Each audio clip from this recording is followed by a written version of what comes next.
This is Audible. Recorded Books presents an unabridged recording of Willie Mays, The Life, the Legend, by James S. Hirsch, authorized by Willie Mays, narrated by Adam Grouper, and directed by Jeffrey Brick.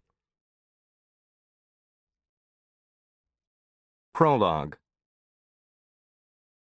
On May 24, 1951, a young center fielder who had dazzled crowds in the minor leagues left Sioux City, Iowa, traveling light. A change of clothes and some toiletries, his glove, his spikes, and his two favorite 34-ounce Adirondack bats. The 20-year-old Alabaman was driven to the airport in Omaha, Nebraska, where he bought a ticket from United Airlines for an all-night journey, landing in New York early the following day. He had been there once before, 3 years earlier, to play in the Polo Grounds with the Birmingham Black Barons. On that team, the veterans had protected him, instructing the youngster on how to dress, act, and play ball, on how to represent his team, his city, and his race. But now, on a sunny morning at LaGuardia Airport, Willie Mays slid into the back seat of a taxi and pressed his face against the window, alone. He had never seen so many people walk so fast in his life. Mays was driven to the Midtown offices of his employer, the New York Giants, and promptly escorted inside. At 5'11" and 160 pounds, he did not yet have the sculpted body that would later evoke comparisons to Michelangelo's finest work. He was taut and fluid, but not physically imposing. Only his rippling forearms and massive hands, each one large enough to grip 4 baseballs, hinted at his crushing strength. Mays entered the office of Horace C. Stoneham, the Giants' shy but personable owner, who was rarely seen in the clubhouse or interviewed by reporters. He had thinning hair, a ruddy complexion, and thick-framed glasses, and while his counterpart at the Brooklyn Dodgers, Walter O'Malley, had the aura of a corporate chieftain, Stoneham more closely resembled a rumpled bank manager who preferred the intimacy of his office to the bustle of the lobby. Alcohol was his most notorious vice, but undue loyalty wasn't far behind. He liked to hire family members and fellow Irishmen, and hated to trade or cut giants who had lost their usefulness. But give him his due. He cared deeply about his players, about their finances, their family, and their well-being, and he would help them as he would his own children. He also needed good players, and he never needed one more than he needed Willie Mays. The Giants were a family business, and Stoneham was only 32 when he inherited the team after his father's death in 1936. At the time, the Giants were the National League's preeminent franchise, having won 11 pennants and 4 World Series since the turn of the century. They captured consecutive pennants in Horace's first 2 years at the helm, clubs essentially assembled by his father. But the team grew stale, fan interest declined, and championships became a memory. In 1951, after a dismal start, the Giants risked not just a losing season, but irrelevance, or even ruin. The franchise had lost money in each of the last 3 years, and had been eclipsed by New York's other baseball teams. Their blood rival, the Brooklyn Dodgers, had won 3 pennants in the last decade, with Ebbets Field featuring social history as well as fierce competition. Since 1947, the Dodgers had been led by Jackie Robinson, whose breaking of the color barrier, combined with electrifying play, made for riveting theater. Yankee Stadium, meanwhile, was its own showcase of dominance and glamour. 5 World Series championships in the past decade, one deity in center field.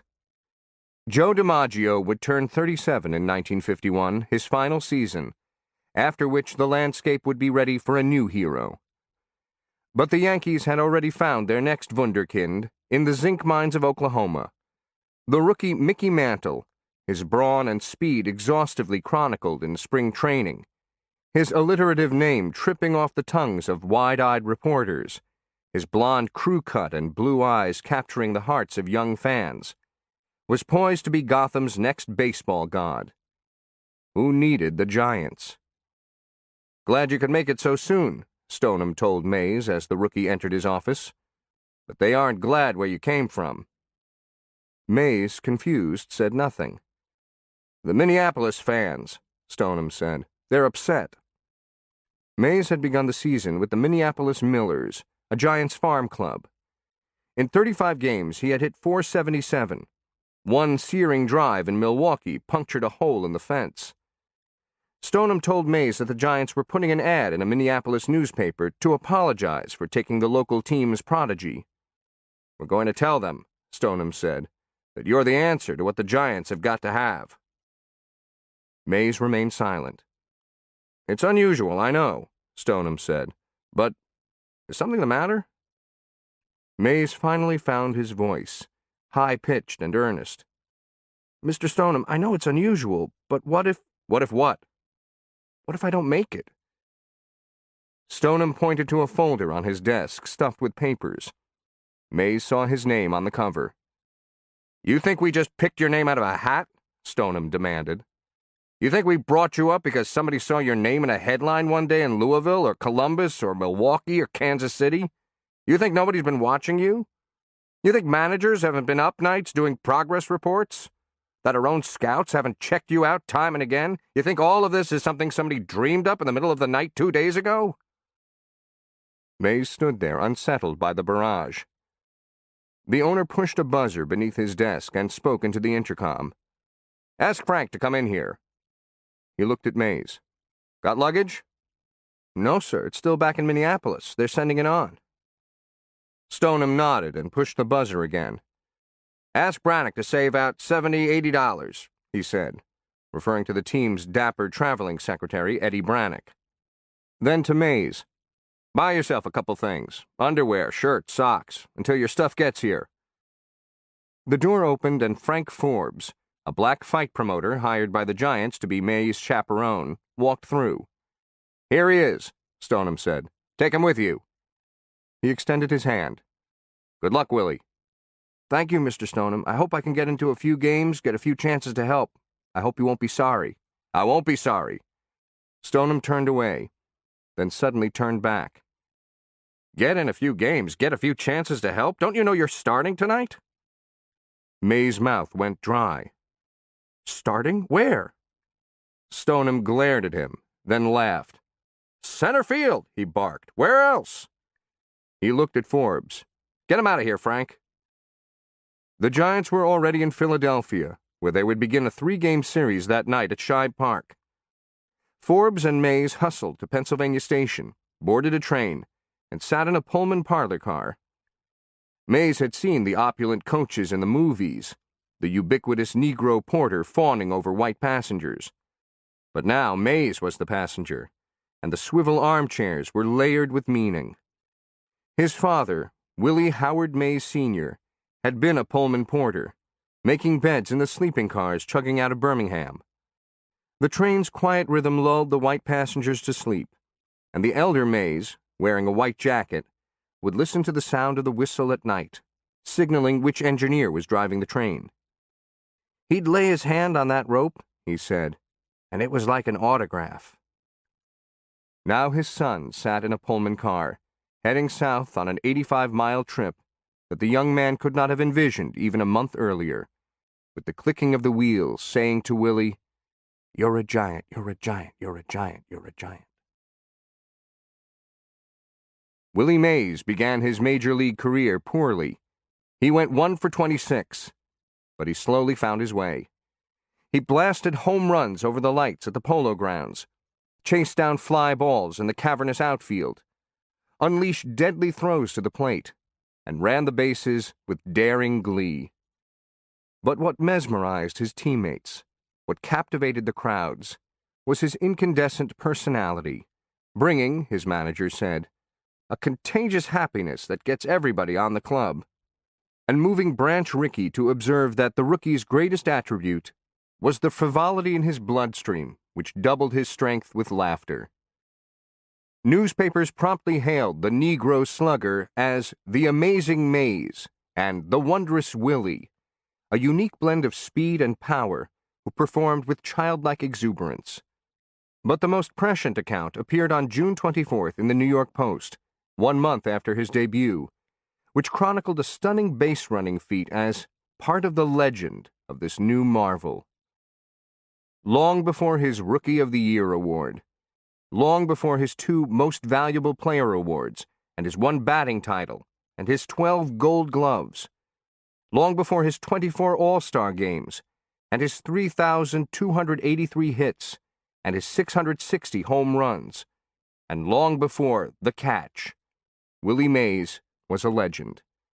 And by the time he retired, he was an American icon whose athletic brilliance and stylistic bravado contributed to the assimilation of blacks during the turbulent civil rights era, a distinctive figure of ambition, sacrifice, and triumph, who became a lasting cultural touchstone for a nation in search of heroes. Mays represented the quintessential American dream. He was the poor Depression-era black kid from the segregated South who overcame insuperable odds to reach the pinnacle of society. And he succeeded by hewing to the country's most cherished values: hard work, clean living, and perseverance. He also benefited from great timing. Had he been born 15 or even 10 years earlier, he would have played most, if not all, of his career in the Negro Leagues, probably remembered along with Josh Gibson, Oscar Charleston, and Cool Papa Bell, as a mythic but ill-defined figure who was victimized by America's racial hypocrisy. Had he been born 10 years later, he would never have been part of perhaps the most celebrated era in sports history, New York in the 1950s, when baseball dominated the sports culture, integrated teams stole the march on civil rights, ballparks sponsored miracles, and legends were born. Mays was the youngest black player to reach the major leagues, and his ascension in 1951 coincided with other powerful social and economic forces. Television, for one, was emerging as a transformative medium in sports. Fans across the country could now watch baseball in real time, the grainy black and white images turning an anonymous player into a national hero. Bobby Thompson, following his shot heard round the world, being the most conspicuous example. Several decades would pass before baseball highlights became daily fare, but television still contributed to Mays's popularity by broadening access to his spellbinding performances.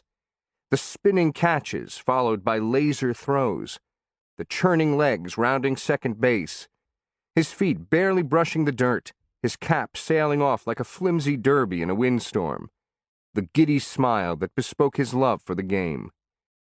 Mays was a completely new archetype, the first 5-tool player before anyone else had even opened the shed. But he always saw himself as an entertainer first, and television gave him a national stage. Mays was an unlikely celebrity, but he flourished in an increasingly intense media culture. He appeared on television variety shows, talk shows, sitcoms, and in documentaries. Timid, to be sure, but also handsome, respectful, and self-deprecating. Magazines splashed him on their covers, while recording artists celebrated him in song, screenwriters immortalized him in films, and cartoonists grandly etched him in print. He was the game's first true international star, playing before huge crowds from Mexico to Venezuela to Japan, in Winter League games or exhibitions. He was a worthy antidote to Ralph Ellison's lament that the Negro was the invisible man. Mays's star power made him the most luminous prize in baseball's Great Migration westward in 1958, when the Giants and Dodgers moved to California. This shift symbolized the broader demographic tilt of the country and turned the national pastime into a transcontinental enterprise. Mays benefited from baseball's entrance into new markets and new stadiums with new corporate sponsors, all of which helped make him the highest-paid player in the league, topping the magical $100,000 figure in 1963. He left the game 10 years later, just as the system that had restricted players from the open market was about to collapse. A new era of baseball was about to begin. Mays's career exquisitely overlapped one of the great social movements in American history, the modern civil rights era. One of the most recognized and admired black people of that period, Mays led by example, yet his role in the movement became the most controversial part of his legacy. In some quarters, He was scorned as a do-nothing Negro, or an Uncle Tom, for refusing to actively support civil rights, or even to speak out when he himself was victimized, or his hometown of Birmingham was terrorized. But Mays countered racial discrimination on his own terms, in ways that he understood. As a role model who never drank or smoked, who avoided scandal, and who gave his time and money to children's causes. As a player who excelled through discipline, preparation, and sacrifice. And as a man who brought Americans together through the force of his personality and his passion for the game. Mays knew his influence, particularly on the bigots. "I changed the hatred to laughter," he said. "That's what I think." Mays also had his disappointments. His first marriage ended badly, with a painful public divorce and an adopted son with whom he is no longer close. His second marriage, however, to a beautiful, educated professional, has been a source of love and strength for more than 35 years. Financial troubles, caused mostly by overspending, dogged him through his playing days. Bad financial advice cost him as well. He was one of the most durable players in history, but the pressures took an enormous toll, physically and emotionally, causing several hospitalizations during his career. At times gruff and impatient, Mays was not the easiest to approach, and his desire for privacy contributed to flare-ups with reporters, some of whom attacked him in print. The give and take of friendships was not his strength. His distrust of others, born of betrayals and affronts, ran deep, and strangers with uncertain motives needed to tread lightly when they entered his space. Who is Willie Mays? It's a fair question. He has a small circle of loyal friends who love him unconditionally, but even they rarely see his wounds. To his fans, he has long been an enigma who spoons out just enough biographical morsels to nourish their curiosity, but not satisfy their appetite. The pity is that the most appealing parts of Willie Mays have nothing to do with baseball. But baseball is his rightful legacy. And now, almost 60 years after he nervously asked Horace Stoneham if he was good enough, his accomplishments loom larger than ever. Baseball has never been more popular, but the steroid era, an endless train of congressional hearings, legal maneuverings, and hollow pledges of reform, has tainted records, vindicated cynics, and placed the biggest names under suspicion. No one ever doubted Willie Mays. He not only played the game as well as anyone who's ever taken the field, but he also played it the right way. He is now revered for capturing the joy and innocence of a bygone era, a transcendent figure who is compared to the most important men in American history. In the presidential campaign of 2008, Barack Obama emphasized his biracial appeal by pairing John F. Kennedy with Martin Luther King Jr., Abraham Lincoln with Willie Mays. Heady company indeed, though maybe not a stretch for a man who seemed to embody the impossible. "The first thing to establish about Willie Mays," Jim Murray once wrote, "is that there really is one." Chapter 1. Alabama Roots. It was a mineralogical oasis in the land of cotton and corn, a swath of hard, jagged terrain through central Alabama, whose riches lay dormant for thousands of years. Jones Valley was bounded on one side by Red Mountain, packed with limestone and iron ore, and on the other by low ridges that covered precious veins of coal. Dolomite lay beneath the valley itself. These raw materials allowed the region's largest city, Birmingham, founded in 1871, to become the industrial heart of the South. Its main product, steel. The cornfield surrounding Birmingham gave way to a new pyrotechnic vision. 20-ton electronic locomotives hauled coal or iron blasted from their ancient beds to the sweltering mills, where 100-foot-high blast furnaces coughed smoke and flame, and sprawling open-hearth ovens converted molten iron to steel. By the late 1930s, the valley produced more than 4 million tons of ore and 13 million tons of coal each year. The largest company, Tennessee Coal, Iron, and Railroad, TCI, a subsidiary of U.S. Steel Corporation, hailed the adventure of steelmaking for its wholesome conveniences. The family automobile, the kitchen sink, your lawnmower, the bed springs that make possible a comfortable night's rest. This great adventure would not have been possible without black miners and mill workers. Many were farmers who came to the Pittsburgh of the South, believing that heavy industry would deliver them from agrarian poverty. In 1922, the novelist Clement Wood, describing a black family's move from rural Alabama to Birmingham, captured the era's promise in all its volcanic glory. A spell had been laid over everything, a spell of hot beauty. The sky was washed with a flaming glow, brightest upon the bellies of the low-hovering clouds. A pillar of solid fire shone off to the left, then a long mound of red winking eyes, and in the building directly in front, ruddy gold flame. Even the car tracks pulsed gold. Willie Mays grew up in the mill towns outside Birmingham, but for him the sky was not washed with a flaming glow, and the car tracks did not pulse gold.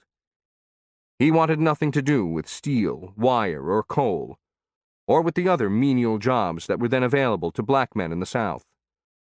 "I didn't have any heroes," he later said, "who folded underwear in a laundry." While his success in baseball could be traced to his sublime natural skills, it was also driven by more pragmatic considerations. Willie Mays wanted a better life for himself and his family, and baseball was his ticket to that life. His father made sure of it. Willie Howard Mays, Sr. was born in Tuscaloosa, Alabama in 1911, when most Southern blacks were Republican, the party of emancipation. So he was named after William Howard Taft, the Republican in the White House. The corpulent president was an ironic namesake. Willie Mays's nickname was Kitty Cat, or just Cat, a reference to his feline grace and explosive quickness. He did everything fast, talked fast, played cards fast, walked fast. But most of all, he was cat-quick on the baseball field. Small and muscular, he did not so much glide after a ball, he pounced. He had a bow-legged, pigeon-toed walk, a gait that his son would inherit. Cat Mays's father, Walter Mays, was a sharecropper and a fine pitcher in his own right, and Cat Mays, describing his father's talent, said, "It went from him to me and to the third generation, my own son."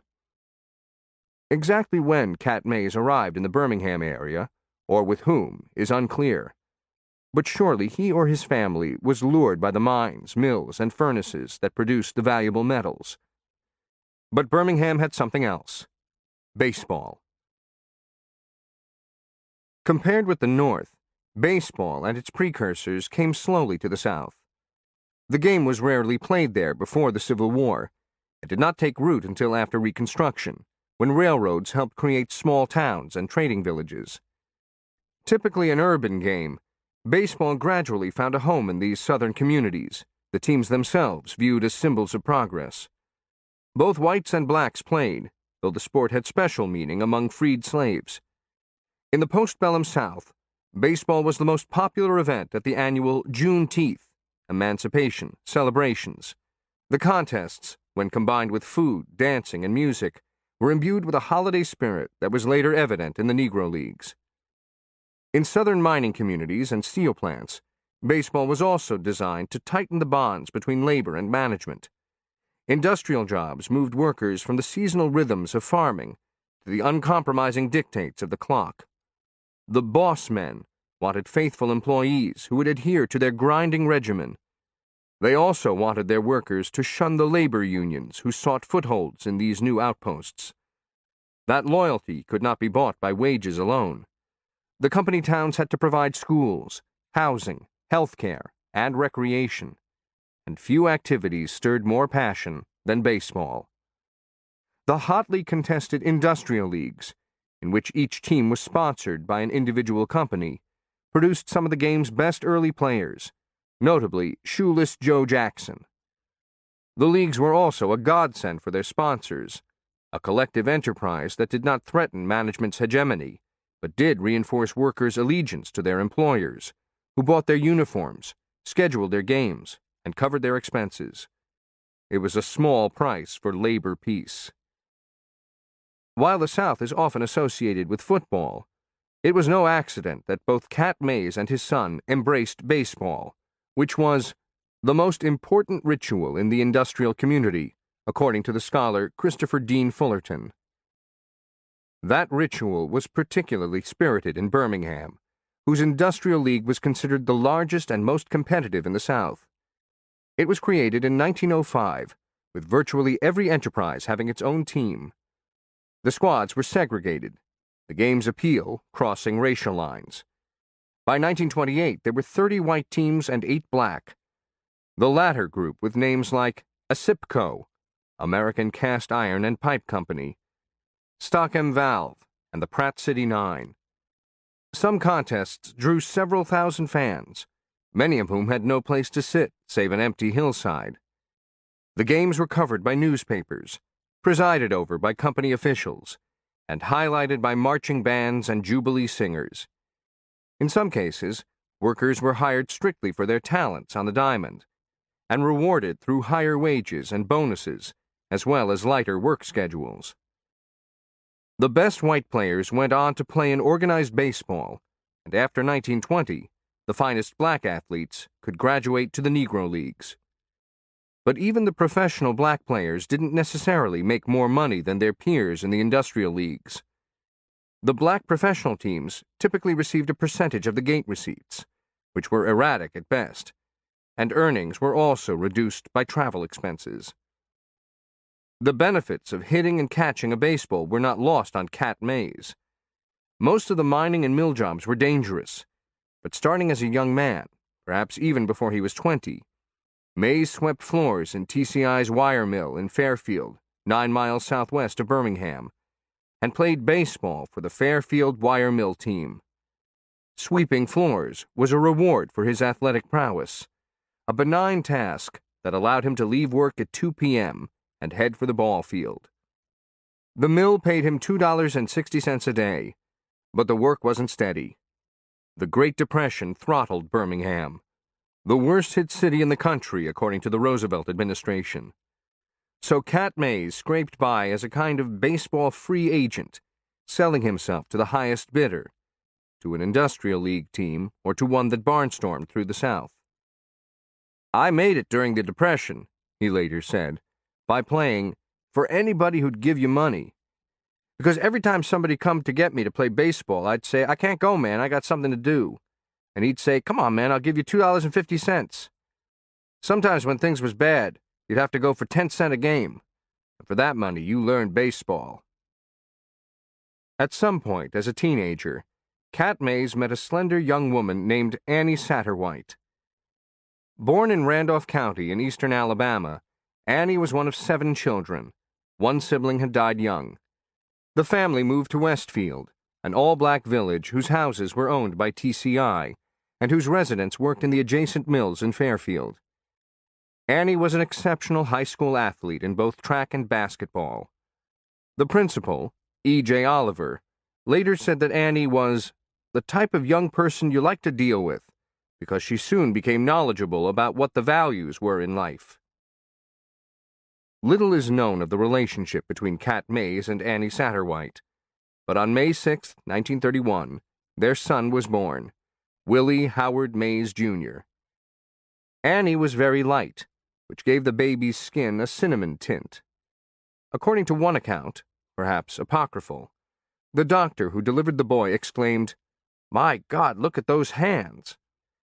They seemed to extend directly from his forearms, with no tapering for his wrists.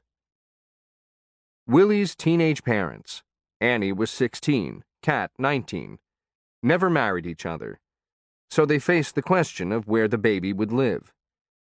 Grandparents, often enlisted in such circumstances, were not an option. Annie's mother had died several years earlier, and her father had abandoned the family. By one account, he rode out of town on a bicycle. What happened to Cat's parents was also unknown, at least to Willie.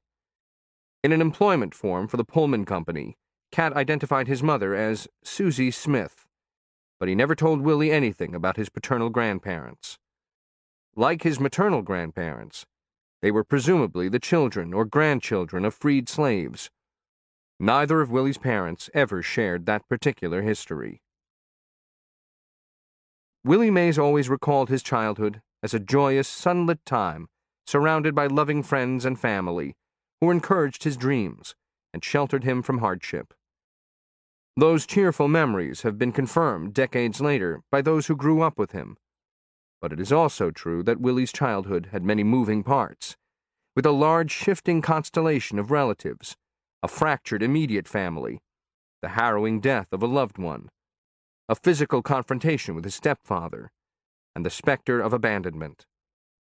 Broken families, particularly during the Depression, were not unusual in the South for white families as well as black. Yet Willie's childhood was in no way typical. As a baby, he was given to his mother's two younger sisters, 13-year-old Sarah and 9-year-old Ernestine, who were his principal caretakers and who called him Junior. They initially lived in Westfield, with Sarah as the most important female figure in the boy's life, a role she played even after Willie left Alabama to play for the Giants. Cat was also a constant presence, providing for his son financially as well as emotionally. But he lived elsewhere, and his jobs, in the mill, on the baseball teams, and later on the railroad, meant long absences from home. The makeshift family expanded to include two more children born out of wedlock, one from Sarah and one from Ernestine. Both women also married. Sarah married Cat's cousin, Edgar May, who at some point lost the S on his last name. Or perhaps Cat Mays's family added the S. Sarah May ended up raising her sister's son while married to his father's cousin. The family struggled in the early years. While Cat Mays's economic fortunes later improved, he had little money when Willie was a baby. Westfield was a typical company town, rigidly controlled by TCI, which paid employees in scrip for use at the company store. Willie was raised in a slumping frame house with 3 bedrooms and a kitchen, a coal stove, a wood-burning fireplace, and a privy. The family was so desperate that it couldn't afford a can of milk for 3 cents. "We didn't know what to do," Ernestine recalled. "But a lady next door, she had a baby the age of Willie. We'd go over and take Junior over and tell Mrs. Josephine, and she would let him nurse her breast. So that way he would get some fresh milk, sweet milk." Cat Mays claimed he never forced his son to play baseball. Look what happened to Joe Louis.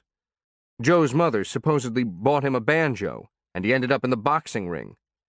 So Cat did not compel Willie to play baseball, and did not buy him a glove until he asked for one. But make no mistake, Cat wanted his son to play baseball, and to play it better than anyone else. He exposed Willie to the game as early as possible, and the gravitational pull was irresistible. Even before Willie could walk, Cat gave him a 2-foot-long stick and a rubber ball, and the future home run champion, sitting on his diapered butt, whacked the ball and crawled after it. To get the child walking, Cat leaned him against a chair, rolled a ball across the floor, and yelled, "See the ball! See the ball!"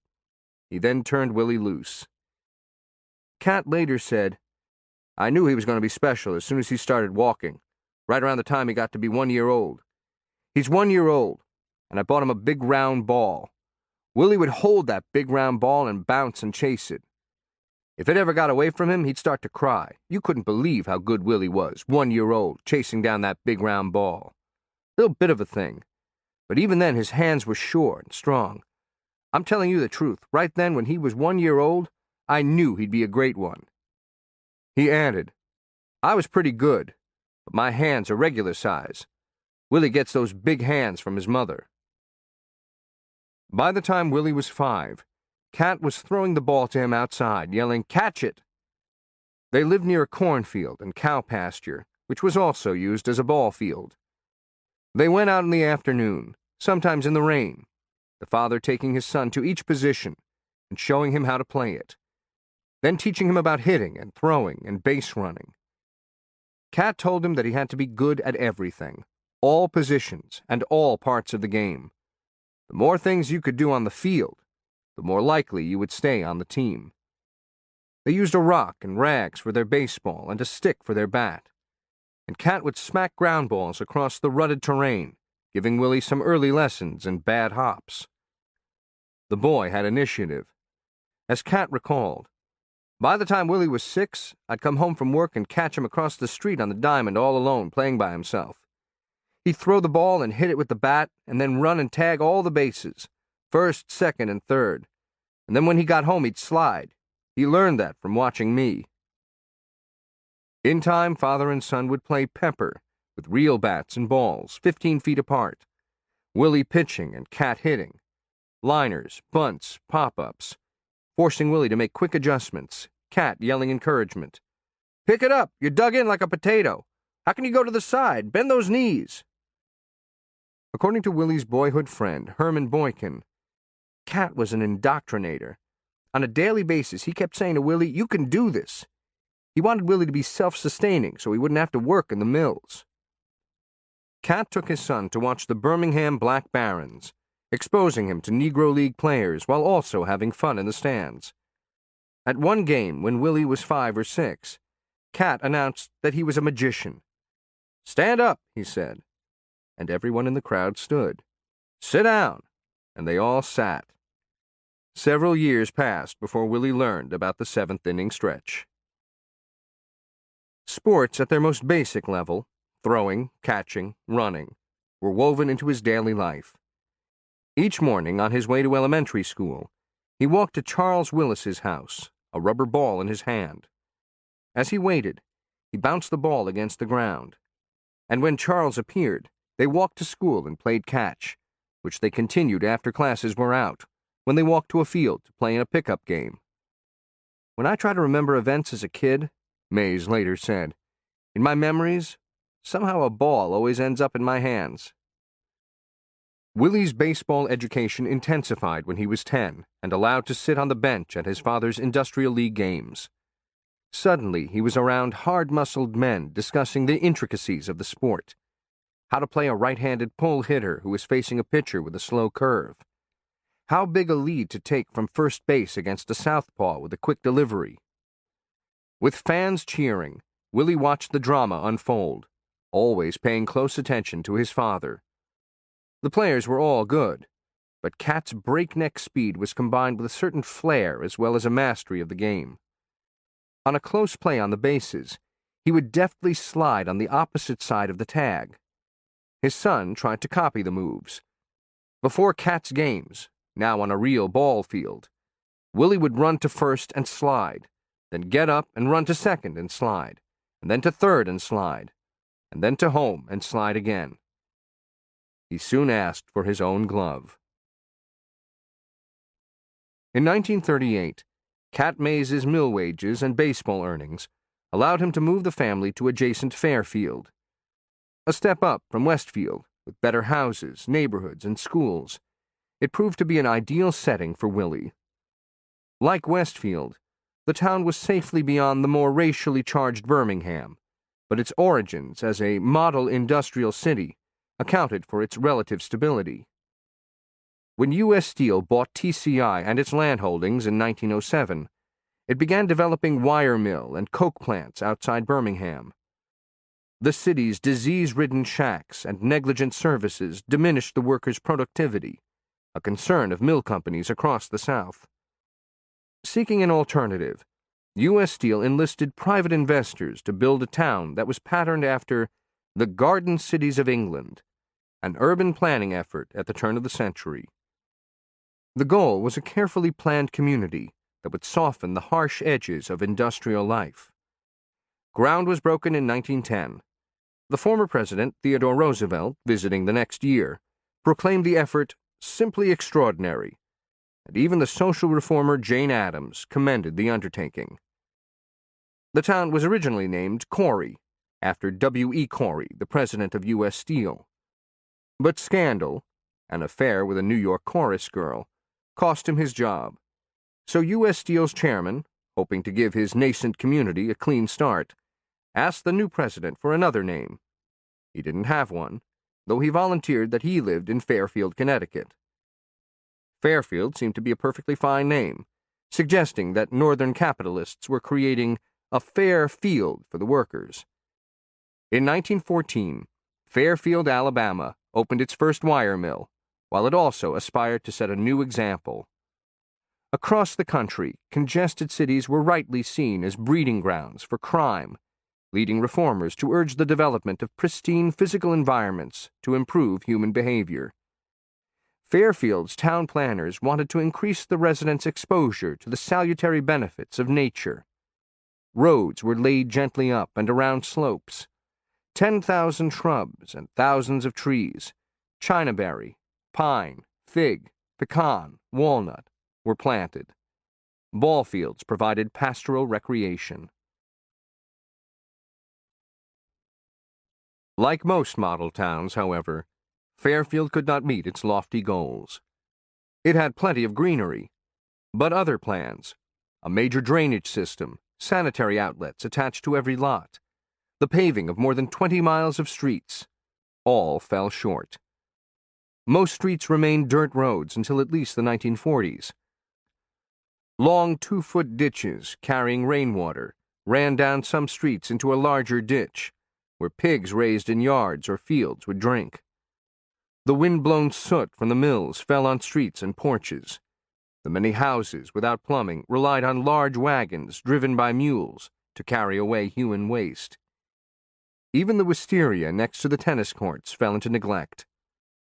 According to the Birmingham historian Diane McWhorter, the steel industry's boom and bust cycles, combined with U.S. Steel's uneven commitment to its southern operations, turned Fairfield into a mill town of perpetual promise and insolvency. But if Fairfield wasn't a social utopia, it was still, for Willie Mays, a very good place to live.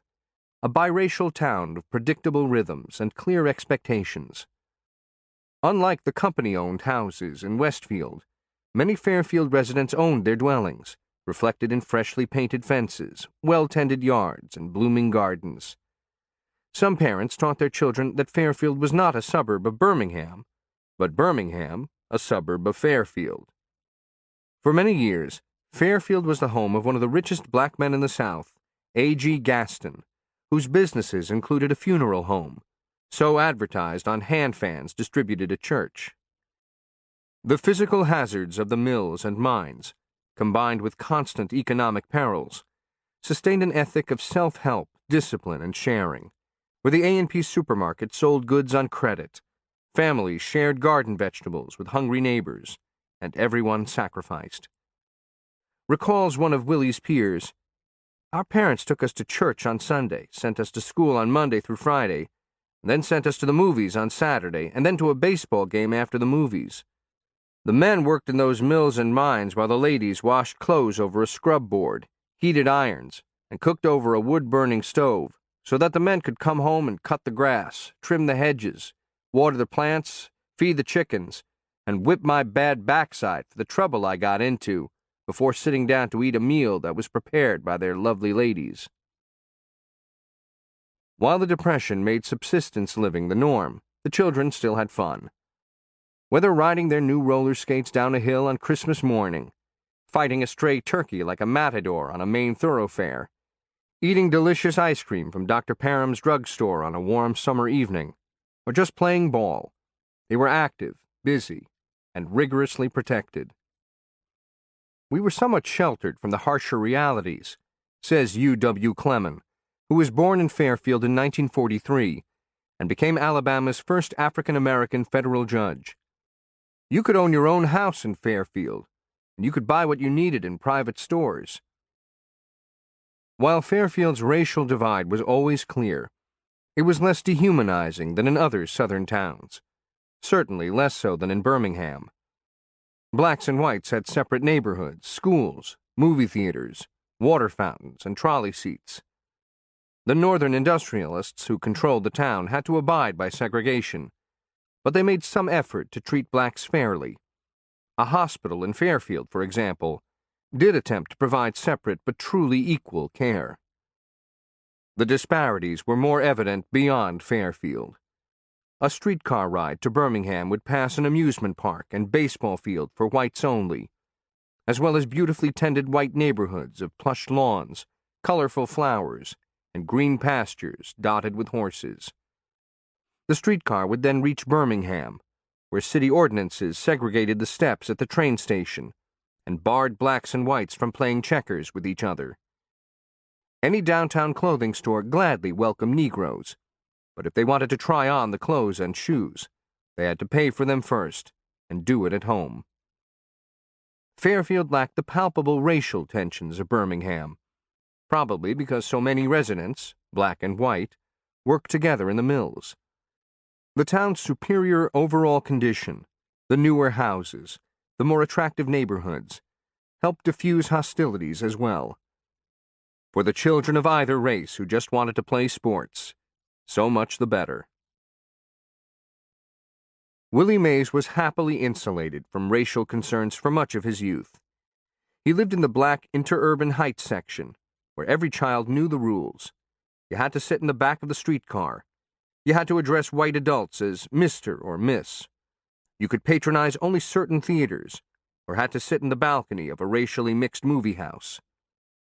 But these restrictions didn't bother Willie. They were simply part of life as he knew it, or he found ways around them.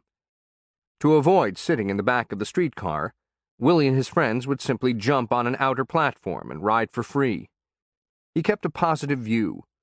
The balcony seats in the movie house didn't disturb him, he recalls, because we got the better view.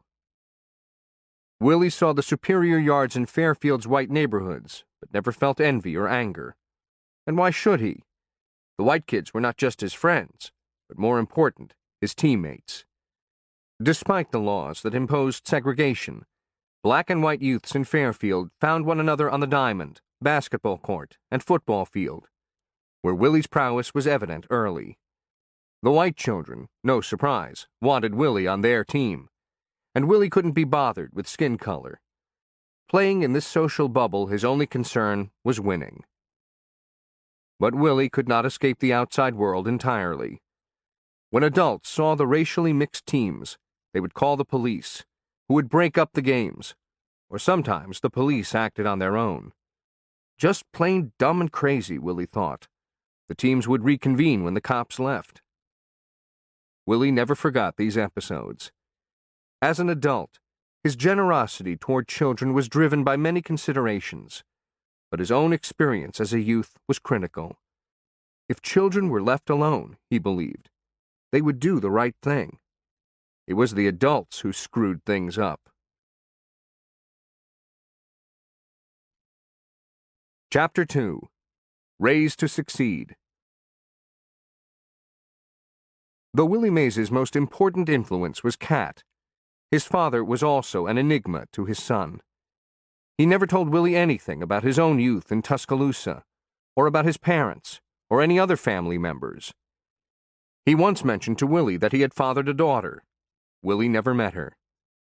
Cat's biography was a cipher, his personal life a mystery, an unusual reserve in a community that placed a great emphasis on oral history. But this reticence was not a shield for despair. Cat was also an irrepressible optimist, with a deep faith that truth and goodness would prevail. "I told Willie, just tell the truth and be true to yourself, and you can go on," he said late in his life. Disputes of any kind could often be traced to a single cause, he believed. "You know what the problem is?" he would say. "Somebody is not telling the truth." Despite the economic turmoil and institutional racism, Cat Mays seemed immune to the world's ills. "I never saw Cat negative in any way. I never saw him angry, and I never saw him reprimand," says Loretta Richardson, who was Aunt Sarah's daughter, and the only other living member of the household in which Willie was raised.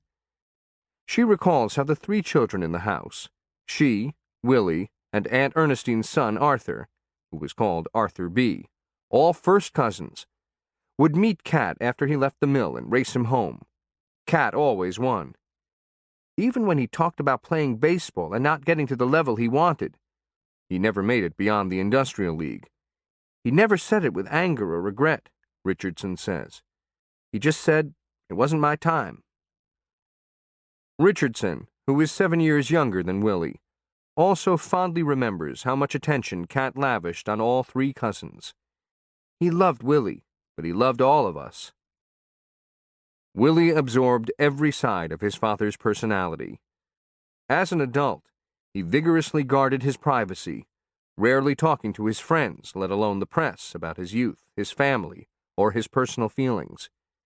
He had nothing to hide, but his own steely diffidence paled in comparison to Cat's. "My father," he says, "was much more private than me." Willie also possessed his father's sanguine temperament, the seeds of the say-hey kid, the perpetually smiling man-child who electrified the major leagues, were sown long before he reached the Giants. "I felt nothing bothered him," says Richardson. She would tease him that Sarah was her mama, not his. Willie's own mother had married and was living about 5 miles away. Richardson grew up as Loretta May, having taken her stepfather's last name, so she would tweak Willie about the S in his name. "That shows the possessive form," she'd yell. "I'm using it," Willie would shout back. Provocations aside, Richardson says, "I don't recall him ever complaining." Bill Powell, a teammate of Willie's with the Birmingham Black Barons, said, "I played with him for 2 years and I never saw him frown."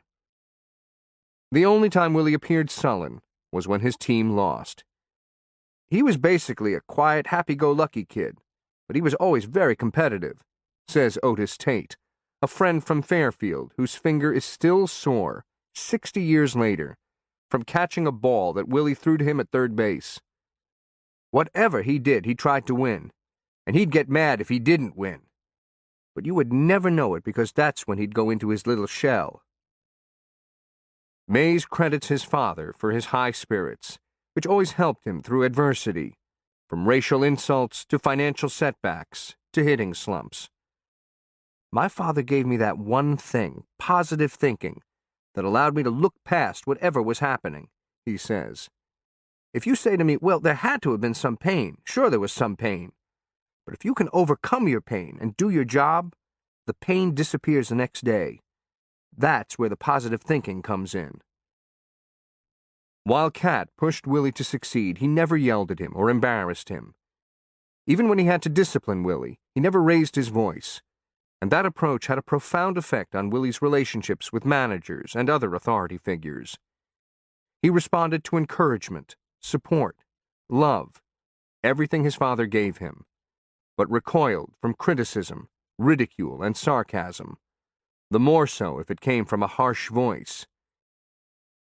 Neither threats nor punishment was required to deter Willie from drinking or smoking. "They were bad for you," Cat told his son, "would slow you down, make you think fuzzy." One day he found Willie smoking and drinking on a street corner with a friend, so he took him home. "You want to smoke?" he asked. "Okay, smoke it." He handed Willie a White Owl cigar. Willie took several puffs and thought he was going to die. "You want a drink?"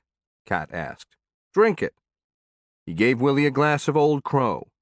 The boy took several sips of the bourbon whiskey and never drank again. Cat urged other children to follow these same restrictions. "Cat always told us, 'I'll do anything for you. You have to go by the rules,'" Herman Boykin says. "We all knew that if you smoked or drank, you wouldn't be as good in sports." Cat also gave Willie his initial guidance on dealing with whites. And it wasn't complicated. Be respectful. Don't cause trouble. And remember that you will often need white people to help your own people. Cat noted that Fairfield's grocery stores were owned by whites. What if your black neighbor was hungry and you needed to buy him food? You'd have to go to the white grocer. So nothing good comes of racial confrontation. In time, Willie would be told about the repercussions of offending whites. But as a boy, the message was clear. Don't bother whites, and they won't bother you. In many ways, Cat spoke the black gospel of the South, a doctrine derived from Booker T. Washington, the former Virginia slave who had died in 1915, but whose ideas still held sway. His response to white supremacy had been cooperation between the races, the encouragement of thrift and business among blacks, and the acquisition of land. Washington founded the Tuskegee Institute, whose mission was to train the head, heart, and hand of students who would then elevate the race culturally, socially, and economically. Progress would not come from dissent or confrontation, but from self-improvement and accommodation. His most famous words endorsed the doctrine of separate but equal. "In all things that are purely social," he said in Atlanta in 1895, "we can be as separate as the fingers, yet one as the hand in all things essential to mutual progress." Northern blacks ridiculed his attitude as feckless capitulation to legal racism. But for Southern blacks, there were few alternatives. In the first half of the 20th century, the impoverished agrarian South, with its history of black servitude and oppression, was no arena in which to demand meaningful civil rights. This status quo would not survive, but Cat Mays's message to his son would not be forgotten. Long after the civil rights movement had roiled the South, Willie Mays continued to embrace those lessons of hard work and self-improvement, as well as compliance and accommodation. Sports weren't Willie's only outlet. He loved practical jokes, comic books, and action movies. He would watch westerns his entire life, drawn by their moral clarity, physical acrobatics, and the mythic cowboy, the lonely, taciturn bulwark against greed and betrayal. As a teenager, Willie played pool avidly, though the owner of the pool hall, Big Tony, wouldn't open the place until 4 p.m.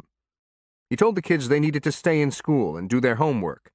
Then they could shoot pool, which Willie did expertly, on old battered tables in the back of the room.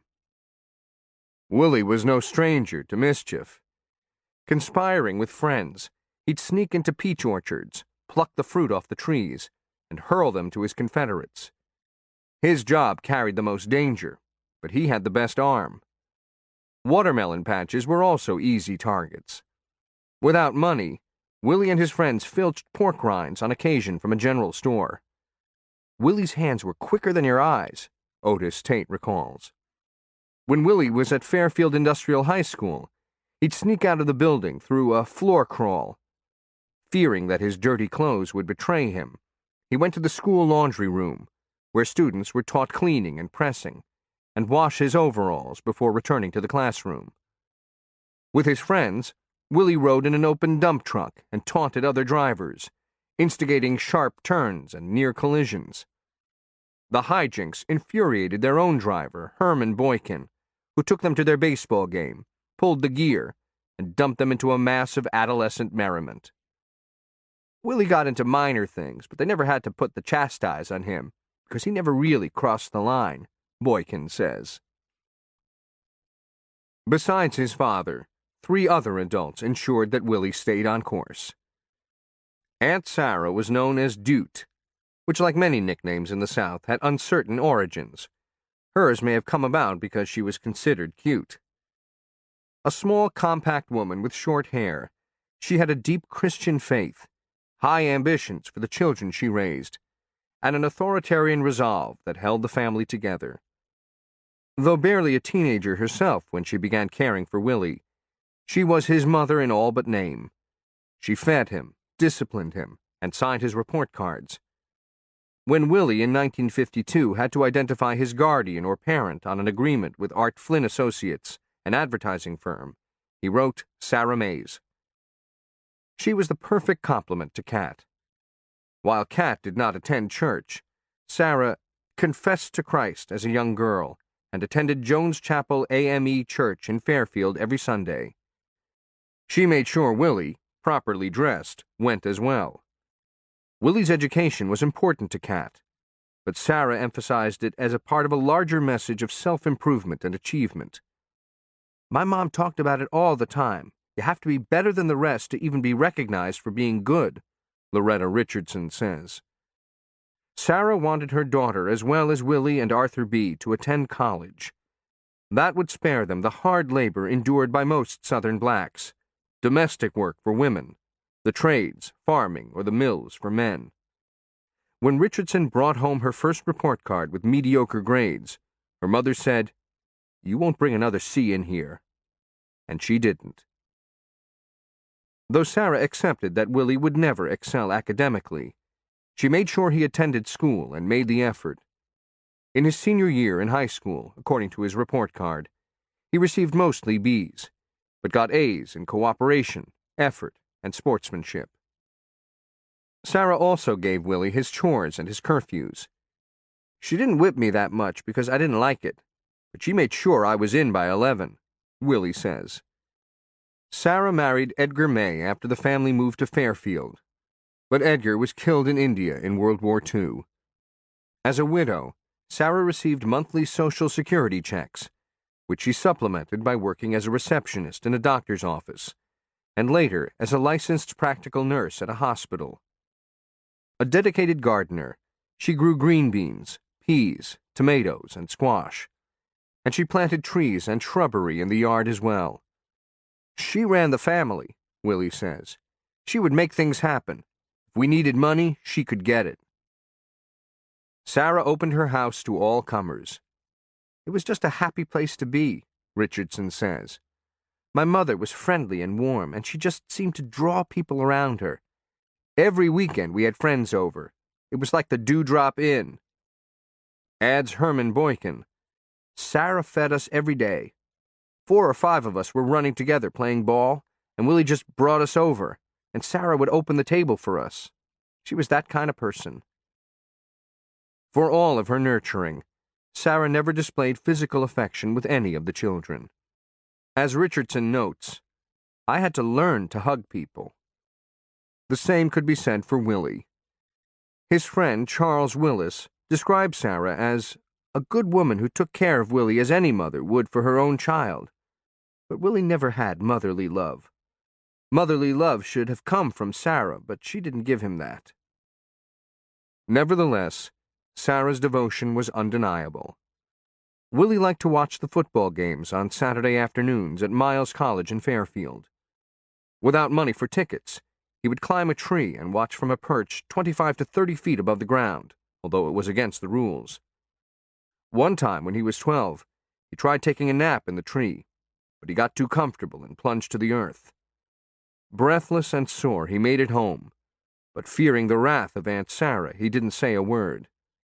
That lasted until he tried to pick up a bucket of coal, and pain shot through his right arm. He confessed to Aunt Sarah, but instead of reprimanding him, she showed strength and mercy.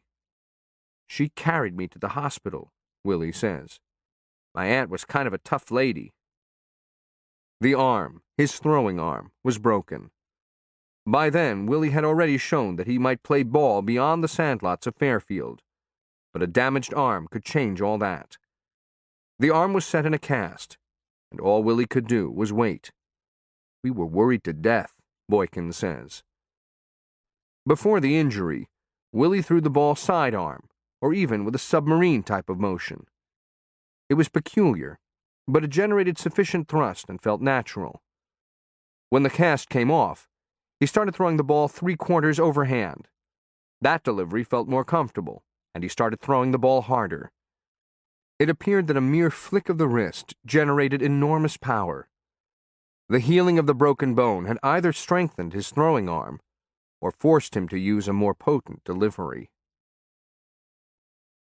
If Aunt Sarah was Willie's stern matriarch, his Aunt Ernestine was the doting older sister. Known as Steen, but also called Glamour Girl, she was a bit of a rebel. She smoked Lucky Strikes, wore makeup, and had a sense of style and design. At home, she selected heavy drapes for the fall and winter, white organdy curtains and spreads in the spring and summer, and she accented them with crocheted doilies on end tables. An immaculate housekeeper, she never let a used fork sit long on the table without clearing it. Ernestine also brought in precious dollars, working the nighttime shifts as a waitress or barmaid at various restaurants and clubs, and she would share her earnings with Willie, leaving $10 on his dresser, so he had plenty of lunch money for school. "She always made sure I had enough food," Willie says. The last member of the household was Otis Brooks, a good-natured friend of Kat's from Mobile, who was called Uncle Otis, though he wasn't related. He worked with Kat at the mill, but he mainly helped with chores around the house. He also had a special relationship with Willie, like that of an older brother. When Sarah wouldn't let Willie leave until he had completed his chores, cleaning up the yard, washing dishes, chopping wood, bringing in the coal, Otis gently intervened. He gave the boy a wink and did the chores himself, so Willie could play ball. Kindness was not his only motive. He saw something special in the boy. He was the first to say, "Willie, you're going to be a ball player, and I don't want your hands messed up." Willie never forgot it. The family pulled together, Kat at the mill, Sarah running the house, Ernestine working at the clubs, Otis helping with the chores, and Willie going to school, playing sports, and babysitting for his younger cousins. The children felt protected by their parents and by the entire community. "I didn't know life could be so cruel," Richardson says, "until I left home." Nevertheless, tragedies did occur. Because the family always had more bodies than beds, Willie would often share a bed with Otis, who usually woke up first. But one morning, the 11-year-old boy woke up with Otis's arms around him. Otis just lay there. Willie called his name and shook him, but there was no response. Though Otis did not seem to have any medical problems, he had died in his sleep. "That shook him up because Otis was like a brother," Boykin says. "Willie would follow him around, and Otis would tell him to do all the right things." Mays claims the death left him more worried than upset. "When you lose a friend like that, someone who's taken care of you, you have concerns," he says. But life in the South, he suggests, was always fragile. He downplays any lasting impact of waking up in the arms of a dead man, but he rarely acknowledges emotional wounds. He went to Otis's funeral, but only grudgingly attended funerals thereafter. By the early 1940s, the Depression was over, and with wartime industrial production in full gear, Cat Mays found new opportunities. Following a fellow ballplayer, he moved to Detroit for a job at the Kelsey Hayes Wheel Company, which produced machine guns, tank components, and other military parts. After the war, he returned to Fairfield, and in December of 1945 was hired as a porter for the Pullman Company, a job that brought him new esteem. Celebrated in film, literature, and song, Pullman porters were indispensable servants to white passengers and symbolic figures of black advancement. Cat rarely discussed his experiences with his son, but the job surely reinforced his broader messages to Willie. While the porter's job was the worst on the train, it was still the best in the black community, and far better than work in the mines and mills that Cat wanted Willie to avoid. Porters were expected to be deferential, efficient, and dutiful, and were instructed to ignore all racial insults. And if they could survive the indignities, they would receive decent tips and see America in all its splendor. A bargain similar to the one made by black baseball players. A bargain that Cat wanted his own son to make. For a while, Cat juggled two jobs, riding the rails on the weekend and working in the mill during the week. His improved finances, with contributions from other family members, allowed them to trade up homes in Fairfield, with Willie ultimately living in 3 different houses. He first lived in a rented 3-room shotgun, a bed in the first room, a twin bed in the second, and a bath in the kitchen. Some nights Cat slept there. Other nights in a house he built at 5507 Avenue G, across from Miles College. When Cat moved to Detroit, Sarah and the rest of the family moved into that house, with its 2 bedrooms, a dining room, and a trendy Youngstown kitchen, white metal cabinets, and Formica countertops with chrome trim. But the house couldn't be considered modern. Willie recalls walking to the outhouse and fending off chickens as he used it. "They would bite you," he says. 3 large tubs were aligned on the back porch. The family washed the dishes in one tub, rinsed them in the second, and bathed themselves in the third. When Cat returned to Fairfield, he built a superior two-bedroom house for his family on top of a steep hill at 216 57th Street. A floor furnace warmed the rooms. A full bathroom featured a tub and a small gas heater. Feather mattresses cushioned the nights. A front porch was used for sing-alongs and jacks. Pear, peach, and apple trees filled the backyard, and a trap door in the wood floor provided access for a black cat that earned his keep by catching mice. Sarah and Ernestine made sure little was wasted. The garden vegetables were used to make soup with lean beef bones as its base. The rest of the vegetables were canned. They baked their own bread and rolls while raising chickens and hogs. But Willie wanted nothing to do with the bloody slaughter. He once heard a hog squeal before it was killed with an axe. Thereafter, he left home before the execution and returned after the animal had been skinned, gutted, and cleaned up. Willie was on more comfortable ground tending a neighbor's cow, whose milk would be used for Aunt Ernestine's sweet butter. Combined with peaches, yeast, malt, potatoes, and raisins, the concoction would ferment into peach brandy. Compared with those of most of his peers, Willie's family thrived. They hired a laundress, and Willie had enough money to take friends to a grocery store for lunch meat, bread, tomatoes, mayonnaise, and cake. His father not only bought him gloves, bats, balls, spikes, bicycles, and other sports equipment, but also purchased several Hickey Freeman suits when Willie became a teenager. Both father and son had a passion for clothes. Cat wore Petrocelli suits exclusively. Most of Willie's friends had no suits, so he would lend them one of his, with rules. Anyone with a date could borrow a suit, as well as a shirt, tie, and shoes, but he had to return the suit clean.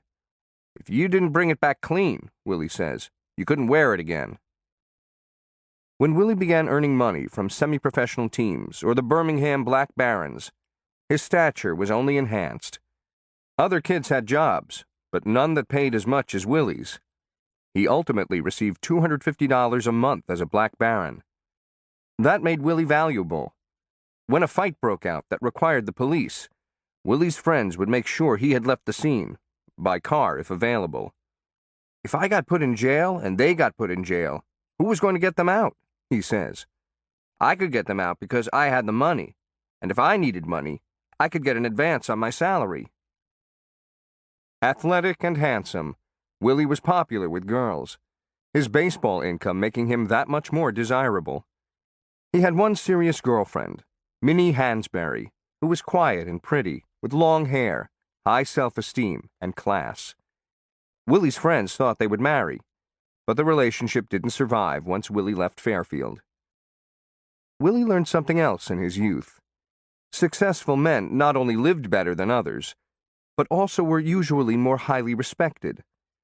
The signs of success were hard to miss, and they were personified in Dr. Drake, one of Fairfield's 2 black physicians. He dressed nicely in a suit and tie, carried cash, credit cards didn't exist, and always drove a new car when he made house calls. We'd play in the street, Mays recalled, and there would be Dr. Drake driving up in his big white Cadillac. The only ones we knew back home who had Cadillacs were doctors and lawyers. The car that hit my fancy was Dr. Drake's. Right there and then, I started dreaming that someday I would own one like that. I knew I'd never be a doctor or a lawyer. I wasn't that good in school. But I began hoping that maybe I could make my goal through baseball. Willie's father and aunts set equally high expectations. They were concerned about the quality of our lives, that we would have a better life than they had, in terms of living well, not being poor, being highly respected, Richardson says. They wanted us to do something that brought pride to ourselves. She received a master's degree in education from the University of Colorado and was a public school teacher for 34 years.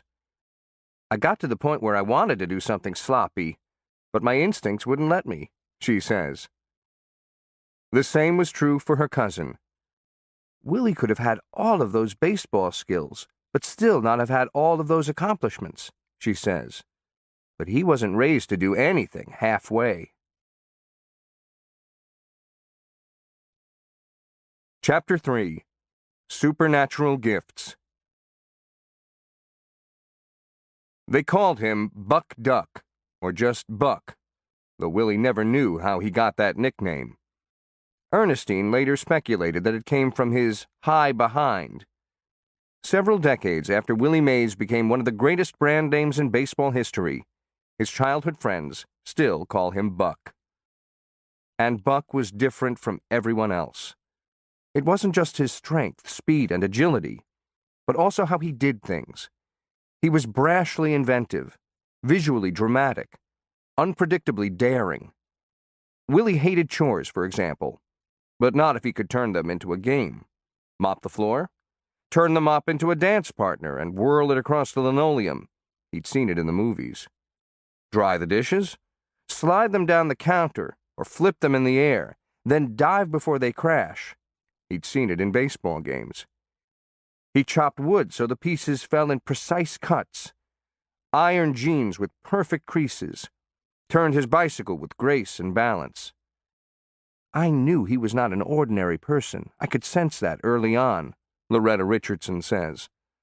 Most people do routine things the routine way, but he would do things with more creativity than anyone else. He rode his bike by standing on the crossbar or even on the handlebars, and sometimes he would carry 3 friends with him, perched on the handlebars, the crossbar, and Willie himself, the quartet barreling down a hill and holding on for dear life. That was tame compared with Willie's penchant for standing on the back fender of Herman Boykin's truck as it sped at 60 miles per hour from town to town. It was absolutely crazy, Boykin says. Willie was later celebrated as a 5-tool player, but that neglects his other sensory gifts. His peripheral vision was superb, allowing him to execute perfect no-look passes on the basketball court and avoid collisions in the outfield. His hearing was so sharp that he could pick up soft conversation from the other side of the room.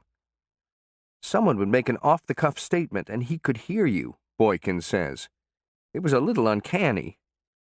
It helped Willie get quick jumps on balls in center field, the crack of the bat foretelling the ball's flight. His ears were a weapon, Boykin says. Mays concedes that his exceptional talents made him unique as a youth.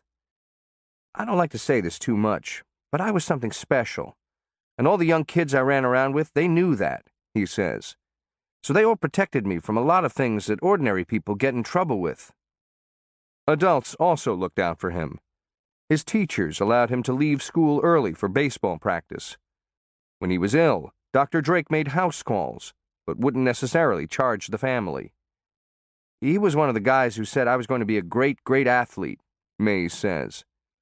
In fact, everyone, family, friends, teachers, professionals, made it easy for him. They knew that I had a chance of doing something better than they did, so life wasn't too hard for me. As a boy, Willie enjoyed listening to cowboy songs on his Aunt Sarah's radio, memorizing the words to such favorites as, "I'm an old cowhand."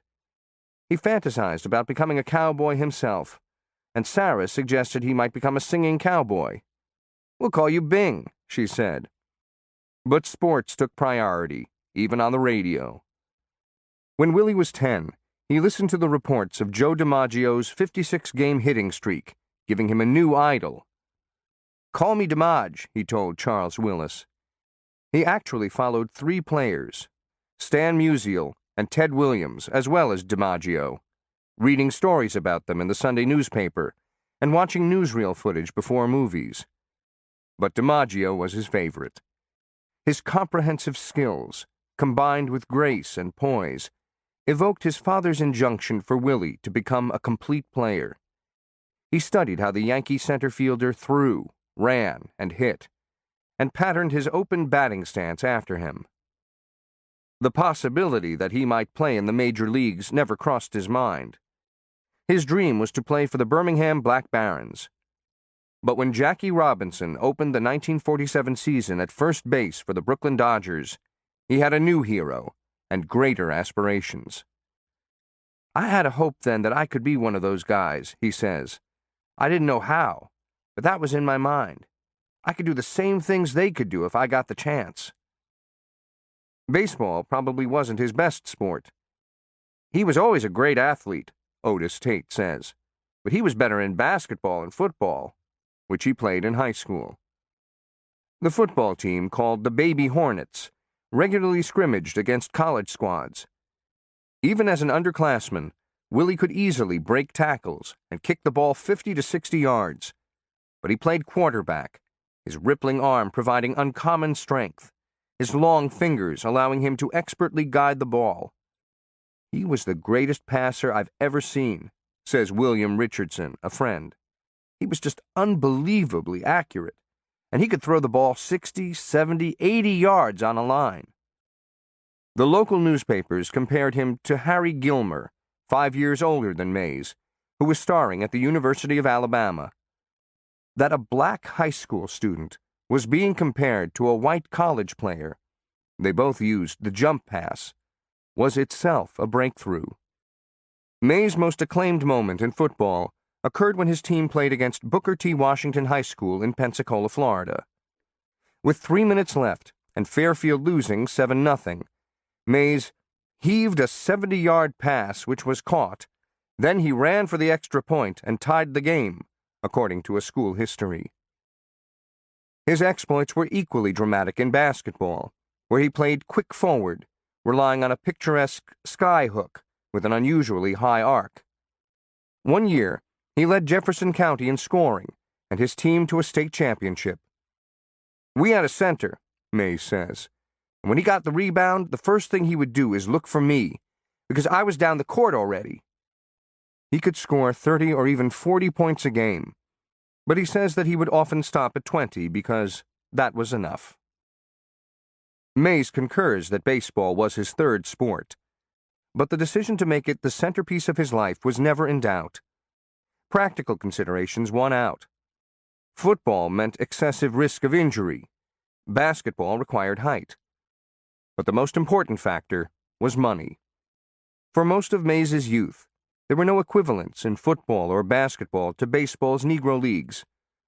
By the time he reached high school in 1946, segregation in professional athletics had begun to crumble, with the three major team sports integrating in a 5-year period: the National Football League and the All-American Conference in 1946, Major League Baseball in 1947, and the National Basketball Association in 1950.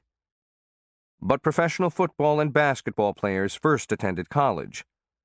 Willie received scholarship offers in both sports, but college didn't appeal to him. Football was nixed as well, because blacks didn't play quarterback in the professional leagues. Even before the major leagues were integrated, baseball offered the most financial opportunity. Black players in the industrial leagues, Negro leagues, and semi-professional leagues were all paid, and Willie participated at an early age. When he was 14, his father would take him to his industrial league game as an extra man, and Willie would play if the team was short-handed or the score was lopsided. The teams would either charge admission or pass the hat, then split the proceeds. Willie would receive a full share, some days $10 or $12. Around that time, he also began playing for the Fairfield Gray Sox on a sandlot field enclosed by railroad ties. The youngest player on the team, Willie proudly wore his first uniform, a blue cap inscribed with an F and Gray Sox printed across his chest. The players weren't paid, but Willie was able to showcase his skills for leagues that did pay. Shortstop was his initial position, but he threw so hard the first baseman complained. So the manager, Clee Holmes, had him pitch. But Cat Mays objected because a pitcher's lot was too risky. He had taught his son to hit, run, and field, so Willie could play as long as possible. If he was turned into a pitcher by some benighted manager and hurt his arm, his career would be over. Cat's anxiety grew when, after pitching 9 innings, Willie came to bat with the game tied. He smashed the ball and sped around the bases with the winning home run, only to become dizzy and collapse on the field. When he opened his eyes, his father was looking at him. "You were bearing down too hard out there," he said. "This is what happens." Cat told his son that he needed to avoid injury so he could stay on the field. The advice was practical, but it was about more than just baseball. John Miller, the longtime announcer for the Giants, has heard Mays describe how his father tried to protect him. This was about survival, he says. This was about a young black man who would go out in the white world. If you get hurt and can't play, they'll dump you like some trash on the side of the road. Cat told Willie's manager that if he wanted the youngster on his team, he would need to find another position for him. And he did. He sent Willie to center field. Willie had no objection to playing the same position as DiMaggio, and while the move may have been driven by circumstance, center field suited him perfectly. The infield confined him. Now he was free to roam. Even as a teenager with the Gray Sox, Willie made plays that fans would talk about for the rest of their lives. David Stokes was 7 years old, sitting in a red wagon, when he watched Willie track down a ball in deep center field as a runner tried to score. "We thought he was going to throw the ball to the second baseman," Stokes recalls. "Instead, he threw the ball to home plate. No one could believe it. The catcher put up his arms, but the ball went over the catcher and over the fence." The ball hit a small shop, smashing against a sign, "Duck in" on the door. "After he hit the sign, most of the kids in Fairfield, including me, started throwing footballs, baseballs, and rocks as far as we could," Stokes said. "Everyone wanted to throw the ball like Willie." When Willie lost a fight to a burly teenager, the defeat devastated Stokes. "To me, he was indestructible." Stokes, now a retired master sergeant from the Army, has only briefly met Mays, yet his connection runs deep. When he was 11, the aunt who raised him died, and as he stood next to the open casket in the crowded church, with the choir singing hymns and the trumpeter playing his mournful tribute, the grieving boy thought of Willie Mays, racing across the outfield, his body and arm whirling with raw balletic fury. "Willie," he says, "was our hero, our Superman, our role model."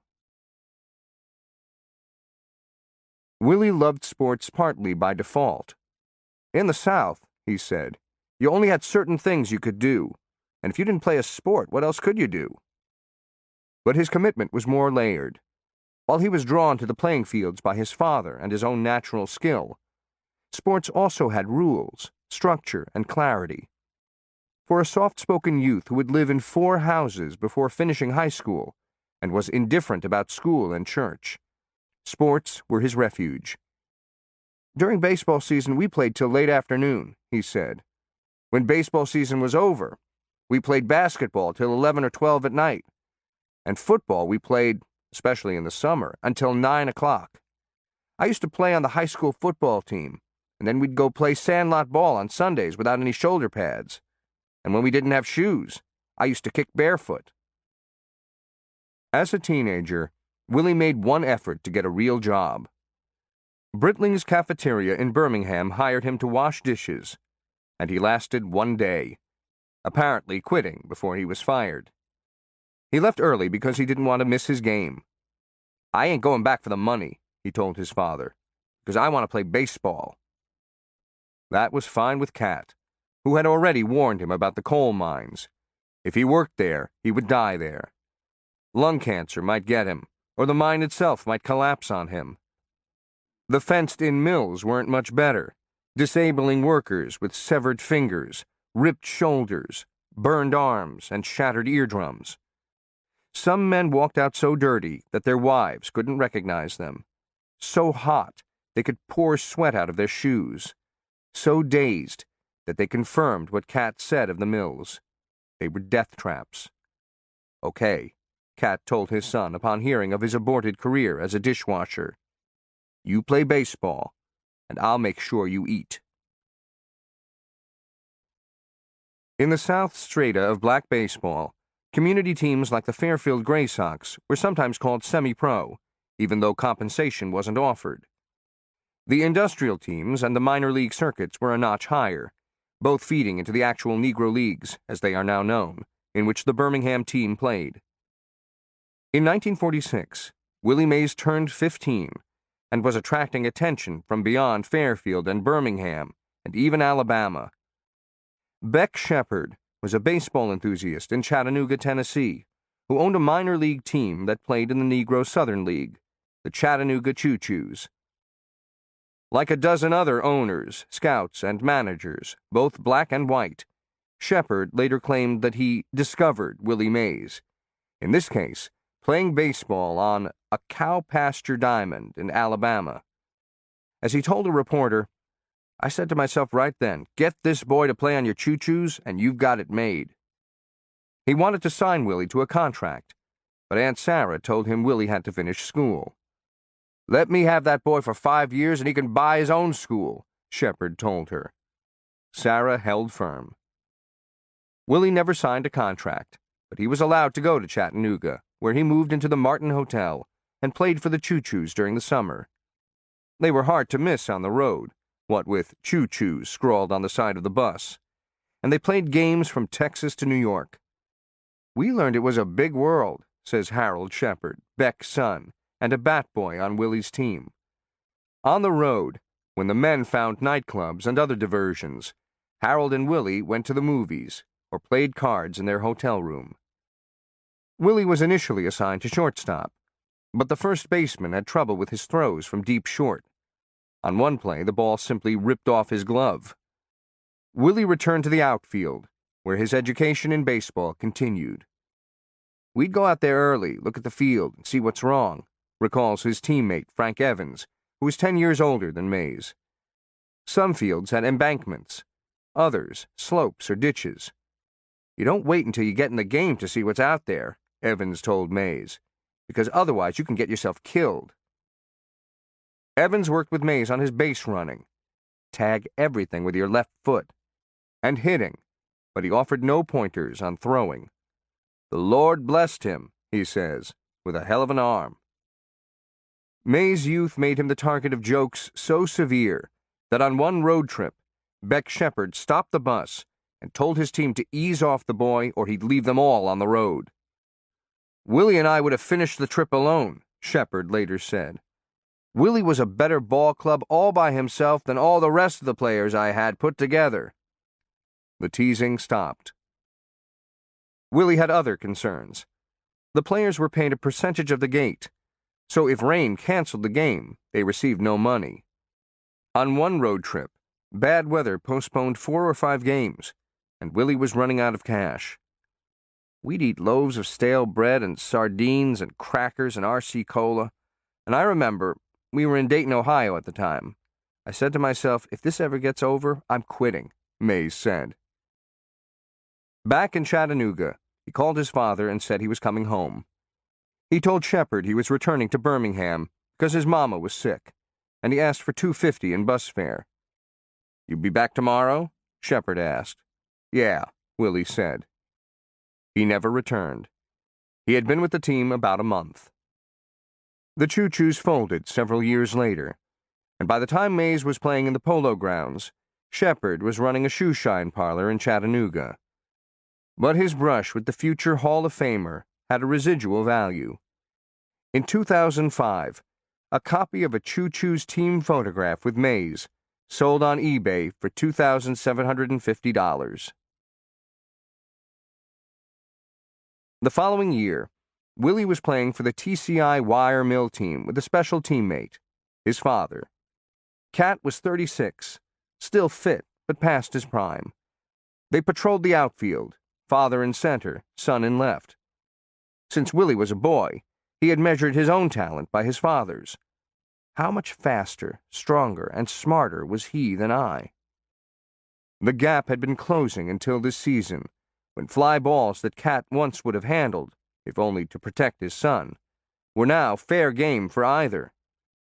"My father had always been a symbol of strength to me, strength and ability," Willie said. "But one day you grow up and you surpass your father. I know now that it's a fact of life, even though it made me feel strange at the time." He remembers the game in which the torch was finally passed. It was the last contest of the season, and Willie knew he was almost ready for the Birmingham Black Barons. A line drive was hit between Cat and Willie, and Cat yelled, "Let me take it!" Willie knew that Cat had earned the right to catch that ball. Then he realized that his father was too far back, and the ball was sinking too fast. So he did what his instincts and training had prepared him to do. He raced in front of his father and caught the ball off the top of his shoes. Afterward, no words were spoken on the field or back in the dugout. "I knew that I'd shown him up," Willie said, "and he knew it. I've never apologized to him for making the play. He's never apologized to me for trying to call me off." They could still share their lives, but they could no longer share the same outfield. The only thing worse than being shown up by youth is being shown up by your own flesh and blood, Willie said, because then you have to pretend that you like it. Chapter 4. A Mother's Love. Annie Satterwhite didn't raise her first son, but she was still part of his life. While news stories about Willie's childhood usually overlooked his mother, or mistook her for Aunt Sarah, she had a significant impact on the player and the man he became. Cat Mays apparently wanted to marry Annie, but she wasn't interested. If Annie ever felt awkward or guilty about asking her two younger sisters to care for Willie, she never told him. Annie ultimately had plenty of practice in motherhood. Her marriage to Frank McMorris produced 10 children, 8 girls and 2 boys. She had 2 sets of fraternal twins, a boy and a girl, though in each case the boy was stillborn. The family settled in the Powderly section of Birmingham, about 5 miles from Fairfield. Cat and Annie remained friends, allowing Willie to visit his mother easily by walking, biking, or catching a ride. Like Cat, Annie was a talented athlete. In the early 1930s, when Willie was a baby, Annie starred on her high school basketball team, which won 3 consecutive state championships. But while Cat was carefree and soothing, Annie was fiery and intense. According to her son, Charlie McMorris, "Both my mother and my father had tempers, but my mother more so. She was a tough, resourceful countrywoman," he says. "She could cook most anything, and she would walk outside and say, 'Give me one of those chickens,' and every day was Thanksgiving." She also brooked no dissent from any child. "We had a wood-burning stove," McMorris says, "and she would take that piece of wood and knock your behind with it. Not one of the kids talked back to her." Her husband was also strong-willed, leading to a combustible relationship. Altercations were not uncommon, and their furies against each other or strangers sometimes spilled into the open. Frank was a plumber, and Annie a laundress, but they also sold whiskey. Kind of like bootleggers, according to McMorris. On one occasion, at one of Willie's baseball games, Annie had a bottle of moonshine in her apron pocket. A patron wanted to buy it, but an argument ensued over the payment, leading to a brawl. "Daddy jumped in, others jumped him, and my mom took that bottle and hit the man in the head," McMorris recalls. Willie describes his mother as a good lady, who, whenever he visited, would feed him and give him money.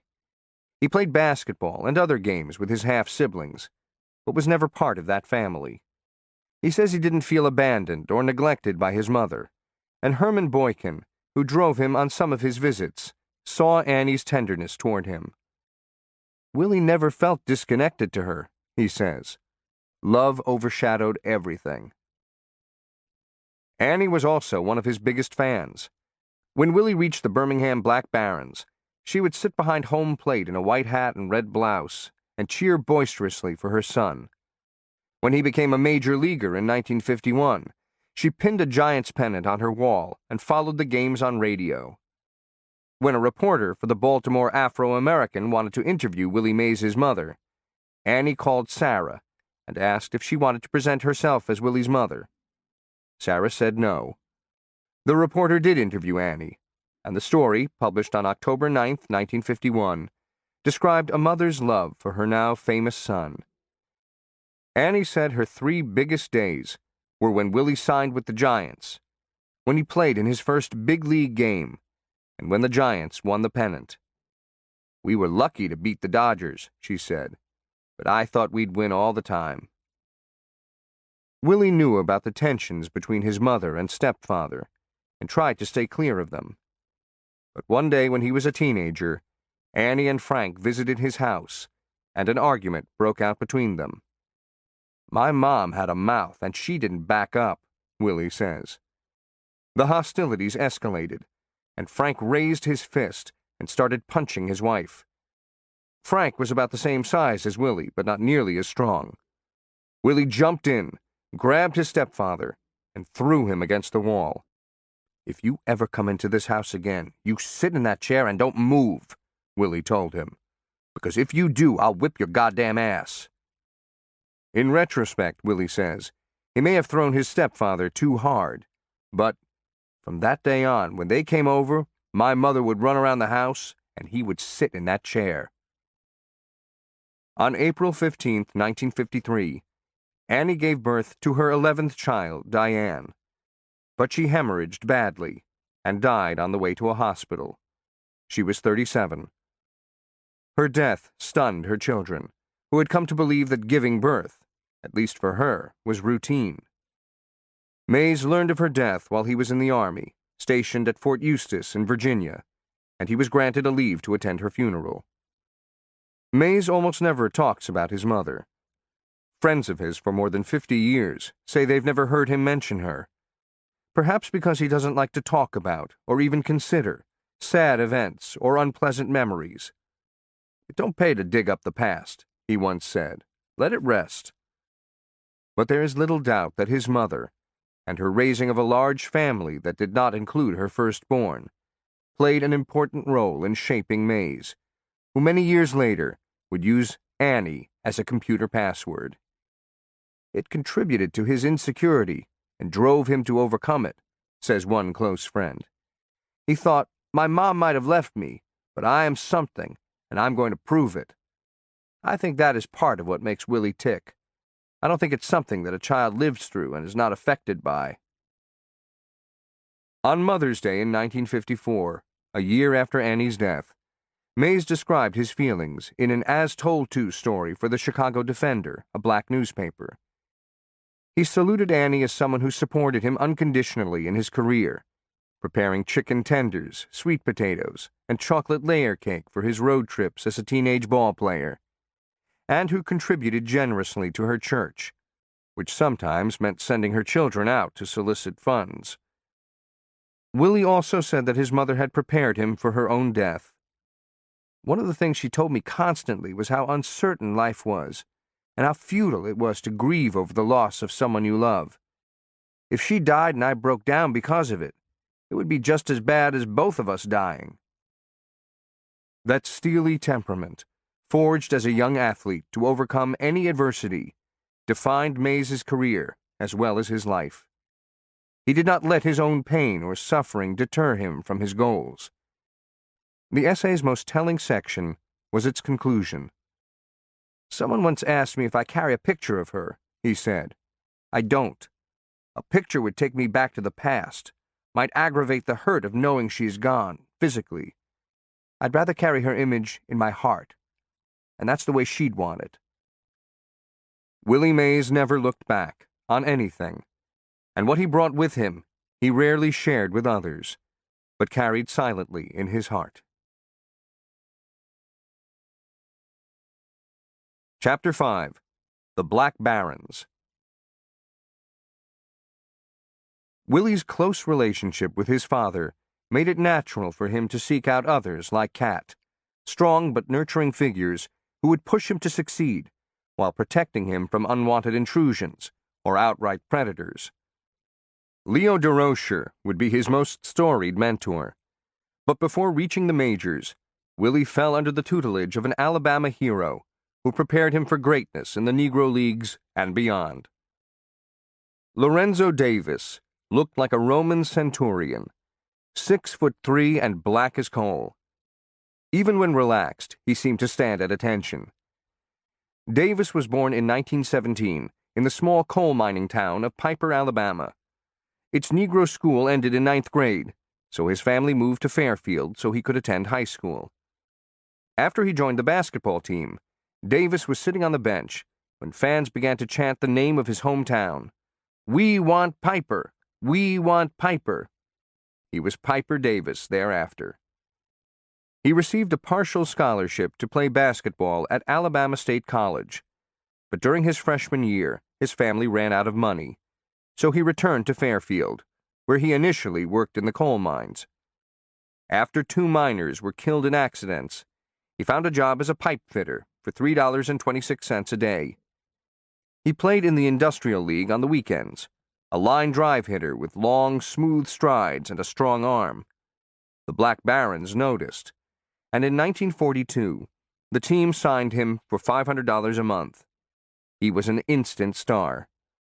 Described in press accounts as the best second baseman in the black leagues, Davis led the team to pennants in his first 2 full seasons and was named a starter in 4 consecutive East-West All-Star games. His renown grew further when he played for the Harlem Globetrotters in the off-season. In 1945, Davis came close to history, drawing the attention of several scouts for Branch Rickey, president of the Brooklyn Dodgers, who was looking for a black player to integrate the major leagues. Rickey chose Jackie Robinson instead. If Davis had a chance when he was young, he'd have been outstanding, the Dodger scout Clyde Sukeforth later said. Davis was 30 years old in 1947, and he still appeared headed for the majors.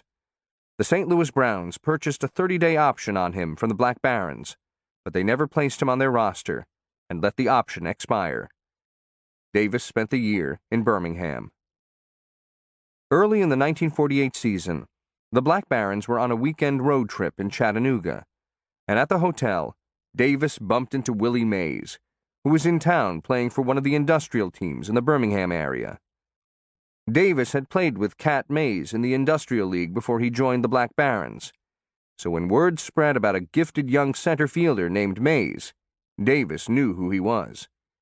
But he was surprised to see him playing for money. "Boy, what are you doing here?" he asked.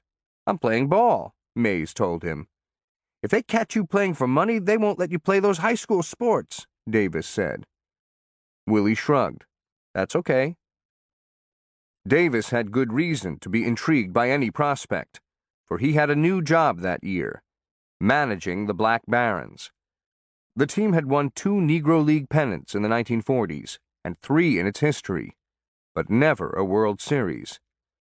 If Davis invited Willie for a tryout, he could be criticized for recruiting a callow teenager. But the possibility of a championship was too much to resist. The next weekend, the Black Barons had a game in Atlanta, and Davis again saw Willie. "You still interested in playing ball?" Davis asked him. Willie said he was. "Then have your daddy call me," Davis said. Willie had first seen the Black Barons when he was 5 or 6, and had dreamt of playing for them ever since. When he got home, he told his father about his conversation with Davis, and Cat promptly called his former teammate. Davis was still worried about the rules that forbade high school athletes from receiving money for playing on professional teams. "If he plays with me," Davis told Cat, "he can't play in no high school competition." "I don't care," Cat said. "If he wants to play, that's up to him." Cat gave Davis one piece of advice. "Don't holler at him. If you want something done, tell him and he'll do it. But if you holler, he's going to back up, and you're not going to get anything out of him." Davis told Cat to have his son at the ballpark on Sunday at 12:30. The Black Barons had a doubleheader on the 4th of July. Willie Mays' time in the Negro Leagues was relatively short, but significant for what he learned both on and off the field. Just as he would play in Major League Baseball's golden age of the 1950s, he participated at the very end of the finest era in the history of the Negro Leagues. Skilled teams were still enthusiastically supported by proud communities before integration made them anachronisms.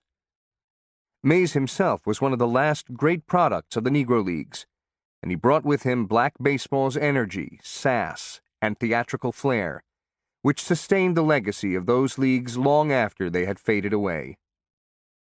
The Black Barons name was derived from the city's white baseball team, the Birmingham Barons of the Southern Association, a Class AA league.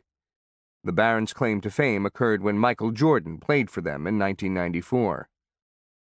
While the White Barons had a strong following, the Negro team played in no one's shadow.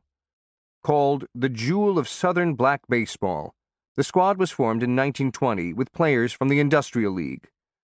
With only 15 or 16 on the team, their main weakness was overtired pitching. But in all other aspects, they were equivalent to AAA baseball or the major leagues, and probably superior defensively. The Black Barons were at once a source of deep pride for the city's growing Negro population, and a defiant rejection of the racist imagery of blacks as simpletons or savages. Though not in huge numbers, white fans attended the Black Barons games at Rickwood Field, in segregated seating, and they watched the best players in the game, local stars like Mule Suttles and Satchel Paige, as well as visiting greats from Josh Gibson to Jackie Robinson. But it was African Americans who most vigorously supported their team, and the Black Barons were beloved celebrities.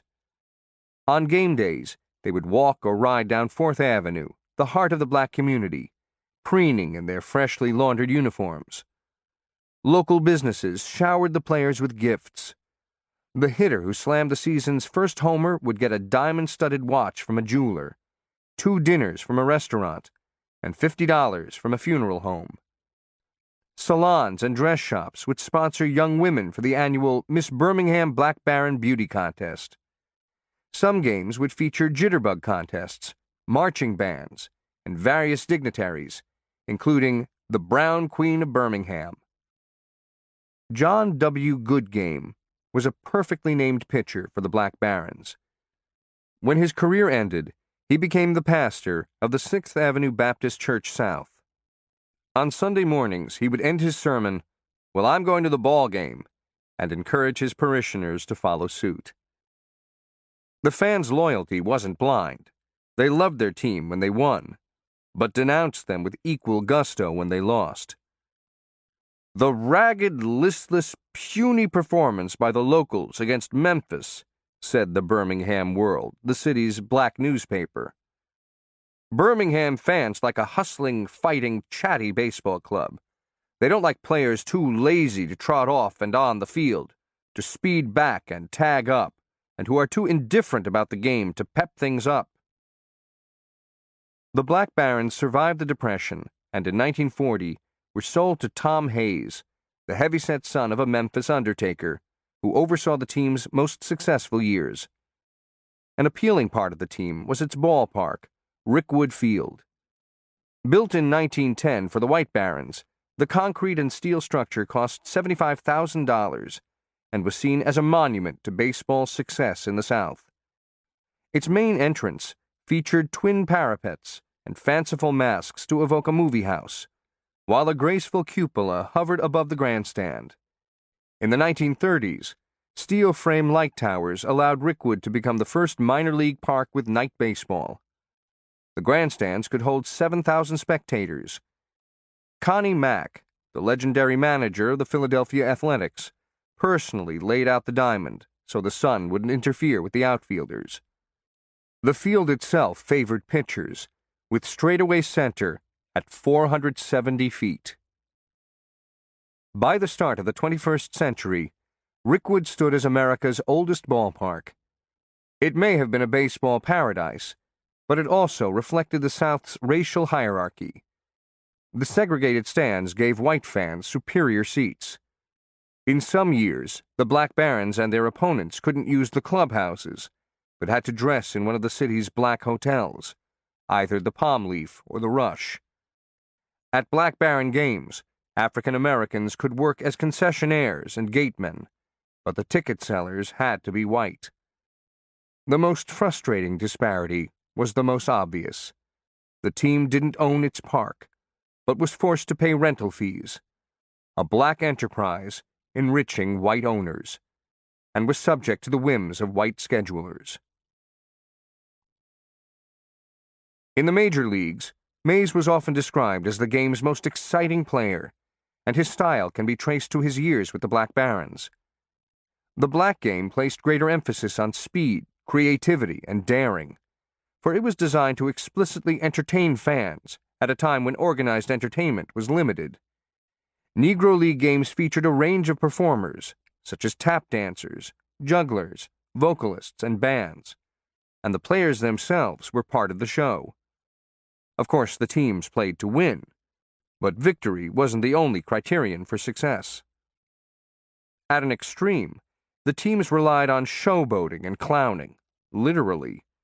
In the 1930s and 1940s, the Indianapolis Clowns fielded two players as a comic duo, Reese Goose Tatum and Richard King Tut Martin, the latter wearing a clown outfit and oversized glove, a cigar between his teeth.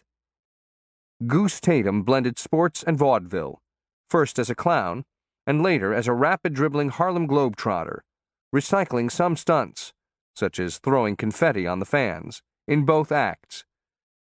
Other teams played shadow ball, in which fielders whipped an imaginary ball around the diamond, recording outs with great flair. Some of these tactics dated from the 1880s, when black barnstorming teams used comedy to draw crowds. But slapstick was also controversial for its perpetuation of negative stereotypes of blacks, as seen in minstrel shows or in step-and-fetch-it roles. As Piper Davis said, "If you was black, you was a clown, because in the movies, the only time you saw a black man, he was a comedian or a butler. But didn't nobody clown in our league but the Indianapolis Clowns. We played baseball." The Clowns, it should be noted, still fielded some good players, including, in 1952, an 18-year-old Alabaman named Hank Aaron. In the 1920s, Babe Ruth's dominance as a power hitter turned Major League Baseball into a slugger's game, slow and predictable, with less emphasis on base stealing, bunting, and the hit and run. The Negro players, still striving for entertainment, refined those skills, which, combined with the loose structure of the leagues, contributed to freewheeling theatrics. The games involved constant movement, dancing off bases, subterfuge, improvisation, and verbal jousting. Players would throw balls behind their back or under their legs, or a shortstop would use his bare hand to tap the ball out of his glove to the second baseman to start a double play.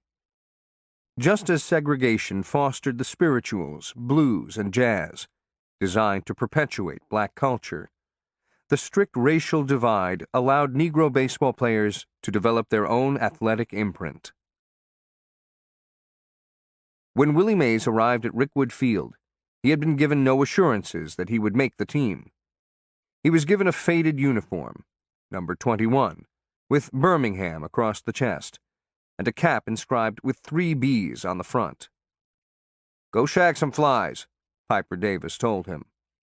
His center fielder, Norman Robinson, was a 5'8" speedster with a weak arm, and Davis had heard about Willie's gunshots from the outfield. His new teammates were skeptical. "I ain't never seen a ball player like that in my life," Bill Powell, a right-handed pitching ace, recalled. "When he came out as a little old boy, his pants were too big for him. His bat was too heavy." The doubleheader against the Cleveland Buckeyes began, and Mays, sitting out the first game, was doubtful as well. Not turned 17, he was more than 10 years younger than most of his teammates. He wasn't nervous about his age. He had always played with older boys or grown men. But these guys were bigger and stronger than anyone he'd played with. And they were good. He didn't appreciate how good until he reached the major leagues. The Black Barons, he believed, were equal to anything he saw there. He just sat. "Watch," Davis said. "Watch what's going on." The Black Barons won the first game, and before the next one began, the players gathered in the clubhouse, cooling off and drinking sodas. Mays felt isolated, alone. Then Davis approached him. "I'm going to let you play the second game," he whispered. "I don't know how you're going to do. Play left field and give it your best shot." Davis called over the equipment manager, Roosevelt Atkins, and handed him a slip of paper. "Roo, hang this lineup in the dugout." Davis looked at Willie and winked. Listed seventh in the order was Mays, LF. The manager was standing near home plate when he heard one of his players say, "That little boy's in left field." Others crowded around the lineup card and were complaining as well. Davis returned to the dugout and asked, "How's the lineup look to you fellas? If anybody don't like it, there's the clubhouse, and you can go back in there and take off your uniform if you want to, and you can take it with you." He had no takers. Mays had to face Chet Brewer, a tall right-hander who entered the Negro Leagues with the Kansas City Monarchs in 1925, 6 years before Willie was born. In this instance, youth prevailed. Mays rapped 2 singles.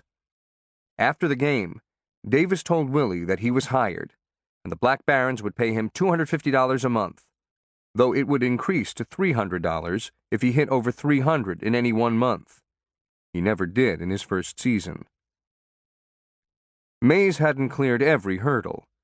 He was completing his sophomore year of high school, and neither Davis nor Cat would let him travel with the team until classes ended. Moreover, his playing for the Black Barons, even at home games, created an uproar at school. He had received payments from other teams for several years, but the visibility of the Black Barons brought his play to the attention of the school's principal. As Davis predicted, E.J. Oliver called Willie into his office and said that if he was compensated for playing baseball, he would not be able to play high school sports in Alabama. He also threatened to suspend Willie. The youngster wanted to play baseball, but was it worth dropping out of high school? A meeting with Cat Mays, Aunt Sarah, and E.J. Oliver was hastily called. Oliver was an unforgiving disciplinarian who held his students accountable, including Willie. He lived outside the city to avoid encounters with parents. He believed that could lead him to favor one of their children. To get to school, he rode a streetcar to Birmingham, transferred to the Bessemer line, got off at the Vinesville station, and walked a mile through the woods, a total of 32 miles a day for 43 years. His well-pressed suits, shined shoes, and carefully trimmed mustache conveyed precision and control. There were many rules. Students had to handle books and periodicals in the library with clean hands, applaud moderately in the auditorium, and walk purposefully in the halls. Girls had to wear dresses or skirts no higher than an inch above the knee. Any act of mischief or insubordination was grounds for corporal punishment, which was sanctioned by one of Oliver's favorite biblical proverbs. "Foolishness is bound in the heart of a child, but the rod of correction shall drive it from him." Willie Mays felt his wrath and strap once. Caught playing in the hall, he was summoned to the principal's office and told to bend over a chair. Oliver's message, "Obey the rules," was delivered with a half-dozen decisive whacks. Oliver, a graduate of Tuskegee, was also a progressive educator. His students were taught Negro history long before it became fashionable. He oversaw a wide range of clubs, math, science, drama, debate, and encouraged his best students to travel to Montgomery for academic meets. He celebrated black ambition, including athletics. He showed his students newsreels of Jackie Robinson playing for the Dodgers. But as its name suggested, Fairfield Industrial High also focused on the trades, such as tailoring and auto mechanics for boys, home economics and cosmetology for girls. Oliver was determined that all his students would be productive citizens once they graduated. The principal reinforced Mays's values of deference, sacrifice, and discipline. But the youth's desire to play for the Black Barons undercut another tenet. In Oliver's view, for blacks, education was the path to economic salvation. He expected all of his students to graduate, and he feared that Willie would now be distracted from his schoolwork. Oliver was also not beyond self-interest. Willie helped Fairfield to win in football and basketball, increasing ticket sales and putting money in the school's coffers. All of that would be gone if he played for the Black Barons. What occurred at the meeting with Kat, Aunt Sarah, and Oliver was never disclosed to Willie. Ultimately, Sarah and Kat got what they wanted. Willie would continue to play for the Black Barons, and without any disciplinary action, but he could travel with the team only when the school year was over. Willie did indeed lose his eligibility to play high school sports, except when the team played outside Alabama. He helped the football team win a game in Florida. The move outraged his classmates, who believed he was putting his interests above the school's.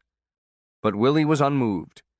He loved football and basketball, but baseball was now his profession.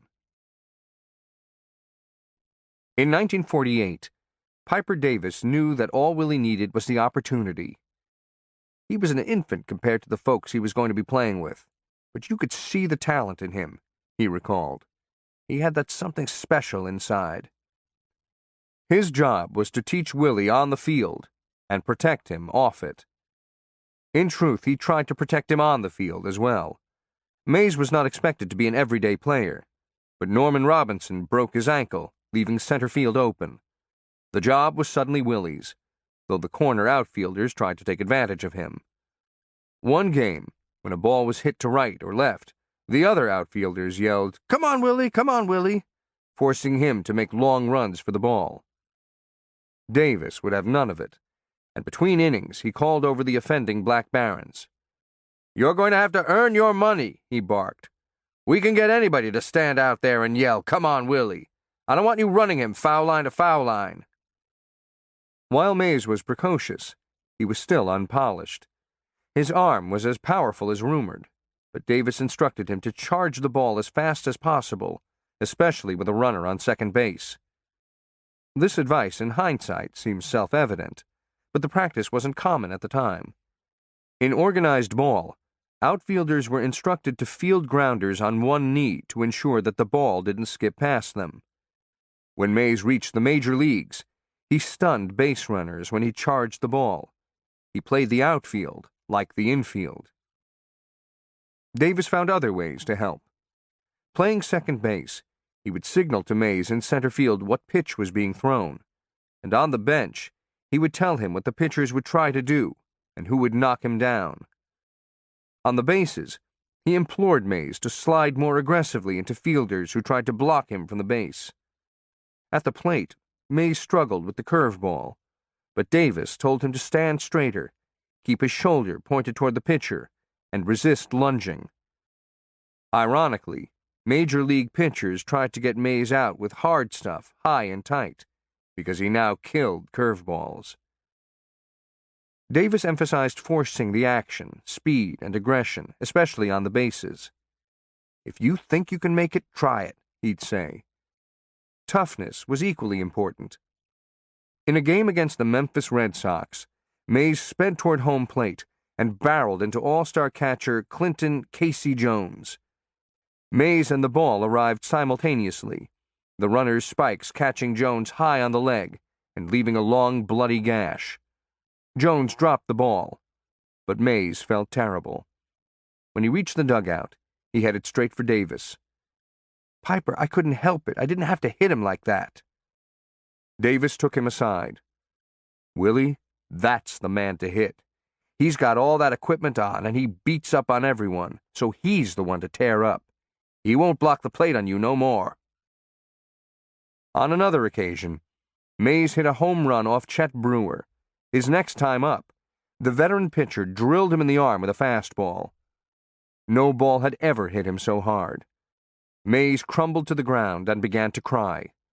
When he looked up, Davis was glowering over him and kicked him. "Skip, they're throwing at me," Mays said. His screechy voice rose even higher when he was excited. Davis made no effort to help him up. "Boy, you see first base?" "Yes, sir. Point to it."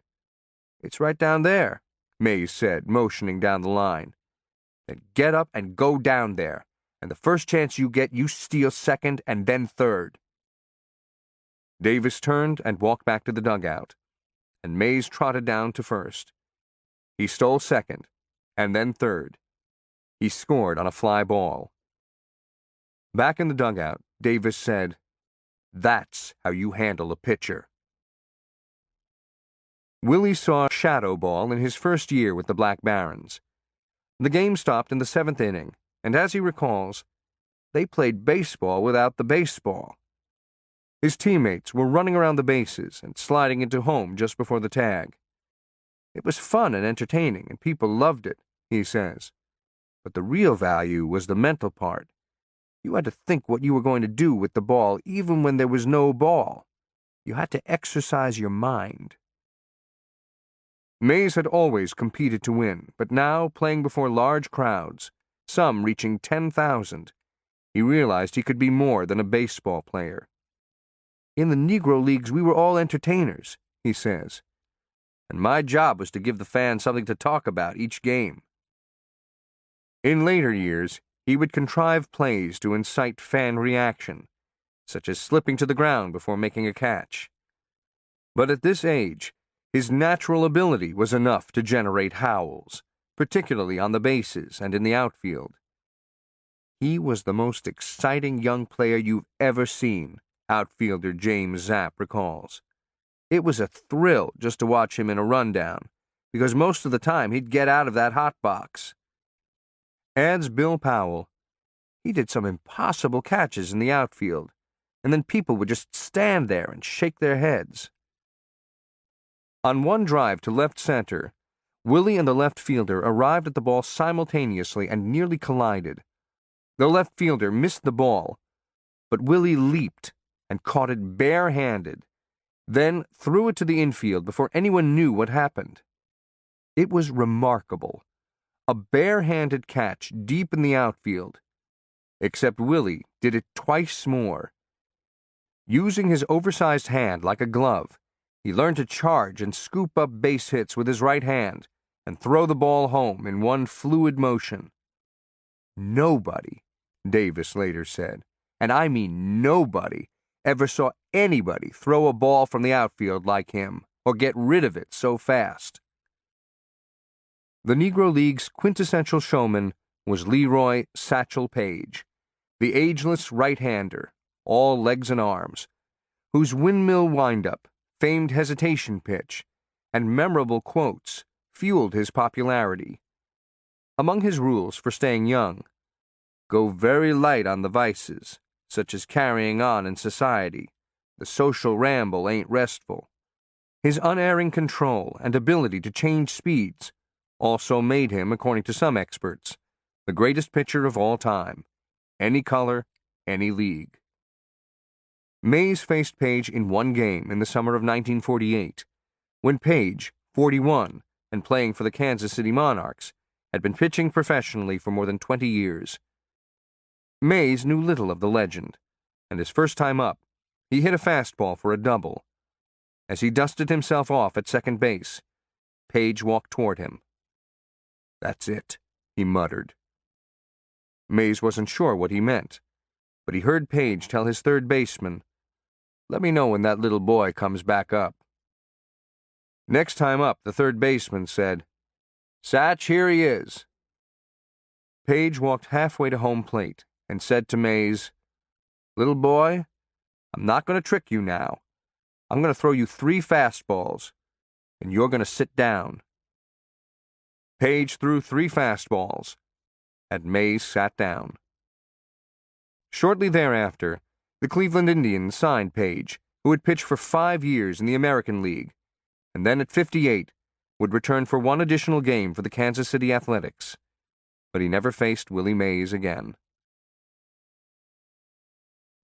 The greatest year for baseball in Birmingham's history was 1948. Its white team drew more than 440,000 fans, a Southern Association record, on its way to winning the Dixie Series. Shortstop Artie Wilson of the Black Barons hit .403, winning the batting crown for the second straight year, and the team won the Negro American League Championship, taking the series against the Kansas City Monarchs 4-3. In the second game, Willie Mays' game-tying single in the bottom of the 9th allowed the Black Barons to win in extra innings. In the World Series, Birmingham played the Negro National League champion Homestead Grays, which over the years had produced such stars as Cool Papa Bell and Josh Gibson, and this year featured future Hall of Famer Buck Leonard, known as the Black Lou Gehrig. The Grays, who had beaten the Black Barons in the World Series in 1942 and 43, won the first 2 games of this series. In Game 3, Mays made a leaping catch against the center field wall and also threw out Leonard at second base. With the score tied in the bottom of the 9th and 2 men on and 2 out, Mays stepped to the plate and singled sharply up the middle, winning the game. But it was the Black Barons' only victory of the series, with Homestead winning 4-1. Willie Mays proved he belonged. He struggled at the plate, hitting only .226 for the year, but he still made his mark in the field and on the bases. The Birmingham World first mentioned him on September 28th. Willie Howard Mays is the find of the year, if not the rookie of the year. He can hit, field, throw, and deliver in the pinch. He lacks experience and has a feeble batting average, but he will break up your ball game and turn hits into putouts with sensational catches. The season produced one of the most famous photographs in Negro League history. The picture, by Ernest Withers, features the Black Barons in their brick clubhouse after they won the league championship. The jubilant players, many with their shirts off, are pressed together, smiling, cramped in a corner beneath an exposed light bulb and flimsy hangers. A gritty, victorious image of camaraderie, unity, and love. But in the back row, hidden by arms and shoulders, there is a smooth ebony face without a smile, only wonderment and innocence, a boy among men. Cross-country bus rides became part of the romantic lore of the Negro Leagues, a celebration of male bonding and roadside adventure that satisfied the wanderlust of any ball player. But the rides were also grueling marathons, marked by cheap hotels, lousy food, and, particularly in the South, racial indignities. The Black Barons spent more time on the road than most teams. They were only one of 2 Southern teams in the Negro American League, which meant long trips to Kansas City, Chicago, Indianapolis, and Cleveland. Exhibitions, meanwhile, took them from St. Louis to New York. For Willie Mays, the endless hours on the bus, combined with his sojourns in faraway cities, gave him a view of the country that most of his high school peers could only dream about. These experiences contributed to his sense that baseball was really one big traveling family, quarrelsome at times, but beholden to the greater good of the clan. Willie was still protected, but his time with these older men, intimately familiar with the angry, violent subtext of Jim Crow, broadened his education on how to survive the country's racial codes. The cross-country experience was full of contradictions. Negro Leaguers might be denied food or gas by the very people who would patronize their games later that day. But that didn't deter the players from performing at their highest level. Their exploits made them heroes in their own community, but reminded them of their subordinate position in the country at large. It was an arduous existence, which consisted of long rides, low pay, and a game almost every day, said Monty Irvin, who starred with the Newark Eagles in the 1940s before playing with the New York Giants. Players would wash their clothes in the morning and dry them by holding them out the window on their ride to the next town. Barred from hotels in some cities, teams would sometimes sleep on the bus, in rooming houses, or even in jails. The traveling conditions were almost unbelievable, Irvin said. That was the tragic part about traveling, particularly in the South, where we couldn't even stay in the 3rd or 4th-rate hotels. Negro Leaguers later bristled at this vagabond image, puttering across America, nearly broke, bordering on desperation, as obscuring the dignity of their efforts and their own resourcefulness. Roy Campanella, who began his career in 1937 with the Washington Elite Giants, recalled that the bus combined home, dressing room, dining room, and hotel. Rarely were we in the same city 2 days in a row, he said. Mostly we played by day and traveled by night. Sometimes we played both day and night, and usually in 2 different cities. But I loved the life, despite the killing schedule. The team's bus would sometimes pick up Willie in Fairfield. He was just standing there on the highway with his suitcase, a little country boy, recalled James Zapp.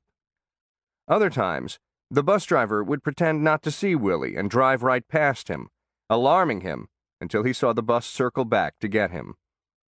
The driver, Charlie Rudd, was also the team's navigator, mechanic, and bat boy, though he was called Batman because he was in his 50s. Rudd had more faith in the vehicle than it deserved. Its brakes once went out on a hill outside Asheville, North Carolina, and one of the older players began calling out signals. If we came to a right turn, everybody leaned left, and vice versa, Piper Davis recalled. I'm saying to myself, Lord, get me out of this. And finally, the Batman used his gears, so we stopped. It's lucky we didn't meet nobody or catch up with nobody. On another occasion, the bus broke down completely on the way to Montgomery. Davis left on foot and returned a half-hour later driving an ice truck. Gotta play a game, fellas, he called out. Mays and his teammates piled into the frigid vehicle and, with the back door open, shivered for the next 40 miles. Rudd picked up the players in front of Bob's Savoy Cafe, the largest Negro cafe in Birmingham, and Davis demanded that they be on time. It didn't always happen, but Rudd seemed to know when tardy players were moments away from arriving. He would stall for a few minutes by cleaning the windshield, wiping the headlights, or checking air in the tires. But on one occasion, he couldn't save Willie when the boy arrived early at the Savoy. The owner, a large, light-skinned man, had a table for Willie so he could keep an eye on him. But after his meal, Willie put his suitcase on the bus and walked down the street to shoot pool. He lost track of time, and the bus rumbled off.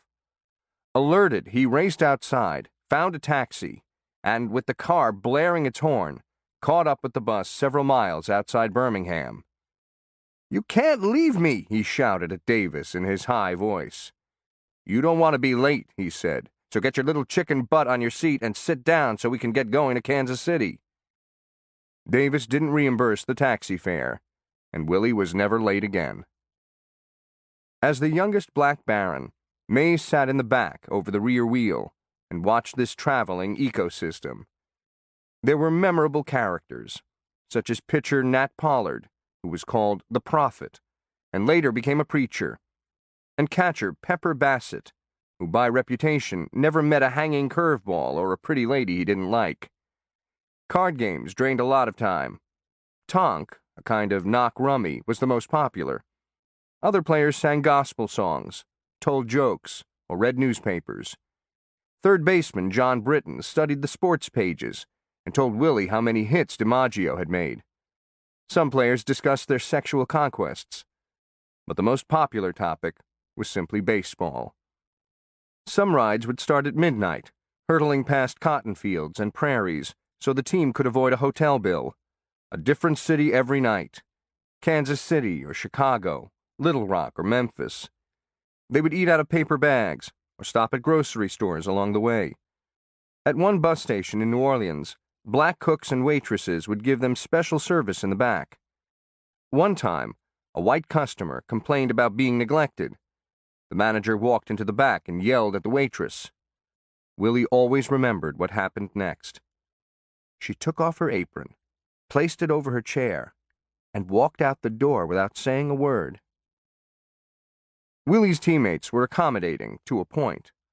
One night, over a long, bumpy road, he was jounced so badly that he moved to the front of the bus to sit with Bassett, who, at 6'3" and 225 pounds, was one of the biggest players on the team. Willie tried to get him to move, but he wouldn't. So Willie asked Davis, sleeping nearby, for assistance. But Bassett opened his eyes and growled, "You better get away from me." He took a swing, missed, and hit an overhead rack. Willie retreated.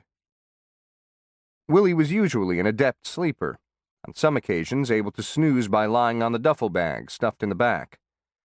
In the major leagues, when he traveled by train, New York Giant announcer Russ Hodges said that Mays was the greatest sleeper I ever saw. He could be wide awake on an airplane as it began to taxi on the runway, and be asleep by takeoff. As a black baron, resting was easier after the team bought a modish blue and silver bus called the Blue Goose. It had reclining seats, air conditioning, and reliable brakes. Piper Davis had assured Kat that Willie would be protected. The boy couldn't go anywhere without a chaperone. To ensure that he got to bed early, Davis rotated Willie's roommate, always putting him with the next day's starting pitcher. Davis assumed that tomorrow's hurler would prefer sleep to late-night temptations. While Willie's classmates may have spent their summers reading about other places in America, Willie was visiting them and could report back on his experiences. He talked about New York, where the bus caught fire in the Holland Tunnel, and Willie had to rescue his 2 suitcases before playing at the Polo Grounds. He described St. Louis, where he attended his first Major League game at Sportsman's Park, and saw Stan Musial hit. He discussed Philadelphia, where he got a close look at the Liberty Bell. He told his classmates about the crack. It was a history lesson, Mays said. My classmates got it from books. I got it from life. The Black Barons demonstrated character and pride in ways beyond winning games. How you looked also made a statement. We were one of the sharpest-dressed teams in the league, Bill Greason says. We walked off that bus and were well-respected. We wanted to represent our city well, our people well, and our team well. Fashion carried other advantages. Piper and the rest of us told Willie, if you're looking good, the girls will look at you, and if you're looking decent, you don't have to talk as much. Both appealed to Willie. If a player didn't have nice clothes, his teammates chipped in and bought him some. Such gestures were common in the Negro Leagues. The teams didn't have trainers, so the players gave one another rub-downs. The ballparks didn't have lights, so the guys strung their own. The owners didn't have money, so the teammates shared what they had. It was the togetherness, Greason says. We all dealt with family problems, but we all helped each other out. The Black Barons were the best group I've ever been around. The Black Barons gave Willie more formal tutorials about his own baseball heritage. He learned, for example, that Jackie Robinson wasn't the first black player in the major leagues. As far back as 1872, Negroes played in organized baseball, but they always faced resistance, and by the 1890s, the color line had been firmly established. The Black Barons delighted in telling the story of how Ty Cobb, touring Cuba in 1910, teamed with players of color. The race-baiting Cobb was outraged that 3 of them had out-hit him. We would laugh about that on the rides. Good old Ty, the Georgia Peach, miffed at being out-hit, Mays later said. He received a more pointed education about race in America. In Fairfield, he had been relatively insulated from overt hostility, his carefree personality putting everyone, black and white, at ease, his athletic achievements making him a budding celebrity. The Black Barons cast race relations in a different light. They understood how tenuously they clung to their freedom as well as their lives. They played for a team in Birmingham, which was different from the rest of the country, even different from many other places in the South. Different, as in more hostile to blacks. Controlled by white supremacists, the city crushed any hint of Negro defiance with swift, violent efficiency. That message was delivered in 1942, when a black man in Birmingham argued with a white bus driver about 3 cents in change. The man stepped off the bus, and the driver shot him 6 times. No charges were filed. The violence was organized and systemic. In 1947, a year before Mays joined the Black Barons, a re-energized Ku Klux Klan adopted a new tool to keep black families out of white neighborhoods: dynamite. On August 18, 1947, 6 sticks were used to blow up the house of a black man who had successfully sued to end Birmingham's racist zoning laws. Within 2 years, so many black homes had been detonated in one area that it was known as Dynamite Hill, and the city was nicknamed Bombingham. Its most famous bombing, killing 4 black girls at the 16th Street Baptist Church in 1963, culminated years of terrorism against the African American community. In the civil rights era, the man most closely associated with using police-state tactics to uphold segregation was Eugene Bull Connor, the city's police commissioner. He was elected to office in 1937 and was responsible, in 1963, for turning fire hoses and attack dogs against peaceful demonstrators. Birmingham's suffocating bigotry stunned the black journalist Carl T. Rowan, who visited the city around 1950 and encountered passive Negroes who dare not be seen on any street after sundown. He discovered that blacks in Birmingham lived under a shadow of intimidation and oppression, and he was left aghast by the obvious fear in the eyes of innocent people. All blacks in the South were in peril, for Southern authorities had long been arbitrarily arresting African Americans on trumped-up charges, such as vagrancy or loitering, and leasing them into corporate slave camps. Douglas A. Blackman, in Slavery by Another Name, documents the pervasive use of this practice in the coal mines surrounding Birmingham. Headstones still mark the sunken graves of those who died in collapsed prison mines. Blackman estimates that in 1930, the great majority of African Americans in the Black Belt of the South were almost certainly trapped in some form of coerced labor. Negro baseball players, in comparison, led a charmed life, so the black barons had good reason to bear their resentments quietly. At the 1948 Negro League World Series, several games were played at Pelican Park in New Orleans, and black fans, including the wives of players, were separated by chicken wire, corralled like farm animals. But those affronts could be endured compared to other forms of oppression. Bill Greason, 7 years older than Mays, was the second youngest player on the team. He says the veterans taught all the young players how to survive in an unjust, unforgiving world. With all the rejection we had to suffer, you had to learn to laugh and keep going, Greason says. Don't let anybody know they hit your weak spot. Just keep going as if you didn't hear it, and try to make your enemy your friend. If you perform well enough, they'll come to your side. He recalls the night that a white fan threw beer on him and called him names. He went to the dugout and changed his uniform, but never said a word. If they try to anger you and you smile, sooner or later they let you go, Greason says. After he retired, he used his compassion and forgiveness as the pastor at Bethel Baptist Church in Birmingham. This conciliatory approach echoed Piper Davis's advice to Willie on getting hit by a pitch. Brush yourself off, run down to first, and steal a base. Physical retaliation or verbal sparring serves no purpose. The Black Barons taught Mays that defiance was self-defeating, or as Mays describes it, keep your mouth closed. He credits his father for insisting that he remain positive, but the Black Barons prepared him to overcome racial assaults. I was programmed, he explains, to do these things before I got into professional ball. You had to understand that they were going to call you names. You had to understand that whatever you did, it was going to be negative because of who you were. I knew that stuff from the Black Barons. Mays repeatedly uses the word programmed in describing his preparation for the outside world, a hardwiring of stoicism and strength that no adversary could reverse.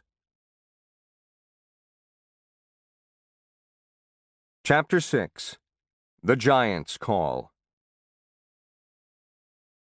The Chicago Defender was America's most influential black newspaper, a staunch advocate for baseball's integration with more than half its readers outside Chicago. It also recognized the game's broader role in the quest for racial equality. So Mays achieved a certain milestone when the Defender, on August 27, 1949, published an article, "Move over, you vets. Willie Mays is coming up like a prairie fire."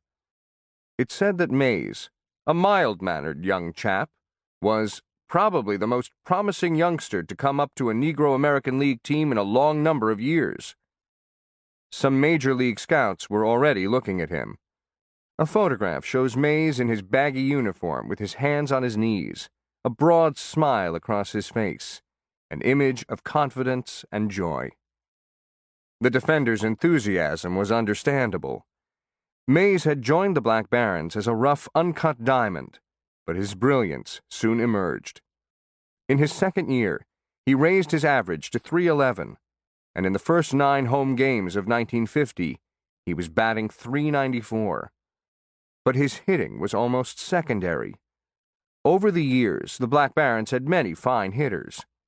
What stood out was Willie's glorious arm. He is a sensation at throwing long balls that spell out for the surprised runner, the Birmingham World reported on April 11, 1950.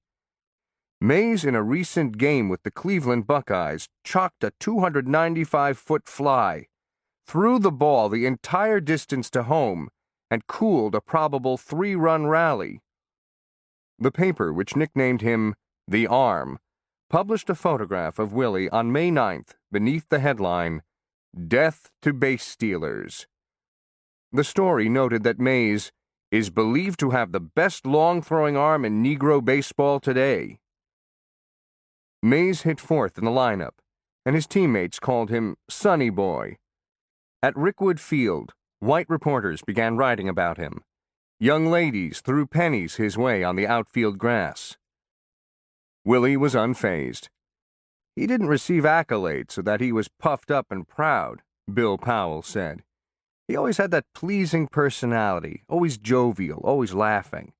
He was clean-cut, no drinking, no smoking. All he drank were pops.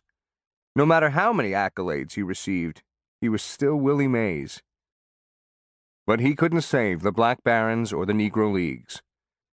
Once Jackie Robinson stepped onto the field with the Brooklyn Dodgers on April 15, 1947, joined 11 weeks later by Larry Doby with the Cleveland Indians, the attention of black baseball fans switched to new ballparks.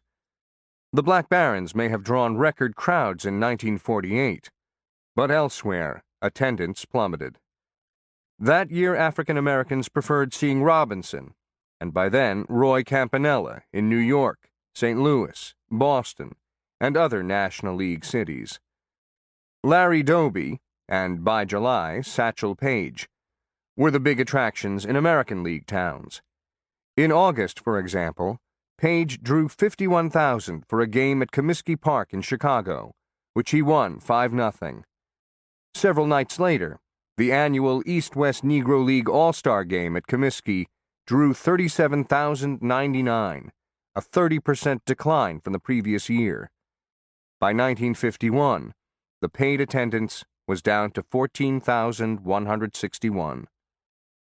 Black newspapers, which had once been the Negro League's greatest advocates, were now devoting their coverage to the Major League pioneers.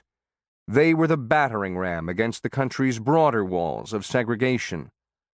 When the Homestead Grays won the 1948 World Series, its hometown newspaper, the Pittsburgh Courier, covered the event in 2 paragraphs amid stories about black major leaguers. The Grays folded in 1951. The Negro League owners were trapped in a downward spiral.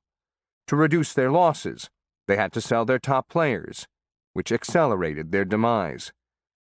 In 1948, the owners of the Newark Eagles sold their top player, Monty Irvin, to the New York Giants for $5,000. The Kansas City Monarchs sold 6 players, including Paige. The Black Barons owner, Tom Hayes, facing his own financial crisis, had begun to auction off his best players. In 1949, Artie Wilson, the best shortstop in black baseball, was sold to the Oakland Oaks in the Pacific Coast League for a reported $10,000. After the 1949 season, Piper Davis was sold to the Boston Red Sox for $7,500, with the promise of another $7,500 if he made it to the major leagues. Pitcher Alonzo Perry was also dispatched to the Oakland Oaks for $5,000, though he returned to the Black Barons the following year. That Willie Mays would end up in the major leagues was inevitable, but the scouting and signing of him is a story of missed opportunities, colossal blunders, and blinkered racism. Some scouts blew their chance for immortality simply because they couldn't judge talent. In 1949, a Pittsburgh Pirate scout was following the Black Barons, and Piper Davis approached him in a hotel lobby in New Orleans. "Give us $2,000 and you can have that, kid," he said. "Nah," the scout said. "Even if we got him, we'd make a pitcher out of him." "Ah, shit," Davis said under his breath. In an interview years later, Davis said, "They could have had Clemente in right and Mays in center." The team with the inside track on Mays was the Boston Braves, one of whose scouts, Bill Maughan, lived in Cullman, Alabama, about 50 miles north of Birmingham. On a June night in 1949, driving through Birmingham, he decided to catch a Black Barons game at Rickwood. In the second inning, with runners on first and third for the opposing team, the hitter drove the ball off the left field scoreboard. The left fielder picked it up, and the center fielder raced over, yelling, "Give it to me! Give it to me!" As Maughan recalled, "I'll be doggone if the left fielder didn't shovel past it to him like a football player, and the center fielder threw out the runner trying to go from first to third." 4 innings later, the center fielder goes to right center and has to turn and throw, and he gets another one by 8 feet trying to go from first to third. Maughan had never seen anything like it. He also didn't know anyone there, so he asked a ticket seller who owned the Black Barons. The ticket seller introduced him to Tom Hayes, who told Maughan the name of the boy in center field. Hayes also said that one of Maughan's colleagues had already been there. He showed the scout the business card of Henry Jenkins, the Boston Braves farm director. Hayes said that he had spoken on the telephone to the Braves owner, Lou Perini, as well, and the Braves had offered $7,500 for Willie. Given Hayes' cash crunch, he probably would have sold Mays right then. But the major leagues prohibited any team from signing a player who was still in high school. In fact, teams weren't supposed to even make contact with those players. The Braves had asked the Major League Commissioner, Albert "Happy" Chandler, to waive the rule for Mays, given that he was already playing for money. But Chandler decided the rule still applied. Jenkins told Hayes that he would contact him as soon as Willie graduated the following year. But Maughan was taking no chances. Seeking to gain his trust, the scout introduced himself to Mays, following him the rest of the season and picking up the trail in the spring of 1950. "I'd stand on the roof at Rickwood and watch him, and I knew this guy was mine," Maughan said. On May 1st, 1950, Maughan wrote to Jenkins, "In regard to Willie Mays, well, here is the best standout prospect available in the nation. When I say he could even pitch for my money, I am not fooling, as he is the fastest human being throwing from 60 feet 6 inches that I have ever seen." Of course, Maughan hadn't seen Mays pitch, nor had he learned to spell his last name, but that didn't matter. He continued, "Willie graduates the 15th of the month, and I plan on being in Birmingham that date. Harry, this boy is it, believe me." Jenkins, meanwhile, repeatedly assured his boss, Perini, that the Birmingham boy was going to be a great Brave. On May 31st, Willie dispelled E.J. Oliver's worst fears, and having completed all of his classwork, graduated from Fairfield Industrial High School. In his senior year, he was not absent or tardy a single day. Baseball commitments, however, did preclude him from graduation practice, so at the ceremony itself he didn't adhere to the precision marching. "He was kind of skipping and dancing around," Loretta Richardson says. "Mr. Oliver was gritting his teeth, getting red, but everybody got through it." Willie Mays received his degree in cleaning, dyeing, and pressing, which happened to overlap the interests of a baseball player to whom he would later be compared. As a youth at St. Mary's Industrial School for Boys in Baltimore, Babe Ruth excelled in the tailor's shop, sewing shirts. Unknown to Willie while he was receiving his degree, Maughan was talking to Hayes about his baseball contract. Hayes wanted $7,500 when Willie signed, and another $7,500 if Willie was still with the Braves a year later. Willie himself would receive a $4,000 bonus, according to this proposal, and would finish the year with the Black Barons. Maughan countered that the Braves would want Mays to report to one of their farm clubs immediately. On May 21st, a Sunday, the Braves sent down a second scout, Hugh Wise, to watch Willie play a doubleheader, and the youngster struggled, with only one hit in 8 at-bats. Wise feared that Mays might not hit big-league pitching, and concluded that he wasn't worth $7,500.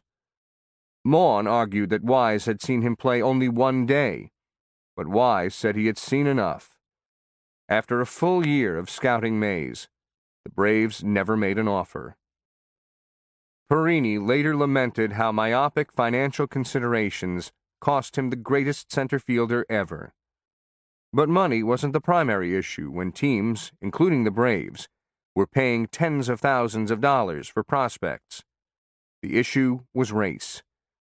In 1950, the Braves fielded their first black player, Sam Jethro, who was originally signed by the Brooklyn Dodgers, but then sold to the Braves for $150,000.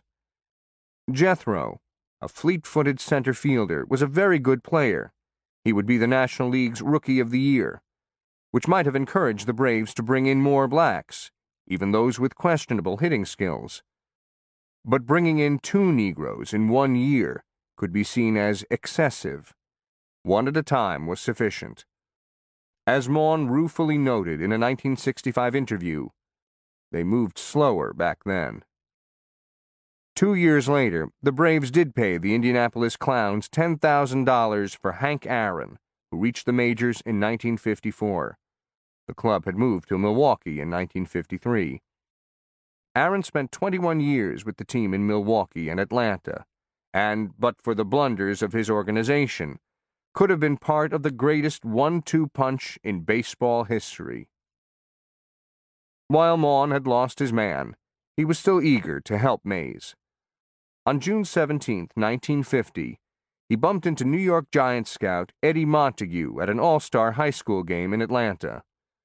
Montague said he was going to Birmingham to evaluate Black Baron Alonzo Perry, a strapping 6'3" first baseman. The Giants had already signed 2 black players, Monty Irvin and Hank Thompson, and were looking for more. "Listen," Maughan said, "you forget about Perry. Willie Mays is the one that you want." According to Montague, Maughan never referred to the wunderkind by name, just as a young Negro ball player with a great arm.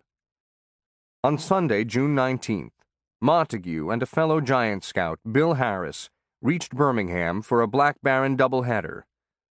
As Montague later recounted, "I had no inkling of Willie Mays, but during batting and fielding practice, my eyes almost popped out of my head when I saw a young colored boy swing the bat with great speed and power, and with hands that had the quickness of a young Joe Louis throwing punches. I also saw his great arm during fielding practice, and during the games his speed and fielding ability showed up. He lined a double off the right field wall, sent the left fielder back to the fence on a whistling drive, and then hammered a double into center. This was the greatest young ball player I had ever seen in my life." During the game, the 2 scouts moved around the ballpark to watch Mays from different angles, but saw most of the game from the roof, where Montague clocked him running to first base. 4 seconds is about the best you can expect from a right-handed batter, he later said. Yet Willie was doing that and even faster. Only speedy lefties can get down to first under 4 seconds. Montague also met Tom Hayes and promptly asked him how much he wanted for his center fielder.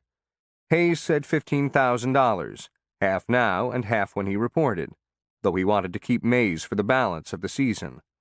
After the game, Montague met Mays in the locker room, and all he saw was muscles and a magnificent pair of shoulders.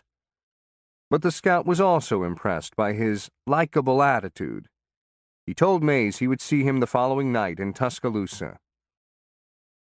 Jack Schwartz, the director of the Giants farm system, was reading the newspaper at his home in Massapequa, New York, when the telephone rang. It was Harris from his hotel in Birmingham. "He told me he had seen enough of Perry to know he was not the man we wanted," Schwartz recalled. but he thought the Black Barons had one player worth having, a 19-year-old kid named Mays, Willie Mays. Harris reported that Mays could hit to either field, that he could run, that he had a real good arm. As I listened, it added up to a routine description of a player who happens to strike a scout favorably, nothing more, nothing less. Then Montague got on the phone. Now it was different. Montague fairly exploded. "You got to get this boy," he shouted. "He'll be in the big leagues in 2 years. Don't ask any questions. Just go get him." That was the convincer. From then on, we went after Willie. They had little time to waste. On June 2nd, the Birmingham World reported persistent talk that scouts of the Boston Braves, Boston Red Sox, the Brooklyn Dodgers, and the Cleveland Indians are hot on the trail of center fielder Willie Mays. On the following night in Tuscaloosa, Montague arrived alone at the ballpark so early that, if it had not been for the groundskeeper, I would have been lonely. When the Black Barons got off their bus, he quietly approached Mays and asked to speak with him in private. "Would you like to play professional baseball, Willie?" "Yes, sir," Willie said. "Would you like to play for the Giants?" "Yes, sir." The scout told him he would speak to Tom Hayes about his contract.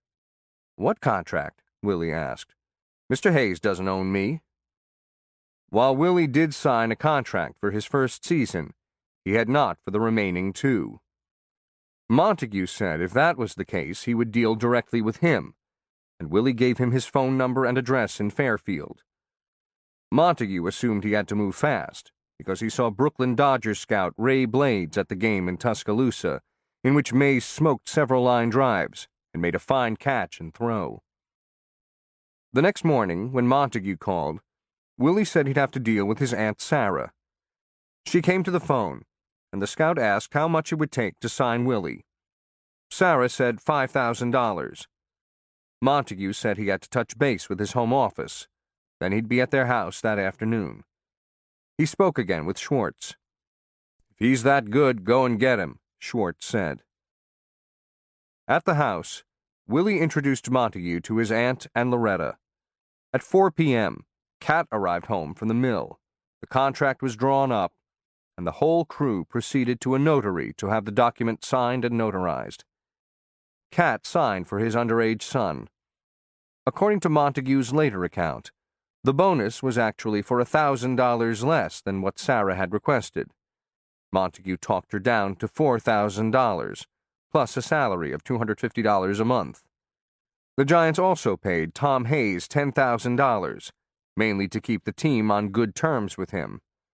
That move didn't sit well with Cat. "Why should Mr. Hayes get anything?" he asked Montague.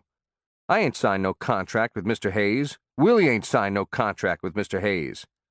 "Well, we don't want no trouble later," Montague responded. "He might come back and try to sue us." Horace Stoneham, the Giants' owner, sent Hayes a telegram on June 21st, confirming the transaction, though, like Mom, misspelling the prospect's name, Willie H. Mays, Jr. Montague recalled Cat Mays as a proud man that day when Willie signed his first contract. Loretta remembers that after the scout left, her mother wept. She would give Cat $250 and Willie $3,000, which he used for a new green Mercury and some clothes. Willie felt gratitude and elation. He knew that organized baseball had accelerated the signings of top Negro players, and now if he performed well with the Giants' minor league affiliates, he could play in the same league as his heroes, DiMaggio, Musial, Williams, and Jackie Robinson.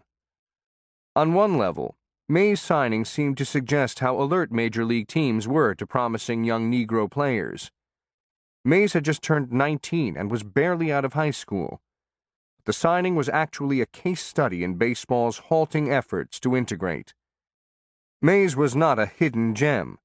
He was the most charismatic star of the very league that was funneling its best young talent to the majors, with 1950 marking the 3rd year out of 4 in which a black player, Jackie Robinson, Don Newcomb, and Sam Jethro, had won the Rookie of the Year award.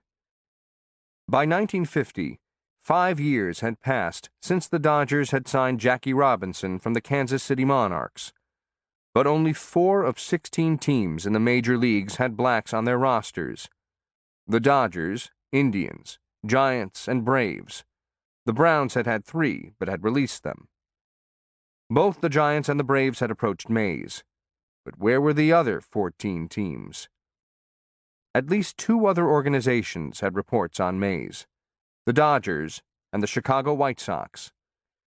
In the case of the Dodgers, both Robinson and Roy Campanella recommended Mays after they played against him in 1949 during a barnstorming tour through the South. But a scout named Whit Matthews watched Mays that year and concluded, "The kid can't hit a curveball." Nonetheless, another Brooklyn scout was back on the trail in 1950. The Dodgers certainly knew the immense value on the field and at the gate of developing dynamic Negro players. But they apparently passed on Mays because they already had 3 established African-American stars: Robinson, Newcomb, and Campanella. They had 2 others meriting promotion, and they feared having too many blacks. Sports writers speculated that the magic number for black players on any one team was 5. Exceeding that threshold increased the risk of a backlash from white fans. By 1955, Dick Young of the Daily News, noting the significant financial investment of baseball owners, opined that 5 blacks were not excessive, but 8 might be. This informal quota also applied to professional football, where teams restricted the number of black players to 7 or fewer. Bill Maughan, the brave scout, acknowledged that his team didn't sign Mays because it had just acquired Sam Jethro from the Dodgers, and Branch Rickey, in discussing that sale, conceded the unspoken quota. Ownership thought there was a surfeit of colored boys on the Brooklyn club. The Boston Red Sox sent its scout, George Digby, to evaluate Mays, and Digby later said, "He was the greatest prospect I ever saw." But the Red Sox had just signed Piper Davis and would not sign a second. The Red Sox would be the last major league team to integrate in 1959. Mays was a free agent for 3 weeks between his graduation from high school and his signing with the Giants, and virtually all of Major League Baseball missed him. Bill Maughan knew why. It was the color line at the time, he told Look magazine in 1955. That explains how Willie was on the loose for a solid month. The teams which had signed Negro players felt they had enough, for the time being at least. Those who didn't have any were not interested at the time.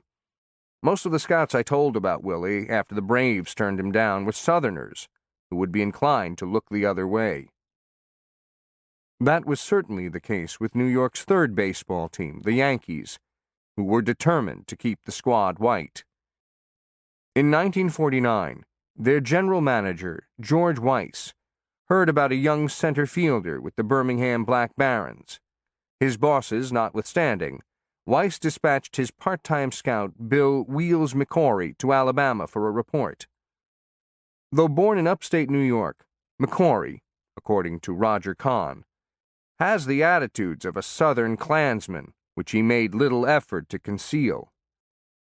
He reported that Willie Mays could run and throw, but was not worth signing because the boy can't hit a good curveball. The Yankees did not put a black player on its roster until Elston Howard in 1955. The New York Giants were not deterred by race. They simply needed good players. As Charles Chub Feeney, the vice president of the Giants, and a nephew of Horace Stoneham, said, "Of course we knew segregation was wrong. My uncle knew it and I knew it.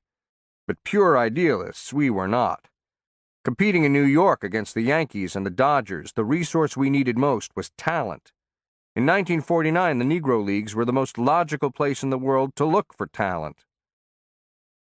Still, the Giants were guilty of more subtle bigotry.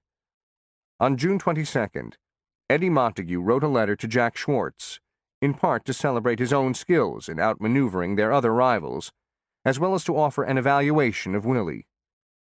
"If Mays has any flaws in his ability, it is in not knowing how to run, and I would like to suggest that we employ a track coach to help him." This could be turned to the Giants' advantage. If Jesse Owens or some other great Negro runner is around the New York area, I believe it would be a great publicity angle and worth the time and money to hire him. No track coach was ever needed for Willie Mays. Montague also spoke highly of his ability to sign Mays for only $4,000, but noted that his true financial worth was higher. In my opinion, Mays is a definite major league prospect, and had he been a white boy, I haven't any doubts but that he would have been a bonus ball player. Bonus ball players were those who signed under the so-called bonus rule, which existed in various forms from 1947 to 1965. Its goal was to limit bidding wars that favored the wealthiest franchises. If a team signed a player above a certain threshold, $4,000 to $6,000 depending on the year, that bonus baby had to stay on the big league roster for the next 2 years. But if he wasn't ready for the big leagues, he would be dead weight on the bench and would have his development stymied, possibilities designed to limit outrageous bonuses in the first place. Under this rule, bonuses were still paid, but the amounts varied significantly. In 1950, the Pirates paid a $100,000 bonus to a forgotten pitcher named Paul Pettit, who won 1 game in the majors. In 1954, Sandy Koufax's father, Irving, asked for a $14,000 bonus for his son, which he calculated as the cost of a 4-year education. The Giants, too, were in the bonus game, though not profitably. In 1954, they gave $35,000 to infielder Joey Amalfitano, who spent 2 years on the bench before being sent to the minors for 4 years. And the Giants shoveled another $60,000 to pitcher Paul Giel, who after 6 years retired with a 5.39 ERA and an 11-9 lifetime record. Black players were largely excluded from these quick-hit riches. The economists Anthony Pascal and Leonard Rapping found that in 1968, 1 out of 5 white major leaguers who had signed before 1959 had received bonuses greater than $20,000, but none of the 30 blacks playing in 1968 who had signed in the 1950s had received that inducement. Mays says that Stoneham quietly gave him an extra $10,000. Stoneham never declared the amount, even his scouts didn't know, which would have triggered the bonus rule. But even $10,000 was a pittance compared to the sums given to other highly touted prospects. The Giants treated Mays no differently from the way any major league team would have treated him. But before he ever stepped on the field in organized baseball, his skin color had cost him tens of thousands of dollars, maybe $100,000, which in 2010 would be about $895,000. Mays knew nothing about the slight, and remains grateful to an organization that took a chance on a 19-year-old kid, and soon paid him at the highest levels of his profession. Whatever was denied him long ago doesn't bother him today. "I don't look at race that way," he says. "If I did, how could I have accomplished the things that I did? You can't go back 60 years. Mays has another reason to feel good about his personal history. He was lucky to have absorbed the ethos of black baseball while still having a full career in the majors.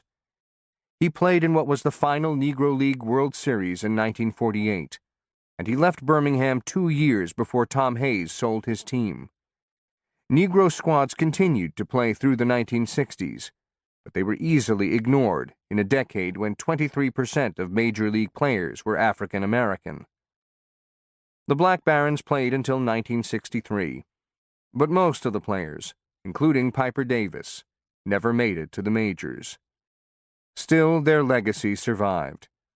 In June of 1950, their finest protege boarded a train and headed north, taking with him his glove, some sandwiches, the wisdom of his mentors, and the dazzling spirit of the great Negro Leagues.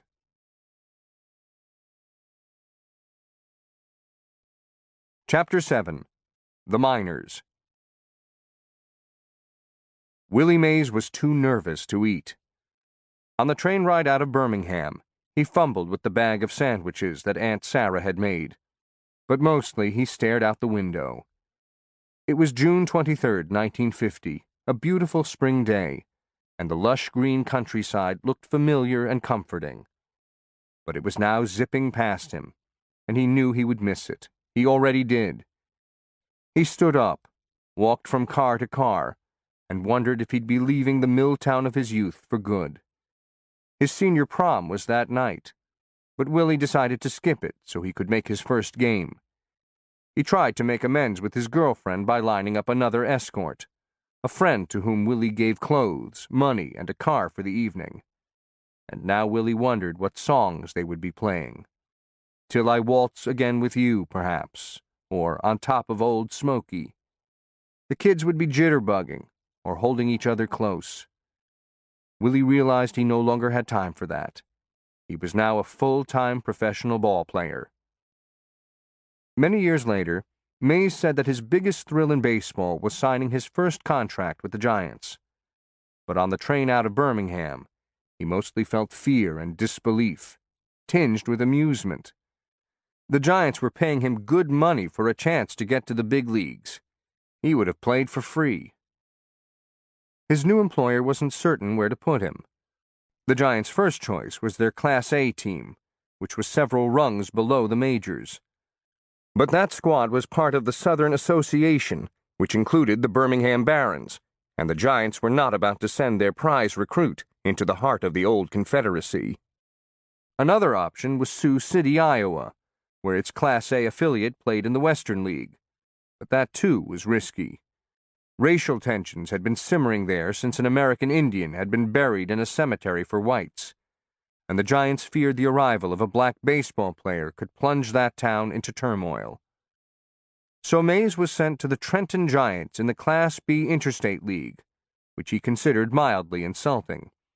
The Black Barons were far better than any team on that circuit.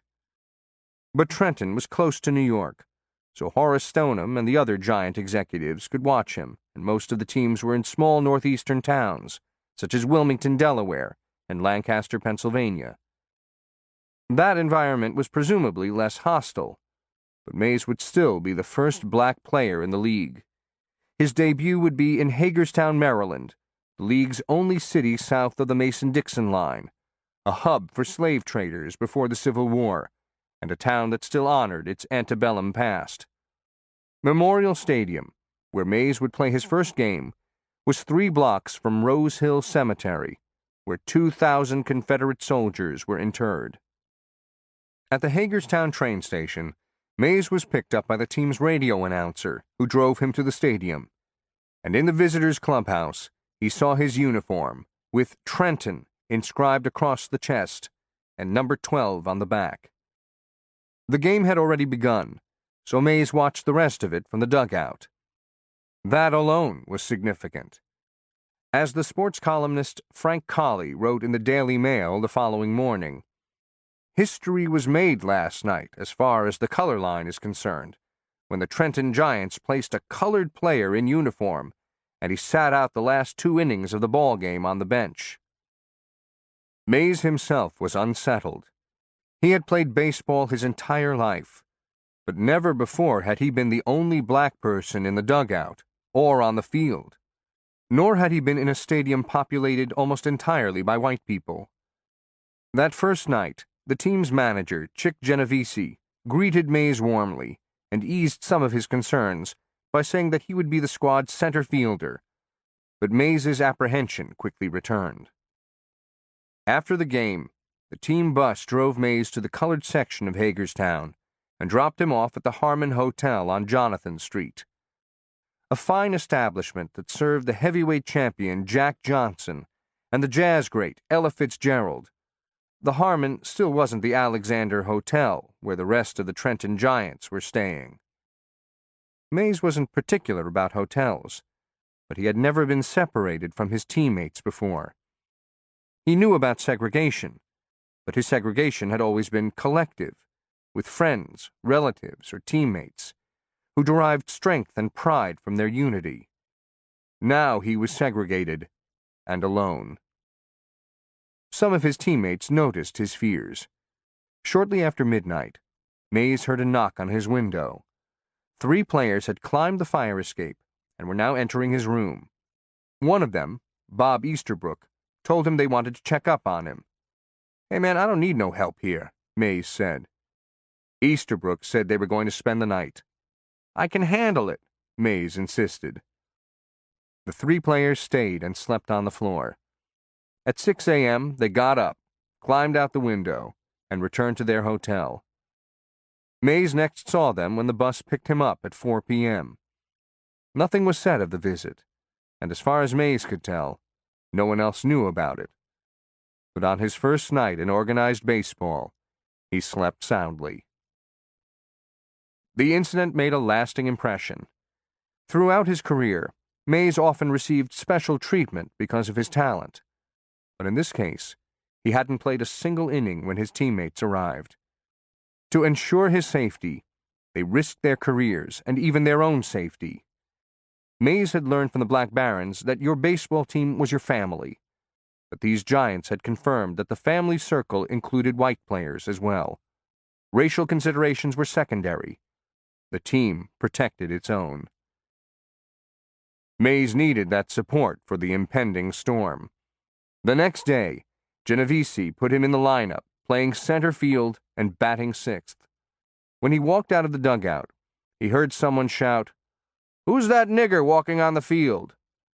A 10-year-old boy named Bob Miller later remembered hearing one fan yell, "Crap shooter," while another one screamed, "Watermelon man." The catcalls and epithets continued through the game. As Bob left the stadium, his father said, "They sure were tough on that young kid."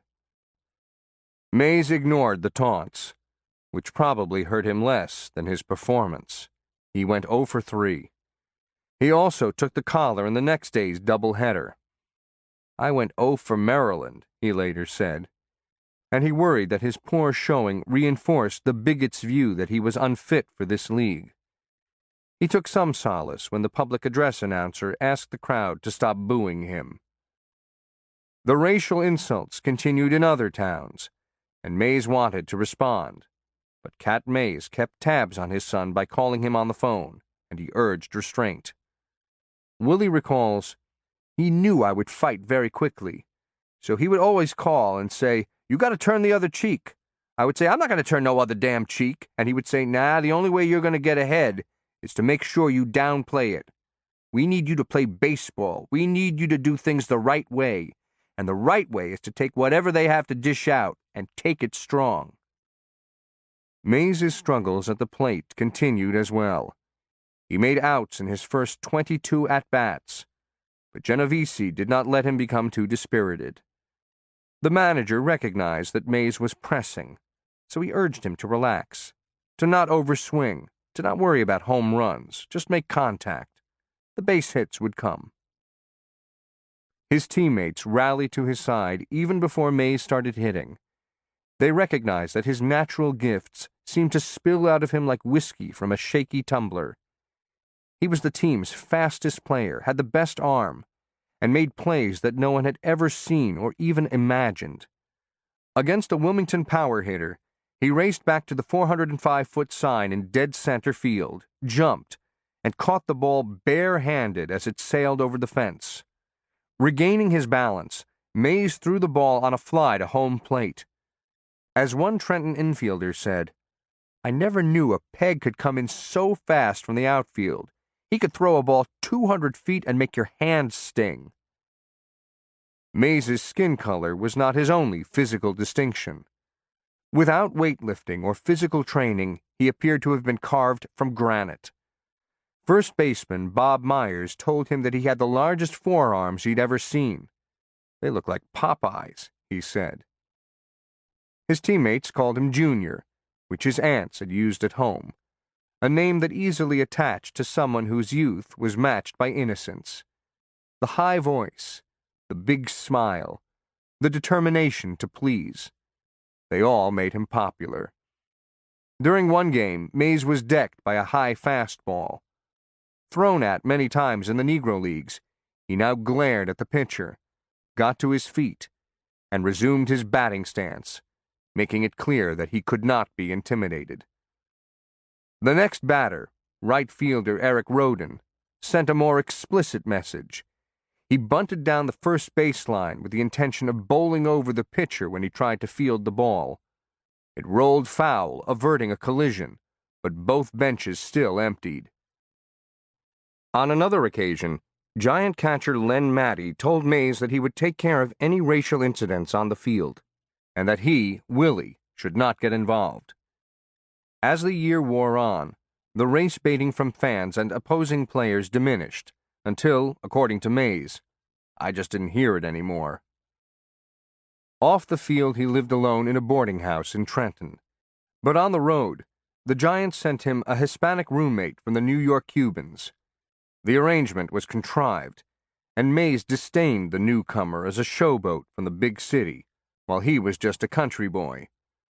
When Mays overslept and missed the team bus, Genovese yelled at the roommate, who was gone in a month. Mays was the first black player with whom most of the Trenton Giants had played, but if any of them had misgivings, his engaging demeanor dispelled them.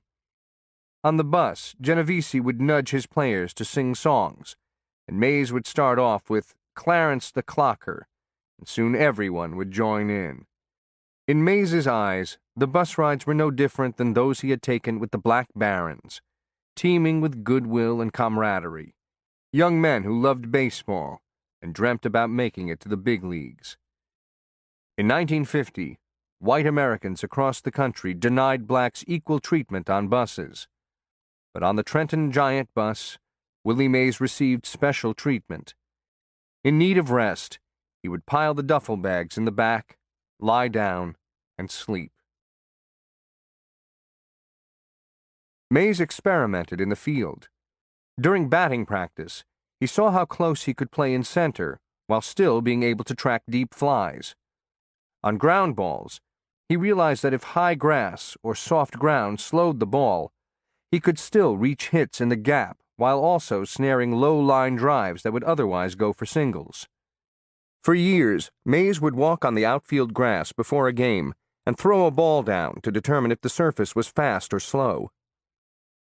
Mays thought he had already mastered baseball strategy, but Genovese, along with Trenton Giant general manager Bill McKechnie, expanded his education.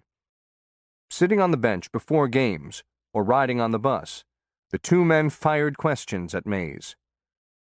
1 and 2, hitter's weakness is high inside. Where do you pitch him? You're on second, 1 out. Long fly to center. Center fielder's arm is average. Do you tag up? If not, how far off do you lead? Last of the 9th, score tied. Your pitcher's coming up, 2 out. Do you let him bat, or do you pinch hit for him? Mays asked why they were asking him things that only a manager would have to worry about. McKechnie told him that someday he could be a manager. Where? Mays demanded. Negro League someplace? Ain't gonna be no Negro Leagues anyhow, time you get through rating 'em. McKechnie said that even if he didn't become a manager, the more he understood about the game, the better he'd play it. Still not convinced, Mays wanted to know why he had to answer questions about pitching. He'd certainly never be a pitcher. Because, McKechnie said, the only way to be a smart hitter is to start thinking like a pitcher. Mays's hitting continued to improve, more for average than home runs, as he drove balls to all parts of these small-town ballparks. His assists began to pile up as well. Each week, Genovese sent the New York Giants increasingly glowing reports on Mays. One report said, "He's a major league prospect, possesses strong arms and wrist, runs good, has good baseball instinct, wants to learn, should play Triple-A ball next year." Horace Stoneham got the message. After watching the New York Giants play a day game in Philadelphia, he and several associates rented a car and drove to Trenton, where they watched Mays for the first time at Dunn Field. McKechnie tried to temper his expectations, saying, "He might be a little tight because you're here." As Stoneham recalled, "Well, Willie got about 2 hits in the first few innings, and in the 7th he came up and hit a ball into a gas station that was across the street beyond the left field fence. That's how tight he was. He played in 81 games for Trenton, a bit more than half a season. He had 306 at-bats and hit .353, which led the league, though he didn't win the batting title because he had too few plate appearances. He had 20 doubles, 3 triples, 4 home runs, and 55 RBIs. His home run total wasn't as high as he would have liked, but he assumed no one would complain. He also led the league in outfield assists with 17. He pushed himself every at-bat, fly ball, throw, and stolen base. He crashed into walls, covered the alleys, dove on the outfield grass. Combined with nerves and anxiety, it all wore him down. Near the end of the season, on a humid afternoon in Harrisburg, Pennsylvania, he collapsed from fatigue after a stretch of doubleheaders, requiring an ambulance. Mays was fine, but it was an odd spectacle. This 19-year-old kid, a paragon of physical strength, drained of all energy. He didn't know how to pace himself. But one spell of exhaustion was a tiny cloud on an otherwise brilliant debut. He was leaving Trenton for a bigger stage. Mays returned to Birmingham, where Piper Davis rounded up some players to compete against major leaguers on a barnstorming tour. The games allowed Mays to meet 2 black players with the New York Giants, Monty Irvin and Hank Thompson. More important, the major league team was managed by Jackie Robinson, who had watched Mays play with the Black Barons. But Mays had not seen Robinson before. His most significant impression on Mays had nothing to do with baseball. The barnstorming team included 3 white Dodgers, Ralph Branca, Gil Hodges, and Pee Wee Reese, which Mays assumed was the first time an integrated professional baseball team had ever taken the field in the South. That may not have been accurate, but it was certainly true in Birmingham. That Jackie Robinson led that team in Mays's eyes was further testament to his character and courage. Mays's performance in Trenton confirmed the ecstatic scouting reports from Alabama, so the Giants figured he could bypass Class A and AA ball and go directly to the club's AAA team, the Minneapolis Millers in the American Association, just 1 step from the majors. Mays believed he could reach the big leagues after 2 seasons in the minors, even though many top prospects required twice that long. Jobs in the majors were tight. In 1950, there were about 27 minor league jobs for every major league position. Thanks to expansion, by 1990, the ratio was 6-1. But Mays understood the challenge in 1950. "You had to be better than good to make the majors," he said. "You had to be great." Stoneham also believed that Mays needed a full year in Minneapolis, which seemed minimal seasoning for a player so young. Mays could develop into a brilliant player, but he had been out of high school less than a year when the Millers' spring training began in March 1951 in Sanford, Florida. The city was segregated, so Mays spent much of his free time in a movie theater with a special entrance for blacks, who sat in a roped-off section in the balcony. Mays didn't care. His only concern was his play on the field, and the theater was no different from those in Birmingham.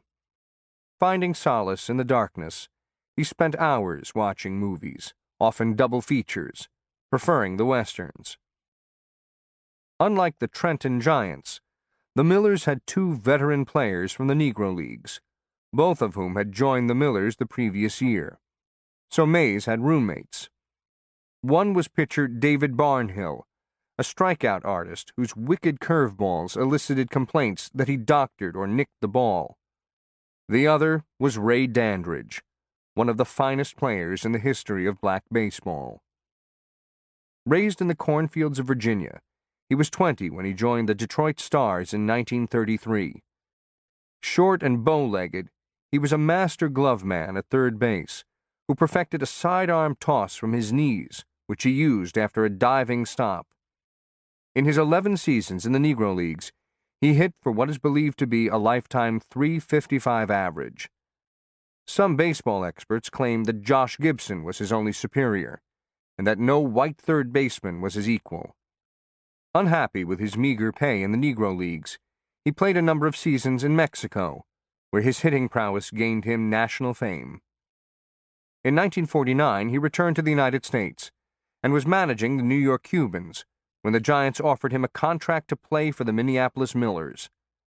With only one goal left, to play in the major leagues, Dandridge accepted. He was 36, and in his rookie season in organized baseball, he hit .362, 2 points shy of the batting title. The following year, he came back even stronger, winning the Most Valuable Player award and leading his team to the pennant. In his third season, it appeared he might finally receive his call to the varsity when Giant third baseman Hank Thompson was spiked in the toe and had to sit out.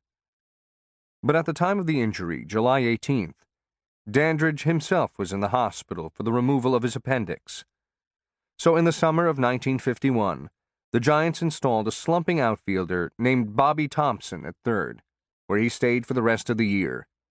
And Ray Dandridge never got his call to the big leagues.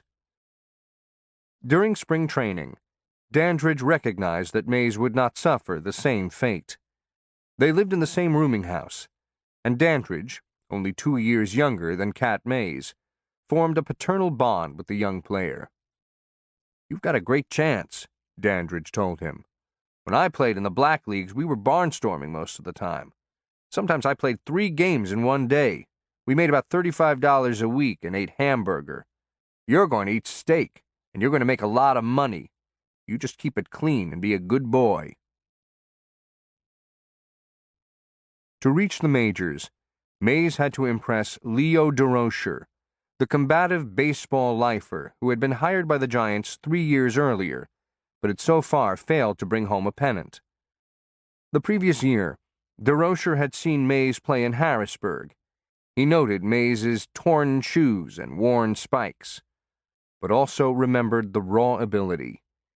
He wanted Mays to start with the Giants that spring, but Stoneham said no. The boy was too young, and besides, he would likely be drafted that year by the Army.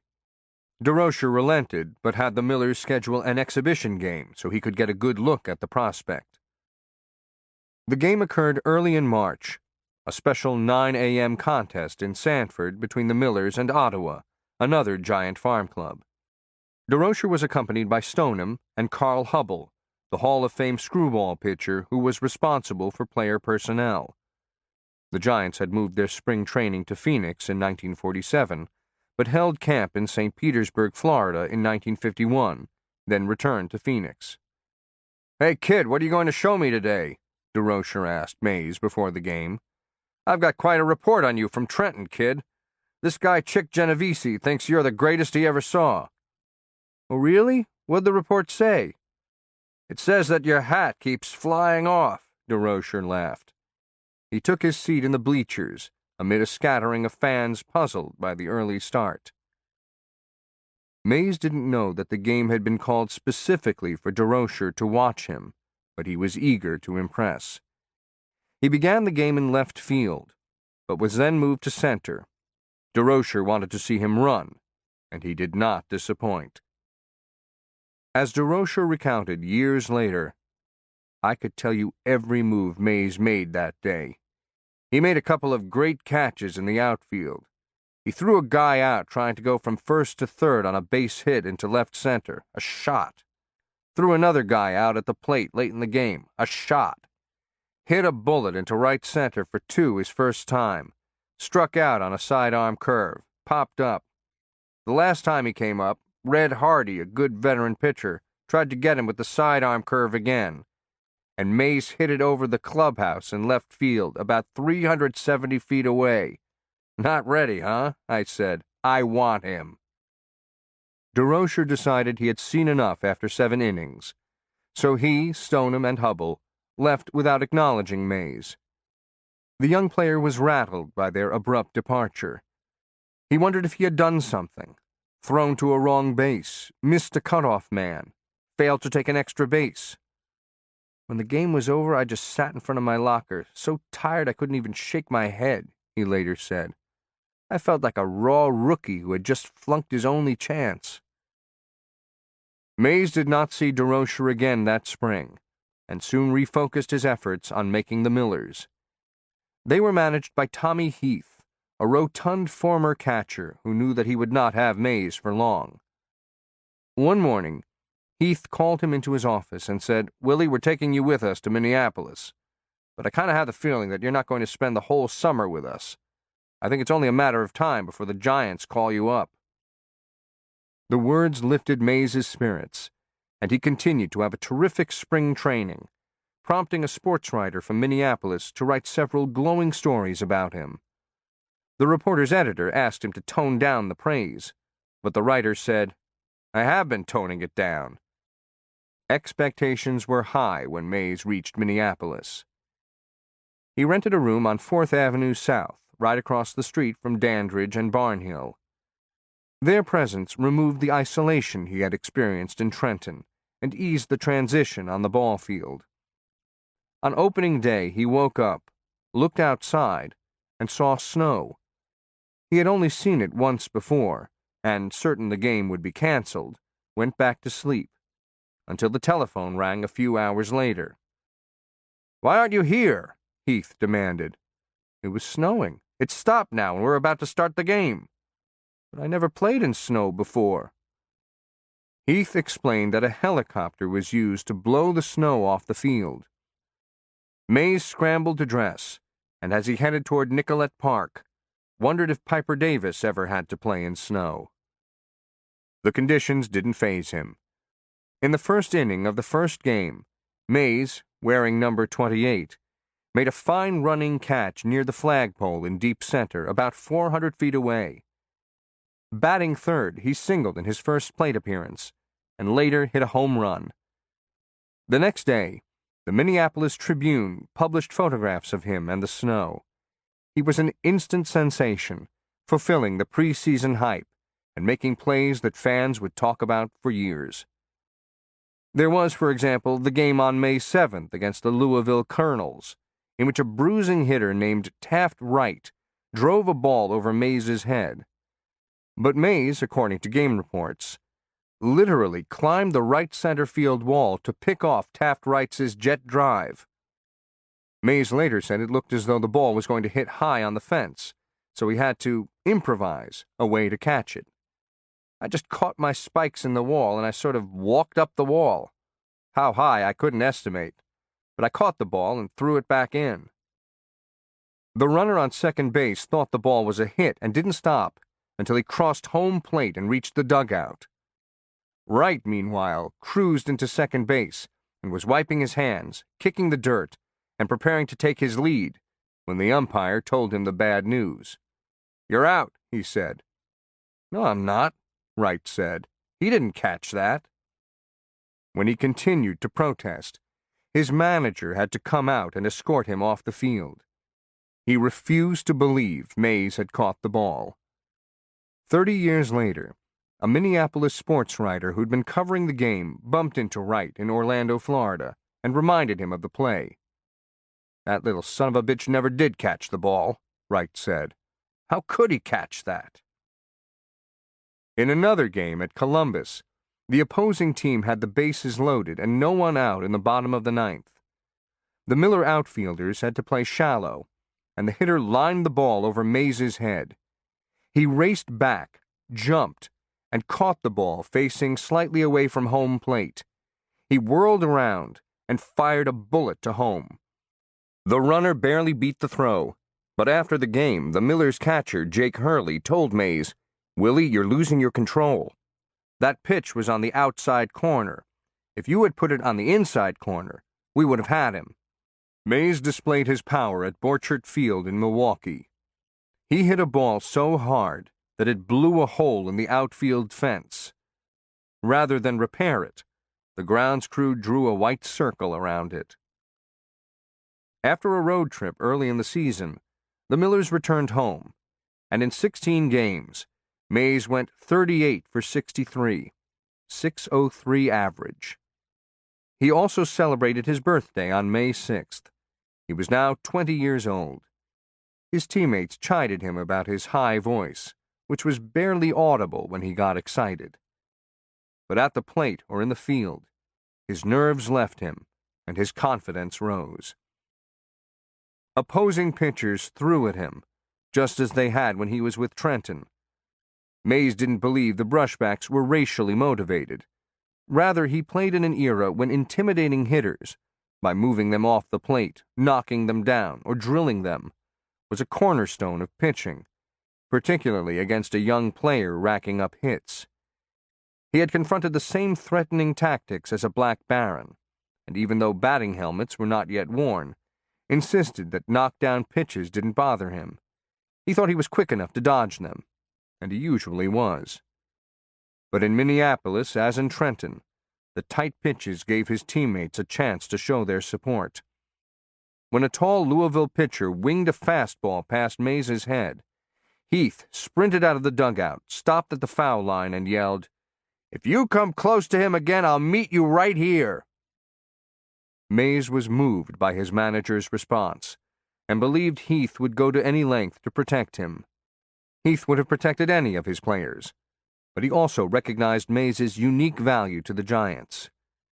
"He's as good at this stage as any young prospect I ever saw," Heath said.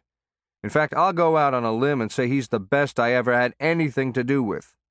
What do you look for in a player? You look for a good eye, speed, a good arm, baseball sense. He has 'em all." The fans noticed, not just in Minneapolis, but also in St. Paul, which had its own team in the American Association. Before a game in Lexington Park, more than 5,000 fans showed up just to watch Mays in fielding drills, and according to the Pittsburgh Courier, he drew a round of applause seldom accorded to any player in the circuit. When a Minneapolis player, always regarded as a deep-rooted enemy, can draw more cheers than the most popular St. Paul player, then he's pretty good. The local media swooned as well. One sports writer wrote, "Many veteran observers feel he may well become the greatest player his race has yet produced." The Minneapolis Tribune splashed an outsized tribute to Mays across 6 columns. The headline was, "Such a one is Willie," and the newspaper used drawings from actual photographs that depicted Mays as a modern superhero. A full body-length drawing showed him swinging a long bat, his massive forearms rippling with muscles. Another drawing depicted him holding a bat with his shirt off, his perfectly cut torso and chiseled biceps defying the human form. Read the caption, "Big hands, sinewy arms, pug nose." A picture was also drawn of Mays climbing the outfield wall, reaching up to catch the ball, saying, "I got high aims." The presentation foreshadowed Mays's coverage in New York. Both his skills and his body were otherworldly, beyond compare with those of mortals. But both his youth and his race led to subtle condescension. Even the use of Willie in the headline and the story was telling. Athletes were usually referred to by their last names, and many blacks, then and now, rightfully interpret the inappropriate use of their first name as a sign of disrespect. White masters did not give slaves last names. It's unlikely that anyone in Minneapolis would have seen the Tribune's use of Willie as disrespectful. Mays certainly didn't. But it reinforced his childlike aura, which bigots could easily stereotype. With Mays no longer on the East Coast, Stoneham couldn't follow his development directly, so he dispatched a veteran scout, Hank DeBerry, to watch him play. A scout is cautious by nature. If he raves about a player who never pans out, his job could also be on the line. So most evaluations are tempered and qualified. But DeBerry held little in reserve when he filed his report on Mays. Sensational. Is the outstanding player on the Minneapolis club, and probably in all the minor leagues for that matter. He is now on one of the best hitting streaks imaginable. Hits all pitches and hits to all fields. Hits the ball where it is pitched as good as any player seen in many days. Everything he does is sensational. He has made the most spectacular catches, runs and throws with the best of them. Naturally, he has some faults, some of which are charges low-hit balls too much, runs a bit with his head down. There may have been a few times when his manager needed a rope. When he starts somewhere, he means to get there, hell-bent for election. Slides hard, plays hard. He is sensational, and just about as popular with local fans as he can be, a real favorite. The Louisville pitchers knocked him down plenty, but it seemed to have no effect on him at all. This player is the best prospect in America. It was a banner day for the Giants when this boy was signed. Sadly, DeBerry never knew how right he was. On September 10, 1951, he died of a heart attack. As Roger Kahn wrote, "I like to think that before he died, when he gazed at Willie Mays, Hank DeBerry saw his promised land." After 35 games, Mays was hitting .477, almost 100 points higher than anyone in AAA ball. He had 8 home runs, 30 RBIs, and 8 stolen bases, and he was riding a 16-game hitting streak, in which he had a .569 average. Louisville's efforts to intimidate him didn't pay off. He hit .563 against the Colonels in 7 games. He believed the Millers had a good shot at the pennant, and he had a girlfriend in Minneapolis as well. The Giants were struggling, he knew, but the last thing on his mind was getting a call to New York. With or without snow, Minneapolis was just fine. But his torrid hitting was noticed in New York. As Tom Sheehan, the Giants' chief scout, recalled, "We pick up the papers one week and say, 'Hey, Willie's hitting .300. Next week we look and it's .350.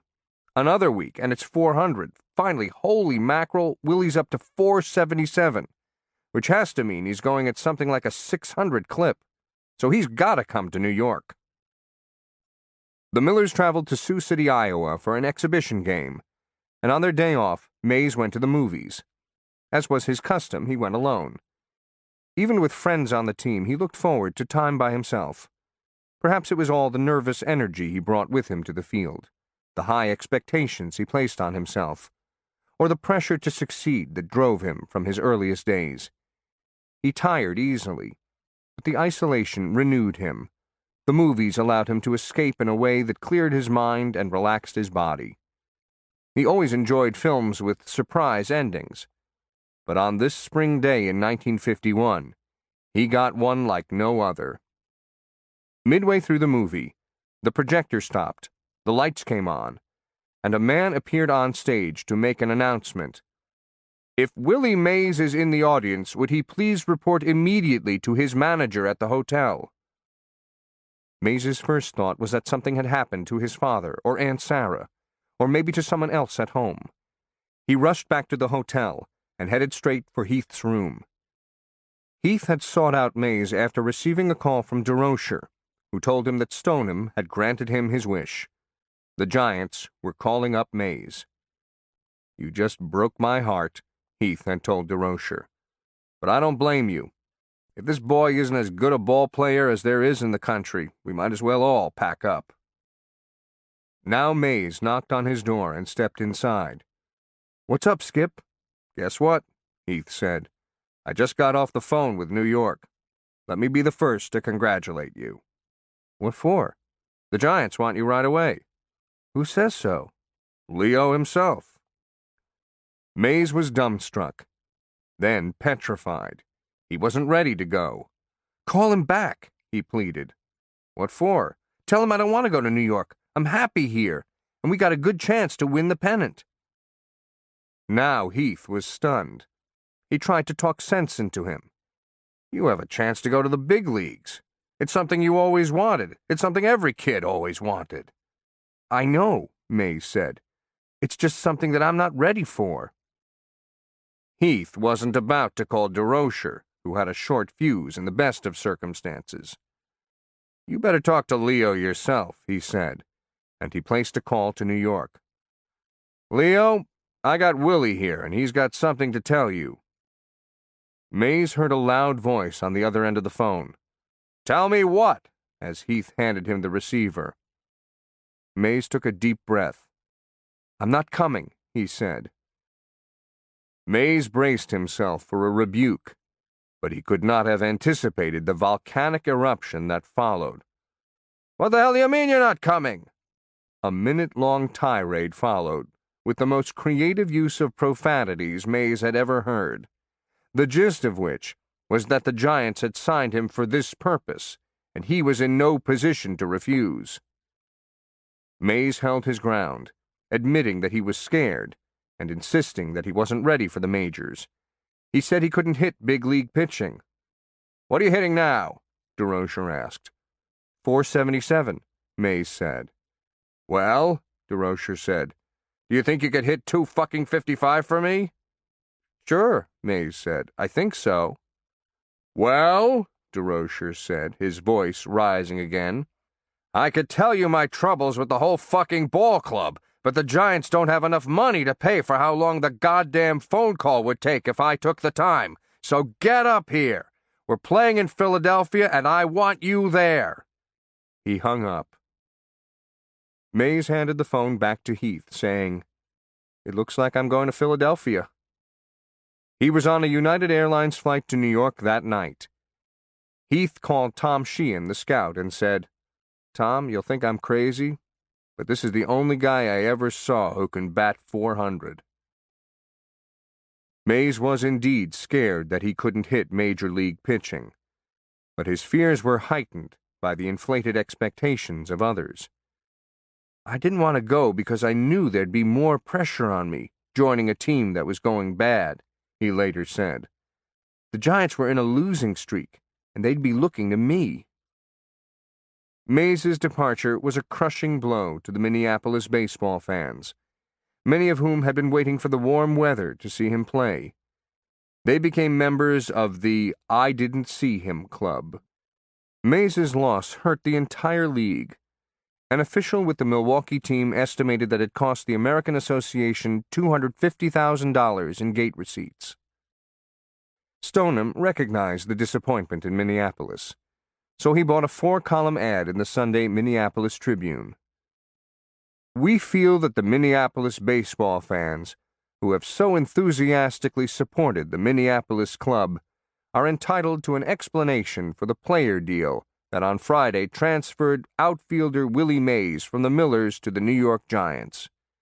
We appreciate his worth to the Millers, but in all fairness, Mays himself must be a factor in these considerations. On the record of performance since the American Association season started, Mays is entitled to his promotion and the chance to prove that he can play Major League Baseball. The New York Giants will continue in our efforts to provide Minneapolis with a winning team." The announcement was disingenuous. Yes, Mays had had an extraordinary 6 weeks, but he had played in only 116 games in organized baseball, less than a full year of minor league experience. Stoneham believed that a full season in Minneapolis would have served Mays best, but he was desperate to revive his sagging franchise. The unusual nature of Stoneham's letter, after all, who had ever heard of a baseball owner justifying a personnel move to a minor league city, won him high praise. As the Tribune said in an editorial, "That Stoneham letter quite frankly sent our imaginations reeling. We have not witnessed such a tender observance of the amenities since Alphonse first bowed to Gaston in the comic strips." Mays's promotion carried some bitter irony. At the time, the Giants had 4 black players, and to make room for Mays, they cut one of the 4, Artie Wilson, the former Black Baron shortstop who had been his teammate in Birmingham. Wilson had finally made it to the majors with the Giants in 1951, but he played sparingly and was just 4 for 22 at the plate. Some saw his demotion as enforcing the unofficial quota for blacks on a single baseball team. Others believed that his skills were limited. He couldn't pull the ball to right field, allowing opponents to stack the left side with defenders. Age was also a factor. At 31, Wilson had plenty of baseball left, but his best days were behind him. In later interviews, Wilson himself said that he urged DeRocher to call up Mays, and maintained that he would rather play in the Pacific Coast League than sit on the bench in the majors. He played in the PCL for 10 more seasons. Ray Dandridge was not that forgiving. When he entered the Millers' clubhouse in Sioux City, he was told that Mays had left for New York. Later, he recalled, "I had to go pack his stuff and send it to him. I felt glad for him. I said, maybe I'll be next." But with Thompson soon to be installed at third, Dandridge was never summoned, despite tearing up the league for his third straight season, hitting .338 for the year. He played in organized baseball for 3 more seasons. That some sort of racial quota kept so talented a player from reaching the Giants is clear. If the roles of Dandridge and Mays had been reversed, if Mays had been the established veteran in 1951 and Dandridge the thrilling young phenom, Dandridge would have been promoted. One was lucky, one wasn't. Mays himself was too young to appreciate the disappointments around him, even when they involved men like Dandridge. His mind was teeming with his next challenge. Dandridge, for his part, did not resent Mays's success. In the coming years, he spoke with pride of the boy he briefly tutored in the minors. Dandridge earned some vindication when he was elected to the Hall of Fame in 1987, and he probably understood that Stoneham was one of the more progressive owners of his era in the signing of black players. But he never forgave him. In the early 1970s, he and Monty Irvin saw Stoneham at an event in San Francisco. Dandridge approached him. "You know," he said, "I really don't like you, because if I could have played in just one game in the majors, my career would have been complete."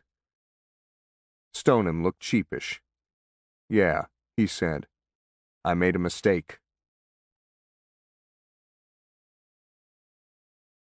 Chapter 8. The Savior Arrives. The Giants could have eased Willie Mays into the spotlight, managed the public's expectations, and given the youngest black player ever to reach the major leagues time to adjust. Instead, on May 24, 1951, the Giants held a press conference and distributed a news release announcing the purchase of Mays's contract from Minneapolis. "No minor league player in a generation," the Giants said, "has created so great a stir as Mays has in Minneapolis." Leo DeRocher regaled reporters, as well as his own players, with stories about this young marvel he had seen in spring training. The manager also announced that the team's talented center fielder, Bobby Thompson, would move to left field, which displeased Thompson and surprised reporters. As the New York Daily Mirror wrote on May 25th, "Amazin' Willie Mays, who apparently does nothing short of amazing, wrote another amazing page into his short, amazing career yesterday. Today he is a giant.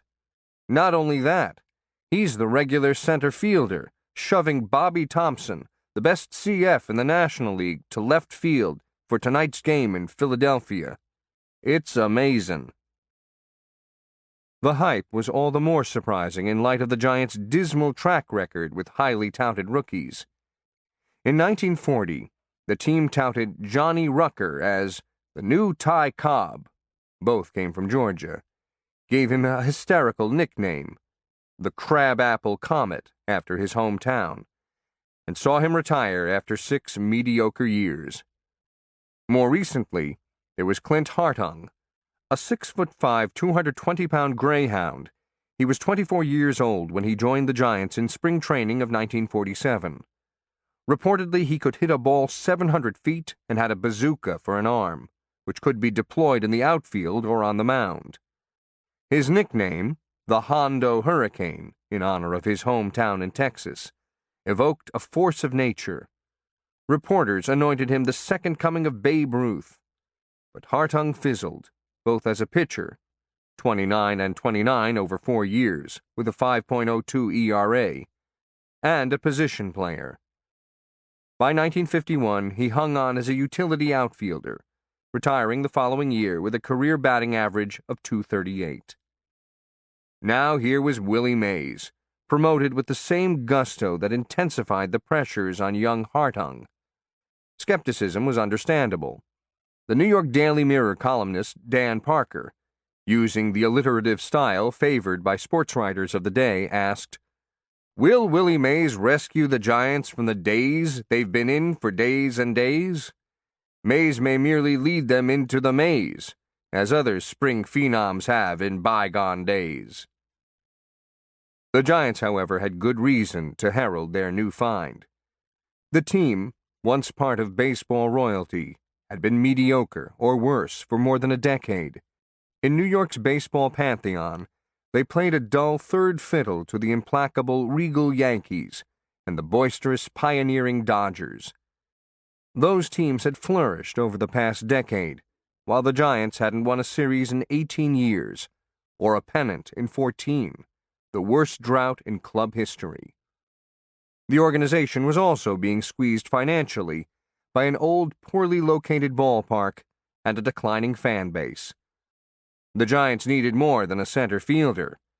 They needed a headliner, a savior, someone who would restore the glory of a dynasty. Despite their recent woes, the Giants were still the most successful team in the modern history of the National League. Founded in 1883, the club was first known as the New Yorks and played their games on a polo field on the corner of 5th Avenue and 110th Street. 2 years later, their manager, Jim Mutry, known for his ever-present stovepipe hat, leapt to his feet during a rally and screamed, "My big fellows, my Giants!" The club's nickname was born. In 1902, the Giants hired the man whose temper, arrogance, and savvy would define them for the next 3 decades. John McGraw was a stout, red-faced Irishman who fought umpires, cursed players, his and anyone else's, and was called Little Napoleon for his authoritarian rule. But his judge of talent and burning desire helped him win 2,763 games, making him to this day the Major League's second winningest manager, behind Connie Mack and ahead of Tony La Russa. McGraw also cut a distinctive image off the field, his friendships with politicians, judges, and actors raising his own swaggering profile.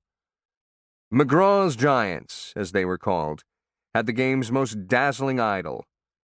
Christy Mathewson was an Apollonian figure who never drank or cursed, wore a cape when he entered the field at the Polo Grounds, and beginning in 1903, won at least 20 games in 12 consecutive years.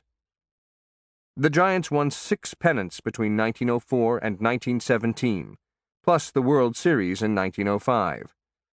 They were no less powerful in the early 1920s, 4 consecutive pennants and 2 World Series championships, while fielding a trio of future Hall of Famers. Bill Terry, the dour, slick-fielding first baseman, whose lifetime batting average was .341. Mel Ott, the gentle left-handed slugger whose quirky batting style, lifting his front foot completely off the ground before swinging, helped him win the National League home run title 6 times. And Carl Hubble, the wiry screwball specialist, who posted 5 consecutive 20-game seasons. But for all their star power, the Giants in the 1920s and 30s were eclipsed by the Yankees. More specifically, by Babe Ruth, whose prodigious home runs and unrestrained personality brought his team their first championships, redefined the game, and stirred the public's imagination like no athlete in history. By 1932, McGraw had gone 8 years without a pennant. Exhausted and frustrated, he retired from the game and died 2 years later. So great was his memory, however, that 20 years after his death, his widow was still receiving requests for his autograph, which she fulfilled by sending his canceled checks. The Giants' next manager was Terry, who would lead the team to one more stretch of greatness, 3 pennants in 5 years, and 1 World Series. But the decline came swiftly. Even when McGraw's Giants didn't win pennants, they were almost always competitive. But no more. They finished 5th in 1939, and would be in the bottom half of the National League in 8 out of the next 10 years. The team, according to the Giant loyalist Roger Angell, had entered the long, Valley of the Shadow. The troubles coincided with a change in the club's ownership. The Giants were a family business, acquired for $1 million in 1919 by Charles Stoneham, a freewheeling financial wizard, gambler, and sportsman who had dodged various Wall Street scandals, twice indicted, never convicted, to amass his fortune. But after the stock market crash of 1929, the Giants proved to be his most valuable asset.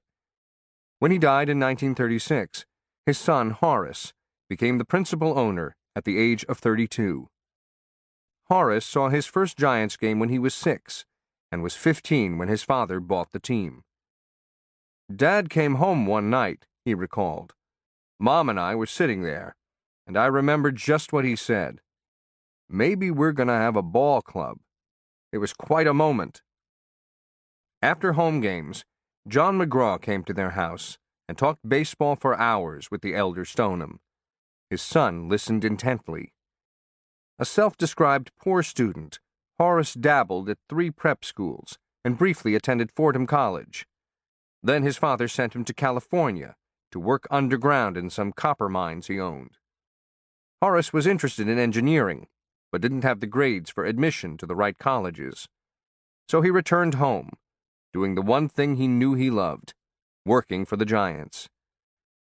Toiling in the front office, he had a front-row seat for McGraw's finest teams, and when Charles Stoneham died, Horace not only assumed his father's desk, but also his favorite perch to watch the games in the Polo Grounds, from the window in the clubhouse, deep in center field, 505 feet from home plate.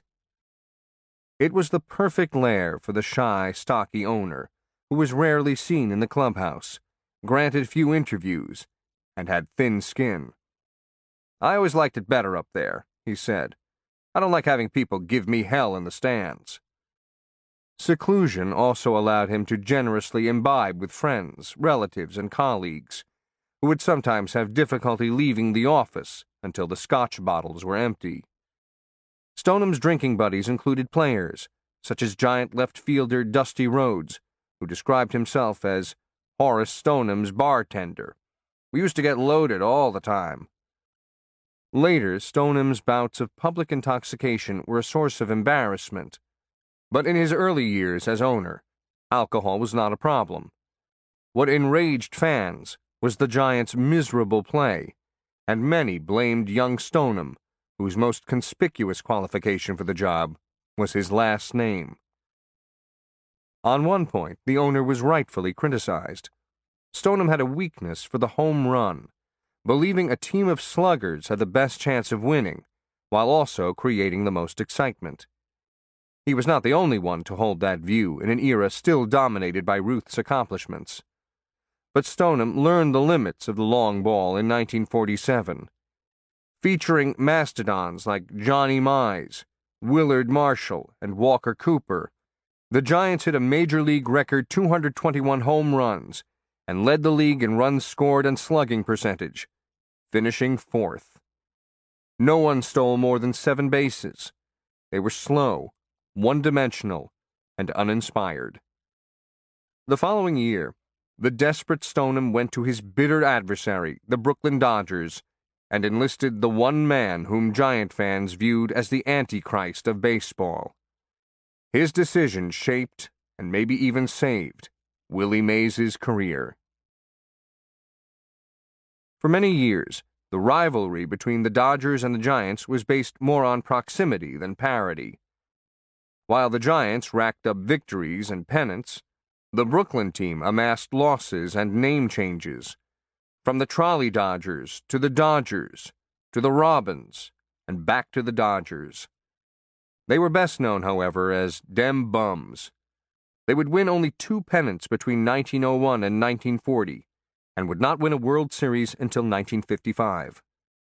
In the 1930s, when the Giant manager Bill Terry was asked about the Dodgers, he said, "Are they still in the league?" Even when the teams weren't competitive, some tensions were inevitable. The only 2 teams in the same city in the same league, they played each other 22 times a year, battling so often that resentments always lingered. Their respective ballparks highlighted their contrasting images. While the Polo Grounds was a quiet, stately cathedral for baseball purists who had been raised on the stratagems of John McGraw, Ebbets Field was a neighborhood gem that befit the team's underdog image, a raucous carnival whose stands featured musicians blaring their horns, a woman ringing her cowbell, and an organist who once played Three Blind Mice when the umpires appeared. The rivalry did not assume its full venomous zeal until 1939, when the Dodgers appointed Leo DeRocher their player-manager. One of the most colorful and polarizing figures of the era, he was a human spear of a man who would rejuvenate the franchise, and more than anyone else, escalate hostilities between the teams. DeRocher certainly knew how to win, having played for two of the most storied teams in baseball history, the Murderers Row Yankees in the late 1920s and the St. Louis Cardinals Gas House Gang in the 1930s. A light-hitting 5'9" shortstop, he had neither the skill nor strength to survive on ability alone. He was a scrapper who got by on good speed, an excellent glove, and sharp spikes. He claimed he'd trip his mother rounding third base if it would help him win a game. He allowed that he would pick up poor Mom and brush her off. DeRocher's most distinctive asset may have been his brassy voice, which he used mercilessly to berate umpires, heckle opponents, and urge his pitchers to harm opposing hitters. "Stick it in his fucking ear," he would yell from shortstop.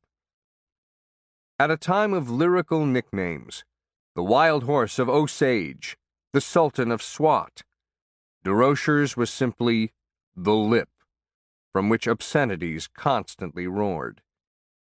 He famously directed his savage tongue at Mel Ott, the beloved giant known for his perpetual geniality. After retiring as the National League's all-time home run hitter, Ott was hired as the Giants' manager, and his team once hit 5 home runs in a game against the Dodgers. The following day, during batting practice, the broadcaster Red Barber approached DeRocher. "Those were real nice home runs," he said.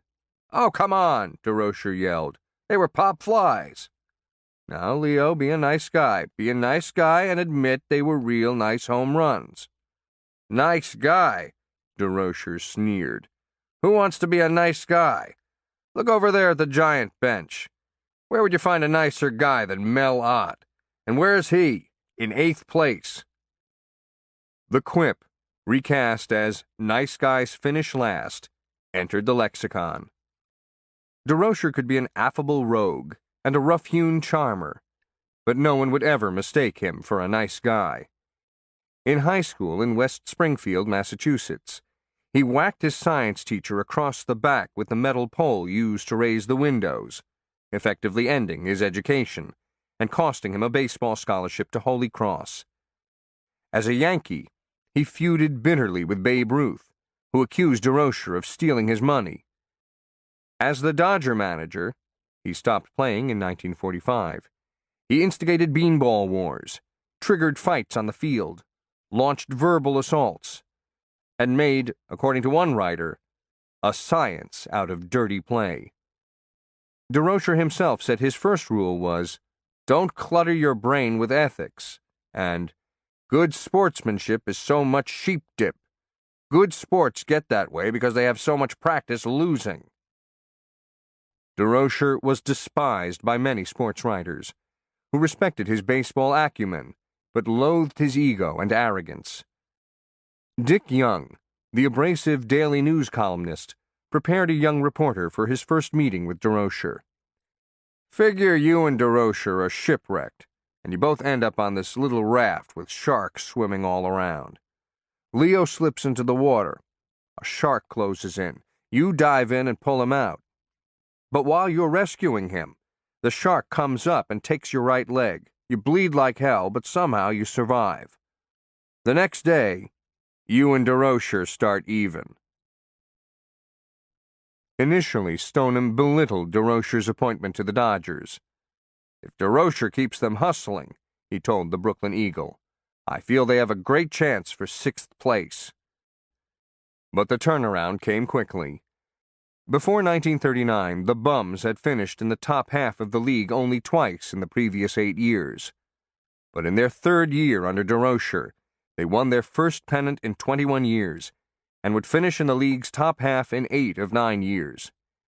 He played aggressive, daring baseball, double steals, squeezing with 2 strikes, pinch hitting on a hunch. There was nothing he wouldn't try. And the Giants hated him. During that period, the Dodgers embarrassed the hapless descendants of McGraw and Mathewson, winning 118 out of 187 games, with 2 ties. The lip had the last laugh.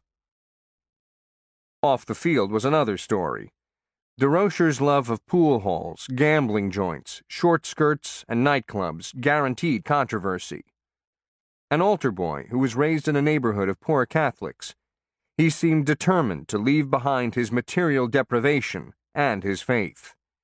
He favored fast cars, monogrammed shirts, hand-painted ties, and expensive cologne. A true dandy who bragged so readily about his sexual conquests that Roger Kahn said he was practically guilty of public fornication. He lost the right to receive communion and have his confession heard, but he said he didn't give a damn.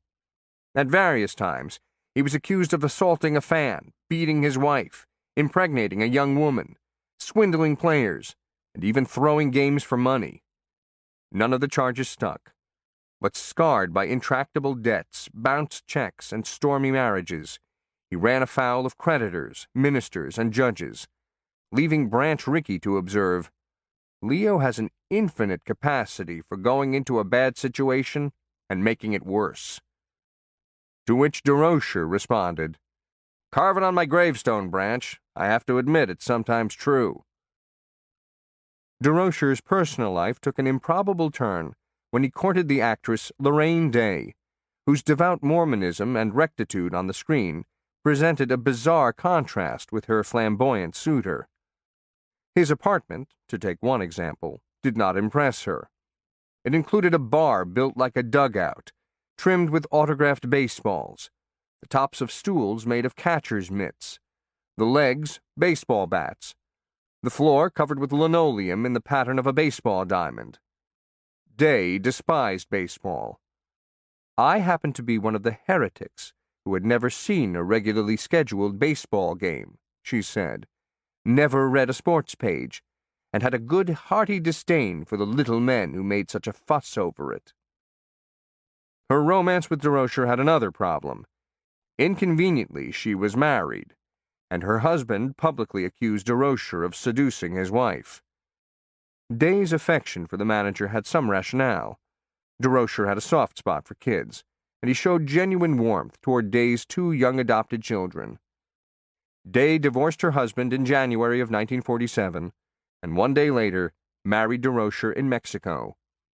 As legal authorities tried to determine if they were man and wife, the Catholic Youth Organization censured DeRocher for undermining the moral training of Brooklyn's Roman Catholic youth by his conduct both on and off the baseball diamond. Ironically, the controversy coincided with DeRocher's finest moment in professional baseball.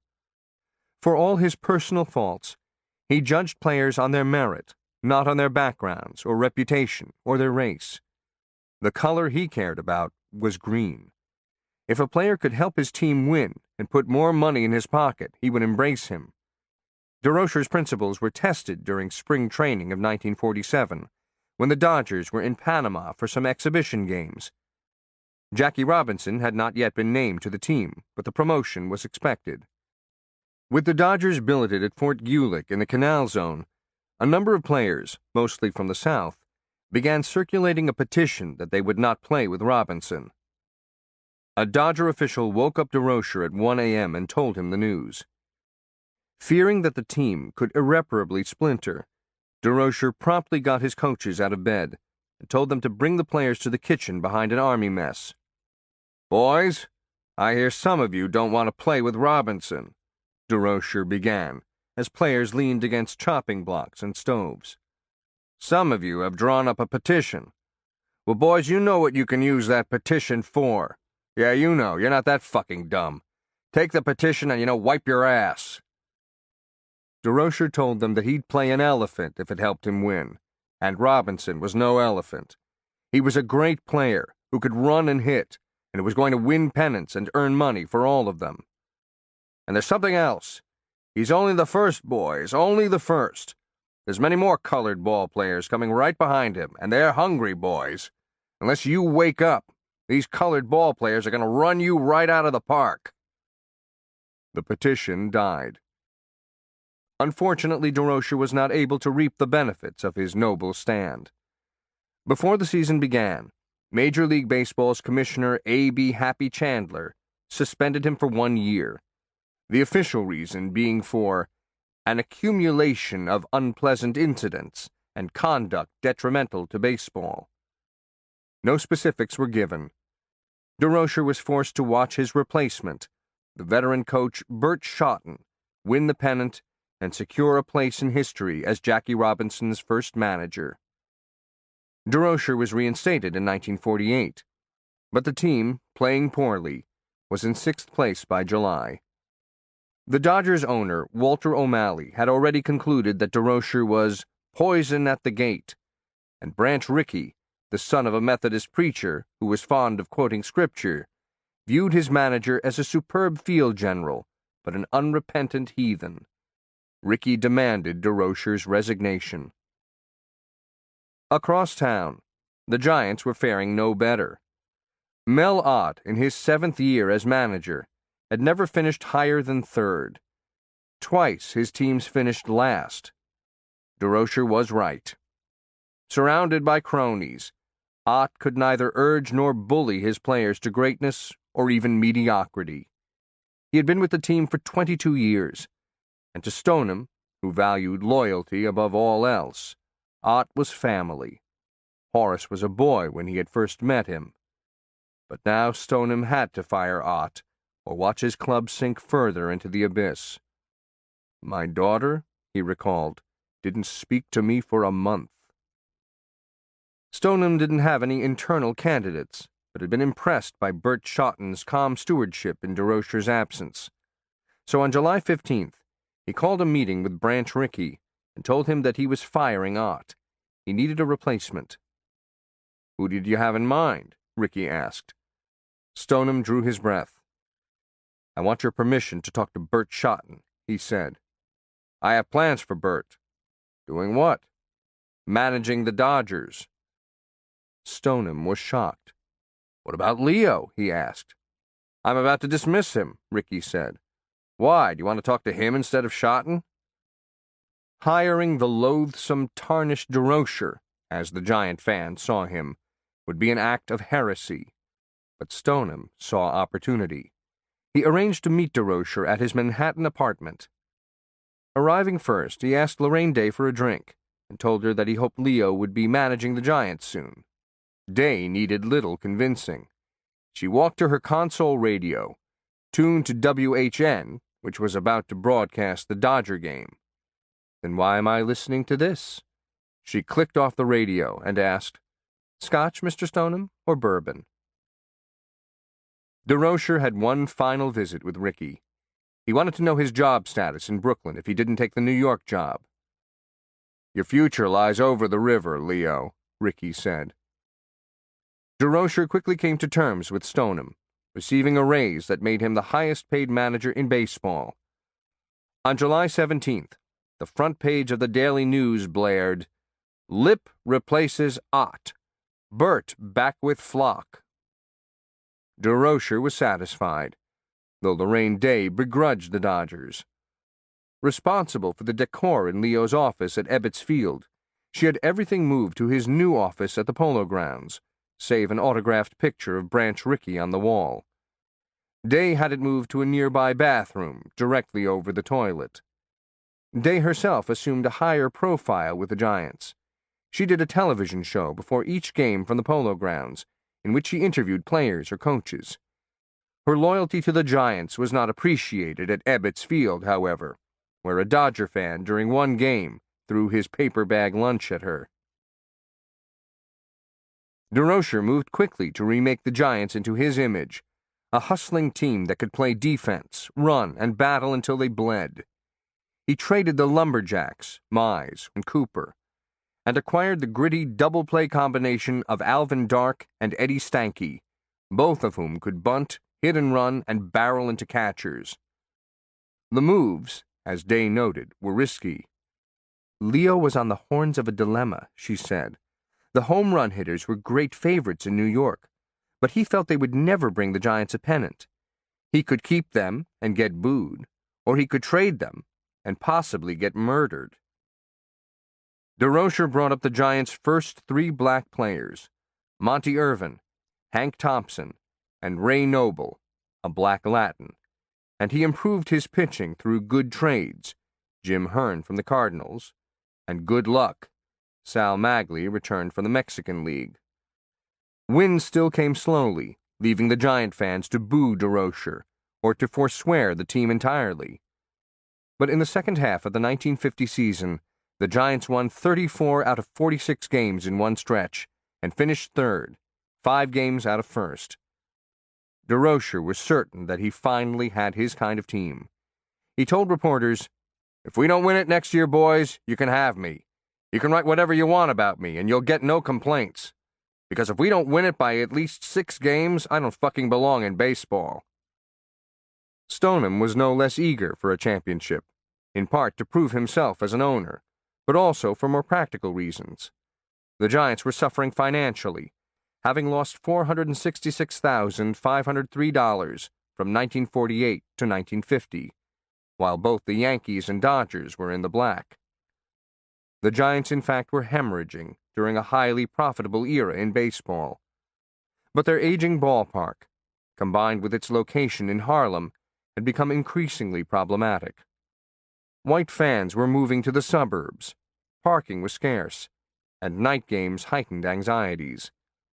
The emergence of television, meanwhile, brought baseball to people's homes. Gate receipts fell as attendance dropped from a record 1.6 million in 1947 to barely 1 million in 1950. With 3 teams in New York, the Giants had always had to compete for fan and media interest, but the pressures had intensified. The Yankees and Dodgers continued to win, but they had captured the public's imagination in different ways. The arrival of Jackie Robinson in 1947 galvanized black Americans and riveted whites.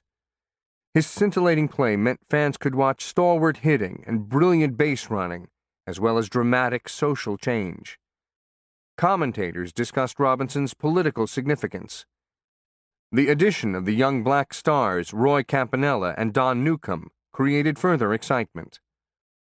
Whatever Branch Rickey's motives, commercial gain or racial progress, he clearly placed the Dodgers in the vanguard of the country's most important social movement in the 20th century.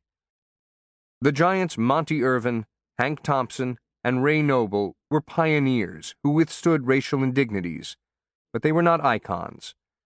They could not duplicate Robinson's cultural import, his media acclaim, or the devotion from fans, even those in Harlem. The Yankees were touting a very different drawing card. In spring training of 1951, a 19-year-old switch hitter named Mickey Mantle created an uproar when he began hitting 430-foot home runs and was timed running to first base in just over 3 seconds. He was to have begun the year on the Yankees' Triple-A squad in Kansas City, but his .402 batting average in Florida elevated him to the varsity. All the better for reporters, who'd already made him a folk hero. The handsome, small-town kid from Oklahoma with short blonde hair, blue eyes, and a dramatic combination of power and speed, arriving in the twilight of Joe DiMaggio's career, offering the possibility of yet another pinstripe demigod in the house that Ruth built. Mantle confirmed the breathless expectations when he blasted a home run over the scoreboard at Ebbets Field in an exhibition game. When the season began, Yankee fans wanted to see him themselves. The Giants began the 1951 season with a collection of good players, but no real stars, no charismatic leader, and no answer to Robinson or Mantle. That was painfully clear in the outfield. Bobby Thompson was a diffident Scotsman who seemed incapable of emotion. with the laconic Don Mueller in right and the bland Whitey Lockman in left. Observed one writer, "The Giants' outfield seemed like a trio of morticians." The Giants won 2 out of their first 3 games, but then lost 11 in a row. It was inexplicable for a team that had the league's best record in the second half of the previous season, and DeRocher directed maniacal rages at his players. After one loss, recalled a Giant, he was so hot you could have fried eggs on the language coming out of his mouth. Lorraine Day said, "I won't say that Leo was suicidal on several occasions, but I give myself credit for saying nothing that might put the idea into his head." Compounding matters were the Dodgers, who won 28 of their first 36 games. Stoneham faced the prospect of a near-empty Polo Grounds by July. On May 1st, Arthur Daly wrote in the New York Times, "As far as the Giants are concerned, the damage has already been done. It will take a miracle for the Giants to win the championship now." One ray of hope centered on the organization's young Negro outfielder in the minor leagues. During the losing streak, a Giant scout told reserve infielder Bill Rigney, "Don't let the guys give up, because we're going to bring up a young player from Minneapolis, and he might just be the difference for this club." The Giants started winning in May, taking 11 of 14 games, and DeRocher began reworking his lineup. Monty Irvin, a natural outfielder, had been at first base, where his mounting errors were impairing his hitting. On a hunch, DeRocher switched him and left fielder Whitey Lockman, even though Lockman had never played first. But he held his own, and a grateful Irvin, repatriated to the outfield, regained his stroke. DeRocher, however, still didn't believe he had enough speed or punch in the lineup. He was demanding Mays' promotion from the outset of the season, and 6 weeks later, after 3 days of phone calls, Stoneham finally relented. By May 25th, the Giants were a respectable 17-19 in 5th place, only 4.5 games behind the Dodgers. Mays was not joining a sinking ship, but a vessel that was picking up steam. Nonetheless, the Giants became a very different team once Willie Mays arrived. Word of his promotion traveled fast. A wire service reporter found Mays at the airport in Omaha, Nebraska, waiting for his nighttime flight to New York. How many black men in 1951 had ever flown on a commercial flight out of that airport? But there is Mays, photographed wearing a plaid sports coat over a white mesh shirt with a black collar, a black waistband, and pleated pants. A fedora with a stiff brim completes the stylish look. Leaning against the United Airlines counter between a white ticket agent and a white passenger, Mays appears somber, calm, and determined. He knew nothing of the pressures confronting the Giants, only that they had started the season badly. Nor was he fully aware of the hype surrounding his promotion. He figured he would initially be a role player, contributing as a pinch runner, defensive replacement, or spot starter. He landed in New York, and as his taxi moved through Manhattan, he warmly recalled the last time he had traveled there with the Birmingham Black Barons when they played at the Polo Grounds after their bus caught fire in the Holland Tunnel. Now he hoped his meeting with Horace Stoneham at the Giants' offices would go quickly, for DeRocher had said on the phone that he was supposed to be in Philadelphia that night. Mays was still carrying his 2 baseball bats in a golf bag when he reached the Midtown offices, and as he rode the elevator, one woman looked at him, looked again, and said, "My God." She turned her head and pretended not to see him. Though so nervous, he initially could barely speak to his boss. Mays appreciated Stoneham's confidence. The owner had no doubts about his talent. What he wasn't sure of was Mays's toughness. "Willie, they're going to try to find out about you fast up here," he said. "They're going to try you out with pitches at your cap." Mays shrugged. "That's okay, Mr. Stoneham. When I played in the Negro Leagues, they threw at me too, only it didn't count." "What do you mean?" "They couldn't hit me." "They throw harder up here," Stoneham warned. "They can throw as hard as they want," Mays said. "I won't be there." Before Mays left for Philadelphia, he had to take care of one last piece of business. Eddie Brannock, the Giants' traveling secretary, presented him with a new contract, already filled out. Under salary, it read $5,000. There was no discussion. Mays read it, signed it, and was gone. On the train to Philadelphia, he passed through Trenton, and he recalled how Chick Genovese and Bill McKechnie would fire questions at him on the bus, envisioned their staying up late at night to write reports about him for Stoneham, and he was comforted by their concern. The Pullman car rumbled over a bridge, and out the window Mays saw a sign. Trenton makes, the world takes. Mays opened the door of his hotel room to a familiar black face. "Hi there, roomie," Monty Irvin said. He was 12 years older than Mays, a muscular man with a slope-shouldered, tapered body and a quiet, dignified aura. One writer compared Irvin to a lean mahogany Buddha. Another said he spoke like a Latin professor. Mays had met Irvin, as well as Hank Thompson, the previous year when they came through Birmingham on a barnstorming tour, and he was glad that he knew at least two of his new teammates. "Does Skip know you're here?" Irvin asked. "I don't think anyone knows I'm here," said Mays, which was fine by him. He just wanted to blend in. Irvin reached for the phone and dialed another room. "Skip, 3 guesses who just checked in." Minutes later, Irvin and Mays were in Leo DeRocher's plush hotel suite.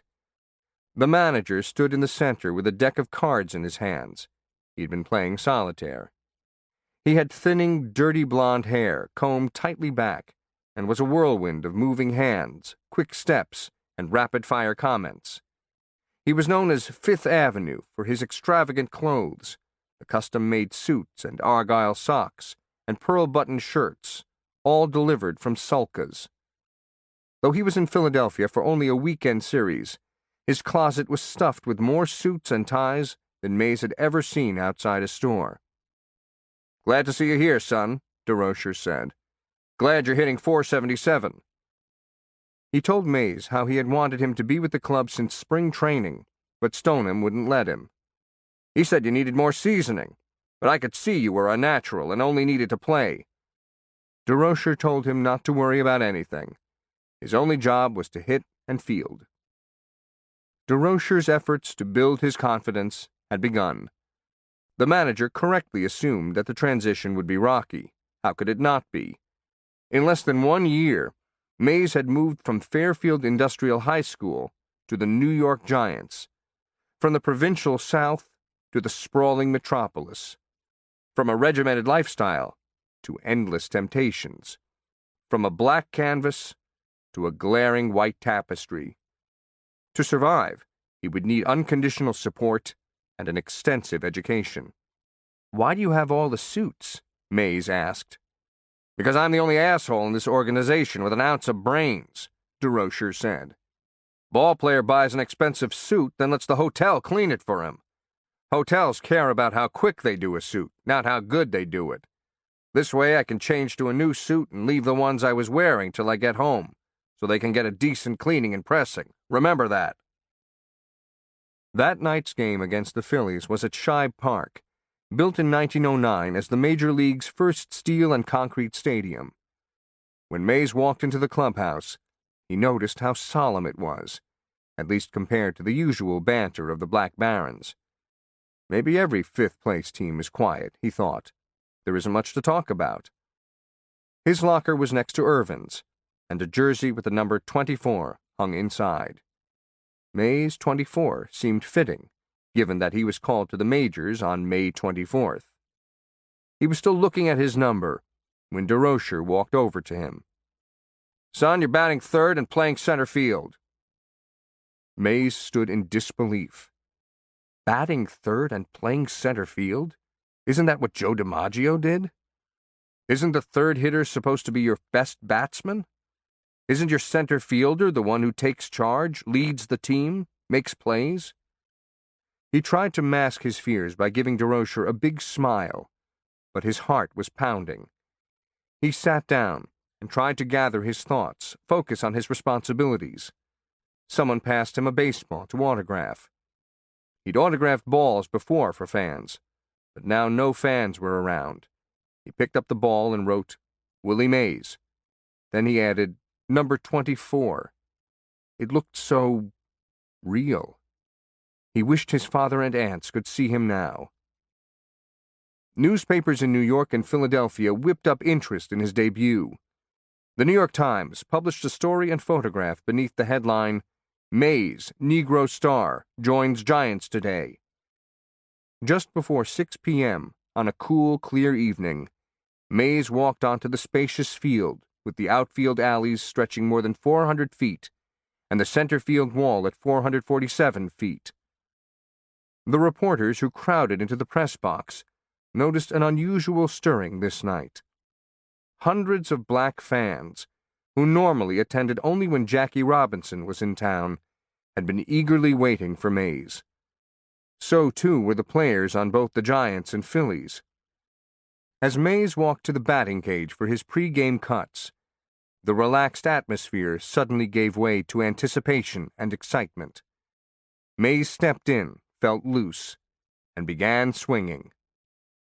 Bill Rigney recalled, "He popped it up, hit a weak grounder, fouled one back. Then all of a sudden, he hit a rocket that landed in the middle of the upper deck in left field.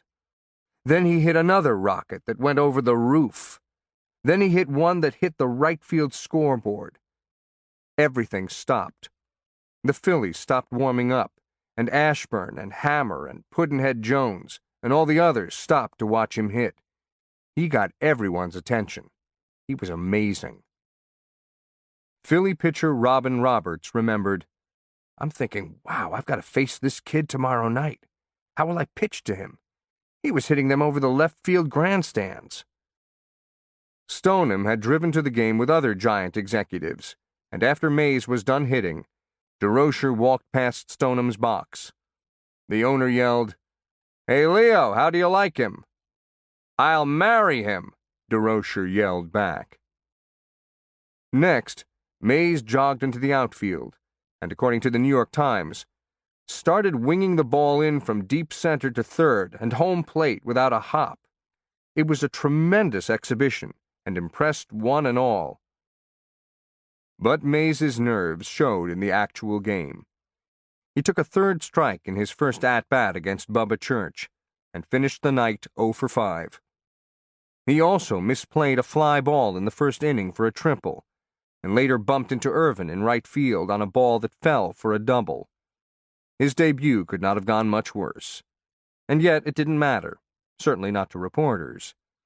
Inspired by the presence of their flashy rookie, Willie Mays, the Giants rallied for 5 runs in the 8th inning, the Times reported. The next day was more of the same. Mays went hitless against Roberts, but the Giants' Larry Jansen pitched a shutout for a win that pushed New York to the 500 mark. On Sunday, Mays went 0 for 4 against Russ Meyer, but the Giants notched another victory. Now 0 for 12, Mays was sulking on the train ride back to New York, wondering if he really could hit this pitching. Irvin tried to relax him. "Listen, man," he said, "we won 3 in a row without you hitting. Now figure it out. As long as you don't hit, we win. Only trouble will be if you get a hit." The Giants returned to the Polo Grounds, and Mays came out early before the series opener against the Boston Braves. He took extra batting practice, he told DeRocher, "because I'm not feeling easy up there." He feared his slow start would prompt catcalls from fans. Before the game, he was sitting in the dugout when his name was announced in the batting order. Loud cheers rose from the stands. Mays turned to Irvin. "Is everybody here crazy except me?" he asked. Pitching for the Boston Braves was Warren Spahn, a lean, cutting veteran who would win more games than any left-hander in Major League history. With his huge leg kick, crooked delivery, and long fingers that snapped off curveballs, he was difficult to time. In the first inning, Mays stepped to the plate and assumed his classic stance, legs astraddle, weight equally divided between both legs, the bat held high.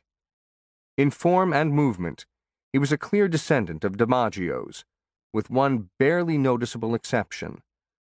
The thumb on Mays's top hand extended off the bat, sticking out like it was sore, except it wasn't. It was simply a quirk. When the pitcher threw the ball, the thumb wrapped back around the handle, a movement that Mays believed gave him more balance and strength. Spahn threw his first pitch, and Mays took a curve on the outside corner. Mays then swung and missed badly on a fastball. Apparently overmatched, he guessed curve, and guessed right. His bat flashed across the plate. Crack! For a moment there was silence, then a gasp, as fans tried to register what they saw. The ball didn't tower or loft. It soared, flying over the left field roof, still rising on one long line as it disappeared into the night. Thunderous cheers rolled across the stands, and Mays jogged purposefully around the bases, head down, unsmiling, seemingly embarrassed by the adulation. Spahn stood with his hands on his hips, looked down, and kicked the dirt behind the rubber. When Mays reached the dugout, he slapped hands with DeRocher, who smiled like a proud father. As Robert Creamer wrote in Sports Illustrated, "The crowd roared and cheered as though Willie had just won the World Series. It was a strange, tingly thing to be part of, because all that the crowd was saying really was, 'Welcome, Willie. We've been waiting for you all our lives.'" The Giant announcer, Russ Hodges, said, "If it's the only home run he ever hits, they'll still remember him." Spahn said, "For the first 60 feet, it was a hell of a pitch." DeRocher, "I never saw a fucking ball leave a fucking park so fucking fast in my fucking life." The Savior had arrived. Chapter 9. Rookie of the Year. Willie Mays's rookie year would not be his finest or the year of his greatest celebrity, but it was his sunburst, creating a perception of athleticism, innocence, and joy that would shape the public's view for years. By happenstance and calculation, he had chosen baseball as his livelihood, and it proved to be the perfect stage for a sport that was about to be transformed. Baseball reigned supreme in 1951, with games generating $55.4 million in ticket sales, more money than all the other sports combined. Professional football, basketball, and hockey remained on the cultural periphery. America was a baseball nation, where millions of kids played in thousands of leagues, and where games derived from the national pastime, stickball, kickball, stoop ball, wall ball, deepened childhood ties to the sport. In November, former President Herbert Hoover said baseball was second only to religion as a positive influence in American life. Only boxing and horse racing challenged the major leagues in popularity. Including the Negro Leagues, there were 30 big league baseball teams in 1951, more than all the professional football, basketball, and hockey teams combined. For all its dominance, the major leagues were concentrated in the northeast quadrant of America, with half of the 16 teams clustered in Boston, New York, Philadelphia, and Washington. A western trip took players no farther than St. Louis and Chicago, and there were no teams south of the Ohio River. Fans around the country could follow their favorite stars on radio and black and white newsreels, as well as in newspapers. But the game itself was played largely in the Northeast, and it was played more frequently and with greater competitive fury in New York than anywhere else. New York was the only city that claimed more than 2 teams, with the Dodgers, Giants, and Yankees entrenched in 3 of the city's 5 boroughs. Between 1947 and 1957, a stretch bracketed by the arrival of Jackie Robinson and the departure of the Dodgers and Giants, New York was the nation's baseball capital. The city did not hold a monopoly on baseball luminaries. Ted Williams, Stan Musial, Ernie Banks, and Hank Aaron, to name just four, all played outside New York. But the city's own stars inevitably received more attention because New York dominated the country's growing publishing, radio, television, and recording industries, and the teams dominated as well. Between 1947 and 1957, every World Series but one had at least one squad from New York. A New York club won all but two of the championships, and 7 times, both teams in the series represented Gotham. The ticker tape parades aren't the only reason the era is celebrated with pride and nostalgia. The New Yorkers who embraced Jackie Robinson, and the Black Dodgers and Giants who followed, were on the right side of history. The period was a comforting time when neighborhoods had some semblance of continuity, when baseball owners displayed loyalty to their cities, when the game itself was still a game. The players, raised during the Great Depression and drawn from farms, factories, and coal mines, were not that far removed economically and socially from their fans. With one-year contracts, the stars as well as the scrubs understood the tenuous existence of the working class, for they themselves were a bad season or a twisted ankle away from unemployment, or at least a significant pay cut. Many lived in urban neighborhoods, perhaps walking distance from the ballpark. They were visible and without pretense, taking jobs in the off-season to make ends meet. They didn't just represent the city for which they played. They were of it. These intimate ties would be shattered in the 1950s, a period of growth and upheaval that reshaped the landscape of New York baseball and the country at large. Commercial air travel, with nonstop transcontinental flights, connected the coasts. National highways linked new suburban developments. Air conditioning opened markets in the Sun Belt. Long-distance calls could be made without an operator. Credit cards spawned a new consumer culture. There was sugarless chewing gum, power steering, Dacron suits. America was expanding, spending, and innovating. And in 1951, the NAACP filed a class-action lawsuit against the Board of Education of Topeka, Kansas, demanding that 20 black school children be admitted to a segregated elementary school. One of the children was Linda Brown, and the trial of Brown versus Board of Education began on June 25th. In another breakthrough, Blumstein's department store in Harlem featured a group of Negro and white window mannequins in summer frocks and play clothes. Civic leaders gathered to celebrate this bold symbol of integration. "This is only the beginning," Jack Blumstein said. Change was coming from all directions. Few commercial developments were more important to the country and to baseball than television. In 1948, Americans had 400,000 sets. By 1950, they had 10 million. And by 1957, 42 million. Baseball had been televised in New York since 1947, but most fans there and around the country still relied on radio for live games, a programming staple at local, regional, and national levels. And 1951 marked a turning point in what would become the inseparable relationship between this new medium and the national pastime.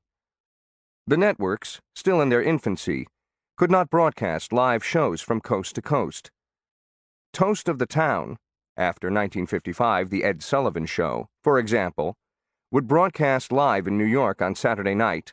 The tape would then be flown to California the next day and be televised there that night.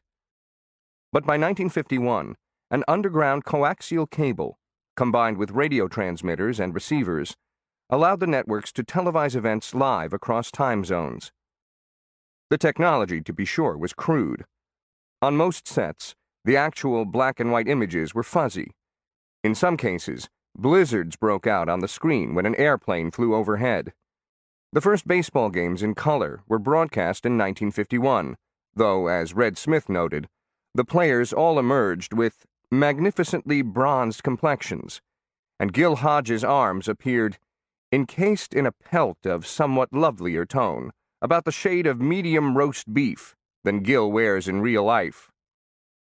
but the sport itself, as national televised entertainment, had arrived. In 1953, ABC aired the first national Game of the Week on Saturday, with commentary from the inimitable Dizzy Dean, the former star pitcher for the Cardinals' Gas House Gang. He described how players slud into third, swang the bat, and returned to their respected bases, and he urged his viewers, "Don't fail to miss next week's game."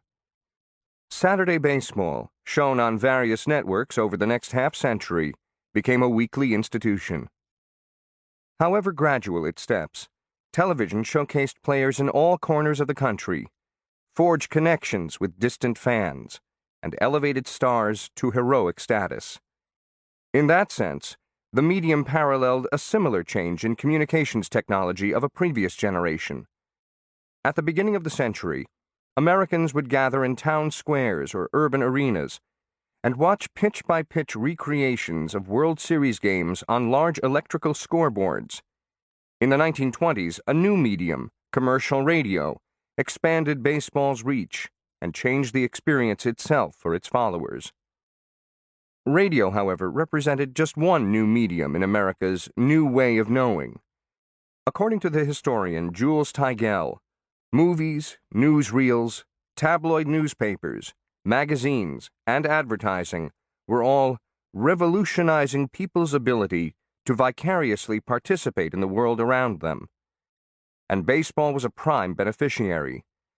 Fans who only a few years earlier could never have hoped to see or hear a big league game could now listen to radio broadcasts or watch their heroes in movie houses and in dramatic photo displays.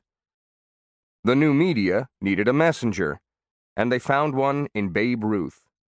His dominance on the field would have made him famous in any era, but his ascendance in the 1920s made him a highly visible national folk hero who embodied the thrilling sybaritic jazz age.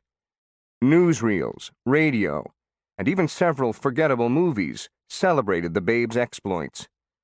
He may have been the most photographed American in the decade, his hefty torso and platter-faced smile appearing on the cover of major periodicals, as well as such arcane journals as American Boy, Strength, and Hardware Age. In a decade when the modern celebrity was virtually invented, the new media helped to make Ruth both mythic and accessible. By the 1950s, when the next communications revolution occurred, new heroes were needed, and they would emerge. The New York Giants weren't the only ones who needed Willie Mays. So too did the major leagues. By 1951, the game had grown stagnant, the league, with the exception of the black and Latin players, seemingly frozen in time. All 16 teams had been rooted in their respective cities since the turn of the century. The newest park was Cleveland's Municipal Stadium, which had opened in 1932. All the others, except Yankee Stadium, had been built before 1915. The actual game, as the baseball historian Bill James has noted, was perhaps the most one-dimensional, uniform, predictable version of the sport which has ever been offered to the public. Most teams had little use for bunting, hitting behind the runner, or stealing bases, which was so rare that it was considered a surprise play. Jackie Robinson stood out not only because of his skin color, but because of his speed, excitement, and versatility. Defense, meanwhile, was desired but not honored, the Gold Glove Award not introduced until 1957. With few exceptions, baseball strategy consisted of trying to get someone on base and then hitting a home run.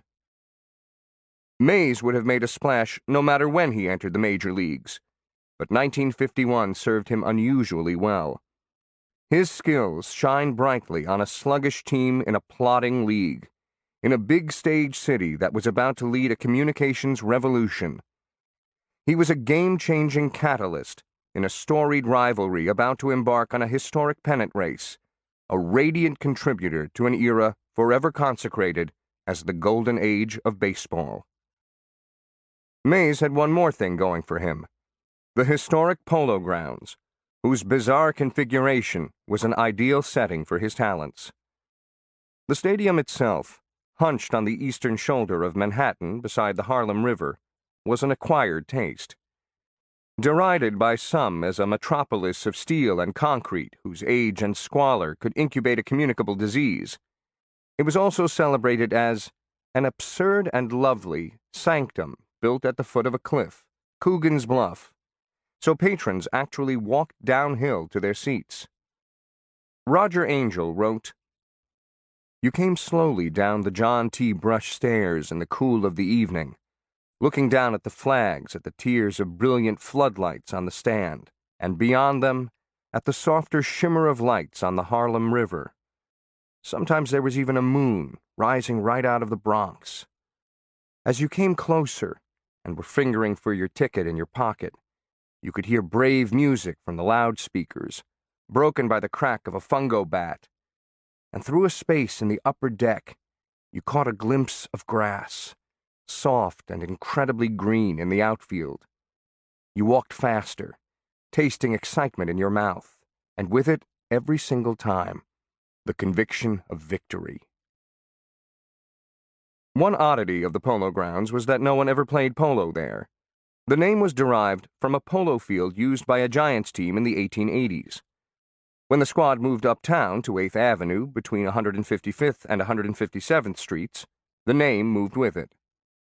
When that structure burned down in 1911, it was replaced by an opulent wonder, wired for telegraphs and telephones, the facade of the upper deck displaying a decorative frieze depicting allegories in bas-relief. The roof was decorated with 8 shields on successive panels, representing the teams in the National League. The box seats were designed on the lines of the royal boxes of the Colosseum in Rome, while the aisle seats had the Giants logo, NY, carved in iron scrollwork. Attendants in white uniforms peddled scorecards. Baseball magazine called the Polo Grounds the mightiest temple ever erected to the goddess of sport. A venue for boxing and football, as well as baseball, where Jack Dempsey, Jim Thorpe, and the 4 Horsemen of Notre Dame all found glory. The stadium's most distinctive feature was its elongated shape. From above, it looked like a horseshoe, a footprint, or even a bowling alley. The right field foul pole was 258 feet from home plate. The pole in left 22 feet farther, which allowed many pop-fly home runs down the lines. But the stands, instead of curving into a conventional oval, extended straight out until they reached the outfield bleachers. The alleys were about 450 feet away. Dead center was even farther, a staggering 505 feet, where the massive green scoreboard urged patrons to buy Chesterfields, and where the clubhouses offered a distant haven for a struggling pitcher sent to the showers. To a batter standing at home plate, Jonathan Eig wrote, center field at the Polo Grounds looked like it ended somewhere in the Hamptons. To Willie Mays, the Polo Grounds were magical even before he became a Giant. When he played in the Negro Leagues, several black barons had told him about their duels there against Satchel Paige or Josh Gibson, and of course Mays played there as a black baron. Compared to the tired parks in black baseball, the Polo Grounds seemed like a pastoral shrine. With Mays in center field, the stadium joined the most spacious tract in the major leagues, with the man uniquely qualified to cover it. Buck O'Neill, the Negro League star who later scouted for the majors, once said, "There were men faster than Willie Mays, but I never saw one faster with a fly ball in the air." The Polo Grounds gave Mays a sprawling pasture for those skills, the quick jumps, the pell-mell running style, the rocket arm, and made possible in the 1954 World Series the defining play of his career. He would have been badly miscast in, say, Ebbets Field or Wrigley Field. As Donald Honig wrote, putting Mays in a small ballpark would have been like trimming a masterpiece to fit a frame. Initially, the Polo Grounds didn't bring much luck to Mays. He almost didn't survive his first 2 weeks.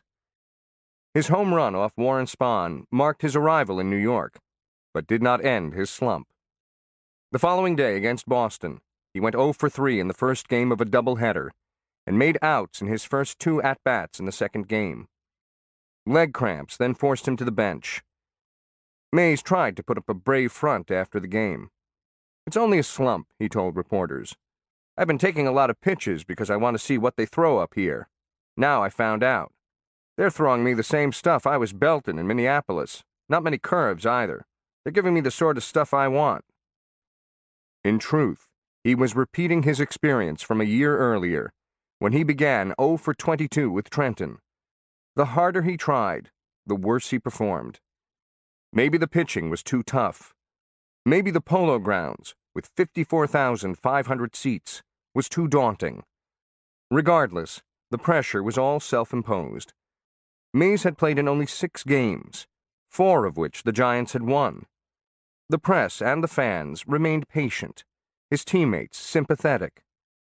If anything, he seemed even younger than 20, Alvin Dark recalls. He just seemed to be a kid, maybe 17 or 18. The next day, at home against the Pittsburgh Pirates, was even more distressing. Mays came to the plate 4 times with men on base, but didn't register a hit or drive in a run. The Giants won 8-2, but after the game, Mays retreated to the clubhouse. He was now 1 for 26, .038, and he feared he would be sent back to Minneapolis. Maybe it was just as well. Smaller parks, easier pitching, fewer fans. He had dreamed of playing in the major leagues, and he had failed. Now, slumped in front of his locker, he wept. Giant coach Herman Frank saw Mays and went upstairs to DeRocher's office. "You better do something about your boy," Frank said. "What's the matter?" "Well, Leo, he is in front of his locker crying." DeRocher raced down the stairs, entered the locker room, and saw his rookie crying uncontrollably. He understood how much pressure Mays had been putting on himself, how unforgiving his own standards were. Some managers would have dismissed the kid right there. Mays was only the 17th black player to reach the majors. 12 teams, 3/4 of the league, remained white. Baseball's great experiment had not reached a definitive conclusion, and the managers who accepted the racism of the day would have seen Mays as evidence that most Negroes were unfit for the majors. But not Leo DeRocher. He sat down next to Willie, put his arm on his shoulder, and asked, "What's the matter, son?" When Mays became excited or nervous, particularly in his early years as a pro, his voice would run so high that it sounded like a chirping canary. Sometimes DeRocher couldn't even hear him. "Mr. Leo," Mays said, "I can't help you. I can't even get a hit. I know I can't play up here, and you're going to send me back to Minneapolis. That's where I belong. I don't belong up here. I can't play up here." DeRocher couldn't tell if Mays had stopped talking or if his voice was simply no longer audible. Mays believed that DeRocher was angry but wasn't showing it. The manager, however, was more alarmed than anything else, realizing that his prodigy's shattered confidence could quickly derail his season, and given black players' shaky status in the majors, maybe much more was at stake. He patted Mays on the back. "What do you mean you can't hit? You're going to be a great ball player." "The pitching is just too fast for me up here. They're going to send me back to Minneapolis." DeRocher's voice was steady and soothing. "Look, son, I brought you up here to do one thing. That's to play center field. You're the best center fielder I've ever looked at. Willie, see what's printed across my jersey?" Mays nodded. "It says Giants," DeRocher continued. "As long as I'm the manager of the Giants, you're my center fielder. Tomorrow, next week, next month, you're here to stay. With your talent, you're going to get plenty of hits." DeRocher told Mays there were 5 things a player had to do to be great. Hit. Hit with power. Run, field, and throw. "Willie, you could do all 5 from the first time I ever saw you. You're the greatest ball player I ever saw or hope to see." Praise wasn't enough. As DeRocher saw it, Mays needed some specific advice in the way that a man in a burning building needed a ladder. Regardless of whether the ladder worked, at least it gave some immediate hope. "Willie," DeRocher cried, "you and your damn pull hitting." DeRocher had noticed that Mays was turning over his right hand too quickly when swinging, producing soft ground balls to the left side. I don't know why you don't take the ball to right field. You can hit it into the bleachers here, over the fence, anywhere you want. Yet you're still trying to pull the ball all the time. For you to do something wrong is an absolute disgrace, and I know you don't want to disgrace me, do you, Willie?" Mays wiped his eyes. "Go home and get some sleep," DeRocher said. "Tomorrow's another day." He walked back to the staircase to his office, but suddenly stopped. "By the way, who do you think you are, Hubble?" Mays stared at him. "Hubble?" "The way you wear the legs of your pants down nearly to the ankles," he said. "Pull them up." "Why?" "Because you're making the umpires think your strike zone's down where your pants are. They're hurting you on the low pitch." Mays had worn his trousers long to imitate DiMaggio and Williams, but the next day he pulled them up. And he also concentrated on keeping his top hand back. DeRocher dropped Mays from 3rd to 8th in the batting order, telling him someone needed to spark it, and what the hell, it might as well be him. Mays said he would try. DeRocher had reassured him. As long as Mr. Leo was his manager, he was safe. Against the Pirates that day, he hit a single and a triple, the latter traveling more than 400 feet to right center, and the Giants won 14-3. In the next game against the Cardinals, he hit 2 doubles and scored the game's only run in a 1-0 victory. His 1-for-26 drought was followed by a 9-for-24 spree, and the Giants were above 500 to stay. On the surface, DeRocher and Mays could not have been more different. The cynical boulevardier and the guileless man-child. But each needed the other. DeRocher boosting his yearling's fragile self-esteem. Mays coming through with clutch hits and acrobatic catches. DeRocher understood that Mays required both a gentle touch and unconditional support. Piper Davis knew that as well, though he had the benefit of Cat's guidance. Don't holler at him. DeRocher figured it out on his own. With Willie, he later said, you have to just keep patting him, keep rubbing him. And so he did, lavishly extolling Mays to anyone who'd listen. Russ Hodges recalled, Mays was the only player I ever saw who could do no wrong in DeRocher's eyes. Everyone else felt the lash of Leo's tongue sooner or later, but Willie never did. DeRocher even got a kick out of his errors. One day at the Polo Grounds, Willie dropped a fly ball. I looked toward the Giants' dugout, and Leo was laughing. DeRocher believed he could state the same thing to 2 players, but convey very different impressions. The tone and body language spelled the difference. If he thought a veteran made a mistake because of laziness or poor preparation, he played the bully with loud, harsh inflections. You play like my kid. What the hell's the matter with you? Bear down out there. How the hell can you make a mistake like that? With Mays, however, he turned sentences into questions, used a softer voice, and communicated bewilderment, even hurt. You play like my kid. What the hell's the matter with you? Bear down out there. How the hell can you make a mistake like that? DeRocher also launched a public campaign for Mays, sparing no adjective to raise the fans' expectations further. He initially compared Mays to Pete Reiser, a switch-hitting rookie sensation who played for DeRocher as a Dodger in 1941. Reiser's star-crossed career was curtailed by injury. In June, DeRocher told the New York Post, "You gotta like Mays. He's got less experience than anybody I ever had playing for me, but he doesn't seem big-headed or too eager or too anything." By August, DeRocher told the Sporting News, "This is the best-looking rookie I've seen in 25 years in baseball. I look at Willie, and you know who I see? Pete Reiser when he came up. There's nobody in the league got a better arm than this kid. There's nobody got more power. There's nobody can go get them any better than he can. And he's just a baby. In 2 years, Mays is going to be the greatest ever to lace on a pair of spiked shoes." DeRocher wanted Mays to confirm his high opinion, so the needs of both men meshed perfectly. Pleasing his own father, or those like Piper Davis, who were father figures, had always motivated Mays.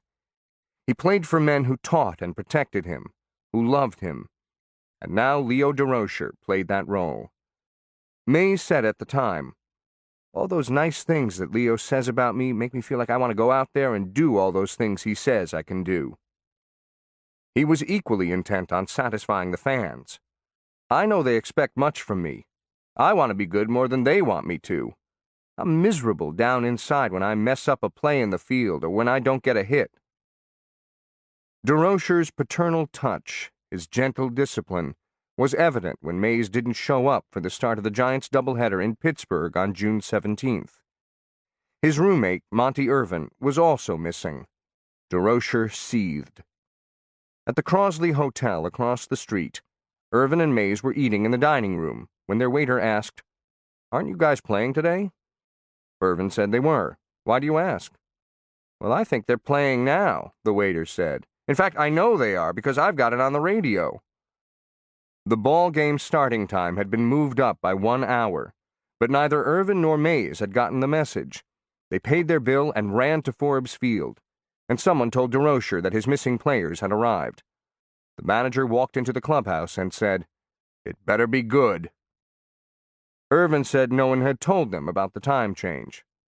"All right, get dressed and come on out." Both players saw action, but it didn't help. The Giants lost, 11-5. They took the second game, but Irvin went hitless for the day, and Mays dropped a fly ball. In the clubhouse, DeRocher told Irvin and Mays to meet him in his hotel room. Both players were nervous, uncertain of their punishment. The meeting didn't last long. "I don't know why you guys were late and why you didn't know the game had been moved up an hour," DeRocher said. "Monty, you ought to know not to be late. You're old enough to know better." And to Mays, "And you little son of a gun, you haven't been here that long, and you ought to have more respect for Monty than to keep him up late." Mays made no effort to defend himself or deny any wrongdoing. DeRocher knew that Mays wasn't responsible. He just wanted to make a point. "I'm going to say this and then I'm finished," he said. "The next time it happens, it'll cost you $500. Irvin and Mays were never late again. This level of attention given to a 20-year-old could create problems in the clubhouse. So DeRocher appealed to the other players in the same way he appealed to the Dodgers who threatened not to play with Jackie Robinson. "Look, there's something about Willie Mays," he said. "I don't know whether you see it, but I see it. He's a young boy, he's a baby, but he's got more talent in 5 minutes than the rest of us have in our lifetime.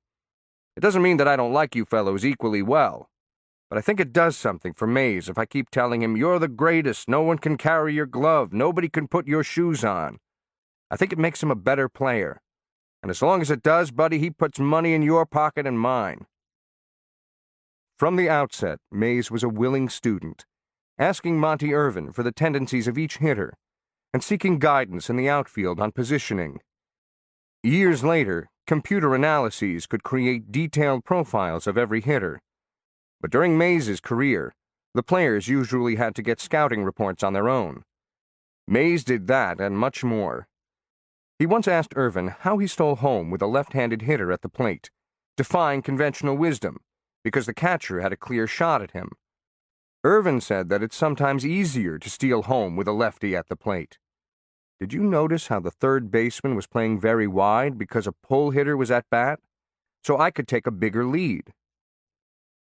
The Giants' double-play combination, two combative Southerners, continued Mays's education.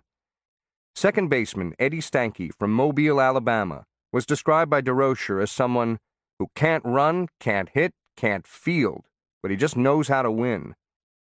If anything, he was meaner than DeRocher. He once said, "I would spike my mother if it meant being safe on a close play." He succeeded with creativity as well as tenacity, which he showed around the second base bag.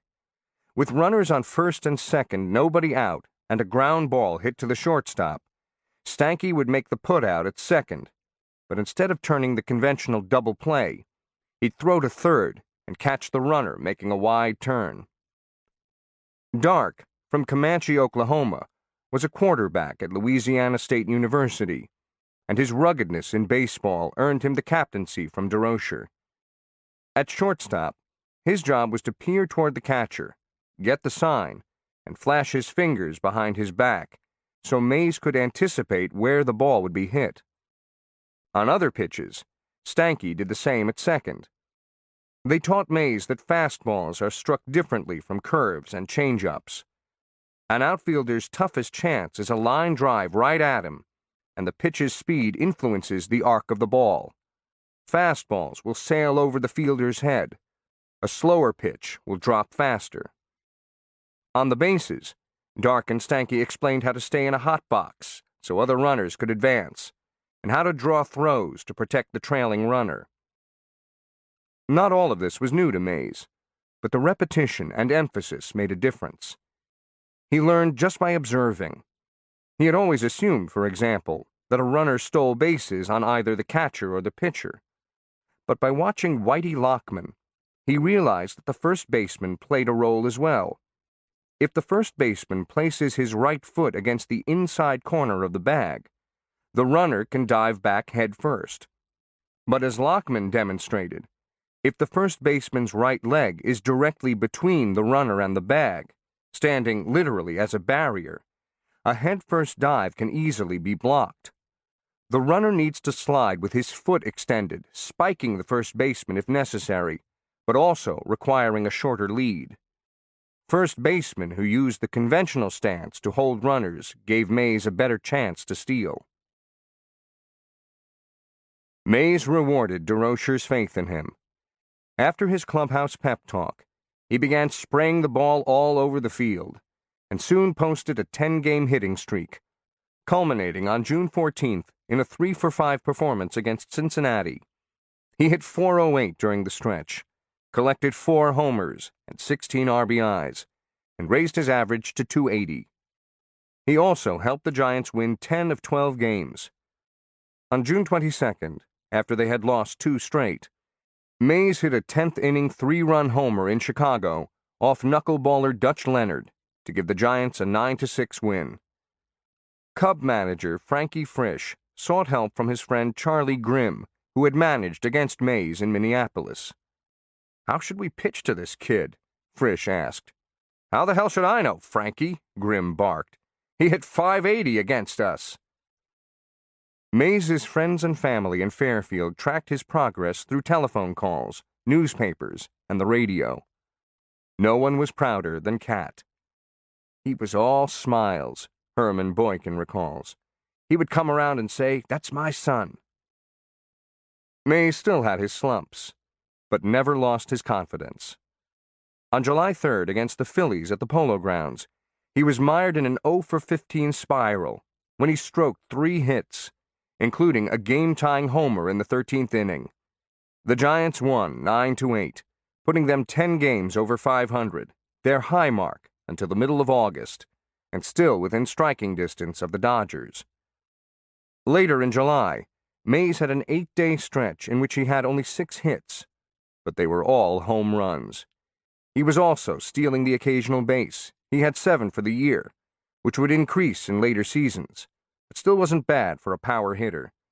DiMaggio didn't steal 7 bases in one season in his entire career. Mays made his greatest mark in the field. He played the shallowest center field since Tris Speaker, whose proximity to the infield was less risky during the dead ball era. After Mays caught Richie Ashburn's sinking line drive in short center, Ashburn quipped, "God damn it, can't someone tell that guy this isn't the Little Leagues?" Mays also charged grounders as no outfielder had ever done in organized ball. Outfielders tended to lay back, which suited the era of lumbering station-to-station baseball. But Mays tore after base hits with a headlong rush, scoop, and throw. It was a radical concept. An outfielder who played like an infielder, derived from his experience with the Black Barons.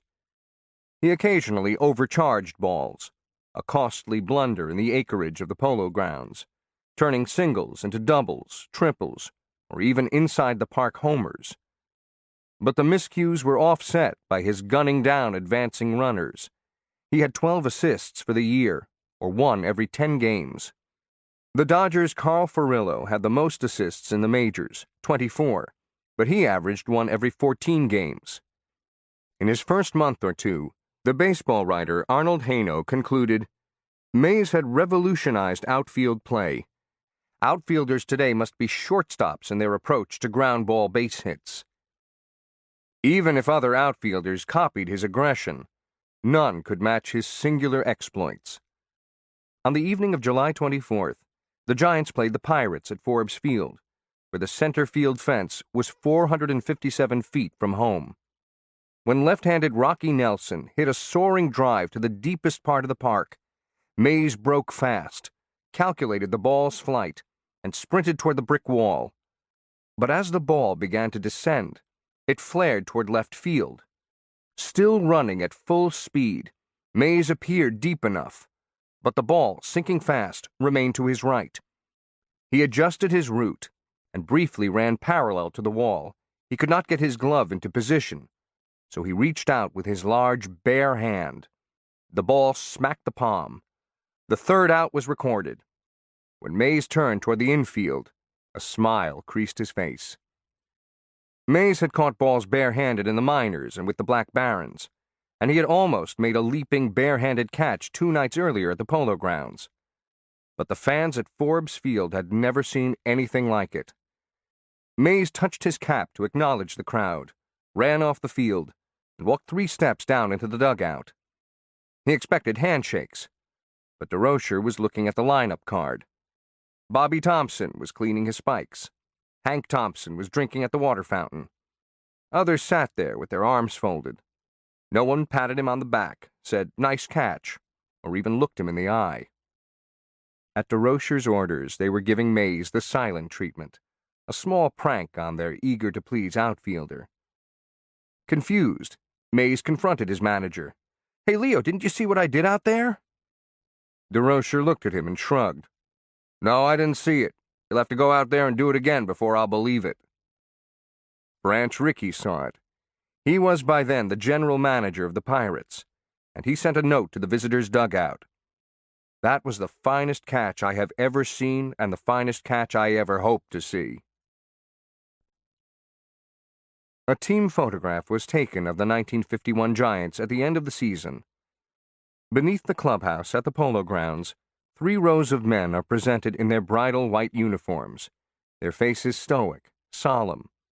Only one player doesn't quite fit in, not because he's black or his baggy uniform appears to be swallowing him, or he looks so young, but because his face has a heartwarming smile, as if no one told the kid he's not supposed to be happy.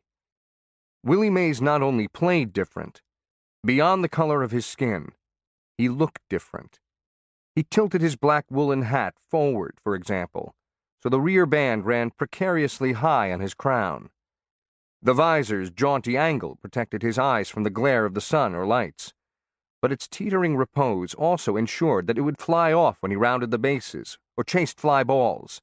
A pulsating flourish turned into pure theater. In one game his rookie year, Mays raced in for a line drive, and as he dove with arms extended, his hat blew off. He caught the ball with one hand and his hat with the other, called the double catch by reporters. He displayed a similar flair when his cap launched as he made a wide turn around first base. He put on the brakes and dove back to the bag, grabbing his hat with one hand while touching the base with the other. His cap could be a stage prop or even a riveting subplot on a given play. In one instance, he tried to go from first to third on a hit, and, as recounted in the New York Journal-American, Mays turned back between second and third to get the cap that had, as usual, blown off his head. The throw already was on its way to third, and it was a run at the moment that could have meant the game, and in retrospect, the pennant for the Giants. But he rescued his precious cap, because Willie instinctively had timed the play so accurately that he knew he could retrieve his cap and make it safely into third, which he did. Reporters invariably described such plays as instinctive, but even as a rookie, Mays was a savvy showman who, importing the stylistic brio of the Negro Leagues, wanted to give the fans, the players, and the writers something to talk about. "With the average player, you take for granted what he's doing," Hank Thompson said. But Willie was different. It isn't often that you watch another guy play ball, but you always watched Willie, because there was always the chance that he was going to do something that you'd never seen before. The love affair between Mays and the New York baseball fans began at the outset. "I don't think any ball player ever related to the fans as quickly as Willie," Red Smith wrote. Maybe Giant fans were more trusting, but they seemed to believe from the very beginning that he was the real article, that he had bypassed promise and potential and showed up in full arrival. Grantland Rice tagged him as the kid everybody liked. There was something irresistible about the way Mays, after missing a tough chance in the field, reprimanded his glove. "Shame on you for not catching that ball," he'd say, slapping the mitt. Several weeks after he had joined the Giants, a writer walking through the stands in search of a story was startled to hear parents pointing to the field during batting practice, saying to their children, "There he is. There's Willie." Mays introduced a new aesthetic, a combination of drama and athleticism that broke fresh ground on the playing field. As the New York Times' Arthur Daly noted at the end of the season, he was blessed with that rarest intangible, color. He was a colorful player, and this had nothing to do with the pigmentation of his skin. His crowd appeal was immense because of the wonder's flair for the spectacular. In one of the keenest observations of Mays, Daly wrote, "It just seemed as though he could do nothing unostentatiously." Reporters dubbed him Willie the Wonder, the Amazin' Mays, or the Minneapolis Marvel. But those tags didn't stick. They were too conventional, too generic, relying on the crutch of alliteration instead of something truly original. A better moniker soon evolved. Mays had a habit of greeting people with "hey," which was often used instead of "hello" where he grew up. His "hey" was a high-spirited chirp, and because he was terrible with names and was constantly being introduced to strangers, he would follow his greeting with a question, "Hey, how you doing?" or "Hey, where you been?" hoping that he might learn who he was talking to. A reporter for the New York Journal-American, Barney Kremenko, noted how frequently Mays used "hey." Thus was born the nickname, the Say Hey Kid. It was pithy, unique, and flowed directly from his being. So perfectly attuned was the name to the character that neither age nor injury, nor the long, sobering grind of experience, ever replaced it. But the name was also misunderstood. The public and the press thought that Mays liked to call out, "Say hey." He did chant those words for a record that was produced in 1954, but according to Mays, he never used the phrase in any conversation. The confusion reigned for years. As early as 1955, reporters noted that Mays no longer said, "Say hey," which was seen as evidence of his waning innocence. In 1970, Sports Illustrated mourned, "It has been 15 years, probably, since Mays last actually said, 'Say hey.'" Mays made no effort to set the record straight. He always enjoyed being the Say Hey Kid. Once Mays knew he belonged, he lost his timidity with his teammates.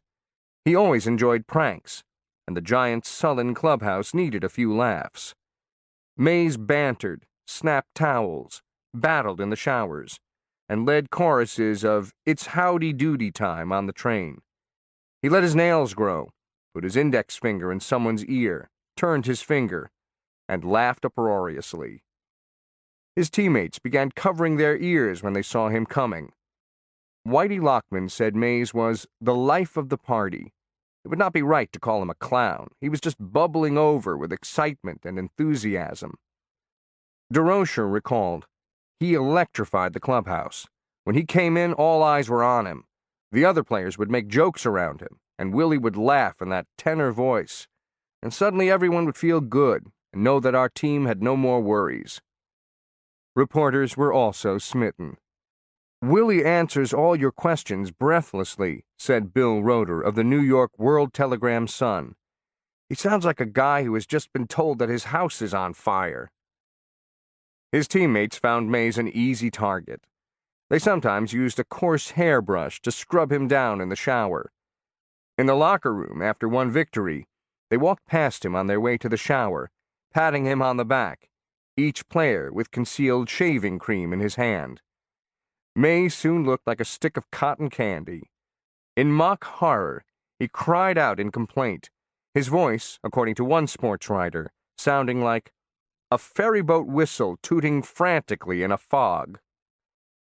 On one occasion, he was given a handsome clock for a bubblegum endorsement. He was admiring it with cries of exultation when DeRocher came in. "You have to hand that thing over," he said sternly. "How come?" Mays asked, his eyes getting large. "First-year players have to hand over all gifts to the manager." "Is that in the contract?" "Right there in small print." Mays complied. "What do I want to know the time for?" he said resignedly. One day, Mays was walking to the clubhouse in center field after batting practice, and Earl Rapp, a journeyman outfielder with little speed, said, "Race you the rest of the way for $5. "Let's go," Mays said. They took off, and Mays easily won. "Okay," Rapp said. "Let's have the 5. "What do you mean? You owe me 5. I beat you." "Wasn't anything about beating anybody," Rapp said. "I just said I'd race you." Sal Magley was standing nearby. "Hey, Magley," Mays yelled. "What am I supposed to do?" Magley didn't hesitate. "Pay him."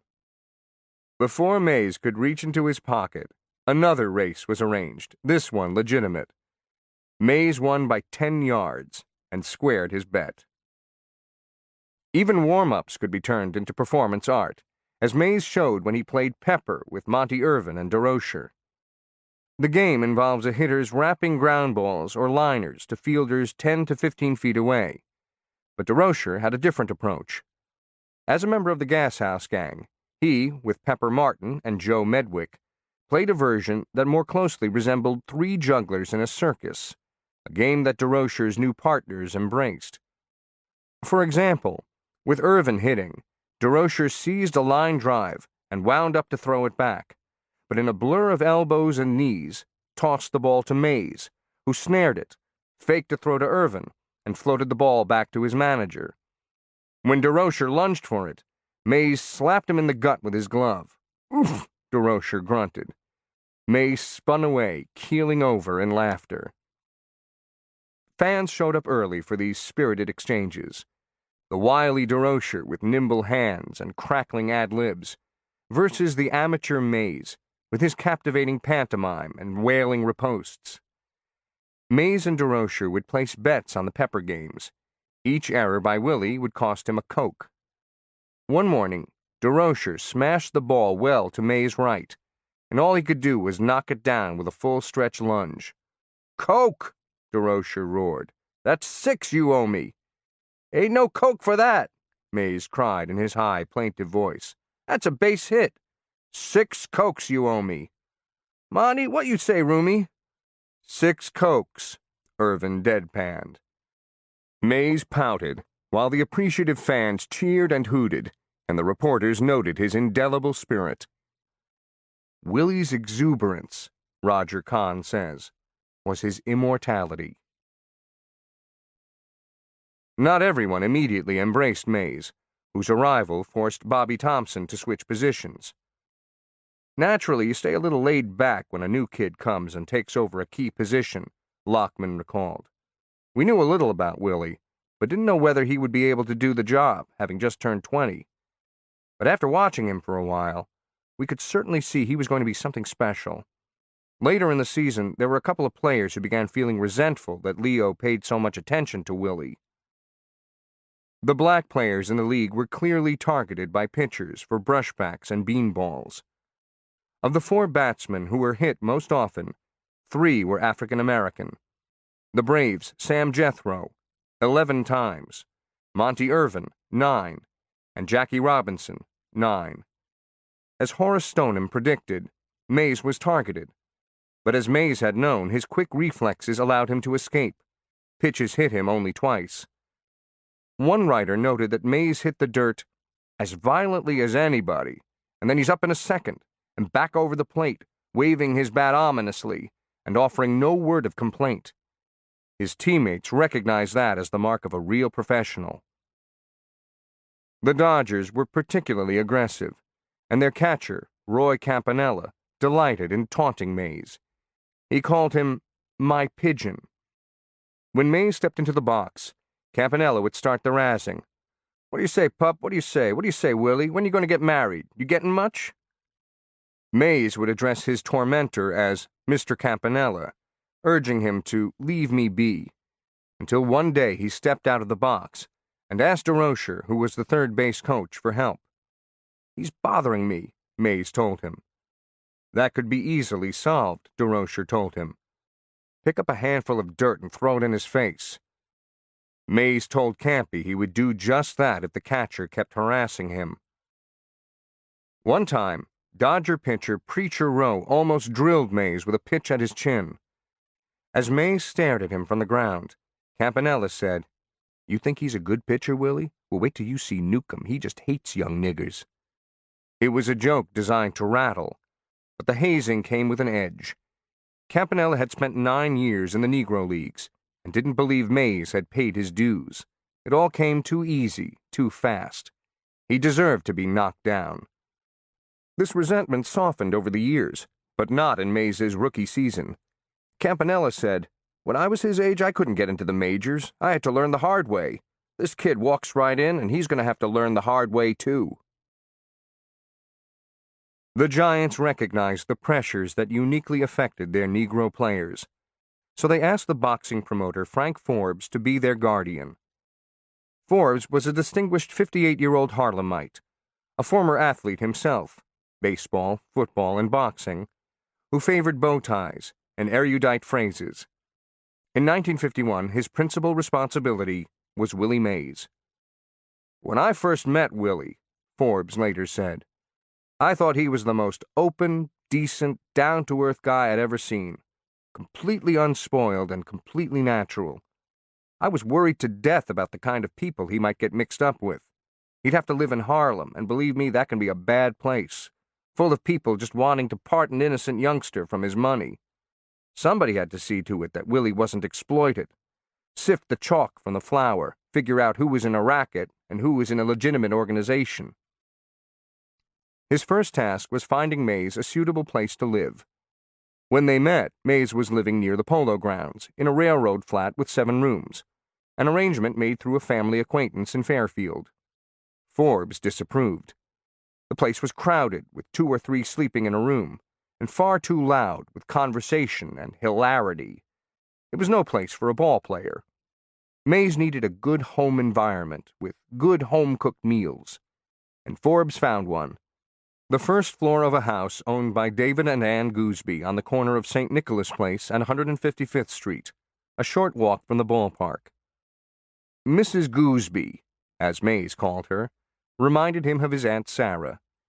She was a stout, light-skinned matron who cooked 2 meals a day for Willie. Breakfast, bacon and eggs, hash browns, fruit, and milk. Dinner, steaks or chops, vegetables and potatoes. Cleaned for him, washed his clothes, and smothered him with stern affection. As she told Time magazine, she spoke to Willie about taking care of himself. Not that he needs it often. Willie's a good boy. About all I have to lecture him on, besides eating properly, is his habit of reading comic books. That boy spends hours, I swear, with those comics. She also became one of his biggest fans. The walls of her living room soon adorned with his photographs above her floral sofas, her tables lined with his trophies. Mays had his own bedroom, which gave him space to stock his expanding wardrobe, and Ann Gooseby was impressed by her boarder's fastidiousness. "He's not flashy, but my, is he fussy. He won't wear anything that's the slightest bit wrinkled or spotted." Mays couldn't go anywhere far without Forbes, a diner, a menswear store, though he discovered that his most persistent challenges were not from hustlers or gamblers, but from young women. Of the half a dozen or so ladies who stood outside the clubhouse seeking autographs after games, maybe 4 or 5 would be after Willie, Forbes recalled. Some would rush up with autograph books and have notes in the books. "My name is so-and-so, and you can reach me at such and such a number. When I have seen such notes, I have taken them and torn them up then and there." When Willie saw them, he would look at them but make no comment. He would never say anything about them. Some he just put in his pocket, and others he paid no attention to. He probably threw the notes away when he got home. Mays found dates. Forbes just tried to screen out the undesirables. That Mays didn't drink alcohol made his job easier, but Willie's love of cherry Coke still left him vulnerable. On one occasion, Forbes was at a bar in Harlem, Bowman's, when someone came in and announced the sighting of a certain woman drinking sodas at a nearby drugstore. The woman's taste for brandy made her foray into carbonation rather odd, until Forbes realized this particular drugstore was frequented by Mays. He smelled a trap. He rushed to the Emporium and found Mays at the food counter, soft drink in hand, chatting with the woman. She was dressed nicely. Forbes concluded that quick intervention was required. He sat on the stool next to her and ordered the most muscular drink on the menu, a double chocolate ice cream soda with extra cream. Once it arrived, he reached over for a straw and intentionally knocked it onto the woman's lap. In mock alarm, he jumped back and bumped the would-be seductress off the stool. When she hit the floor, Forbes said, she was really a mess, but I had to do it to protect Willie. I apologized most profusely. Mays remained serenely above the fray, only commenting later to Forbes, "Damn, she sure got messed up." Forbes was not above self-promotion, and he contributed to the view that Mays was unnecessarily coddled, even patronized by the Giants. But Mays appreciated that an experienced hand was looking out for him. Many years later, he lamented that teams no longer provided their young players with guardians. Those players now had lawyers, accountants, and agents. But to Mays they were high-priced mercenaries, paid to advance their clients' financial interests as well as their own. They were not part of the larger baseball family. They were not there to actually protect young men, to help them find a place to live, to escort them shopping, to divert them from trouble, and, if need be, to knock an ice cream soda into the lap of a fashionable temptress.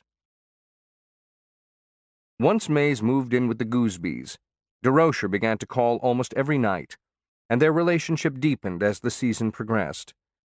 DeRocher offered tips on playing pool, buying clothes, negotiating with the owner, dealing with the press, dating, and being a big leaguer. Even Ann Gooseby was surprised at their closeness. "Willie takes that man's word for just about everything," she said. "He almost won't make a move unless he's talked to him first." One evening, DeRocher was to pick up Mays in his new black Cadillac and drive him to a father-son fan banquet in Hackensack, New Jersey. By now, Mays was friendly with the kids on the block, so he told them that his chauffeur was coming to pick him up in a limousine. It was hard to fathom. Luxury transport for a mere baseball player, in Harlem no less. So by the time DeRocher drove up, several dozen people were waiting for him. Mays opened the back door, waved to everyone, and shouted, "Okay, James, let's go." DeRocher played along, obediently driving off before telling Willie to get his ass in the front seat. DeRocher, however, had the next surprise. Once at the banquet, he told Mays he was going to have to say a few words. Mays had never given a speech, and wasn't about to now. "Nothing to it," DeRocher said. "Just tell him you're happy to be here, stuff like that. When I think you've said enough, I'll pull on your coat so you'll know you should sit down." Mays had no escape, and it was even worse than he'd imagined. He was the first speaker called, and when he stood and looked into the room of upturned faces, more than 1,200, he felt more nerves than before a big game. He began hesitantly. "Mr. Leo is the main speaker," he said, "so I'm not going to say much." While he was stammering for more words, a black boy hollered something from the back. Mays couldn't make out the question, and looked at DeRocher, who told him to ask the boy to come up front. Mays did, and the boy stepped forward with awestruck eyes. It was hard to say who was trembling more, Mays or the boy.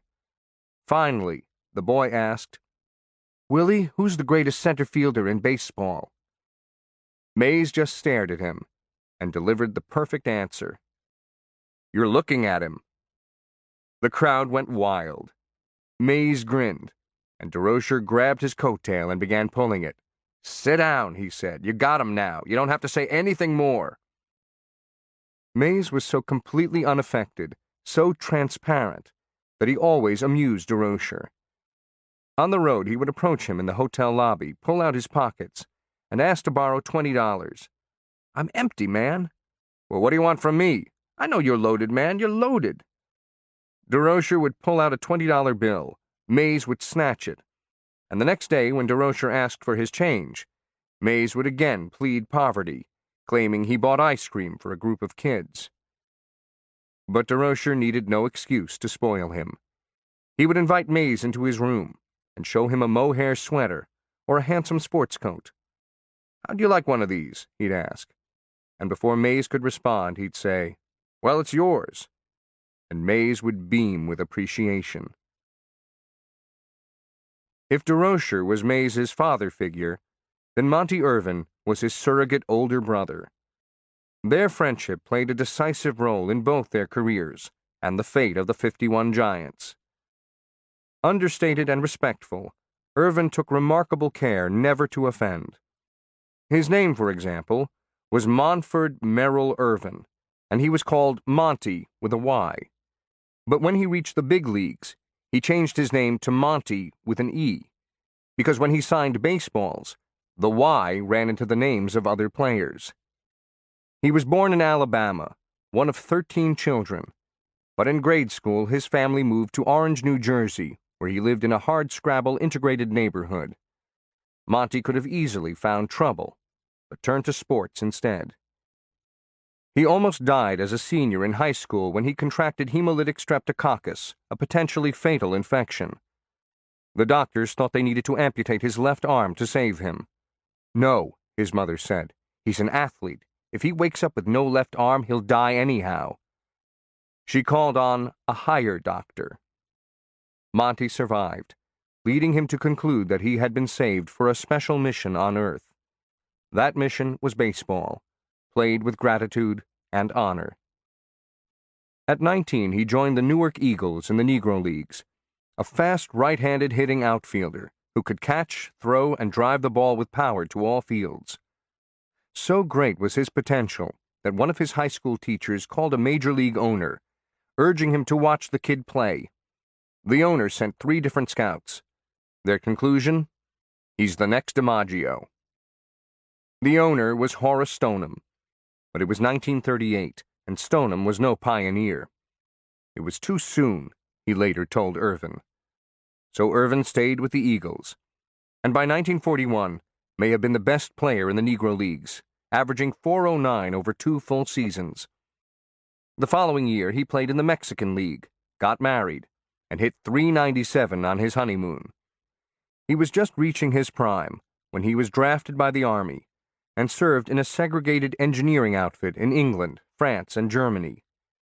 After the war, he was playing baseball again, and in 1945, the Brooklyn Dodgers approached him about signing with them. But while Irvin was stationed overseas, he developed an inner ear imbalance, which cost him his timing and even some of his strength. He told the Dodgers he wasn't ready. Jackie Robinson got the call instead. By all rights, Irvin should have broken the color line. He and Robinson were born less than a month apart, but he had more experience than Robinson, and but for the effects of a freak military ailment, he was the better player. He missed his chance at history.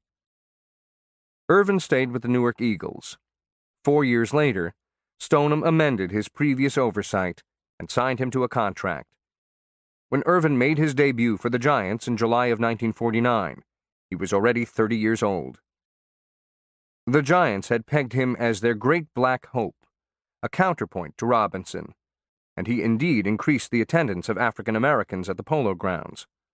But his performance was erratic.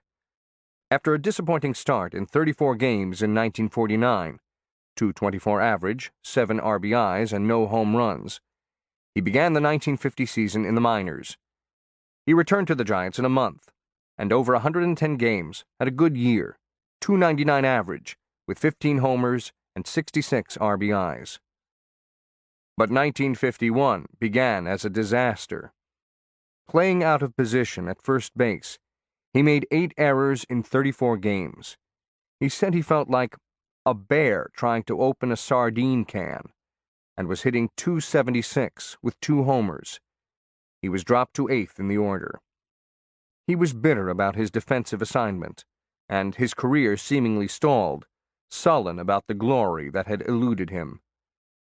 His fortunes began to improve when he was returned to the outfield in the middle of May, but the arrival of Willie Mays did far more.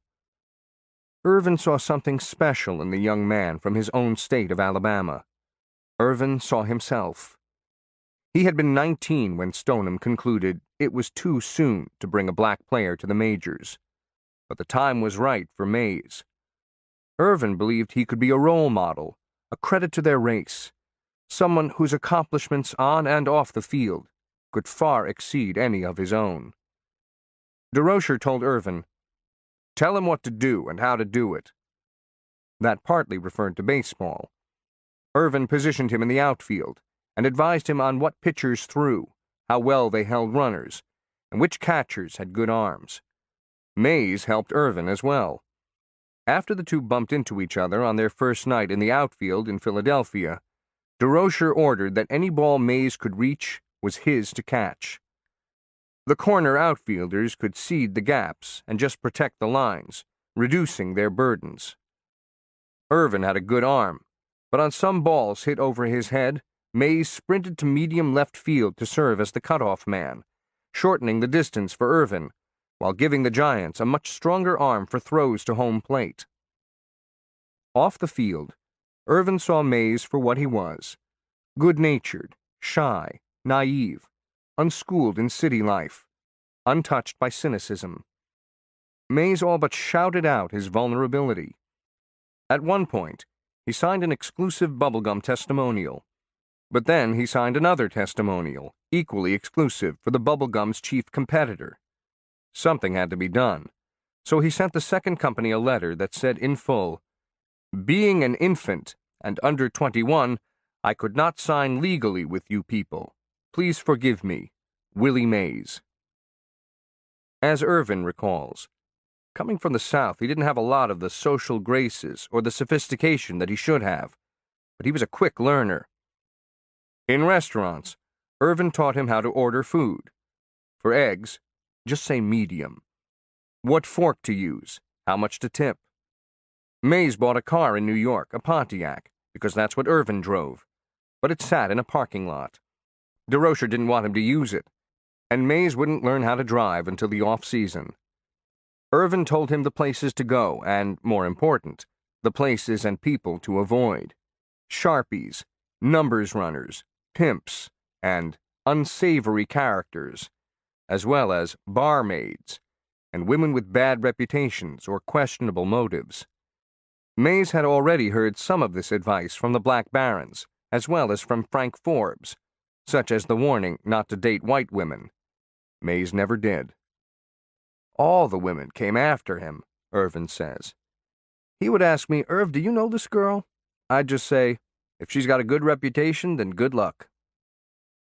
Irvin, like DeRocher, recognized how sensitive Mays was to criticism, so he made sure never to embarrass him when he did something wrong.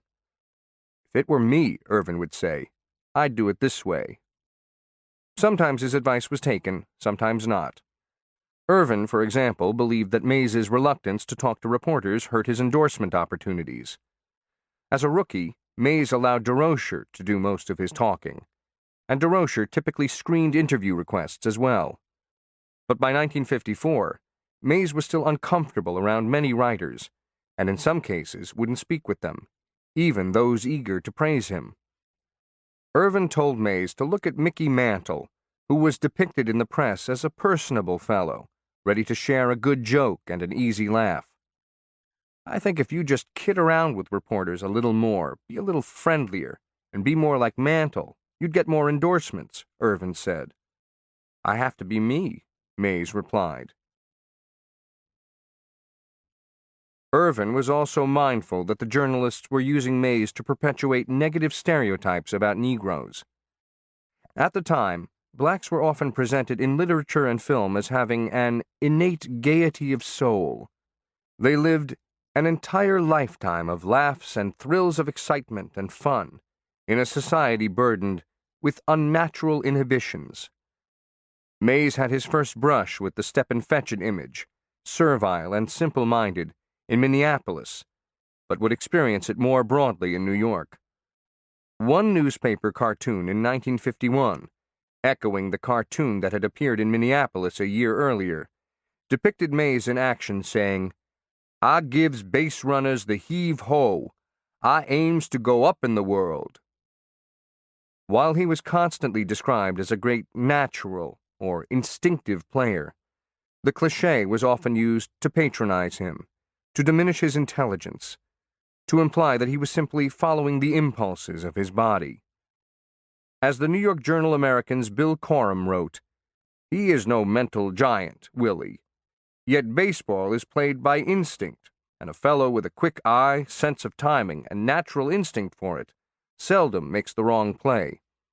My observation of Mays is that he was born with these things, the born ball player with physical equipment." Even the favorable representations of Mays depicted him as a poorly educated naif. As the Sporting News wrote, "With his wide white smile gleaming out of a pug-nosed baby face, Willie says, 'If you worry about one thing, pretty soon you start to worry about others. I don't worry about nothing.'" On another occasion, the Sporting News published a story about a reporter's asking Mays what it felt like to be the game's most exciting player. Mays misunderstood the word, confusing it with excitable, and he responded, "I don't know why they call me that. I don't ever get excited. I just play my game and let others get excited." DeRocher contributed to the unfavorable perceptions. His protection bordered on condescension, with Mays calling him Mr. Leo, and DeRocher responding with "my boy," with the manager screening interview requests, and the center fielders allowing Leo to answer for him. At times they projected an uncomfortable image, in Roger Kahn's words, of straw boss and plantation hand. In DeRocher's autobiography, he claims that Mays could hardly read or write when he came up, which was false. Mays's postcards from the time demonstrate competent writing skills. DeRocher defended his pampering as a means of restoring Mays's confidence, but the effect was also to infantilize him at a time when blacks were already stereotyped as intellectually inferior. Monty Irvin knew that some black fans were uncomfortable with the relationship. "It bothered me a little, too," he says. "I saw what was going on. I thought the whole situation could have been handled a little better." He also feared that the public did not respect Mays beyond his baseball skills. "All he did was go out there and play great baseball, but I also wanted him to carry himself with a certain amount of dignity," he says. He encouraged Mays to get a tutor and improve his elocution, but Mays was reluctant. "It's never too much trouble," Irvin told him, "if you want to progress the right way." In truth, with a high school degree, Mays had as much education as most big league players, who were hardly exemplars in diction and grammar. What worked against him was his race and his Southern roots. "Black folks had their own language, a comfortable language that we all understood," says Mays's cousin, Loretta Richardson. This separate language made them bilingual, she says, as they spoke an informal black dialect, as well as standard English. "When you got into proper places," she notes, "you had to speak proper language." A language, however, that her cousin had not mastered as a suddenly famous rookie. Indeed, Mays was self-conscious about his voice, his verbal skills, and his education. So he was grateful to DeRocher for rescuing him. "When the newspaper men used to ask me questions," he recalled, "I didn't know how to answer. Leo knew how scared I was, and he told the newspaper men to ask him the questions, and he tried to answer them for me. I never forgot that." In years to come, when he had more self-confidence, he committed himself to improving his speaking skills, paying attention to the sounds of words, and making connections with audiences. Everything, in other words, that Monty Irvin had once urged. If Irvin's maturity inched Mays into adulthood, Mays had a more catalytic effect on Irvin. They played silly games on the road, such as Captain of the Room. Whoever got more base hits that day was captain for the night, so the other guy had to carry the bags, get the newspaper, and answer the telephone. Mays wouldn't allow Irvin to be discouraged, even when he was slumping. The rookie brought his portable record player on the road. And one night, after Irvin had taken the collar, Mays put on some music and started humming. When Irvin demanded that he turn it off, Mays asked if he wanted to play cards, or go to the movies, or shop for clothes. Irvin kept shaking his head. "I know you're not hitting, but what good you going to do worrying?" Mays said. "Be like Willie. I don't worry about nothing." When Irvin started to argue, Mays cut him off. "There's good in every bad," he said. What meant the most to Irvin was simply Mays's presence. His running gags and pealing laughter seemed to disperse his own gloom and frustration. "Willie gave me a lift," Irvin says. "You always knew when he was around, because the love of life just flowed out of him, and it got to the point where it was a pleasure to come to the ballpark every day."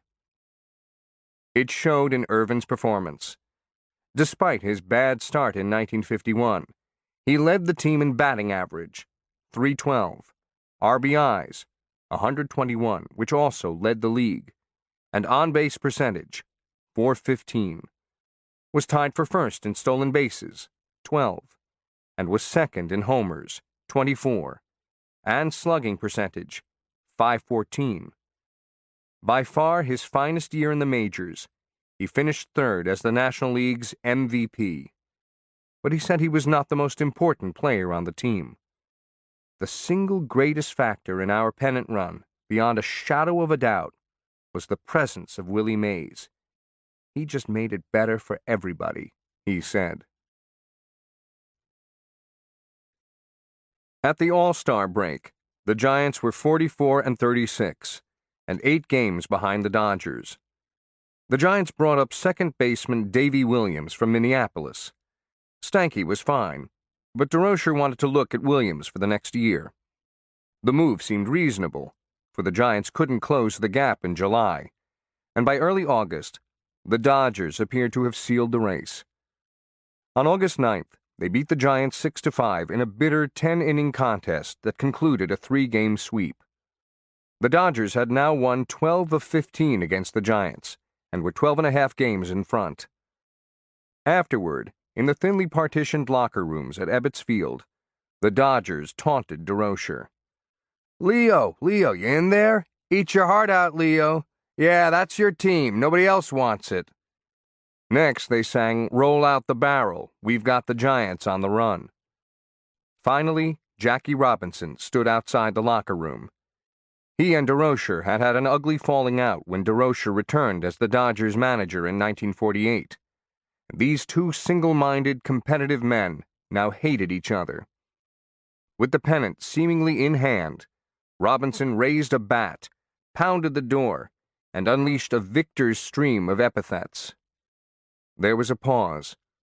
Then Eddie Stanky walked over to the door and yelled, "Stick that bat down your throat, you black nigger son of a bitch!" Stanky, as well as Bill Rigney and Alvin Dark, turned and suddenly saw Monty Irvin. The 3 white men stood sheepishly until Irvin, a slight grin forming on his face, said, "That's good enough for me, Eddie." The next game on August 11th was another Giant loss to the Phillies, giving them 6 losses in the last 8 games. After the Dodgers won the first game of a doubleheader, the Giants trailed by 13.5 games. At some point in July or August, the date is unclear, Dodger manager Charlie Dressen summarized the race. "The Giants is dead." But the Giants also had Willie Mays. And while no pennant race turns on a single catch or throw, Mays was responsible for one memorable play that convinced his teammates that any game down the stretch, no matter the inning or odds, could be won. On August 15th, the Giants and Dodgers played each other again, this time at the Polo Grounds, before 21,007 fans. The Giants had won the first game of the series, giving them 4 in a row, and stirring thoughts of a comeback. The Dodgers still had a comfortable lead, but wanted to squash a possible uprising. Mays had cooled off at the plate. He hit just 2 homers in August. But in less than 3 months, he had proven he belonged in the big leagues. With Jim Hearn pitching for the Giants, New York grabbed a 1-run lead in the first inning, but the Dodgers' Ralph Branca kept the game close, and Brooklyn pushed a run across in the 7th. In the top of the 8th, with 1 out, Billy Cox was on third, and Carl Furillo, a right-handed pull hitter, was at the plate. Mays shaded him to left center. Furillo drove the ball into right center, and Mays took off. At first glance, it appeared a certain run. The ball was either going to fall for a hit, or Mays would catch it, and Cox would tag up and score. Cox, a defensive specialist, had come to the majors as a shortstop, and he looked like one, slender and fast. As Mays closed in on the ball, Cox stood poised at third in a sprinter's stance. Mays extended his glove and speared the drive, an outstanding catch. But the play was just getting started. Cox bolted for the plate as Mays was barreling toward the right field line, his momentum carrying him away from the play. He was in no position to throw, but when he planted his left foot, he sharply pivoted counterclockwise, his number temporarily facing home plate, his eyes flashing intensely before the bleacher fans. It appeared as if the impact of the ball had given him the additional thrust to pirouette in spikes. Without hesitating or even looking, he whipped his right arm around and fired the ball, then corkscrewed his body into the ground. His hat flew off. He peered under his armpit and tried to follow the drama at home plate. Despite Mays's impossibly awkward position, the ball, according to one writer, took off as though it had a will of its own, cutting through the air like a bullet, taking aim at the orange-trimmed black letters across the chest of first baseman Whitey Lockman, who had positioned himself to cut off the ball. The catcher, Wes Westrom, screamed, "Let it go!" Lockman ducked, he later said, more out of self-preservation than anything else. Westrom, built like a block of granite, hadn't removed his mask, because he didn't expect to play. But now both ball and runner came bearing down. He later estimated that when the ball reached him, it was traveling 85 miles per hour, and if the umpire had called it, it would have been a strike. Russ Hodges had the call. Willie Mays is reaching up with one hand. He's got it. He spins 180 degrees. Cox breaks for home. Wait a minute. The ball comes into Westrom on the fly. Cox slides, and Westrom cuts him down at the plate. Cox is out. Billy Cox is out. Inside the Polo Grounds, there was a momentary silence, similar to the response when Mays hit his first homer, as if the fans couldn't comprehend what they had just seen. Then the stadium erupted, while Cox sat staring at the plate in disbelief. The double play complete, Mays trotted off the field, and when his teammates greeted him on the top steps of the dugout, he shrugged his way through, as though uncomfortable with all the fuss. He was already thinking about the bottom of the 8th. He was the first man up. When he walked to the plate, he received another standing ovation, and still another when he lined a single to left. The next hitter, Westrom, launched a home run into the upper deck, and the Giants won 3-1. After the game, Jackie Robinson said it was the greatest throw he'd ever seen. But his manager, Charlie Dressen, was less magnanimous. "I'd like to see him do it again. If he does it again, I'll say he's great." Furillo was bitter. "That was the luckiest throw I ever saw in my life," he said. "He can try that 50 times and he won't come close again." But Eddie Brannick, the Giants' well-groomed traveling secretary, known for his lilting Irish brogue and his kindness to reporters, made a rare visit to the clubhouse to compliment Mays. "I have been in baseball for 45 years, he said. "I have seen Speaker, DiMaggio, Moore, all of them in center. But I've never seen anything like that throw. This kid made the greatest play I ever saw." Indeed, the play became known as The Throw, except it wasn't really the throw that made it spectacular. It was Mays's improvisation, the subtlety of his footwork, the ability to redirect his momentum toward home plate. Strictly speaking, it was an instinctive play, in that he had never mapped it out on a practice field. But while chasing the ball, he envisioned how he would catch it, spin, and throw. The key was to glimpse the cutoff man in his peripheral vision so he had a target, and hope the cutoff man was positioned correctly. Nevertheless, Bill Coram wrote that Mays only attempted the play because he wasn't very smart. A thinking ball player probably would have thought that the play was impossible and never have attempted it. Mays's teammates gave him his due. As Lockman later said, "I was absolutely astounded.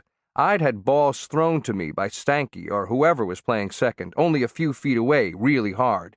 You know how hard it is, you hardly have time to react.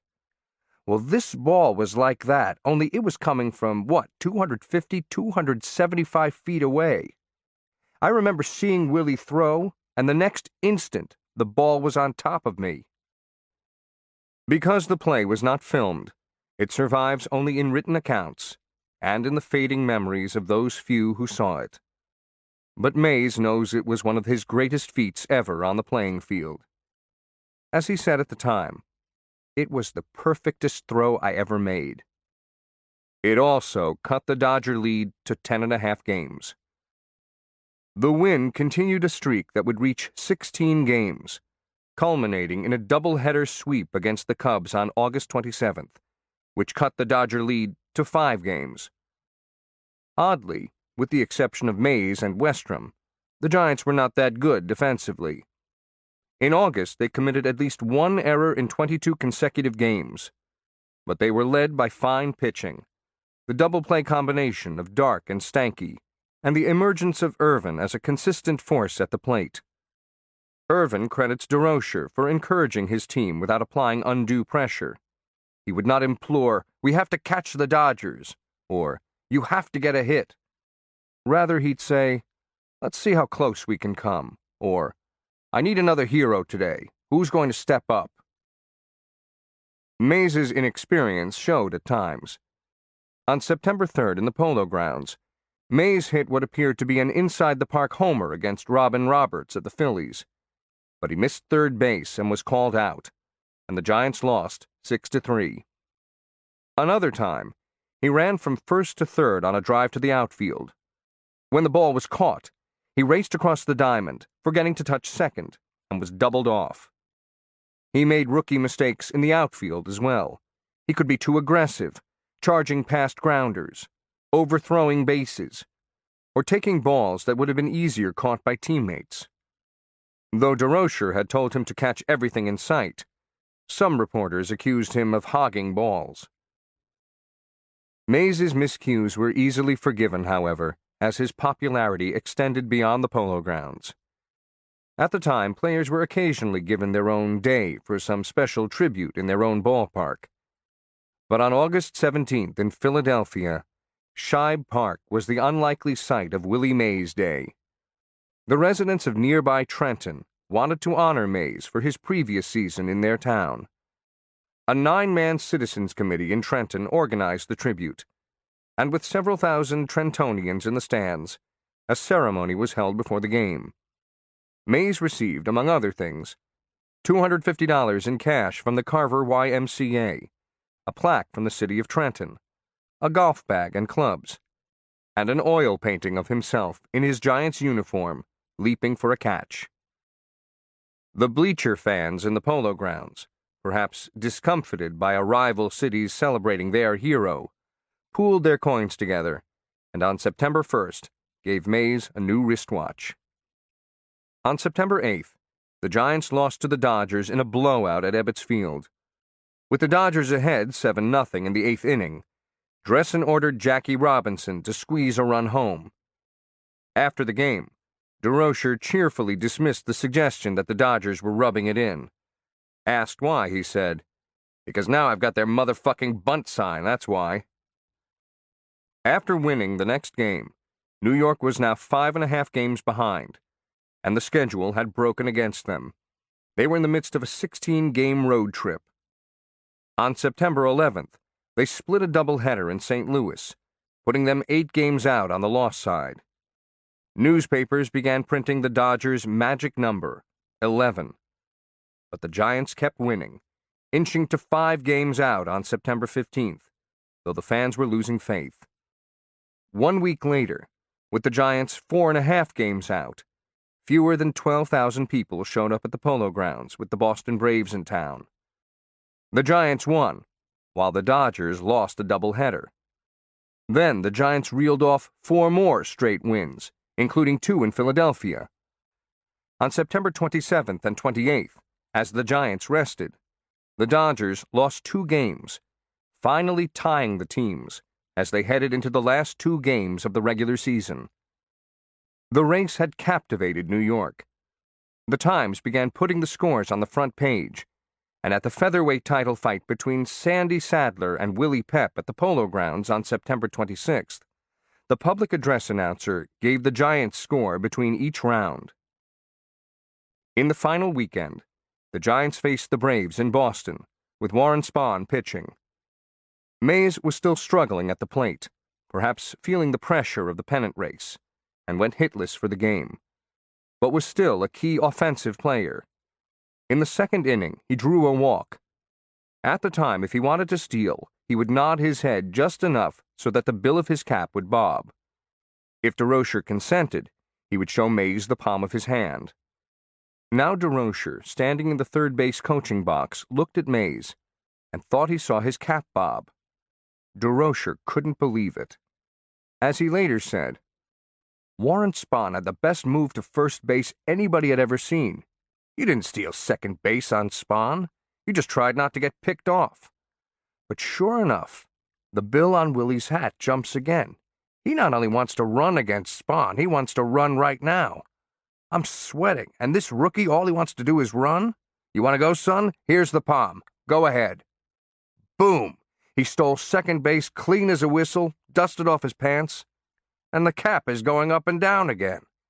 He stole third just as easily and scored on Don Mueller's single. We scored 2 more runs before the day was over, but the game was won right there. He took the pressure right off the whole club, especially their dandy little manager. The Dodgers won their game against the Phillies as well, setting up the final day of the regular season. The Giants, in another low-scoring contest, took a 3-1 lead into the 9th. The Braves rallied for a run, but starter Larry Jansen held on to win. After Irvin caught the final out, the Giants rushed onto the field and engulfed their exhausted pitcher. Mays went 0 for 4 with a strikeout. The Giants finished the season at 96-58, winning their last 7 games and 40 out of their last 54. At least for now, they had sole possession of first place for the first time. When Mays reached the clubhouse, he thought the Giants were going to win the pennant, for the Dodgers had been trailing in Philadelphia. But there was no celebration. Initially down 6-1, the Dodgers had rallied and were now losing 8-5 in the 5th. With 6 cases of unopened champagne at the ready, the Giants gathered around radios in a steamy locker room, expecting to celebrate, and for more than an hour they paced, cheered, and cursed, awaiting their fate. Finally showered and dressed, they left Braves Park by bus, and when they boarded the Merchants Limited, the premier Boston to New York train, the Dodgers were still losing by 3. The champagne came with them. Heading toward Grand Central Station, the Giants ate steaks and played cards. They were having a hell of a time, Herman Franks recalled. They were cutting each other's ties off.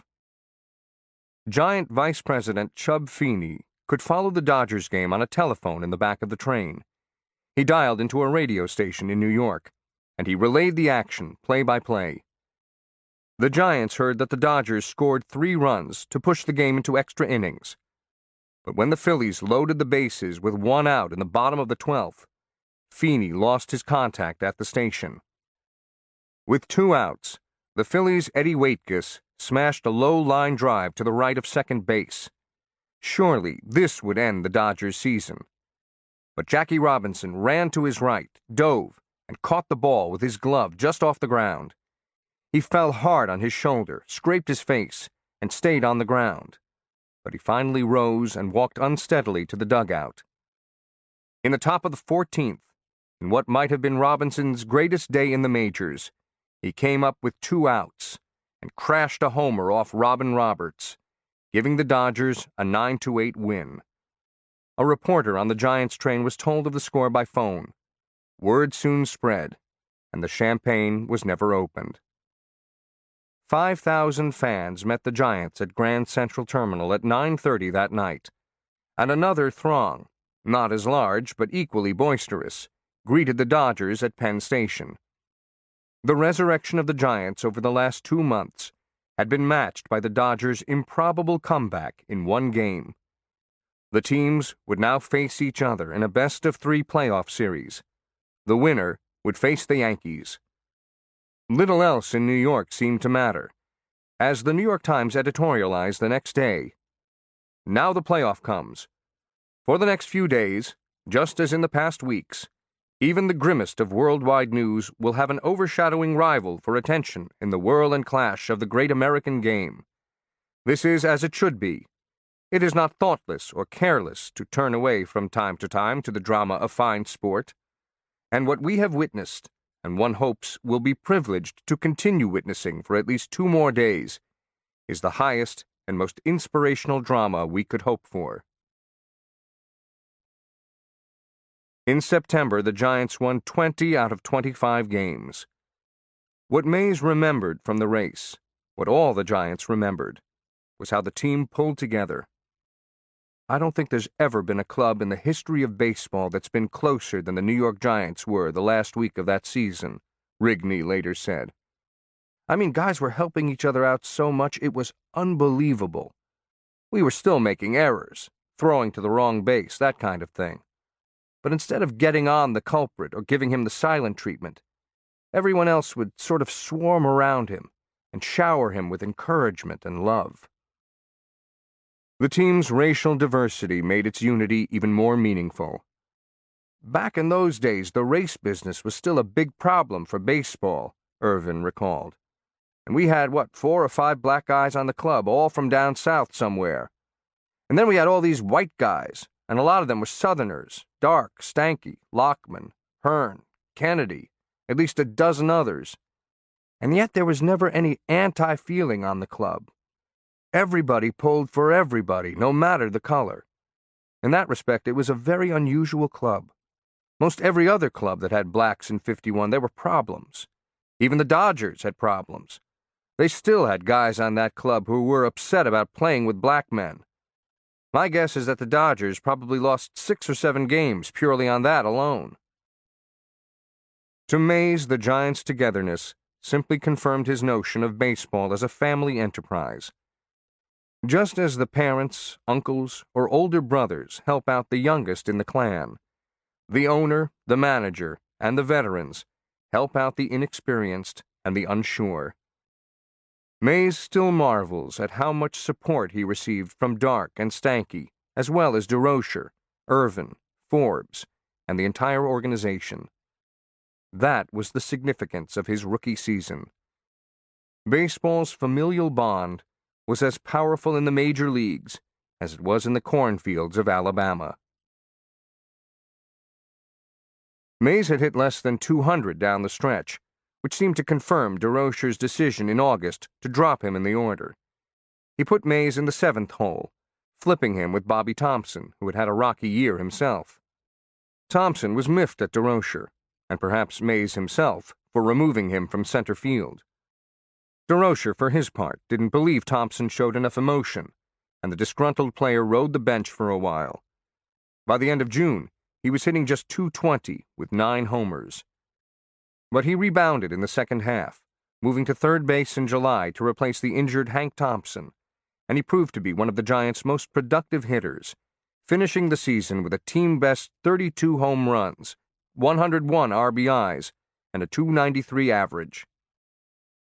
The first playoff game at Ebbets Field on a beautiful afternoon with temperatures in the low 70s, continued the hitting trends of the regular season. Mays went 0 for 3 and struck out twice against Dodgers starter Ralph Branca. Overmatched, he didn't want to face Branca again. But Thompson was one of the stars, hitting a home run, and the Giants won 3-1 behind Jim Hearn. In Game 2 at the Polo Grounds, DeRocher could have started his ace Sal Maglie, but he wanted to give his exhausted veteran one more day of rest.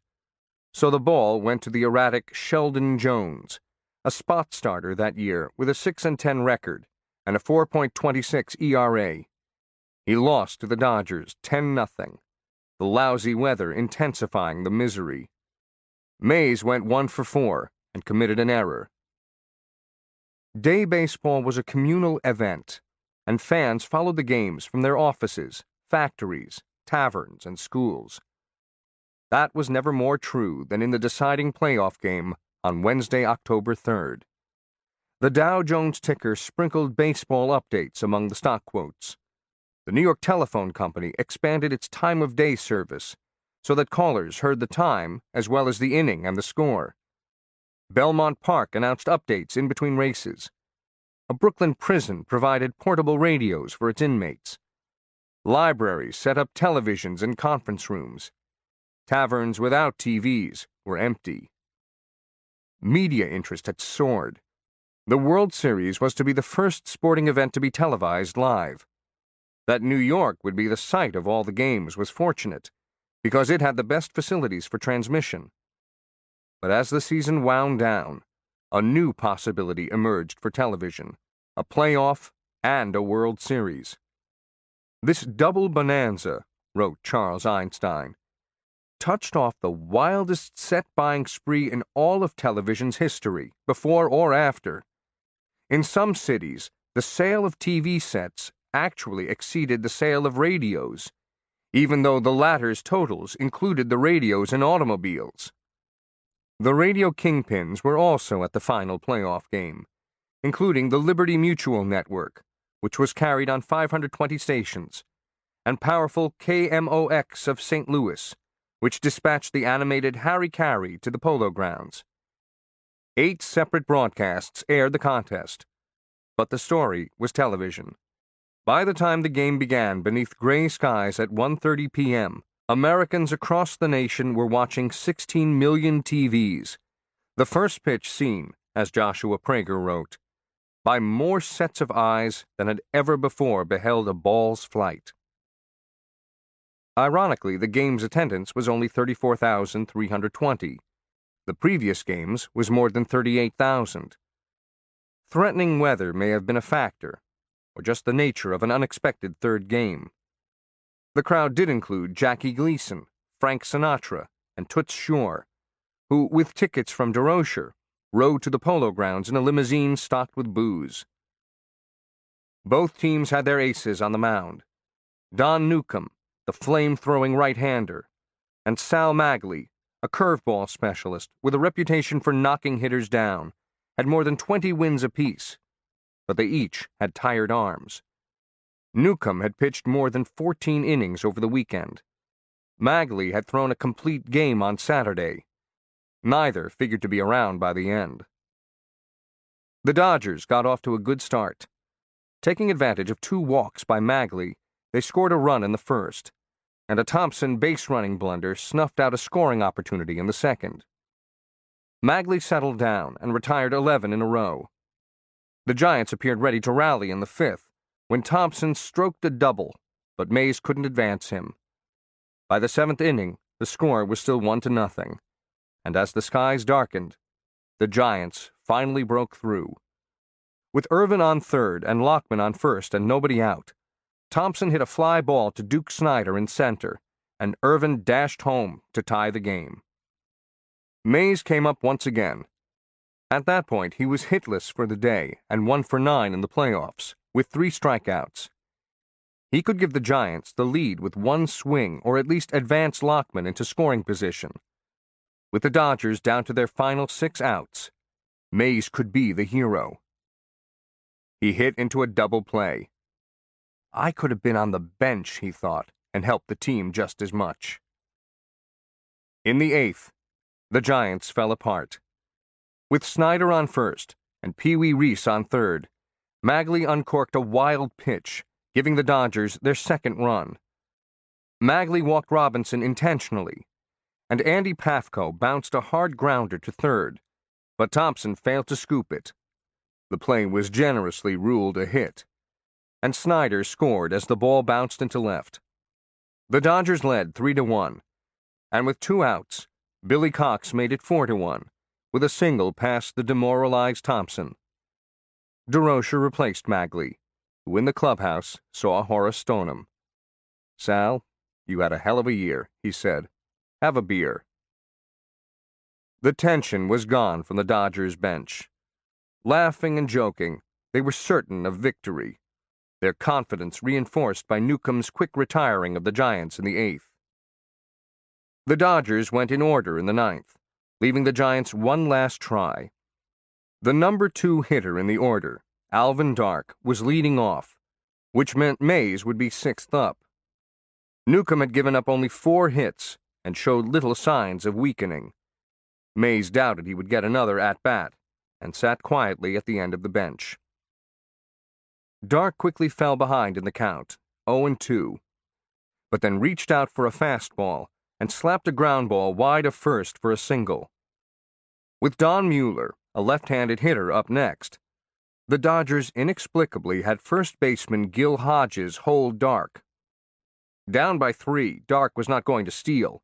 He had 12 stolen bases for the season, and Mueller was a good pull hitter. Mays noticed the mistake from the dugout. So did many of the other Giants, including Mueller, who said he saw that hole on the right side sitting there like a deer on the hunting season. He hit the first pitch to the right side, a certain double play if Hodges had been positioned correctly. Instead, the ball went through for a hit, chasing Dark to third. The tying run now came to the plate in Monty Irvin, but the slugger popped out to first. 2 outs to go. An announcement was made in the press box. "Attention, press. World Series credentials for Ebbets Field can be picked up at 6 o'clock tonight at the Biltmore Hotel." The next batter, Whitey Lockman, came to the plate thinking home run, and he smashed the ball into the left field corner. Dark scored, and Mueller made it safely to third, but he didn't slide, and stepping awkwardly on the base, popped a tendon in his right ankle. He collapsed and was soon carried into the clubhouse on a stretcher. Clint Hartung, who had seen little action in recent weeks, ran for him. DeRocher later said the selection of the broad-shouldered Hartung had little to do with strategy. As the third base coach, DeRocher had been taunting Newcomb throughout the game and feared that after the final out, the bruising pitcher was going to attack him. Hartung was the only Giant big enough to stop him. With the score 4-2 and runners at second and third, Dressen came to the mound, joined by the entire infield. Newcomb had thrown only 100 pitches, but he was spent, having thrown 32 innings in the last 8 days. 3 hurlers were ready in the bullpen: Ralph Branca, Carl Erskine, and Clem Labine. The next hitter, Bobby Thompson, watched the conference from the on-deck circle, with the next hitter peering out from the dugout. Mays wasn't sure who'd be pitching if he were to bat, but he knew he didn't want to face Branca. He had had 1 single and 1 double in 19 at-bats against him, plus 2 walks and 4 strikeouts. The first choice out of the bullpen might have been Erskine, but Dressen was told that he was bouncing his curveball, so Branca got the nod. A tall, swarthy right-hander, as a 21-year-old in 1947, Branca posted a 21-12 record, won a World Series game, and was considered one of the best young pitchers in the game. He never developed into a star, but by now was a dependable veteran. He had pitched 8 innings just 2 days earlier. Thompson headed for the plate, and Mays grabbed his bat. Just as center field in the Polo Grounds was oversized, so too was the area around home plate.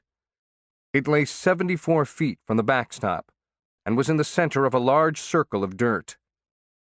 Mays walked to the outer edge of that dirt, stopped, and dropped his right knee to the ground, as if he wanted the closest seat possible. He was usually not religious, but just as there are no atheists in a foxhole, there are none in the on-deck circle with a playoff series on the line. Mays began to pray, "Please don't let it be me. Don't make me come to bat now, God." With first base open, the Dodgers could have intentionally walked Thompson, who had smashed a home run off Branca in the first playoff game, to set up the double play. And given Mays' record against Branca and his playoff slump, that seemed like a reasonable move. But it would have violated one of baseball's hoariest axioms: never put the winning run on first base. There was another consideration: the Dodgers' high regard for Mays. As Branca said the following spring, "Willie may not have had a great average last year, but the Dodger pitchers all respected him. You could fool him, but you couldn't make any mistake and get away with it. He was too liable to get a hold of one and ruin you. No, I never gave any thought to walking Thompson, and I don't think Dressen did either." When Branca reached the mound, Dressen said, "Get Thompson out." DeRocher, walking up to Thompson along the third base line, had only a few more words. "Boy, if you ever hit one out, hit one now." The time was just shy of 4 p.m., and the Giants fans were clapping wildly. Branca's first pitch, a fastball, was taken for a strike on the inside part of the plate above the knees, a pitch that a low ball hitter like Thompson would usually swing at. Some Dodgers believed Branca had gotten away with one.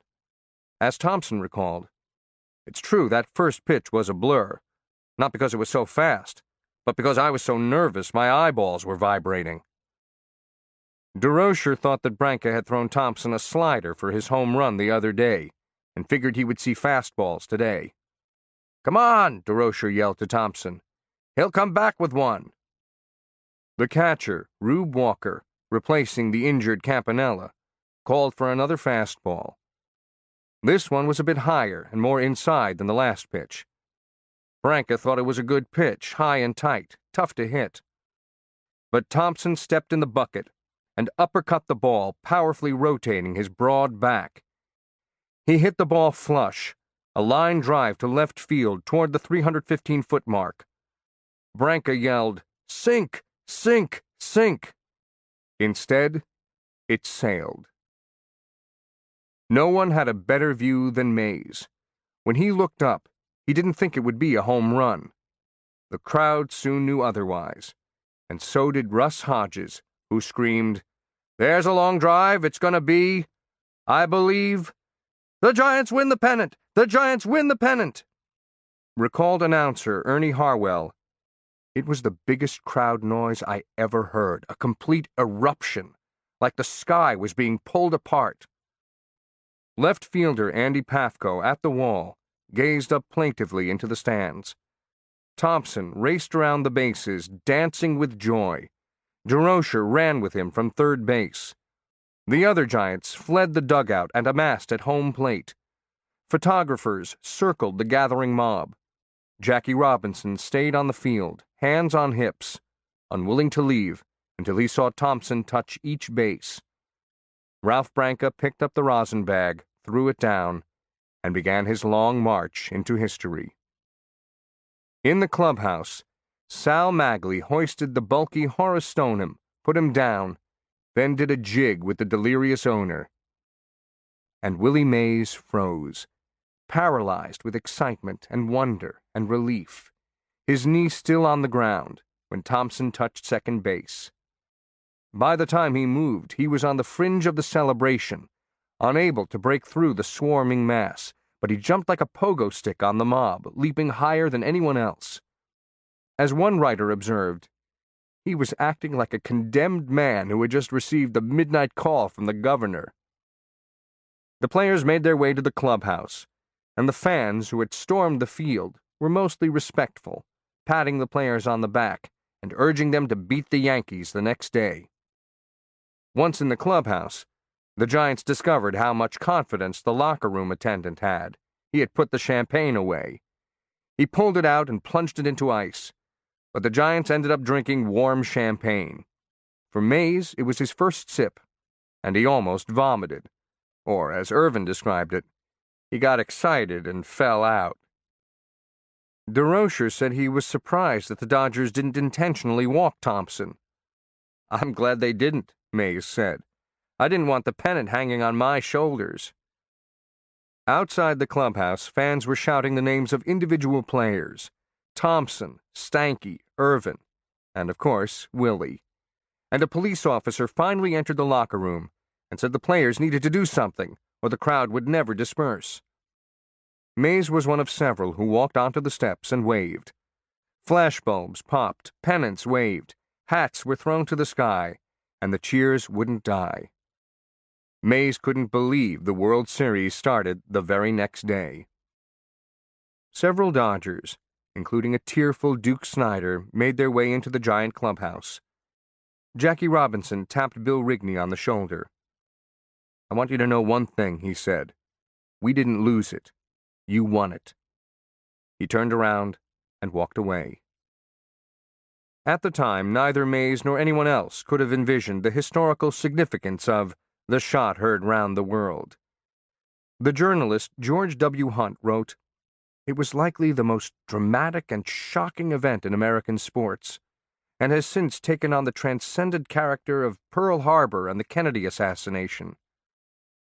Decades later, the Sporting News declared it the greatest moment in baseball history, and Sports Illustrated ranked it the second greatest moment in sports history, after the U.S. hockey team's victory over the Soviet Union in the 1980 Winter Olympics. The U.S. Postal Service honored it with a stamp. It has been the subject of books, documentaries, poems, sermons, and debates. It was the center of Underworld, Don DeLillo's epic novel about America in the second half of the century. It inspired some of the best sports writing in history. Red Smith. Now it is done. Now the story ends, and there is no way to tell it. The art of fiction is dead. Reality has strangled invention. Only the utterly impossible, the inexpressibly fantastic, can ever be plausible again. And some of the worst. Bobby Thompson brought New York City, the entire country, indeed many parts of the world, to a limp and traumatized ending. The joy of giant partisans was orgasmic. Willie Mays was a witness to history, and the answer to a future trivia question: who was the on-deck batter when Bobby Thompson hit the shot heard round the world? One can only imagine what would have happened if Mays had faced Branca. Mays thinks that DeRocher would have pinch hit for him, but DeRocher later said that Mays would have hit. He didn't pinch hit for Mays the entire year. Had Mays driven in the winning run, his emerging cult status would have reached unimaginable heights. He would indeed have been the giant savior who could deliver miracles. But at that moment, with him literally shaking, a winning hit seems unlikely. And had he made the final out, some of the luster of his rookie season would have been lost. He would have blamed himself for the team's defeat and carried that burden into the off-season. In truth, the outcome served Mays well. He was given credit for raising the Giants' play and their spirits, and a new mantra pushed by DeRocher had begun. With Willie Mays, we can't lose. For Mays himself, the miracle of Coogan's Bluff was pivotal beyond the winning of a pennant. He was embarrassed by his timidity, ashamed that he did not want to be the man at the plate with the game on the line. He was determined to change that. As he gained experience, he accepted those decisive challenges. He craved them. He wanted to be in the batter's box, staring at the pitcher, with the contest hanging in the balance. Fear did not best him again. Thompson's immortal blow lost some of its shine with the disclosure of DeRocher's elaborate effort to steal his opponent's pitching signals. Rumors about the scheme had swirled for years, but were confirmed by the Wall Street Journal reporter Joshua Prager. His story on January 31, 2001, described how a giant coach or player positioned himself in the center field clubhouse with a Wallensack telescope, which could be used to steal the signals given by the catcher.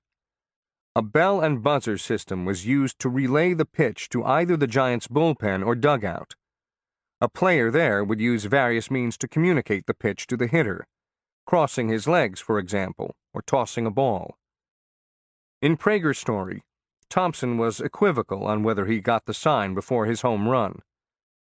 "I'd have to say more no than yes."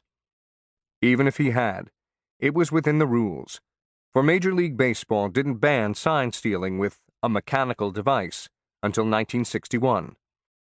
Nonetheless, the Dodger fans, not to mention Ralph Branca himself, took solace. A devious tactic had been used to help the Giants win games the last 2 months of the season, including the clincher against Brooklyn. Willie Mays is circumspect on the issue. He would never say anything to diminish the achievement of another player, particularly a teammate and friend. He also says that stealing signs was always part of the game. Everyone did it. Asked if he got signs through the bell and buzzer system, he laughs. "Look how I hit," he says. From August 1st to the end of the regular season, he hit just .266 with 3 home runs. At the Polo Grounds in the postseason, he was 1 for 7 against the Dodgers. Against the New York Yankees, he had 2 singles in 10 at-bats. With 1 RBI in Game 3, he hit into 3 double plays. "If I had gotten any signals," he says, "they sure didn't help me." The World Series, which began less than 20 hours after Thompson's home run, was anticlimactic.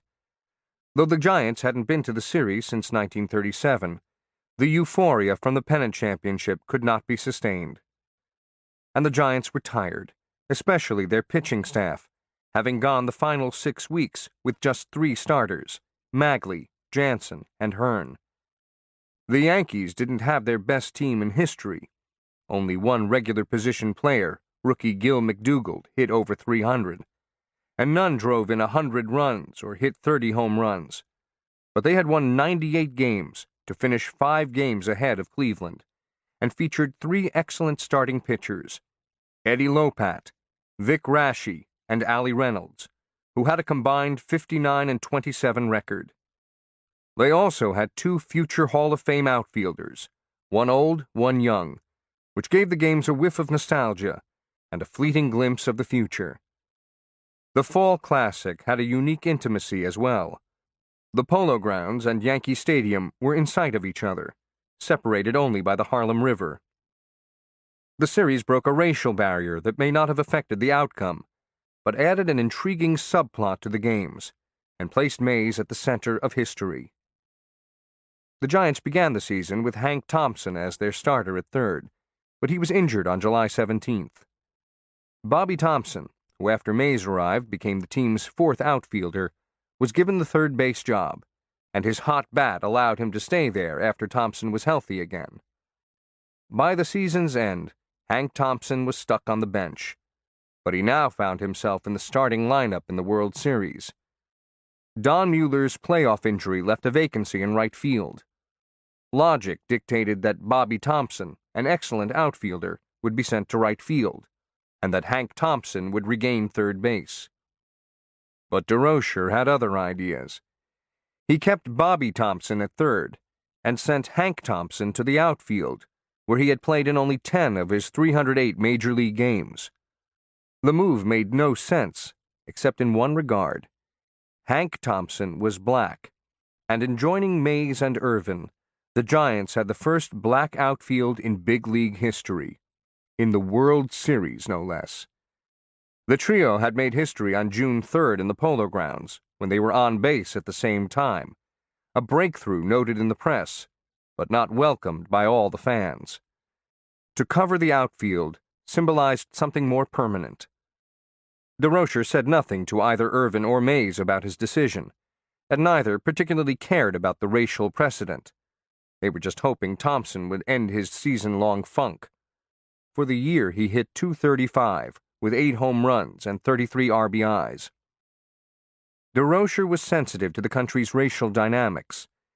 In April 1954, the Giants played an exhibition game in Birmingham shortly after the city passed an ordinance to allow interracial competition. On a disputed play at third base, Hank Thompson got into a nose-to-nose argument with the umpire, a shocking example of black defiance. DeRocher calmly walked out of the dugout and stood in front of the photographers poised to shoot, then waved them off.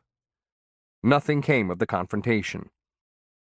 DeRocher himself wasn't that interested in social statements, but he was a renegade who liked nothing more than embarrassing the baseball establishment that loathed him. At the time of the 1951 World Series, only 5 major league teams had black players, and Yankee general manager George Weiss was known for making overtly racist comments.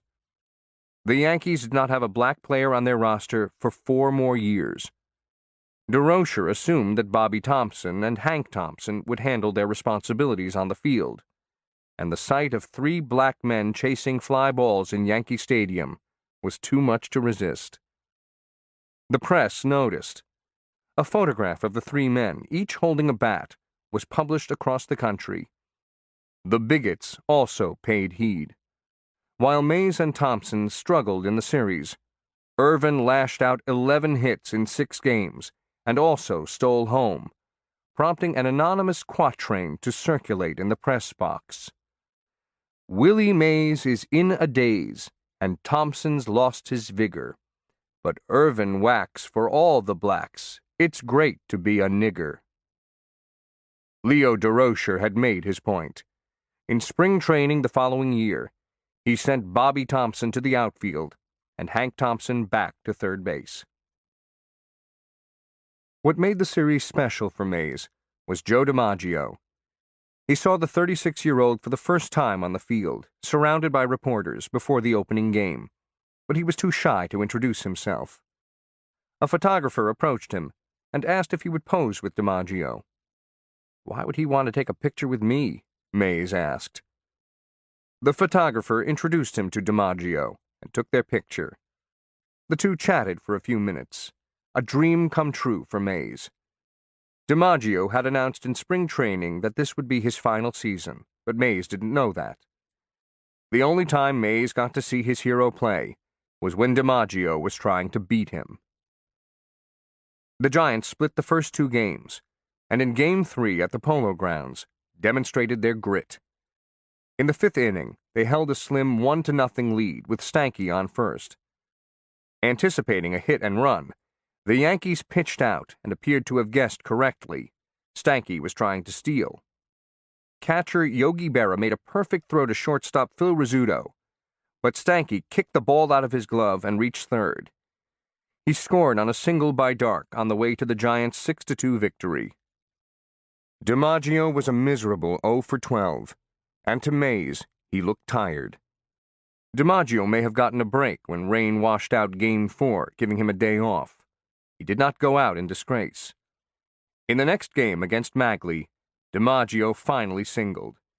His next at-bat in the 5th inning, with 1 man on and the Yankees leading 2-1, he lined a low curveball over the left field fence. It was the turning point of the game, and as DiMaggio circled the bases to the cheers of the Yankee fans, the most amazing thing happened. In center field, Mays started to clap, his right hand slapping his glove. He didn't even know he was clapping.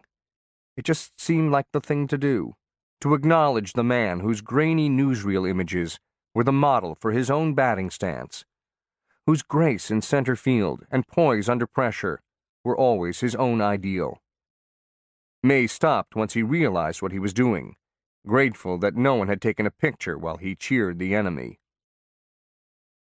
The series marked the only time that Mays, DiMaggio, and Mickey Mantle were all on the field at the same time, though the 3 would intersect in the series with heart-rending consequences.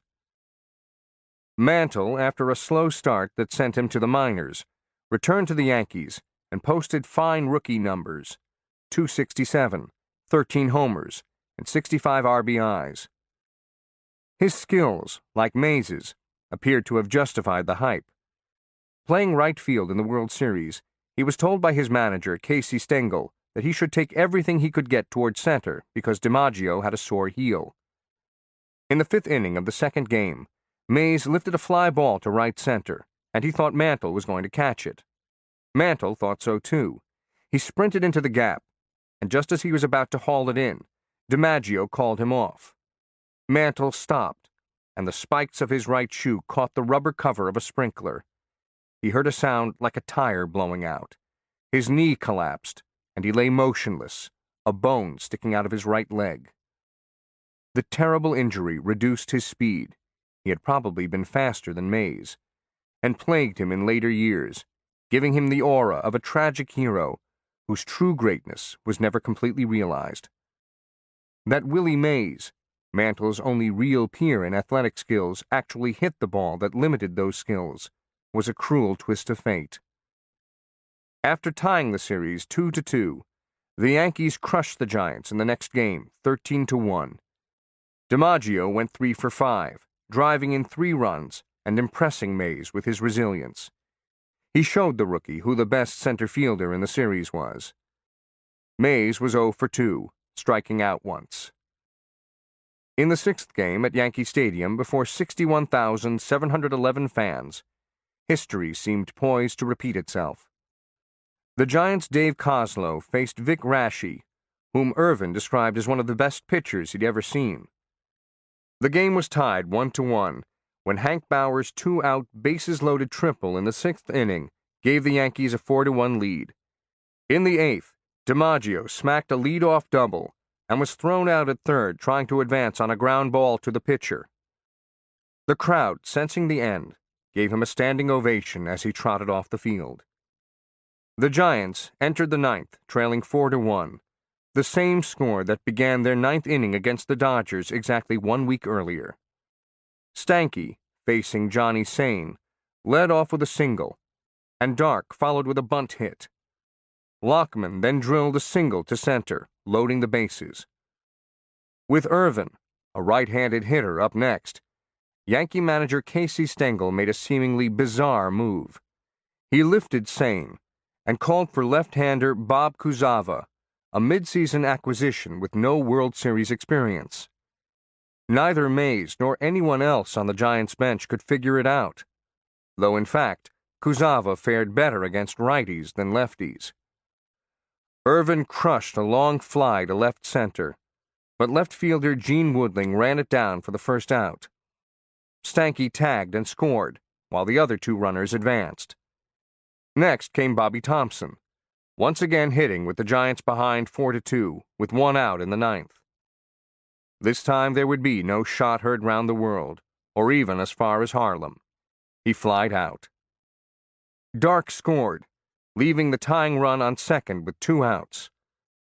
What had been the subject of speculation the week before, with the championship at stake? Would Mays deliver like a true champion, or choke like a petrified rookie? Would now play out.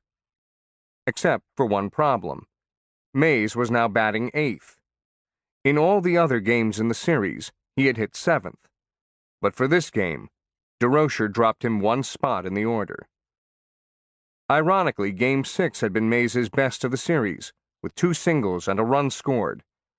But coming into the game, he was 2 for 19, a 105 average, with 1 RBI, and DeRocher demoted him accordingly. Now with the Giants down to their last out, and Mays expected up, he wasn't there.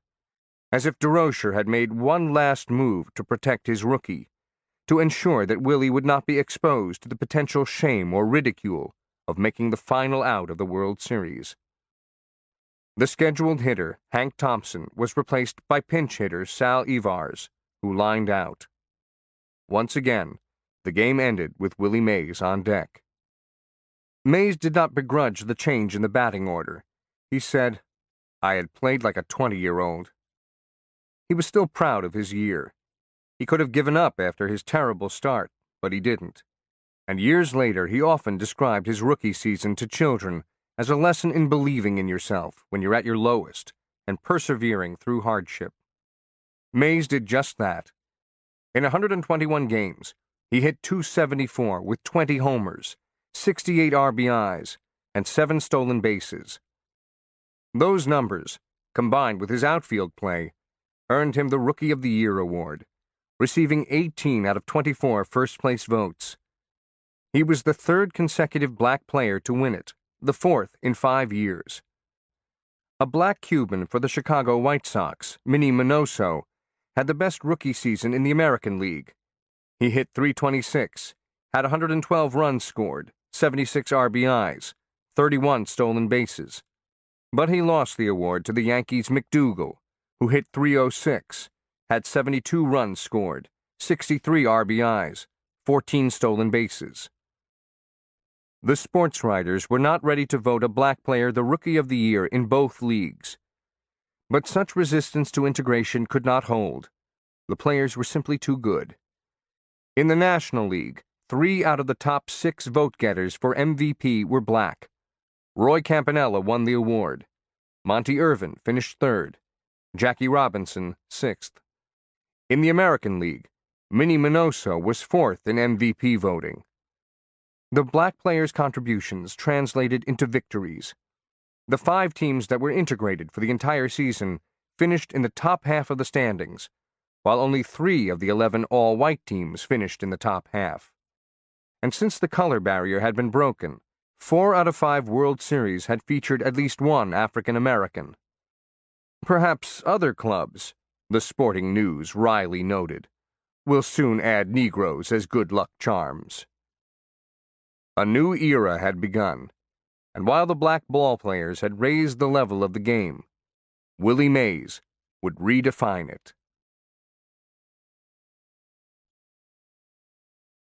Chapter 10. War Stories.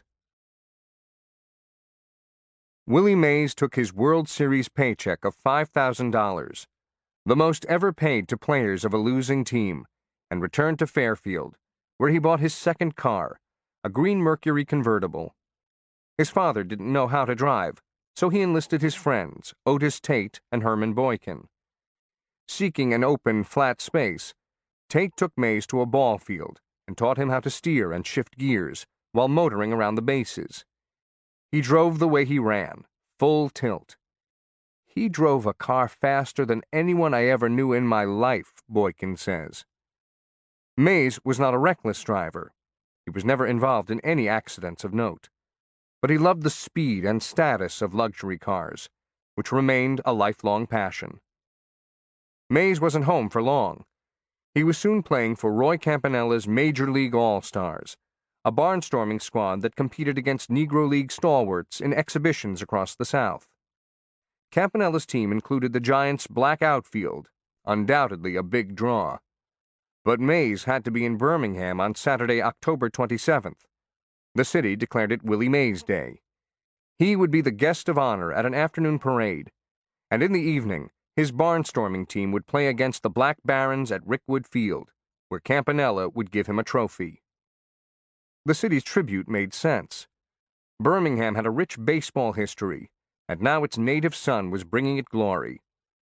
What's more, the city's powerful police commissioner, Eugene Connor, was an avid sports fan, baseball being his favorite. Before entering politics, he broadcast minor league games from a radio station with information from a ticker tape. Mays himself grew up listening to those games. "He's out," was one of Connor's bellowing phrases. The Sporting News described Connor as one of Dixie's most popular announcers. He was unusually adept at shooting the bull, filling the time between pitches with amusing chatter, a skill that led in part to his memorable nickname, Bull Connor. Baseball, in short, was Connor's springboard into politics, and in a perfect world, he would have been the master of ceremonies for Willie Mays Day. Instead, he killed it. The bands and school children had already gathered for the parade when the authorities broke it up by decreeing its permit had been canceled, according to the Birmingham News columnist Alf Van Hoos, who wrote about the aborted event in 1968. The local press does not seem to have covered it at the time. Van Hoos did not spell out why the parade was canceled. He didn't have to. Bull Connor was not about to let his city honor a black man. Van Hoos noted the irony of Birmingham's position. No official recognition had ever been taken of Birmingham's most famous athlete, a man not without honor in every great city in the land. Van Hoos, who covered sports for more than 4 decades in the South and was inducted into the Alabama Sports Hall of Fame, called the incident an embarrassment. It's unclear whether the city also shut down the scheduled exhibition game. Newspapers published advance articles, but there are no stories about the game itself. Almost 60 years later, Mays himself says he has no recollection of those events, which suggests the game was not played. He also says he bears no ill will toward Birmingham, and even if he did, he would not say so publicly. The worst thing he'll say about Bull Connor is that he got overexcited announcing ball games. Mays, to be sure, loved the adulation, but Birmingham's snub probably didn't bother him, if only because he was celebrated everywhere else. Besides, he wasn't the biggest loser. The man who lost the most, the baseball aficionado who would have stood shoulder to shoulder with America's new idol, who would have exalted the Say Hey Kid's accomplishments, who would have basked in the reflected glory of Willie Mays. That man was Bull Connor, doomed by his own bigotry. Mays had more important worries than a canceled parade. The day he returned home, he received a letter from the Selective Service, instructing him to report to Draft Board 122 in Fairfield within 10 days. America was at war. Mays thought he wouldn't have to serve, and applied for a 3A classification, registrant deferred by reason of extreme hardship to dependents. With his stepfather struggling to keep a job, Mays was contributing part of his paycheck to his mother and his 9 half-siblings. The Army would pay him only $75 a month. He thought that constituted hardship. Uncle Sam had other ideas. The armed forces were ill-prepared in June 1950 when the North Korean Army crossed the 38th parallel, triggering the U.S. involvement in the Korean War. The military needed an additional 500,000 recruits, and the Selective Service was soon drafting 80,000 men a month. The draft itself was a sensitive matter, particularly in the early days of the Cold War. Young men were expected to serve their country, to fulfill their military obligation, at a time when the line against communist aggression had to be drawn, and when the junior senator from Wisconsin, Joseph McCarthy, claimed to hold the names of American traitors. Time's Man of the Year in 1950 was the American soldier, who fought bravely against communism. Baseball stars such as Joe DiMaggio, Stan Musial, and Ted Williams served in World War II, and the game's best athletes were expected to serve in the feverish environment of the early 1950s. Those who didn't, like Mickey Mantle, were ridiculed. Mantle's draft board had classified him as 4F, physically unfit. His chronic osteomyelitis, or inflammation of the bone, in his left leg disqualified him. The classification was met with scorn and disbelief. How could someone who could hit, throw, and run like Mickey Mantle be physically unfit for anything? He received hate mail and heard cries of coward, draft dodger, and commie. His draft board in Oklahoma was also vilified. The backlash was so intense that the Yankees asked the draft board to re-examine the case, even if it meant losing Mantle for 2 years. Mindful of perceptions, the Selective Service did not exempt baseball players. The Yankees' Whitey Ford and Billy Martin were drafted in 1950. The Phillies that year lost a top starter, Curt Simmons, when his Pennsylvania National Guard unit was mobilized. The Army drafted Don Newcomb in 1952. The player who drew the most publicity was Ted Williams, a World War II aviator whose Marine Corps Reserve unit was also activated in 1952. To allay concerns that Mantle received special treatment, his draft board had him examined 3 more times.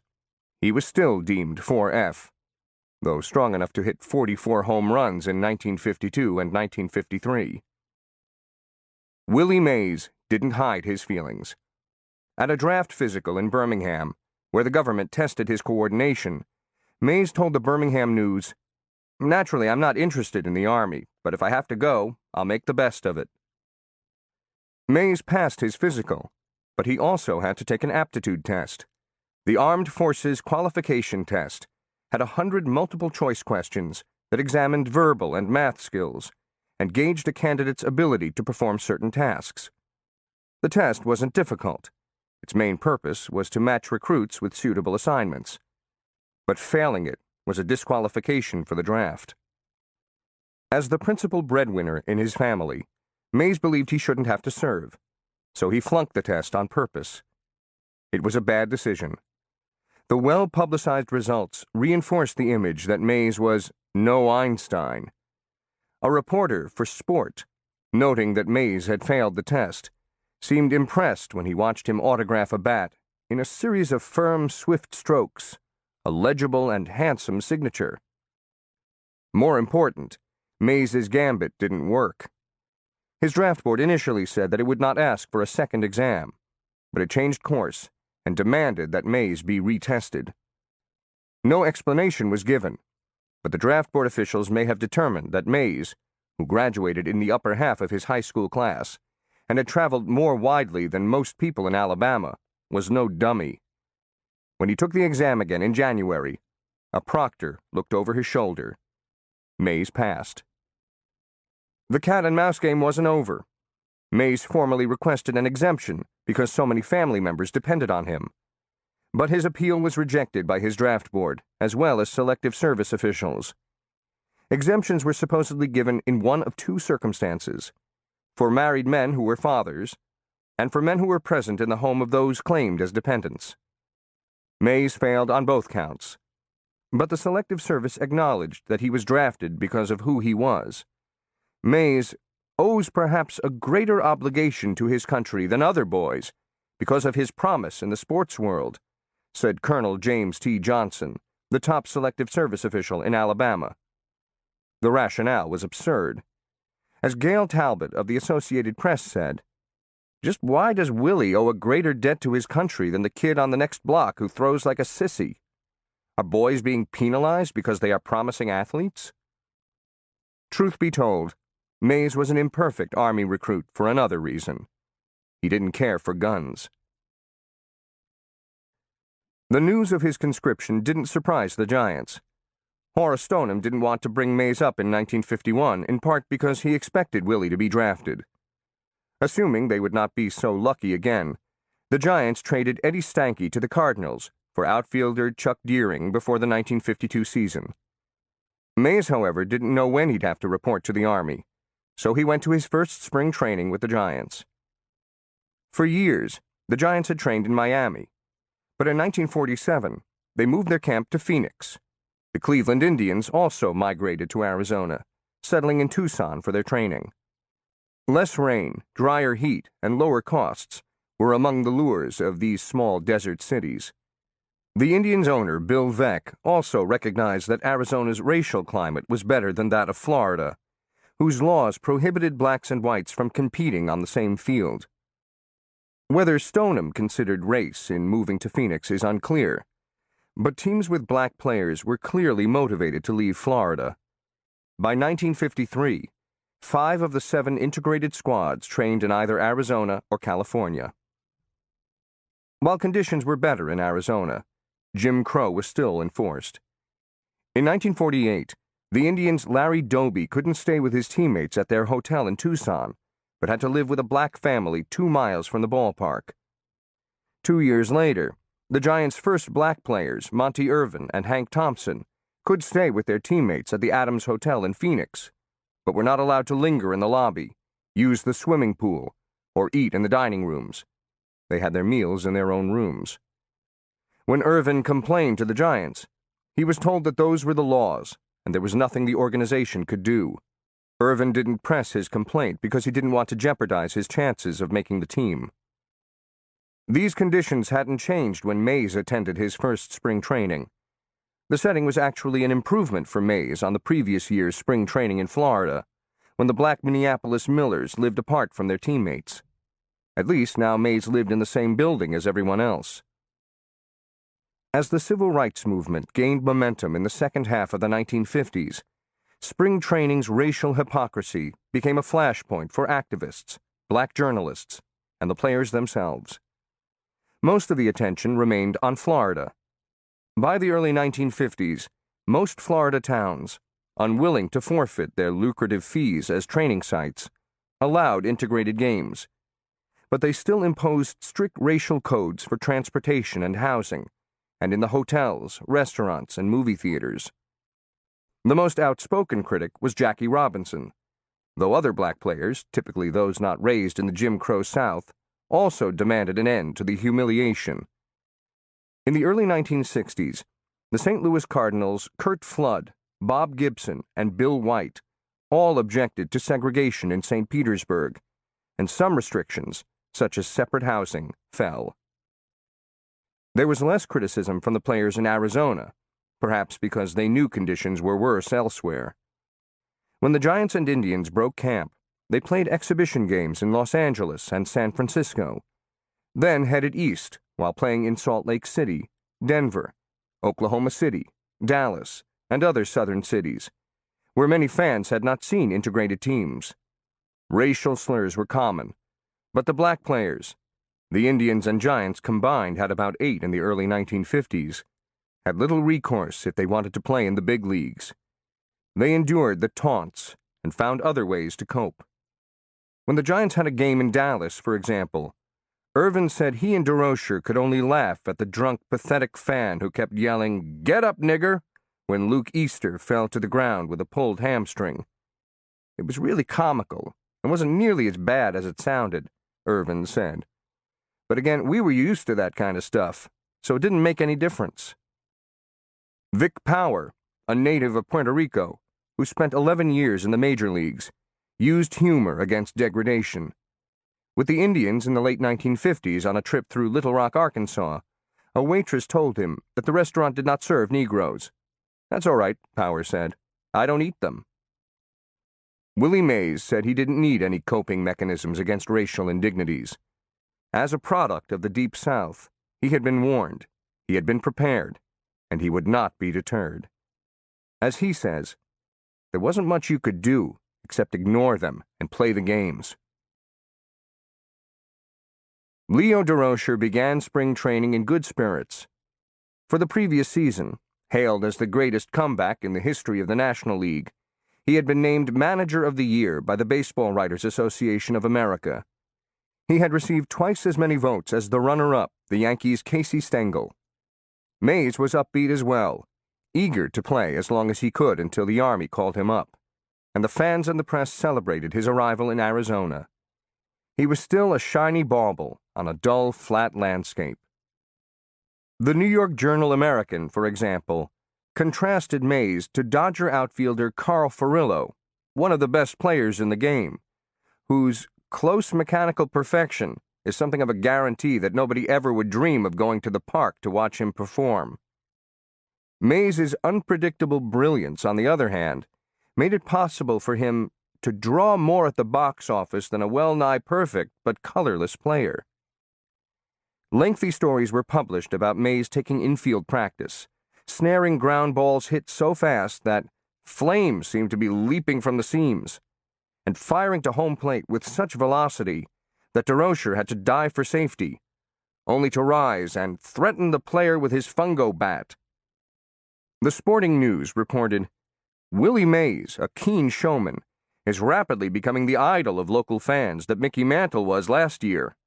Willie intrigues them with his antics, his amazing throwing arm, and his lively pepper games with DeRocher. He makes a perfect straight man for the Giant pilot." And when DeRocher approved of a play, he picked up where he left off the year before. "That's my boy, that Willie."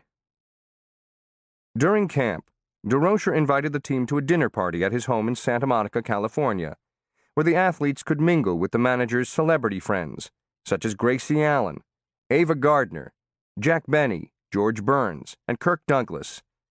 Thanks in part to DeRocher, Mays befriended many movie stars and television personalities over the years, including Rat Pack luminaries Frank Sinatra, Dean Martin, and Sammy Davis Jr. Mays felt comfortable with fellow entertainers, and they enjoyed the company of an athletic superstar. Mays was always eager to fit in. In 1952, he had brought to Arizona sports coats and slacks, but when he was told that conventional attire at DeRocher's party was a suit, he bought one for $150. The good mood that spring came to a swift end during an exhibition game in Denver on April 2nd. The Giants were playing the Indians, and Monty Irvin came to bat in the second inning. Irvin believed this was a pivotal year for him. After last season, Horace Stoneham had doubled his salary to $25,000, a good sum in those days. But shortly after signing the new contract, Irvin realized he could have received $10,000 more if he had been more adamant. How many more good years did he have left? He needed a strong season to cash in on his success. Facing Bob Lemon in the game at Denver, he drew a walk and was on first base when Mays lined a hit into right center. Irvin sprinted around second and tore for third. The outfielder, Pete Reiser, realizing he had no play on Irvin, threw to second to try to cut down Mays. Unaware, Irvin never let up, but continued to third, legs churning, dirt flying.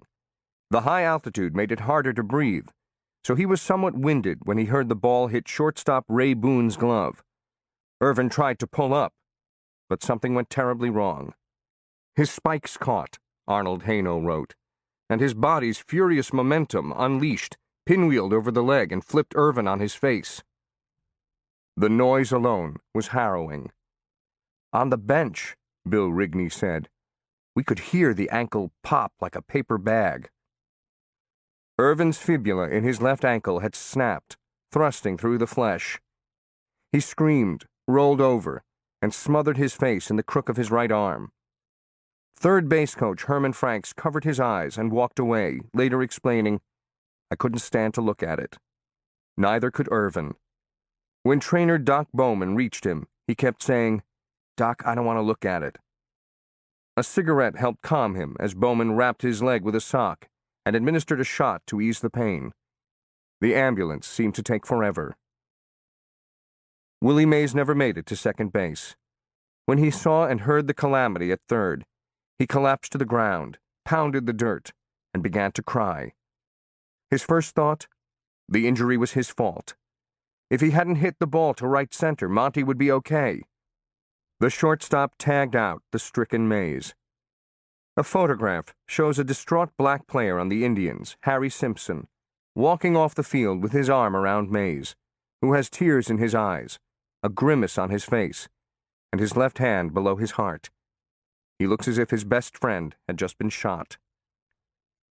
DeRocher was more practical, though no less dour. They're carrying our pennant chances off the field, he said. Irvin had surgery that day and was out until August. By the time the season began, Willie knew he'd be reporting to the Army at the end of May.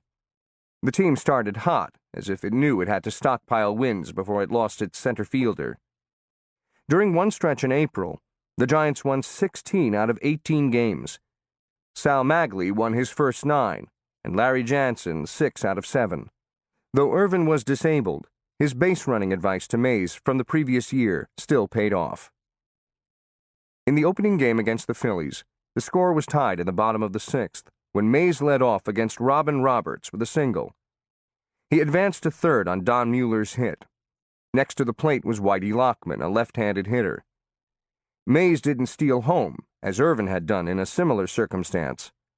But when the third baseman inched toward the shortstop, Mays could lengthen his lead and force the action.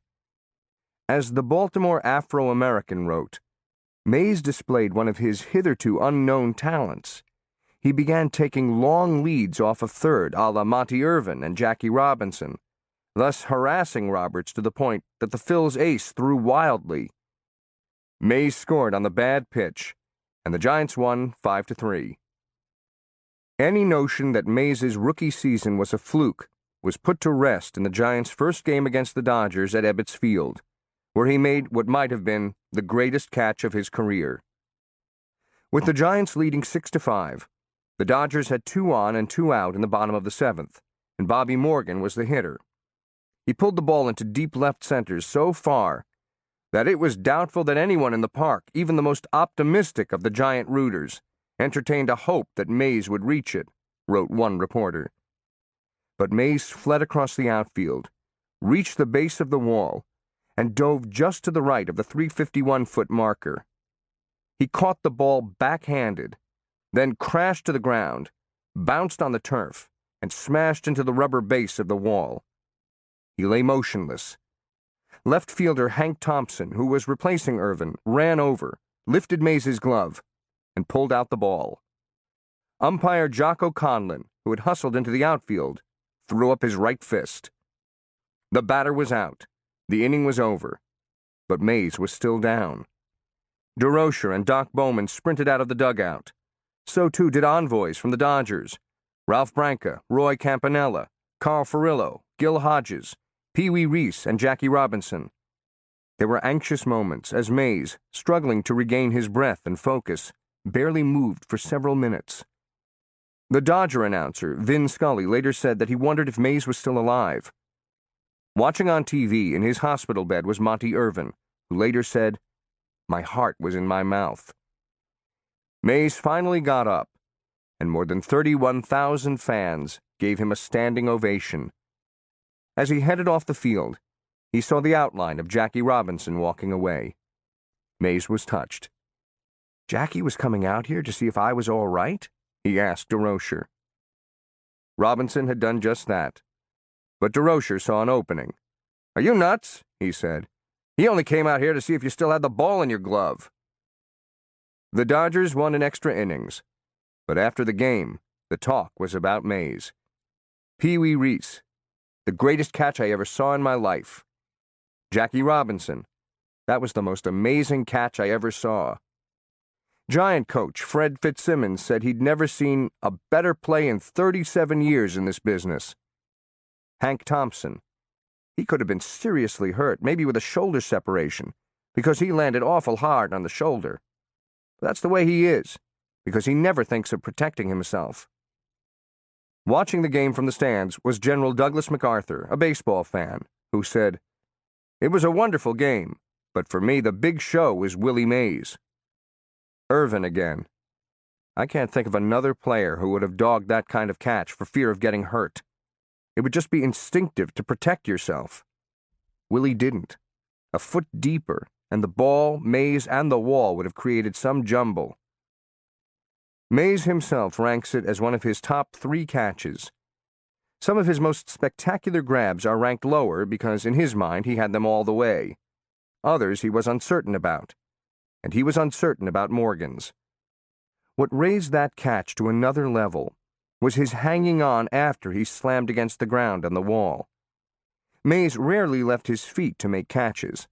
Asked why, he says, "Because I didn't have to." This time he had to. With his arms outstretched, he absorbed the full impact of the landing, suffering lacerations on his right elbow, thigh, and knee. Though undiagnosed, he probably suffered a slight concussion. Overnight, his side stiffened, and the team expected him to miss at least 1 game. But the next day, he arrived at Ebbets Field 3 hours early for heat treatment. This was no time to rest, he figured. His season would be over in less than 6 weeks. Mays' final appeal to the Selective Service for hardship status had been rejected on April 11th. He asked that he report to the Army in New York, not Fairfield, so he wouldn't lose a day traveling. His reporting date was finally set for May 29th, so he was at Ebbets Field on May 28th for his final game in 1952, exactly 1 year after his New York debut at the Polo Grounds. Mays had entered the season with questions about his hitting. His power was undeniable, but his rookie batting average of .274 suggested holes in his swing. He still lunged at balls, and his decline at the end of the season indicated that pitchers had found his weak spots.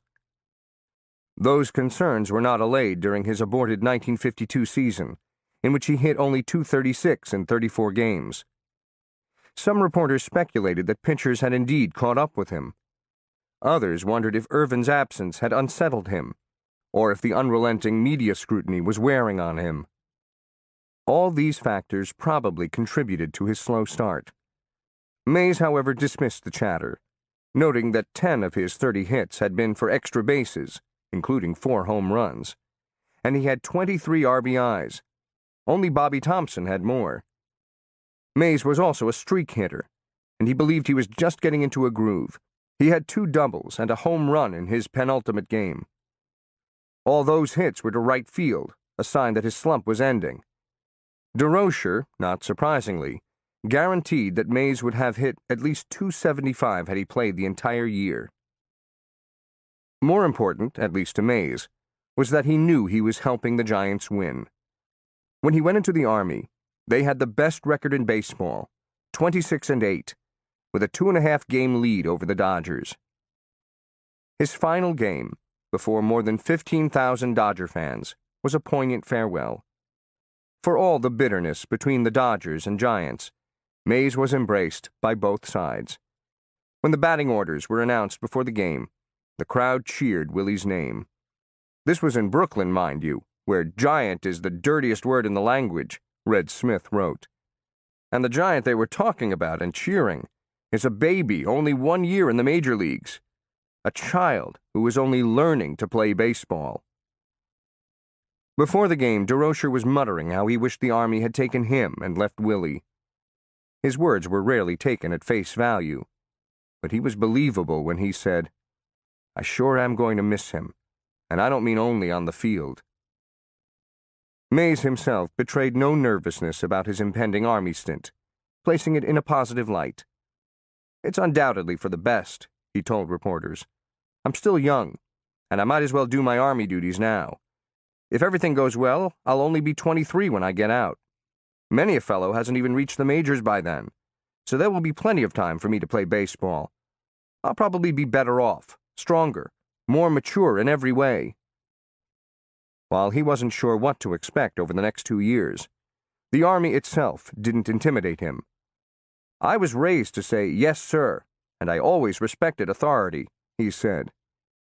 He was less scared than sad, for he was leaving the one thing he loved, and saying goodbye to Leo, Monty, the Giants, the fans, the umpires, and even the Dodgers. The Army would never treat him so well. The game itself was unremarkable. In his first 3 at-bats, Mays took a third strike, flied out, and grounded out. While in the field, he charged a line drive so hard that, according to Red Smith, the collision would have been fatal if he'd missed the catch.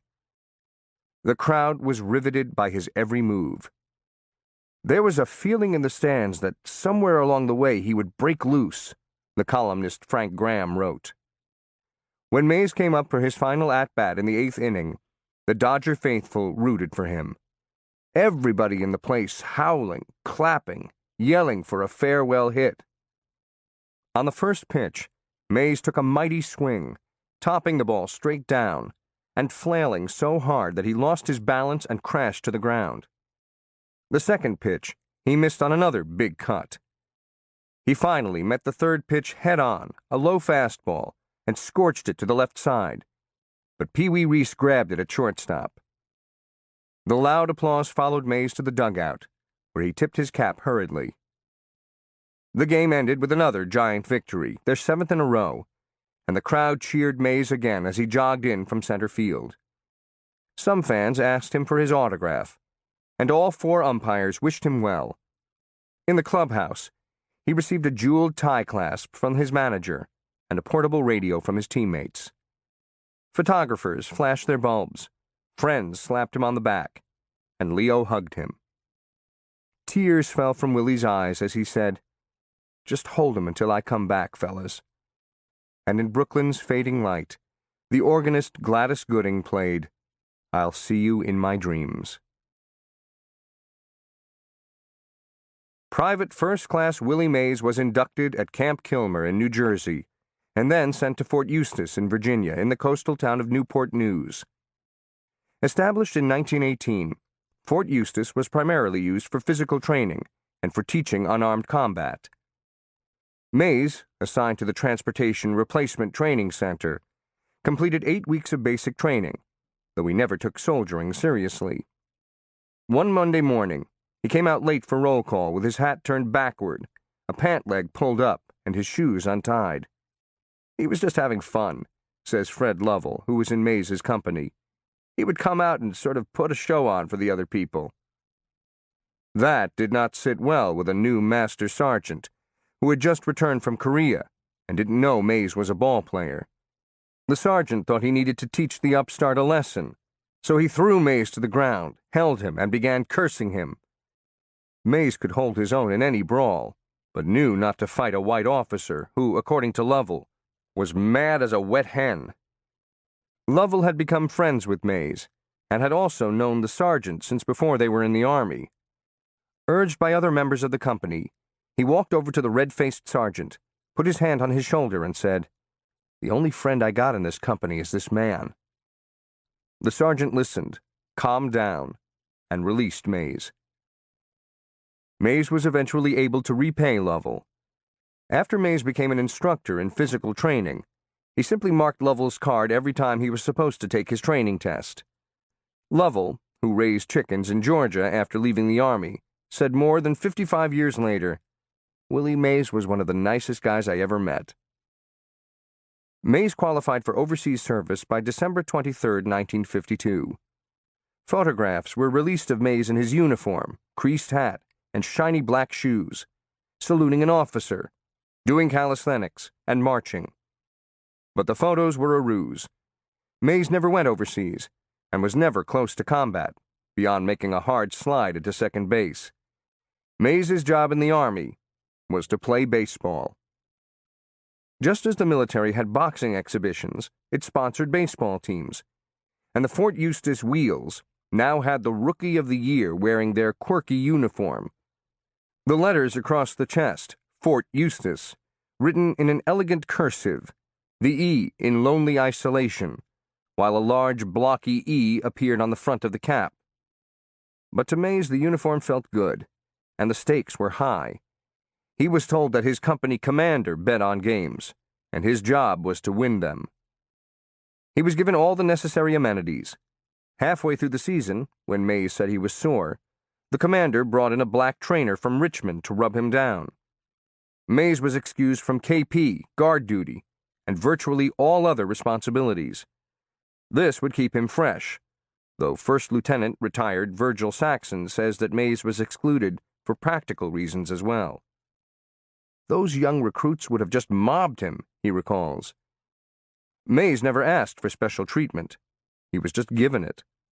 He didn't play up his fame or anything. He was a very humble guy, Saxon says. Asked what Mays did in the Army, he says, "Played baseball and read a lot of comic books." Mays later said he understood the role that he was assigned. If you didn't feel like soldiering, they didn't mind. But if you didn't feel like playing that day, they got mad as hell. He was not the only professional ball player in the military to get a pass. He would play with or against Brave pitcher Johnny Antonelli and Red Sox outfielder Carl Olson. There were two Pirates, infielder Dick Grote and pitcher Vernon Law, as well as Don Newcomb and numerous minor leaguers. These players followed in the footsteps of Stan Musial, who in 1945 was drafted by the Navy, served on a ship repair unit in Pearl Harbor, and played baseball every afternoon to entertain service personnel. The military used ball players as well as boxers like Joe Louis as entertainers, and Mays was the ultimate drawing card. There would be 4,000 or 5,000 people attending those games, recalled Lieutenant Colonel retired Stu Hoskins. "We didn't have a place to put them." Mays played the game with the same abandon that he had used with the Giants. In July, with Fort Eustis winning 19-0, he stole home. DeRocher gasped when he read it in the newspaper, and promptly called his wayward prodigy to ask in no uncertain terms if he was out of his fucking mind. Fuming and sputtering, he called as well when he heard that Mays had sprained his ankle playing basketball. But he also played the good cop, sending money to Mays to smooth out any hard feelings and cover any needs. Stoneham was generous too, sending Mays a new car each year he was in the Army. It was in the Army, as a baseball instructor, that Mays developed his most distinctive fielding trait. On one occasion, his pupil thought the way to catch a fly ball was to hold the glove face up below the belt, as if he were taking out an old railroad watch and looking at it. "You gotta be crazy," Mays told him. The soldier suggested that Mays try it. He began throwing him fly balls, and Mays caught them with his glove around his belly button, palms up, thumbs out. At first, it felt peculiar, but then he noticed something. When he caught the ball in front of his face the conventional way, his body and feet would be in unpredictable positions. When he caught the ball at his belt buckle, his body would automatically be in the rightest, most comfortable stance. He also believed he saved fractions of a second throwing the ball from that position, because once he caught it, his arm did not have to whip all the way around. He tried it out in Army games and liked it. The basket catch was born. Mays was not the first to use it on a regular basis. One of his own teammates, Bill Rigney, caught infield pops that way, and some baseball writers have questioned whether the basket catch actually helped Mays. Arnold Haino believes that Mays would have dropped fewer balls using the conventional technique, although given that he set the career record of 7,095 outfield putouts, his approach couldn't have hurt him too much. Nonetheless, the catch was of a piece with a frequent comment by writers that Mays had a knack for making the easy catches look hard. Some commentators ascribed a deeper cultural significance to Mays's unusual glove work. Gary M. Pomerantz compared the night that Wilt Chamberlain scored 100 points in the NBA to Mays's basket catch, which he called an unnecessary and showy display of virtuosity. Pomerantz wrote, "A tradition runs deep in black culture and athletics to respond to the challenge of humiliation with just this kind of gorgeous, awe-inspiring overkill as proof of value in a world that would devalue black life and performance." As further examples of such overkill, he cited the young Cassius Clay's big-mouthed showmanship, Malcolm X's overheated rhetoric, and James Baldwin's snaking, furious sentences. Mays didn't necessarily feel confined by the norms of baseball or society, but he did want to create a new template, to expand the boundaries of the possible. He acknowledges that the basket catch appealed to him in part because of its dramatics and daring. Fans took comfort in balls that were caught at or above the chest. The outfielder never lost sight of it until it smacked in his glove, and if the ball did pop out, he could still recover before it hit the ground. All safeguards were lost with the basket catch. A bobble cannot be saved, and the outfielder will temporarily lose sight of the ball after it passes eye level until it hits the glove below the waist. That gives it a sense of risk, of danger, Mays said, a frisson of excitement that he loved to create. He developed another fielding edge in the Army. He slipped the glove up on his long, powerful fingers so that the bottom half of his palm stuck out of the mitt, leaving his fingers in its heel. The greater portion of the glove was empty. "The pocket where the ball hits doesn't have any of me at all," Mays said. This would have been impossible for most players, but Mays's strong hands allowed him to control the glove, and by sliding it up, he added several inches to his reach. The photograph of his most famous catch, in the 1954 World Series, shows the heel of his hand exposed as the ball settles in his glove. Mays's laughter and high voice gave the impression of someone who was excitable or immature. But even as a young man, he had a smoothness, an unshakable calm that served him well in tense moments. That was true of his most memorable road trip in the Army. The journey began as just another baseball game against the Camp Lejeune Marine Corps in North Carolina, which Mays helped to win through his cunning. He came to the plate in the top of the eighth with a man on first, and he lined a single to right. The base runner rounded second and headed for third, when Mays inexplicably took off for second. He had no chance of beating the right fielder's throw at second base. "I couldn't believe my eyes," Bob Akers, who played for Camp Lejeune, later said. Abruptly, Mays threw up his hands as if to say, "You got me." And there he stood, defeated like Lee at Appomattox, prepared to negotiate the terms of his surrender. The shortstop caught the ball and dashed toward him. Then Mays retreated. The shortstop threw the ball, and Mays was now at full speed in a hot box, a diversion so maddening that the fielders didn't notice his motioning the man on third to scamper across the plate. Fort Eustis won 1-0. "Willie taught us the art of winning big league style," Akers said. While most of the Fort Eustis team rode down on a bus, Mays drove his convertible, and after the game, Akers struck up a conversation with one of his passengers. Before long, Mays was driving 3 Marines and an Army private to Jacksonville, where they stopped at a bar and began ordering. To Akers' surprise, Mays drank only Coke, and despite his standing, he was without pretense. When they complimented his base running, he said, "Oh, it was just something that came up." When the bar closed after midnight, Mays drove his 4 passengers along a rutted country road and stopped at a shack, where they were met by a beefy man in overalls, no shirt, and a gun. One of the Marines collected some money from his fellow passengers, followed the man inside, and returned with a quart of clear liquid. A fiery substance that burned lips, tongue, and tummy, Akers said. The purest white lightning we ever drank. The fruit jar was passed around, each man taking a swig. When it went to Mays, he held it, put it to his lips, and gave it back. It was a gesture of solidarity, of camaraderie. His temperance made him an outlier, but not an outcast. The night wasn't over. On a road outside Jacksonville, flashing red lights appeared in the rearview mirror, and a sheriff's car drove toward them. Mays had not been speeding, but the sight of a black man driving a Mercury convertible in the dead of night in the pine woods of North Carolina was sufficient cause to stop him. One of the Marines hid the fruit jar as Mays pulled over. The sheriff walked to the side of the car, looked at its occupants, 4 black men and Akers, who was white, all in civilian clothes, and asked, "What's a white boy doing with a bunch of niggers?" Akers mumbled something and shook his head. "Y'all been drinking?" "We had a couple of beers," a Marine said. Turning to Mays, the sheriff said, "Boy, let me see your driver's license."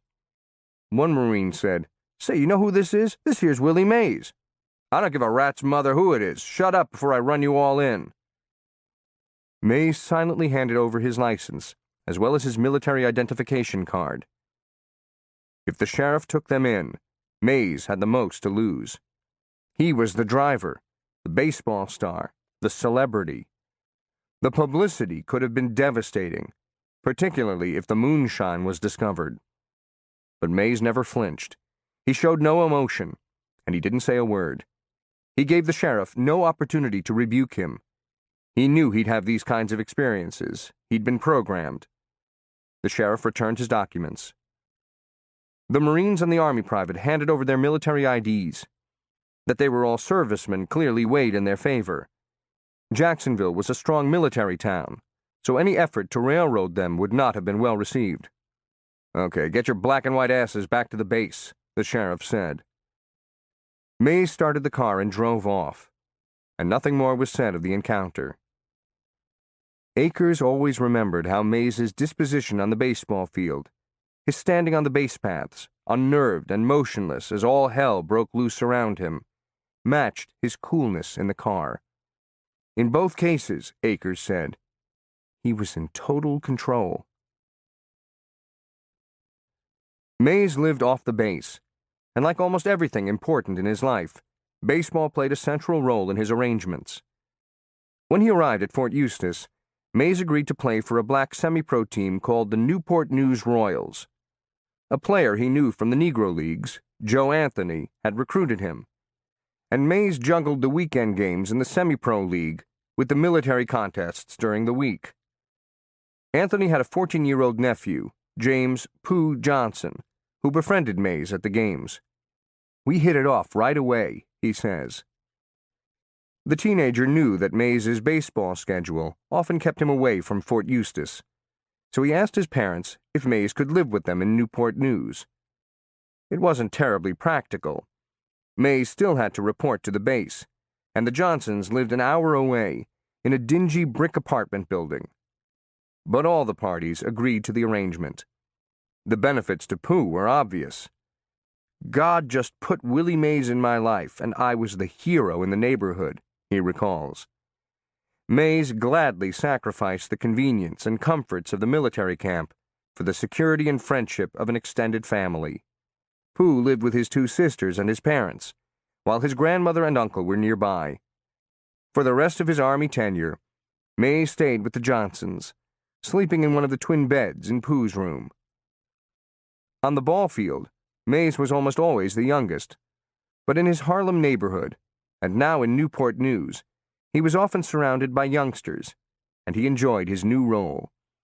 Mays would buy the kids ice cream, give them extra sweaters that menswear stores had sent him, take them for rides, get into snowball fights, and play flag football.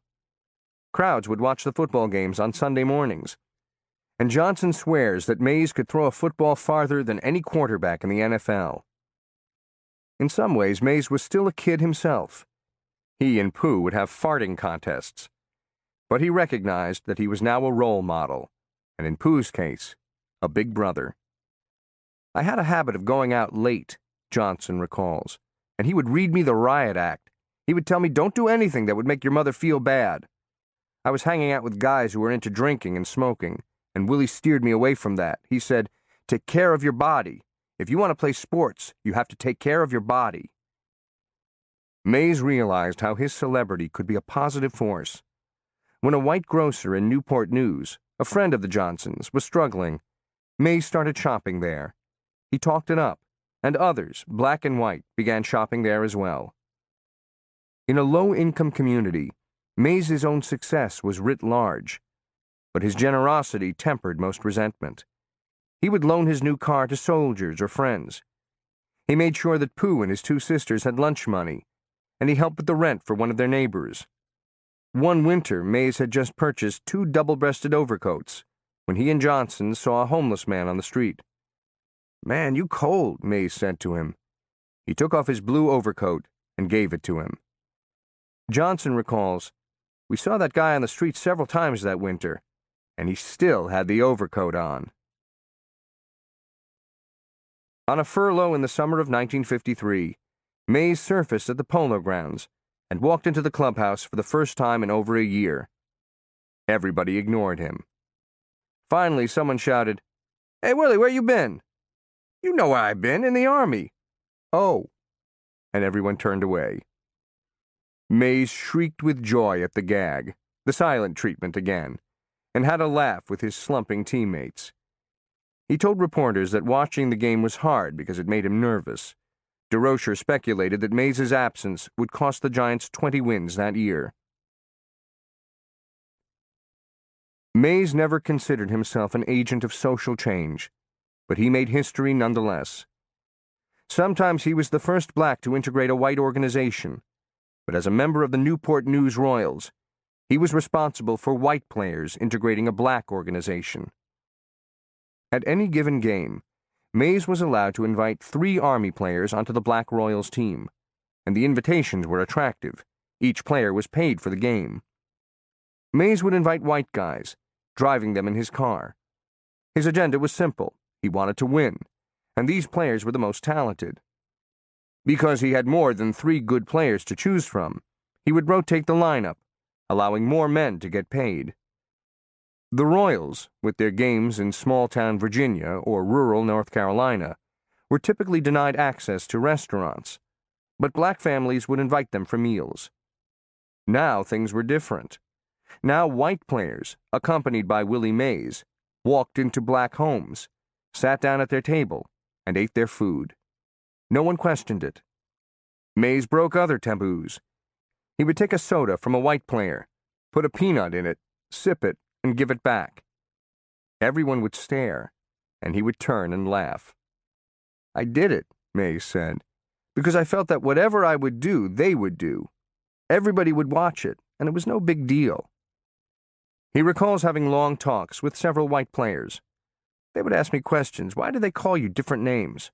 I would say, "I don't know, they're just ignorant. They hear things and try to repeat it." Willie downplays the social importance of his actions. But Pooh Johnson, then and now one of Mays's few close friends, says Willie understood the racial barriers he was breaking. He was aware that he was helping the cause, and this was his way of doing it, Johnson says. Instead of stepping out and marching, he was changing attitudes, one person at a time. Mays had a furlough in November 1952, so he rejoined Roy Campanella's barnstorming team in the South. One of his teammates was Monty Irvin, recovered from his broken ankle, and Irvin returned to New York with an effusive report on his protege. "You'd never have thought Willie had ever been away," Irvin told reporters. "He looked as if he'd been playing every day all season." Of course, Mays had been playing almost every day. But the impression was that even while training for war, Mays's baseball skills had not been impaired. Irvin said he saw Mays grab a line drive off his shoe tops, straighten up, and throw one of those patented strikes to double up the runner at third. "You'd never seen such a surprised guy in your life as that runner." In January 1953, Mays once again filed papers asking for an Army discharge on the grounds of financial hardship. This time he listed 12 dependents, including 2 half-brothers, 7 half-sisters, his mother, and his 2 aunts. His mother was pregnant as well. Mays's chances seemed favorable, for other big leaguers had been released from the service after claiming hardship. The Dodgers' Billy Lowe's and the Indians' Bob Kennedy had been sent home for that reason. So too had the Yankees' Billy Martin, though the Army then changed its mind and recalled him to duty. Mays's appeal was again rejected. On April 15th, Mays's mother died while giving birth to her 11th child. He called the day he received the news his worst in the service, and he attended her funeral in Fairfield. He was certain the Army would let him go now. The baby, Diane, survived, so the financial needs of his family were even greater. But the Army again spurned his appeal. Mays later said, "I always have believed that if a lesser-known soldier had gone through that ordeal, he would have been free to leave. I don't know whether the Army was concerned because the public thought it would be playing favorites, or whether there was just some technicality. All I knew then was that I was very sad. It didn't help my final months in the Army." Certainly the Giants wished he was out, for his value, actual and perceived, had skyrocketed. The Giants had a .765 winning percentage when he left the team. For the remaining 120 games in 1952, it dropped to .550. Given Mays's struggles, his departure couldn't be measured in the loss of, say, hits or runs scored. His contributions were described as intangible, almost mystical. While Mays was on the team, the Giants had stolen 15 bases in 34 games, Mays getting 4. But over the next 19 games, they stole just 1 base, while winning about half their games. According to the Sporting News, stolen bases in themselves aren't too significant, but in this case they do point up to one of the big reasons why the Giants have been struggling. The going of Mays tipped the balance. Whereas the Giants were once full of running, they've now lost their daring and fire, both on the bases and in the field. The Giant pitchers were definitely affected. Sal Magley was knocked out of 5 straight games after Mays left, in part because of poor outfield play. "He just made such a difference out there," Magley said after the season. "You didn't have to worry about striking guys out all the time. You just gave the batter a pitch that he'd hit to center, and you knew that somehow Willie would get it. That takes a lot of pressure off the pitcher and gives him a chance to save his best stuff for the real tight spots. Maybe it's subconscious, but I've been bearing down too hard ever since Willie left." Without Mays and Irvin for most of the year, the Giants were still competitive, winning 92 games and finishing in second place, 4.5 games behind the Dodgers, and earning DeRocher a new 2-year contract. But the team collapsed in 1953, or more specifically, the pitching collapsed. The Giants won 70 games and finished 35 games behind the Dodgers. They actually hit better in 1953 than in 1952, scoring 46 more runs and hitting 25 more homers, though the numbers are a bit deceiving. It was a hitter's year generally, with a 15% increase in runs scored in the National League. The Giants' ERA jumped accordingly to 4.25 from 3.59. But lousy defense, particularly a slow outfield, contributed to the high total. DeRocher, as he tended to do with bad teams, lost interest. At some point, he allowed the players to make out the lineup. He also developed a habit when a ball fell in the outfield of saying, "Willie would have had it." And to any reporter who happened by, he waxed nostalgic about his boy Willie. Mays's baseball career in the Army ended on July 25, 1953, when he chipped a bone in his left foot sliding into third base for Fort Eustis. His foot was in a cast for more than 6 weeks, and he was confined to the base hospital. Mays had faced major league pitchers that season: Joe Landrum and Irv Palica of the Dodgers, Tom Paholski of the Cardinals, Alex Konakowski of the Giants, as well as Antonelli and Newcomb. And in 57 games, he had hit .389, drove in 54 runs, and smacked 15 homers, striking deep blows into the pine woods of the South that people would talk about for decades. After the 1953 season, the Giants traded their World Series hero, Bobby Thompson, to the Milwaukee Braves for Johnny Antonelli. Trading the author of the most famous home run in Giant history was difficult, particularly for a loyalist like Horace Stoneham. But the team could not compete without better pitching. Thompson was also expendable because the Giants' center fielder was returning.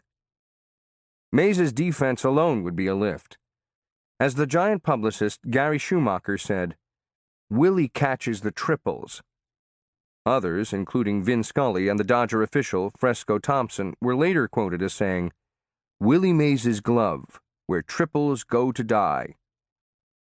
But Mays's greatest contribution would be as an antidote to the chamber of gloom that had become the Giants' locker room. As the Sporting News wrote, "He'll give the Giants a happier clubhouse. There'll be laughs and yelps, and nobody will get a chance to sit and brood over the hits they didn't get, the bad pitches they made, or the bobbling balls that got away. Willie won't let them." The Army released Mays on March 1, 1954, but his service did not leave the news entirely. He was one of 10 athletes whose military records were investigated by the Armed Services Defense Activities Subcommittee in Congress. The records of Whitey Ford and Billy Martin were also scrutinized. The investigators were charged with determining if these athletes had been pampered or coddled while in uniform. Congress issued a report on July 22 confirming that they had been. Mays himself was never interviewed or asked to appear before Congress, and his reputation suffered no real harm. But at a congressional hearing in May, he, along with 2 other African-American athletes, retired boxing champion Sugar Ray Robinson and featherweight champion Sandy Sadler, received most of the attention. The subcommittee members said they had investigated Mays because of complaints by GIs, their parents, and other citizens. Obviously, not all of Mays's peers appreciated his special treatment.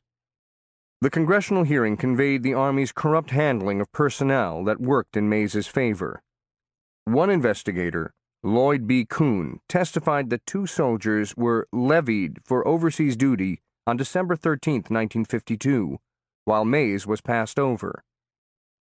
Brigadier General Herbert Powell, Deputy Chief of Staff for Personnel, testified that the failure to put Mays in required basic training was clearly a violation of directives. Congressman Charles P. Nelson of Maine asked one witness, "When a fellow like Willie Mays is inducted into the Army, how does he happen to be assigned to Fort Eustis?" Lieutenant Colonel Alfred H. Crawford, Jr., who was stationed there, said he wasn't sure, but "We think there was shenanigans pulled."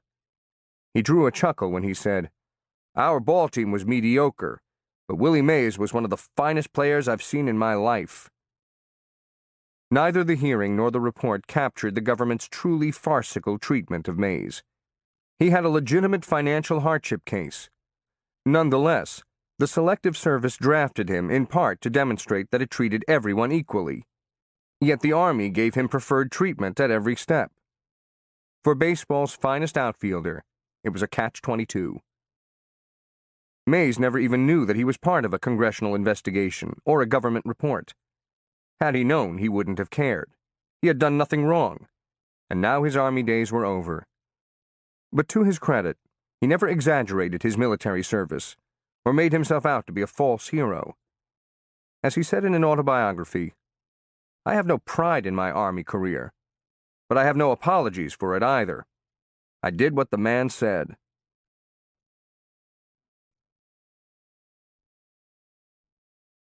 Chapter 11. I'd Play for Free. Roger Kahn was not in good spirits when his newspaper, the New York Herald-Tribune, sent him to the sun-baked hills of Arizona in February of 1954. Kahn's father had died in October, and he would no longer be covering the team that he loved, the Brooklyn Dodgers. They were the best beat in baseball, a talented roster that served up drama and heartbreak. The Dodgers had lost 4 out of the last 7 World Series, including the last 2.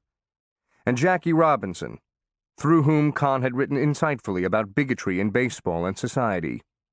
The 26-year-old reporter had covered the Dodgers for the past 2 pennant-winning years, and in time he would write his classic, The Boys of Summer, about that team. But now he was assigned to the New York Giants, the 5th-place Giants, known for their despondent players and despotic manager.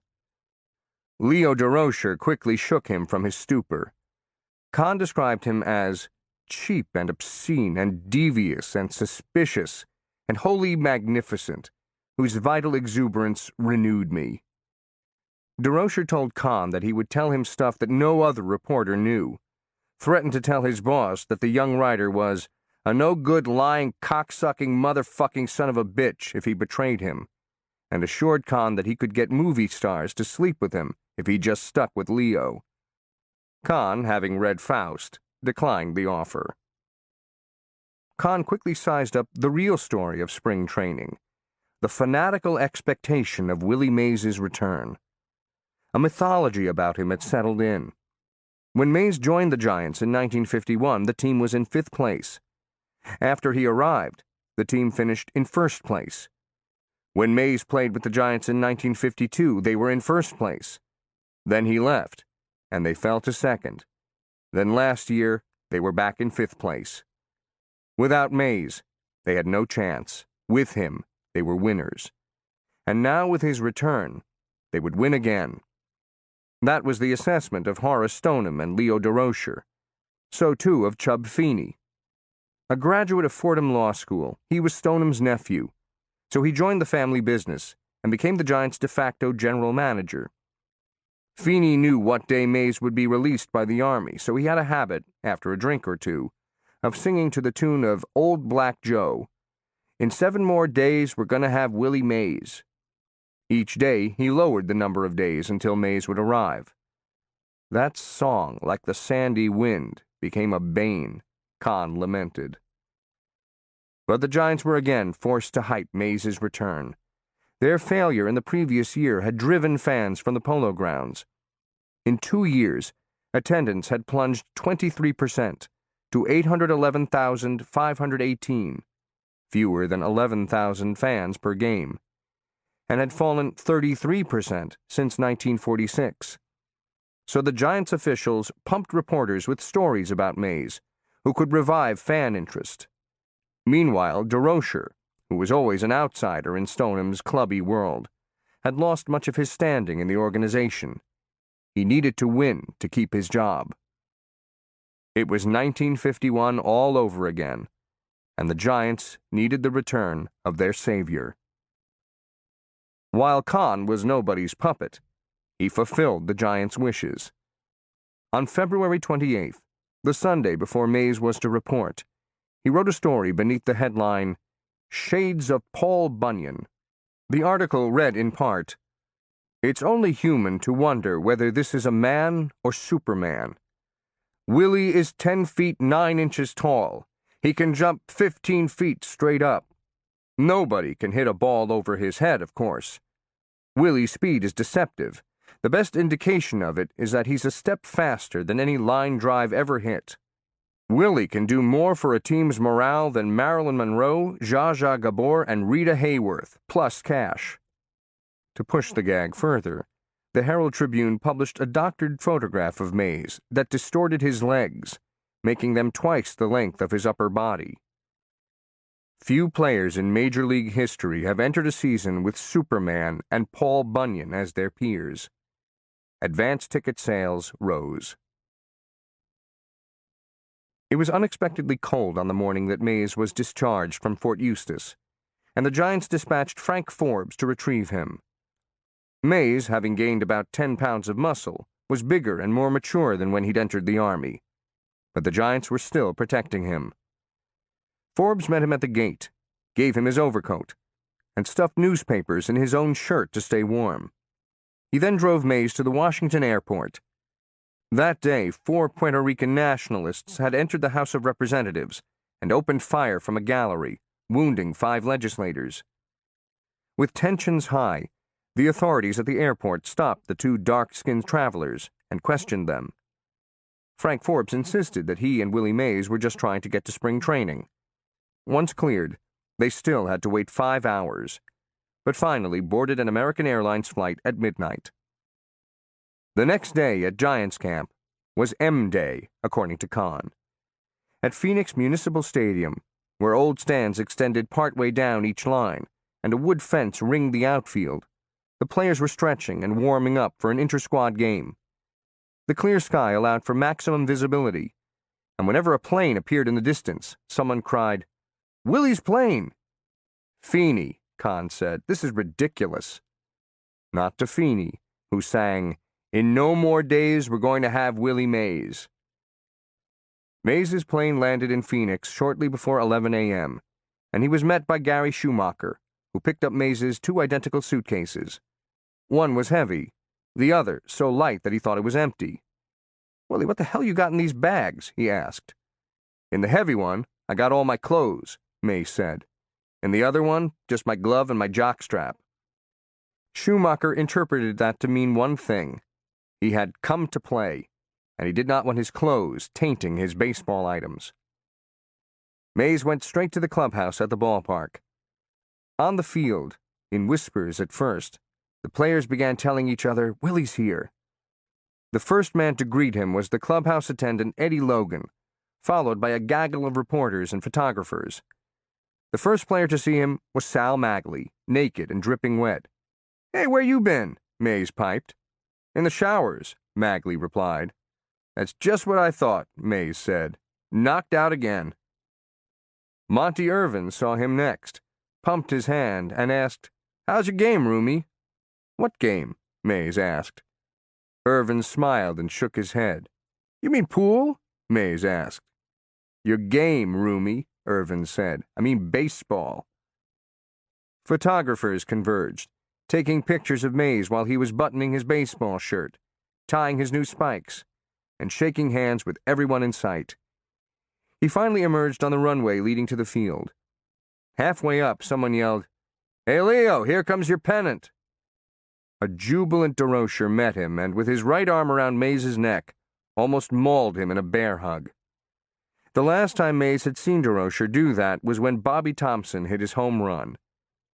Seconds later, Mays moved up the runway toward more cameras, a big grin on his face, his teammates pressed around to welcome him. He finally reached the dugout, where reporters could ask him some questions.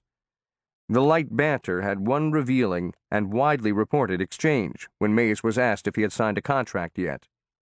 "No, but I'm easy to sign," he said. "I love to play." "There's a story out of Fort Eustis," a reporter said, "that says you want $20,000. Mays blinked. "How could I ask for that kind of money?" he said. "That man Stoneham would take a gun and shoot me if I asked for that kind of money. Phew." By law, Mays could earn no less than what he was making when he entered the Army. And that's what he got. $13,000. The game began with Mays on the bench, stalking and squirming, eyeing DeRocher, who let the tension build. The slight ankle fracture Mays had incurred the previous summer had healed, and he had played basketball all winter. Now he was ready for baseball. Finally, in the 5th inning, Mays was sent in to pinch hit. He ran to the batter's box, and first pitch swung mightily and missed. Lunging for the ball, he was out of sync and struck out on 2 more swings. But he was still a sight. Kahn didn't believe he'd ever seen anyone swing so hard. An inning later, with Mays in center, a sinking line drive was hit toward him, and he charged forward, dove, and made a graceful somersault as he caught the ball. For Willie, that's absolutely nothing, Barney Kremenko told Kahn. The next time Mays hit, Kahn wondered if a contrarian story might be in order about how rusty Superman had become. He was looking for specific flaws in Mays's form when he hit a fastball 420 feet over the fence. An inning later, with a runner on first, a batter slammed a long drive to right center. Mays raced to the right center field fence, speared it, spun, and threw a strike to first base, doubling off the runner. There were cheers, howls, and pandemonium ensued. The camp was electric. Last year's Walking Dead had been revived. Soon another hitter walloped a ball to dead center. Mays galloped 50 feet straight back and caught the ball over his shoulder. After the game, Mays deflected questions on how well he'd do this year. "All I know is that I got a lot of work to do," he said. "You gotta work to be a regular." Roger Kahn was less restrained. "This is not going to be a plausible story. But then no one ever accused Willie Mays of being a plausible ball player," he wrote. "This story is only the implausible truth." DeRocher was more succinct. "Willie must have been born under some kind of star." Kahn was aware of Mays's image as lovable but an American primitive. When he spoke to Mays during long train rides that spring, he found someone who may have been naive, but was more thoughtful and serious than the stereotype. In one conversation, Mays told him there were 3 important things about playing in the major leagues. First, you gotta love the game. If you don't love the game, how are you gonna learn about it? Second, you gotta watch your drinking. I've seen guys, good players, they like to drink more than they like to play ball. I don't see how you can drink a lot and be a great player. Then, you gotta get your sleep. You don't have to go to bed by 11, but 12, 12:30, something like that. You ought to be in bed by then because you have to get 8 hours of sleep. You shouldn't get more. A fella gets to sleeping too much, he gets lazy. You shouldn't sleep too much, and you shouldn't sleep too little. 8 hours. A few train cars away, Kahn mentioned, some of the Cleveland Indians were drinking hard. May shrugged. "You think I could play like I'd been playing if I was drinking? No way." Kahn was impressed. Drinking and carousing were so prevalent, among players as well as sports writers, that Mays's rectitude was quaint, even jarring. Mays also discussed his development as a player, starting in Alabama, and acknowledged the importance of his instructors, including DeRocher. But Mays's real edge had nothing to do with coaching. "Leo is a friend of mine, and he says this and that, but nobody can teach you nothing, not me or nobody, and nobody can write a book that will teach you. You gotta learn for yourself, and you gotta do it your way. If you love the game, you can do it." Later that spring, Mays was playing an exhibition game, and Tris Speaker, considered one of the greatest defensive center fielders of all time, was in the stands. After the game, he was asked about a throw of Mays's that had cut down a runner at the plate. "Well, it wasn't that good a throw," he said, "because it was too high. It couldn't have been cut off." Mays, who'd always given a loft to his throw, heard about the comment, and he started lowering his pegs. By the time the season started, Sport noted, he was throwing them so hard and low, the infielders were having trouble handling them. DeRocher spoke to him, and some of the loft returned. Mays rarely talked about racial incidents, but during that exhibition season, he was involved in 2 on consecutive days, one in Las Vegas and the other in Los Angeles. They are reminders that while Mays never drew attention to racial indignities, he knew them all too well. The Giants and the Indians had an exhibition game in Las Vegas on a gray afternoon. After the game, the Giants had arranged for a bus to take the team to the New Frontier Hotel and Casino on the Las Vegas Strip, where they'd get a free dinner and a show. A second bus was to take them to the airport at 11 p.m. Mays, joined by Kahn, ate roast beef and watched Robert Merrill, the operatic baritone, sing an aria from Pagliacci, in which Canio, the clown, sings of having to make people laugh, though his own heart is broken. At the conclusion, Mays, genuinely moved, said to Kahn, You know, that's a very nice song. He soon went to the gambling room and stood with a group of people at a dice table. Other giants, including Monty Irvin, Whitey Lockman, and Sal Magley, were trying their luck at blackjack or the slots, or just watching the action. Con also showed up, chatted briefly with Mays, and moved on. On his way to the roulette table, a short, burly man grabbed his arm and pointed at Mays. "That guy a friend of yours?" "I know him," Con said. "Well, get him away from the dice tables." "What? You heard me. Get him the hell away from the dice tables. We don't want him mixing with the white guests." "Do you know who he is?" "Yeah, I know who he is. He's a nigger. Get that nigger away from the white guests." Con determined that he was a security officer and noticed a significant bulge on his left hip. "Do you know this is America?" he asked. "Do you know that fellow just got out of the army?" "That don't mean nothing. I was in the army myself." "You bastards invited him down to your hotel. Who you calling a bastard?" The argument continued. Gary Schumacher arrived and tried to defuse the matter. Con finally pulled out his press card, showed it to the security officer, and said triumphantly, "I really have to thank you. You've given me one hell of a story for the Sunday New York Herald Tribune." The officer retreated, and Con walked over to Irvin, the senior black on the ball club, he was 35, and told him about the incident. "When did this happen?" Irvin asked. "Right now." "Where's Willie?" "Still at the dice table, I guess." "He'll only get hurt," Irvin said. "I'm going to get him." Without another word, Irvin found Mays and led him toward the nearest exit. Mays didn't want to go. "Plane ain't going to leave for 2 hours, roomie," he said. "What do we got to leave for?" "Come on, Willie," Irvin said. "We'll get the bus lights on and you and me can play some cards." Con was soon approached by 2 hotel officials, a vice president in a buckskin jacket, Maury, and his young assistant, Shayna, who was attractive in a hard-faced sort of way, and they repaired to a bar for a drink. Maury explained they didn't have anything against Negroes, but the dice tables were different. "There's a lot of body touching around the crap tables," Shayna said. "People brushing against each other real close." Maury explained that customers shooting dice, particularly those from Texas, didn't want Negroes brushing up against their women. He said they were really a very liberal place. Lena Horne had performed there, and he invited Con to stay the night, eat, drink, and Shayna was free. The quid pro quo was understood. Con was tempted, but after one dance with Shayna, he stepped away, made it to the bus, and was on the Giants plane to Los Angeles that night. He was going to write the story, but Irvin pleaded with him to reconsider. "This is something that Jackie Robinson handles all the time," he said. "But if you write what happened, you could put Willie in the middle of a huge racial storm. I think that would be too much for the kid. If you don't absolutely need to write what happened, I'd appreciate it. And I know Willie will appreciate it in time." Con agreed. He included a sanitized version of the anecdote in a profile of Mays in Sport in 1956.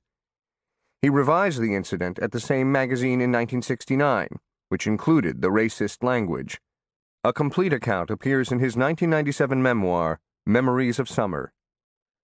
Irvin confirms that he asked Con to hold the story. His job, he says, was to protect Willie.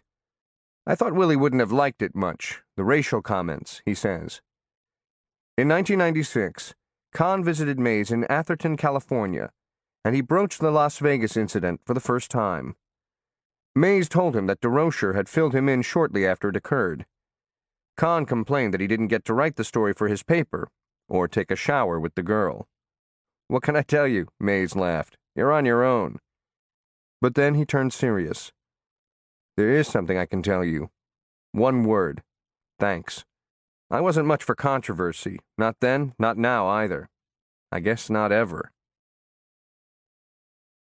The day after the Las Vegas misadventure, the Giants were in Los Angeles for another exhibition game, and Mays again discovered the value of having protectors, particularly Academy Award winners.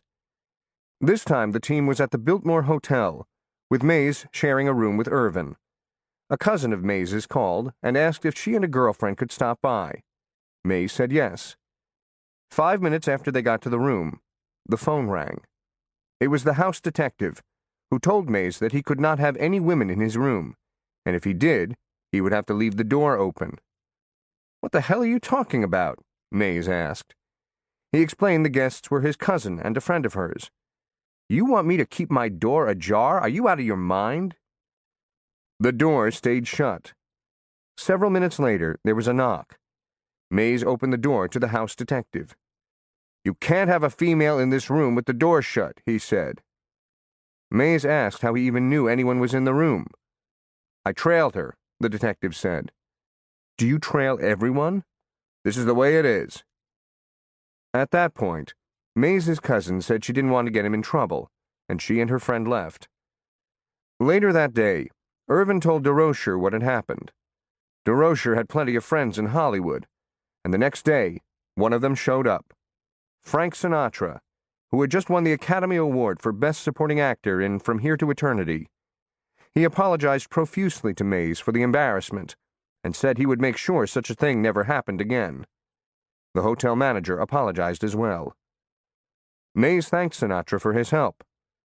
"If I played baseball like you, I'd be the happiest guy in the world," Sinatra said. In countless interviews and 2 ghost-ridden autobiographies, Mays never mentioned the casino or the Biltmore. In his mind, controversy was kryptonite, and any brush with it, no matter how innocent his own involvement, could damage him irreparably. The major leagues that Willie Mays returned to was different in one important respect. Saddled with declining revenues, old stadiums, and waning fan interest, the teams were now on the move. In 1953, the Boston Braves settled in Milwaukee and played in the new County Stadium, the first to be built with public money. In 1954, the St. Louis Browns went to Baltimore, were renamed the Orioles, and played in Memorial Stadium, where an upper deck had been added. And in 1955, the Philadelphia Athletics migrated to Kansas City. The ice age of big league baseball, in which all the teams had been frozen in place since the turn of the century, had ended. Greed was not the issue. It was survival. In 1948, the league's attendance had peaked just shy of 21 million and had been in decline ever since, reaching 14.4 million in 1953. Television was part of the problem. But so too were dingy ballparks, ill-suited for suburban fans increasingly reliant on cars. The clubs needed modern stadiums in new markets, and they found them. The Braves were Exhibit A. In their last year in Boston, they drew 281,278 fans. Their first year in Milwaukee, they attracted more than 1.8 million. The next year, 2.1 million. The other teams took note. Far from dying, baseball was in demand by second-tier cities that were willing to confer subsidies and tax breaks for the cachet of a big league team. Attention inevitably focused on the Giants, by far the weakest financially of the 3 New York clubs. By the end of 1953, the Giants had lost money for 5 straight years. The Dodgers were profitable in 4 out of 5 years, and the Yankees were in the black each year. In addition to the Polo Grounds' poor condition, the stadium had a large number of cheap seats and relatively few expensive box seats. The fear of crime, particularly at night, also kept fans away. White fans.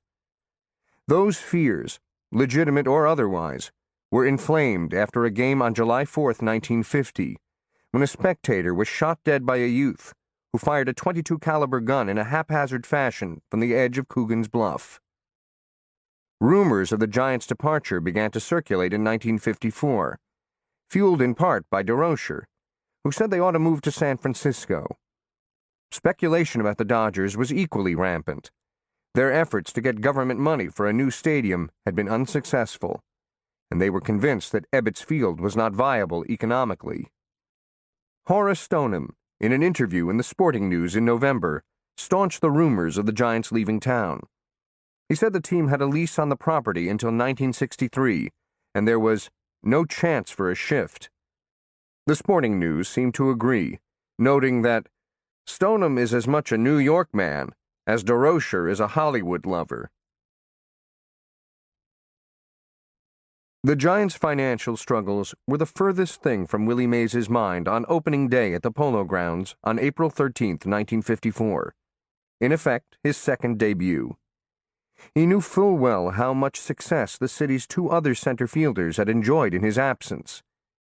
Duke Snider, at 27, was the elder statesman of the trio. He was also in his prime. In 1953, the sweet-swinging left-hander had crashed 42 home runs, drove in 126, and hit .336, with a league-leading .627 slugging percentage and 132 runs scored. Mickey Mantle, 5 months younger than Mays, was blossoming in his own right. Over the past 2 years, he had 44 home runs and 179 RBIs, with a .303 batting average. Both Snider and Mantle had helped lead their teams to pennants. Mays did not like being third seat in a three-piece orchestra. Before the first pitch against the Dodgers, the Giants paraded behind Major Francis Sutherland's 7th Regiment Band to the center field flagpole, where they watched a Marine Corps color guard raise the flag. Then the players marched back, and Mayor Robert F. Wagner, a southpaw, threw out the first ball. The crowd of 32,397 included General Douglas MacArthur, Robert Wagner, and Jerry Lewis. Willie Mays gave them a show. In the 6th inning, with the score tied 3-3, he came to the plate, dug his back foot in, waved the bat a couple of times, and glared at the pitcher. He was a study of balance and leverage, free of extraneous movement, and when he swung, his hips opened, and his massive arms and supple wrists created a vicious whiplash effect. Unfazed by 2 strike counts, he never shortened up or choked up. If there was a machine to measure each swing of a bat, Branch Rickey said, it would be proven that Mays swings with more power and bat speed, pitch for pitch, than any other player. He was facing Carl Erskine, a compact right-hander who threw one over the plate. Mays unleashed his 34-ounce bat, hitting the ball with the savagery of a man denied for almost 2 years the pleasures of a major league fastball. The result was breathtaking. The ball traveled on a straight line into the upper deck, just over the 414 marker. Arnold Haino estimated that the ball would have traveled 600 feet had it not hit the stadium. It was hit so hard, said columnist Frank Graham, that it was still soaring when it crashed into the seats. The Giants won 4-3. Now, Mays thought, it was his turn to show Mickey and the Duke something.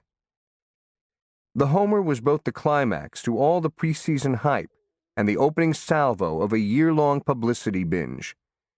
The New York Post columnist Jimmy Cannon, perhaps the most influential sports writer of his generation, framed Mays's unrivaled connection to the city in his tribute the next day.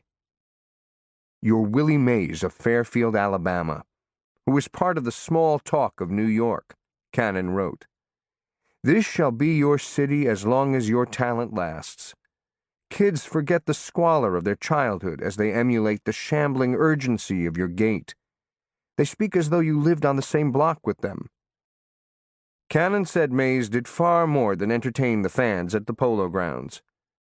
Strangers aching with loneliness spoke to those who sat alongside of them, and they mentioned your name. You brought people together in the bantering arguments of sports. You made time pass for the bored with a bright rush. It is a fine accomplishment in a terrible age. What was most important about Mays, Cannon wrote, was not the achievement, but the specter, the myth.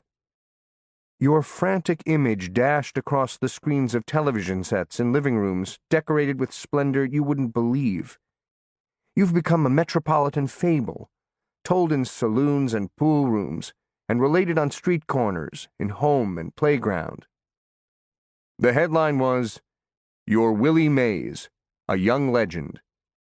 3 weeks later, he turned 23. The Giants were not supposed to be competitive in 1954, having finished 35 games out of first place the previous year. Besides Mays, The Giants' only other meaningful addition was thought to have been pitcher Johnny Antonelli, who cost the team its best power hitter, Bobby Thompson. The pennant was expected to be a battle between the Dodgers and Thompson's new team, the Milwaukee Braves, which was fielding a rookie outfielder, Hank Aaron. After the Giants' 1953 collapse, Stoneham publicly rebuked DeRocher for his constant lineup changes and insisted that this year the team stick with one group of regulars until changes were necessary. DeRocher ignored the injunction, beginning the season with 12 different lineups in 20 games. The juggling didn't work. The Giants lost 11 times. But there was reason for hope. They shut out the Phillies in 3 consecutive games, highlighting the team's strength, starting pitching led by Antonelli, Magley, and Ruben Gomez. The biggest disappointment that first month was Mays. In Arizona, DeRocher had predicted that he'd hit 300, a reasonable goal in light of the media hoopla. In the first 20 games, he showed some power, 4 homers and 19 RBIs, but he was batting only .247. The looming concern about Mays, a great glove and arm, terrific speed, but a mediocre bat, might be true. The Giants were in 5th place. DeRocher, as he had done before, pulled Mays aside, told him that he had reverted to trying to pull everything, and urged him to go to right field. The next game on May 8th in Pittsburgh, Mays hit a home run and a single, and the Giants won 2-1. All DeRocher said to Mays was, "I told you." That day, DeRocher also announced he would now stick with one lineup, with Mays batting 5th, behind Irvin, and before Don Mueller. Stoneham had presumably pressured him to make up his mind. The Giants promptly won 13 out of their next 20, Mays being the difference. He hit .449, whacked 9 homers and 4 triples, and drove in 25 runs. Some of his feats were memorable. On May 24th in Philadelphia, he came to bat in the 7th inning and smashed a ball into the lower left field deck. An inning later, he crushed one onto the left field roof with a man on base, giving the Giants a 5-4 win. Mays had 3 hits, drove in 4, and threw out Earl Torgeson at home plate when he tried to score on a fly ball. The Giants reached the 500 mark on May 21st, and by June 9th, they were 10 games over at 30-20. They took over first place on June 15th in the midst of a terrific month, winning 23 out of 27. They kept winning, and on July 21st, peaked at 32 games over 500, 7 games in first place. As with any winning team, many players contributed.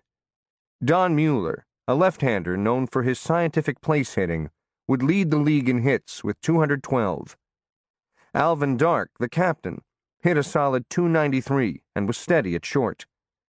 The starting troika of Antonelli, Magley, and Gomez would win 52 times, register 37 complete games, and lead the Giants to a league-best ERA of 3.09. But the catalyst for the Giants was as predicted. By June 1st, Mays had raised his average to 300. On June 21st, he hit his 20th home run, equaling his total from his rookie season. He was a more patient hitter and could make adjustments at the plate. In the second week of June, for example, in a 4-game series against Milwaukee, he went 0 for 12, though he drew 5 walks. 2 weeks later, in 3 games against the same team, he went 5 for 11, with 4 homers and 9 RBIs. The next series was against the Chicago Cubs at the Polo Grounds, and on June 25th, Mays entered the game with 5 homers in the past 6 contests. His first time up, his blast to left field rebounded off the grandstand wall and bounced away from the outfielders, and Mays dashed around the bases for an inside-the-park home run. Woozy from the heat, he sunk to his knees in center field after the start of the next inning. He gathered himself, however, and stayed in the game, driving in another run on a force-out. The baseball world began to notice. When Mays hit his home run that day, his 24th of the year, the public address announcer at Ebbets Field, Tex Rickards, said to the crowd, "Dodger fans, we thought you would want to know that Willie Mays just hit another homer." The crowd cheered. But the Dodger players came to the top step of the dugout to convey their unhappiness with Rickards, who was later confronted by Pee Wee Reese, the Dodger captain. "Who in the hell wrote that one for you?" he asked. "Mr. O'Malley," he whispered, referring to the team's owner, Walter O'Malley, who later told reporters, "I thought Mays hitting another homer was a point of interest to the fans." What he really wanted, of course, was to encourage the fans to come see Mays. Reporters could not recall the Dodgers ever promoting an opponent on the loudspeaker, particularly someone from the Giants. But Mays transcended the deep wounds of an ancient rivalry. Even Dodger fans wanted to watch him. The next time the Giants played at Ebbets Field, for 3 games starting on July 6th, Mays hit 4 homers and drove in 9 runs. Mays now had 30 home runs in 80 games, already surpassing the top individual total for any Giant in 1953, Bobby Thompson with 26. He also had at least one long clout in every National League city except Milwaukee. Pitchers increasingly knocked him down. But his reflexes are so sharp, he can get out of the way of the close pitch, the Sporting News reported. He has hit the dirt often, but he does not complain. Other teams were riveted. One reporter noted, "Even the Yankees themselves spent half their time talking about Mays and what he does." They had good reason to talk. Mays was on pace to break Babe Ruth's record of 60 homers in a season. Since the Babe had reached that milestone in 1927, only 2 other players had challenged it: Jimmy Fox, 58 in 1932, and Hank Greenberg, 58 in 1938. No one had exceeded even 50 home runs since 1938. 60 home runs was the most prestigious record in baseball. It combined the singular achievement of the long ball with Ruth's heroic qualities. His early death at 53 in 1948 only added to the public's longing for him. As both Roger Maris and Hank Aaron later learned, challenging a baseball god involves crippling pressures. And in July 1954, it appeared to be Willie Mays' turn. The Sporting News published a graph with photo insets of the 2 principals, showing Mays ahead of Ruth as of July 11th. Mays hit his 31st home run 11 days before Ruth hit his. An illustration, stretching the entire length of the page, was also telling. At the bottom was Mays, standing on top of a globe, swinging a bat, driving a ball through some clouds to the top of the page, where an oversized Babe is resting with a crown on his head, and inscribed on his chest, "The Immortal Ruth." The ball knocks the crown ajar, and the Babe, bug-eyed, looks down at Willie as if to ask, "Who is this wannabe?" The comparison ruffled Mays. After he hit 2 home runs against the Dodgers on July 8th, reporters cornered him in the clubhouse and asked if he knew how many Ruth had. "Of course I know," he said, eyes flaring. "Everybody knows. He hit 60. Asked how he felt about being ahead of Ruth's pace, Mays bridled. "Wish you wouldn't ask that. I won't think about that, not at all.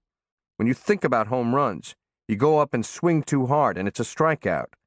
If you don't think about home runs, you swing right and maybe you can get a home run." Noting that in June, he was 1 swing away from tying a Giant record for the most homers in consecutive games, Mays continued, "They told me about having a chance to tie 1 home run record, and I got thinking about it, and I didn't come close. No, sir, I'm not thinking about Babe Ruth. I'm not even thinking about home runs." Mays later said that, at the time, he didn't appreciate the magnitude of Ruth's record. But even if he had, it wouldn't have mattered. He always insisted that he never played for personal records. In retirement, he joked that if he had known how meaningful records were, he would have gone for them.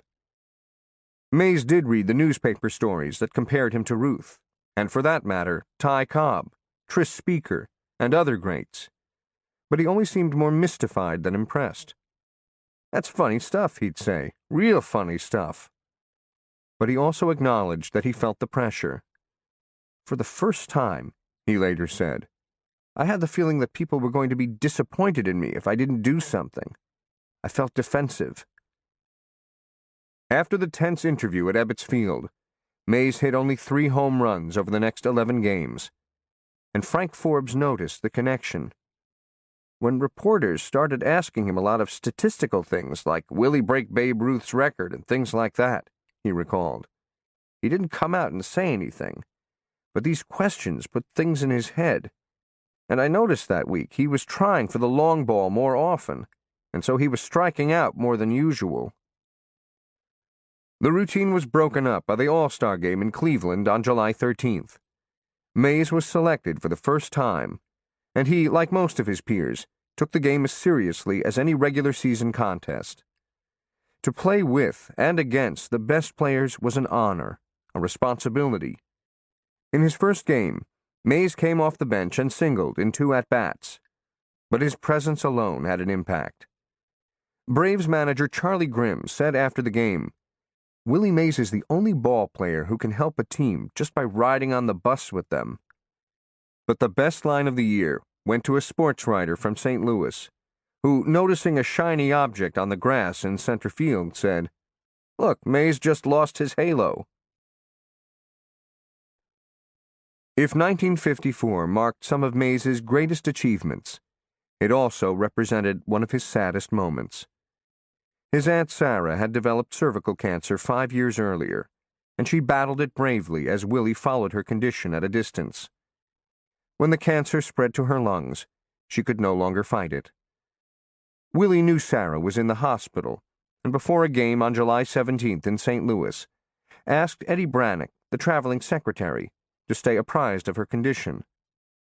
After the game began, Brannick got the news that she had died. He told DeRocher, and DeRocher decided to tell Willie, who broke down and cried in the dugout. Mays did not take the field in the 4th inning, marking his first rest of the season. Aunt Sarah was 36, the adult who was most responsible for raising Willie, who took him under her wing when she was 13, never got to see him reach the top of his profession. But she saw him realize his greatest dream, and knew that the family's lofty expectations would not be denied. Long before she passed away, she was asked about her de facto son. "Willie is wonderful to me," she said. "He's always sending me money and things. Only trouble he ever gave me raising him was when he used to run off and play ball and leave the dishes he was supposed to wash and dry. At night, if I told him to be home, he was never late." Her funeral was not held immediately, so Mays went to Cincinnati and played 4 games in 3 days. Then, accompanied by Forbes, he went home to Fairfield. The moment he entered his aunt's house, he wept. Sarah, active in her church and the community, had a large network of friends and relatives, and they all came by to pay their respects. Forbes estimated that over several days he saw 1,000 people pass through the house, cars and bodies jamming the unpaved road in front. But few of them saw Willie, who was in his bedroom in his pajamas and robe. People went to his door to greet him, console him, or give him a note, but he kept the door closed, unwilling to open it except to get a glass of water. And when he saw the crush of people, he asked someone to get the water for him. Recalled Forbes, he was a captive of his hometown admirers, the halt, the lame, the old snuff chewers, and the drugstore cowboys. The funeral service on June 22nd at Jones Chapel AME began at 2 p.m., the hottest part of the day. The church held 500, but people were standing 4 or 5 deep in the rear. Beautifully wreathed flowers covered the coffin as tributes were spoken by friends and family. Forbes spoke on behalf of Horace Stoneham and the Giants. Despite temperatures exceeding 100 degrees, the funeral lasted over 3 hours, including a sermon of an hour and 20 minutes. Mays left early. The Alabama heat almost caused him to faint, and Forbes took him back to the house. He never went to the cemetery because he was too upset. Forbes noted another reason he stayed home. There were people who wanted to exploit him, he said. 2 radio stations wanted to interview him, but Forbes said Willie was too bereaved to cooperate. Mays's experience in Fairfield centered on a heart-rending event, but the pattern was played out many times. When the masses wanted him, even well-wishers and admirers, he found comfort in isolation. When a friend or loved one died, he could not confront the sadness of the cemetery. And when he was at his most vulnerable, he had to be wary of those who might exploit him. The day after the funeral, Stoneham called Forbes and said that Durocher was clamoring for Mays to return. Mays had only missed 2 games, but Durocher saw no reason why the death of a beloved aunt should keep him away. So Mays and Forbes flew to Milwaukee, where the Giants had a night game, but they did not arrive at the stadium until the 9th inning. It was too late. Giants relief pitcher Hoyt Wilhelm gave up a game-winning hit to Bobby Thompson. Afterward, according to one reporter, Durocher divided his energy between bawling out Wilhelm for feeding Thompson a fat pitch and gently rubbing Willie's neck as a gambler rubs a lucky coin. "Willie's back," he seemed to be saying. "Everything's going to be all right." For all his emotional trauma, Mays continued to perform. In a doubleheader in Cincinnati before he went home, he had 5 hits, including his 33rd home run. His first game back, he hit another homer off Warren Spahn and dazzled on the bases. In the 4th inning, on first base with 2 outs, Mays raced to third on a sharp single to right. The throw came into second baseman Danny O'Connell, who wheeled and faked the throw to third. He feinted several more times. Then Mays bolted for home, barely scoring under the infielder's high throw.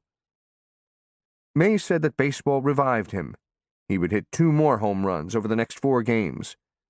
But the Giants went into a tailspin, and their grieving center fielder was implicated. In the 13 games that followed Aunt Sarah's death, the Giants lost 9. Even with Mays back in the lineup, the Giants lost 7 of 10. The drought represented the first real losing streak of the year, and one of only 2 in the entire season. What happened? "The inevitable conclusion," Arnold Haino wrote, was that Mays's bat was there along with his speed and daring, but his spirit had been crimped by his aunt's death. This leaden-spirited Mays was not quite the same young man, and the wonderful contagion this time was a grim ailment. Mays discounts the speculation. Every team suffers losing streaks. But the comments highlighted the nearly magical powers imputed to him. At his emotional nadir, Mays achieved the apex of his standing as an iconic figure in American life, appearing on the cover of Time on July 26th. In an era that preceded television's dominance of the news, Time was America's preeminent news weekly.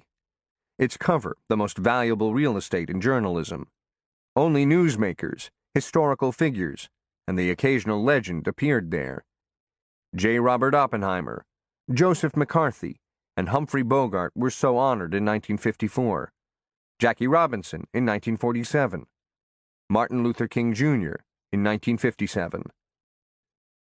Mays at the time was the youngest African American to appear on Time's cover. It showed him with his bat cocked, his biceps rippling, his right thumb extended. It also emphasized a quirk in his batting style. Most hitters stand at the plate with their eyeballs fixated straight ahead. Not Mays. As shown on the cover, his pupils strained all the way to the left, as if to reduce the distance between them and the pitcher. He was a portrait of concentration, of strength, but his soft black face also showed youth, vulnerability, even sweetness. The story was a flattering, if by now familiar, account of an emerging boy wonder. A smooth-muscled athlete with a broad, guileless face, he plays baseball with a boy's glee, a pro's sureness, and a champion's flair. Oddly, Mays himself is quoted only once. "When you tag 'em good, they'll go over the roof of any park." Otherwise, his protectors, Durocher, Forbes, Dark, do his talking. The reader is left to assume that Mays is to be appreciated, even glorified, but not heard. The cover was part of Mays's new role as a cultural phenomenon. Television loved him. In July, he appeared on 3 network shows in one weekend, including as the mystery guest on What's My Line. and was on 15 other radio and television shows. Ben Gross, the television critic for the Daily News, wrote that Mays was a TV natural. He spoke his lines with the ease and friendly charm of a professional. Sports said, "Whenever Mays has been on TV, he has been loose and smiling. The cameras don't frighten him." When the Today Show featured him, its camera crew spent the day with him in Harlem. The Giants played that night, and the crew members asked Mays if he would get a hit early in the game so they could go home. Mays hit one out of the park his first time up. Mays also had cameo roles on sitcoms. In the 1960s, he appeared on The Donna Reed Show, as well as Bewitched, in which he played a warlock. In 1954, in preparation for another television show, the director asked how he was going to play himself. Mays, puzzled by the question, replied, "I don't know, just turn those cameras on, and if it ain't me, let me know." His life was described in serial form in 2 newspapers, and was carried by a national wire service. Reporters hounded him. "It has gotten to the point the last couple of weeks," Gary Schumacher said, "that Willie couldn't take a shower without some reporter waiting to get in with him." A headline in Newsweek read, "Willie Mays, the hottest thing since Babe Ruth." The New York Times Book Review opined on what people were talking about these days. Topic A is either the hydrogen bomb, sex, where shall I go on my vacation, or Willie Mays. In August, Vogue called him the joy boy of the New York Giants, who plays with a kind of physical intuition, backed by almost perfect reflexes, which tells him where the ball is coming from. That same month, Ethel Barrymore, in a profile in the New York Times, asked, "Isn't Willie Mays wonderful?" The Washington Post wrote, "It's hard to pick up a paper these days, unless you start with page 1 or the comics, without having the name of Willie Mays hit you in the face. Willie is easily the most publicized athlete since Jackie Robinson, who made good and is still doing a fair job." Sports Illustrated, in declaring that the golden age of sports was right now, the summer of 1954, said, "Willie by himself is almost enough to make it that. At 23, Willie is already being talked of as one of the all-time greats. It is not only Willie's performance on the field and at the bat. It is Willie's way. For Willie is, above all, happy to be playing baseball, and he makes everyone who sees him feel happy too. And it is important to remember that in no other age of sport could Willie play on a big league ball team. Indeed, less than 20 years ago, a Willie Mays could not have purchased a ticket to sit in the grandstand in many major league parks. No Negro could." The most enduring off-field image of Mays emerged in 1954, his playing stickball on St. Nicholas Place with kids from Harlem. He also played basketball and hopscotch, jumped rope, and even participated in hide-and-seek. But it was stickball that captured the public's imagination. The game's charm was its simplicity and resourcefulness. Hitters used a broom handle. Pitchers threw a pink rubber ball. Home plate was a manhole cover. So was second base. First and third bases were fenders of parked cars. 1 strike or 1 foul was an out. Mays played regularly during his first several years in New York. He didn't spend much time with the older players. Even in 1954, the Giants' next youngest player was 3 years older than Mays. He would play stickball in the afternoon before night games, or he'd play in the evening when the Giants had a day game. New York sewers are reportedly placed about 30 yards apart. A 2-sewer hitter was pretty good, but Mays was a mind-blowing 5-sewer slugger. Could he really hit a rubber ball 450 feet?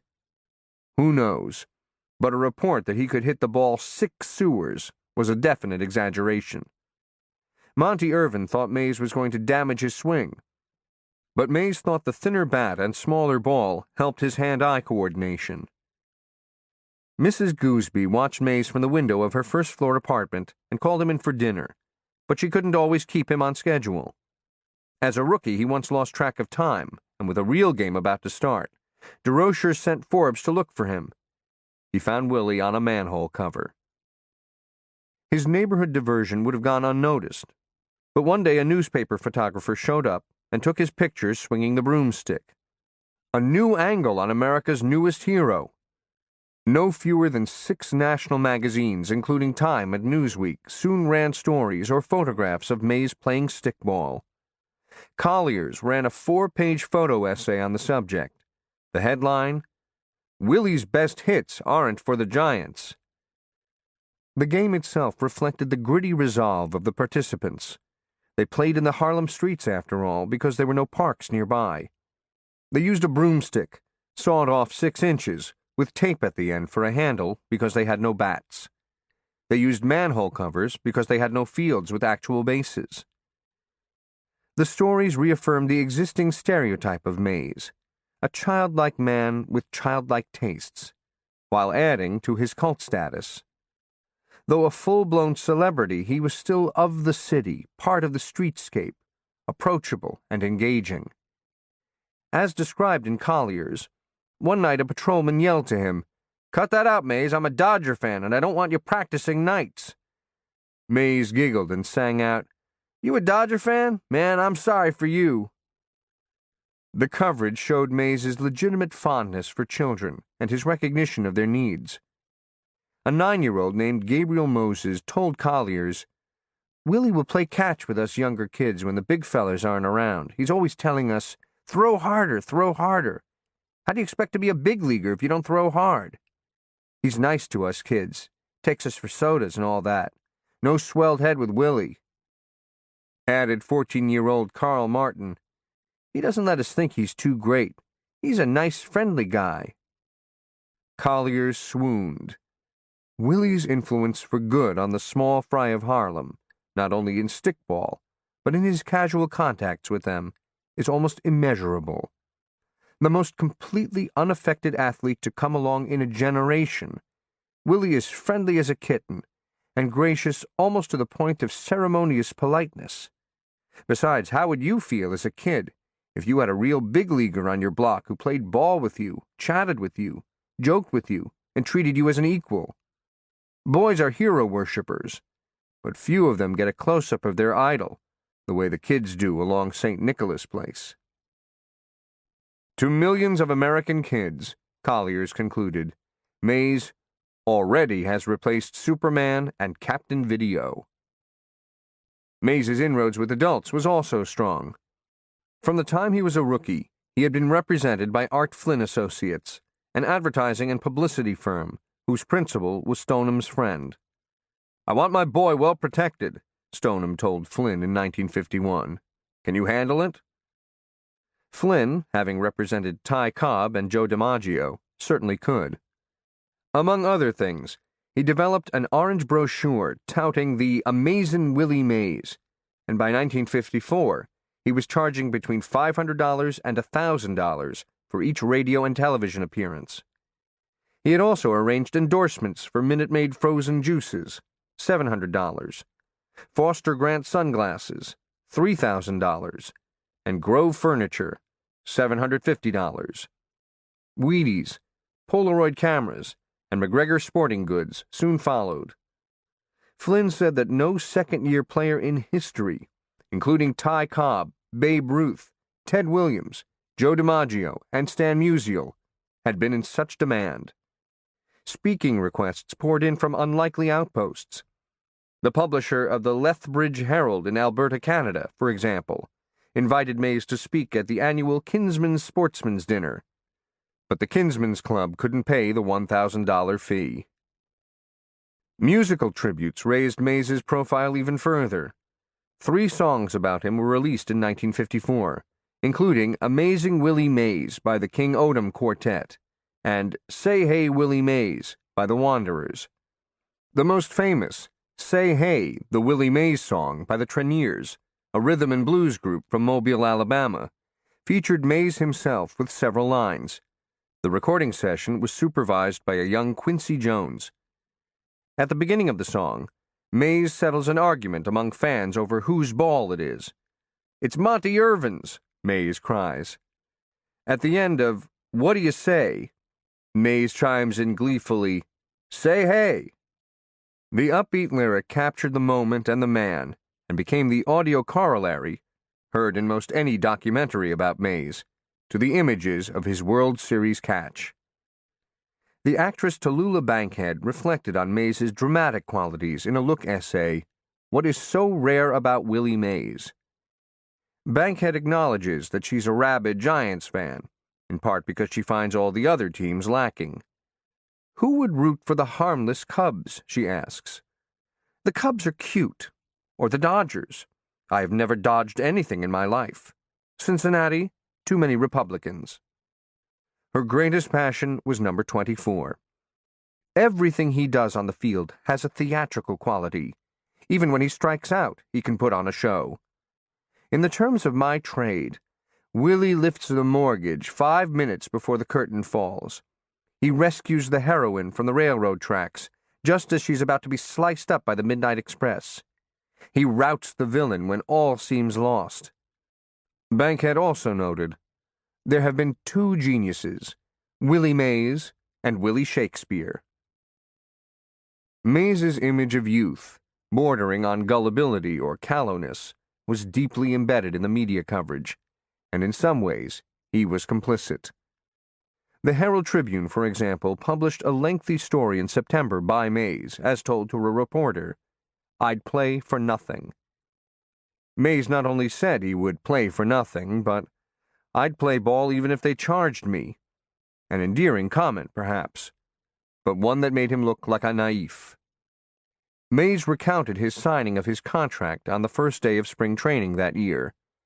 Giant officials gave him his contract, Mays explained, and all he asked for was a pen. Aren't you even going to see how much we're paying you? DeRocher asked. I don't care nothing about that, Mays quoted himself as saying. If you say it's okay to sign, I'll sign. I'm only interested in playing. He elaborated on his feelings about baseball. Playing it reminded him of a fellow he once saw in a show. He was a tap dancer, and how he could make his feet fly.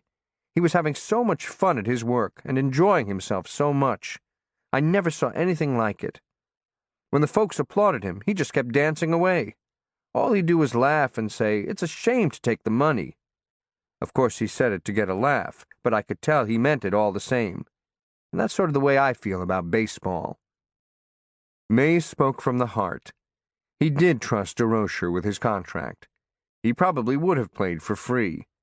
His greatest joy, like that of the dancer, was to entertain. His attitude pleased fans, particularly those who expected obedience from minorities. But the image of the smiling black dancer or ball player, who was just grateful to perform, regardless of compensation, conjured up the worst stereotypes of Negro servitude. Moreover, it was a discordant note in the emerging civil rights movement, highlighted that year in the Supreme Court's unanimous ruling in Brown v. Board of Education that racial segregation in public schools was illegal. What's most striking about this very public phase of Mays's life is how opaque he really was. In his television appearances, he spoke in the fluid, superficial platitudes of the medium.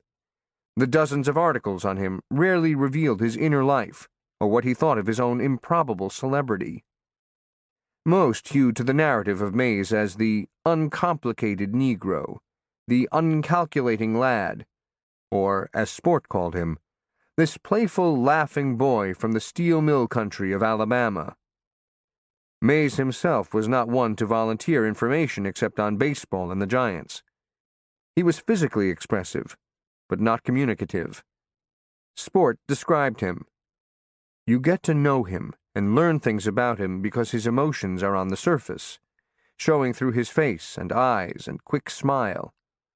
You look at him and you can almost tell what he is thinking. You ask him about a recent great play, and he starts talking, then suddenly stops as if he is thinking the rest of it to himself. He doesn't finish the experience for you. Mays censored himself out of fear of misspeaking or stumbling into controversy. He reveled in the adulation, but despised the scrutiny. In one instance, almost mistakenly, he did reveal part of himself. In a New York Times Magazine story on July 11th, a headline read, Natural Boy of the Giants. In a dour age, Willie Mays fulfills the specifications of Jean-Jacques Rousseau in temperament and Leo Durocher in talent. The story, written by the magazine's Gilbert Milstein, adopted a patronizing, if conventional, tone. It claimed that Mays, like Rousseau's natural man, was good and simple, but only because he had not been corrupted by society. Since Mays is a natural man in an unquestionably naughty world, Milstein wrote, he has had to be tended with great care, his instincts being basically sound, but, like those of all natural men, somewhat protected. While Mays had been protected, he had not lived in a vacuum for 23 years. He had traveled around the country, had been schooled by wise and cynical men, and had silently endured the racism of the day. The reporter interpreted Mays's reticence, his high voice, and his dialect for immaturity. But the story had at least one virtue. Mays described his ambivalence about his sudden fame and the intense pressures it had imposed. "Sometimes I feel sorry I'm in this," Mays said. "Guys come to you and say, 'Do this, do that.' Sometimes I wish it hadn't happened, but I guess it just had to be. When I'm playing ball, I don't think about nothing but playing ball. It's just my way. I sometimes don't like to talk.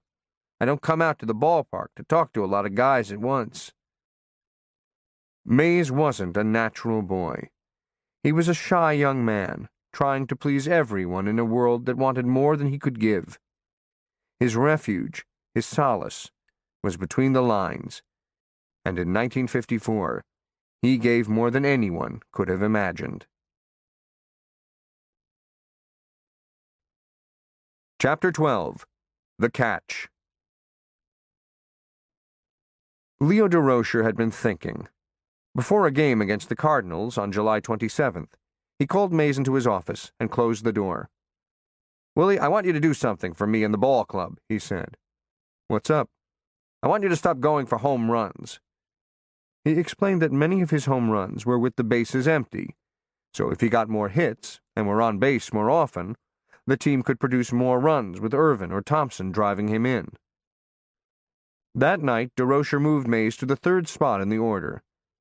He also told Mays that he'd have a chance to win the batting title. At the time, he was hitting .326, a strong average, but well below the league leaders, Duke Snyder of the Dodgers, and his teammate Don Mueller. Mays needed little convincing, having felt the stress surrounding Babe Ruth's record. He wouldn't miss that, and if more base hits meant more wins, who could argue? Durocher asked him to change his stance as well. He had been hitting with his legs spread wide apart in a slight crouch. Durocher had him stand straighter with his feet closer together.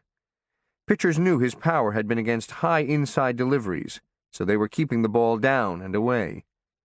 This new stance allowed Mays to more easily drive those pitches to right center and right field. The strategy worked.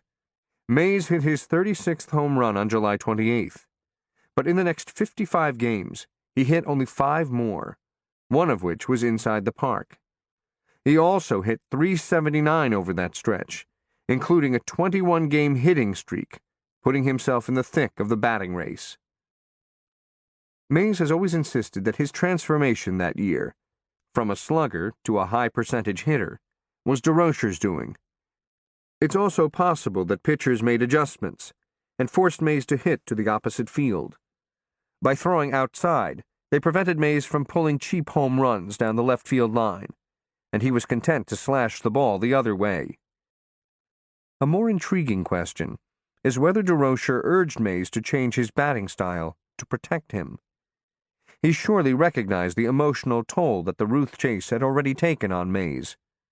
Durocher's rationale for altering Mays' stance was flimsy at best. Even as a home run hitter, Mays was batting .326. There was no reason to sacrifice home runs for a few more singles.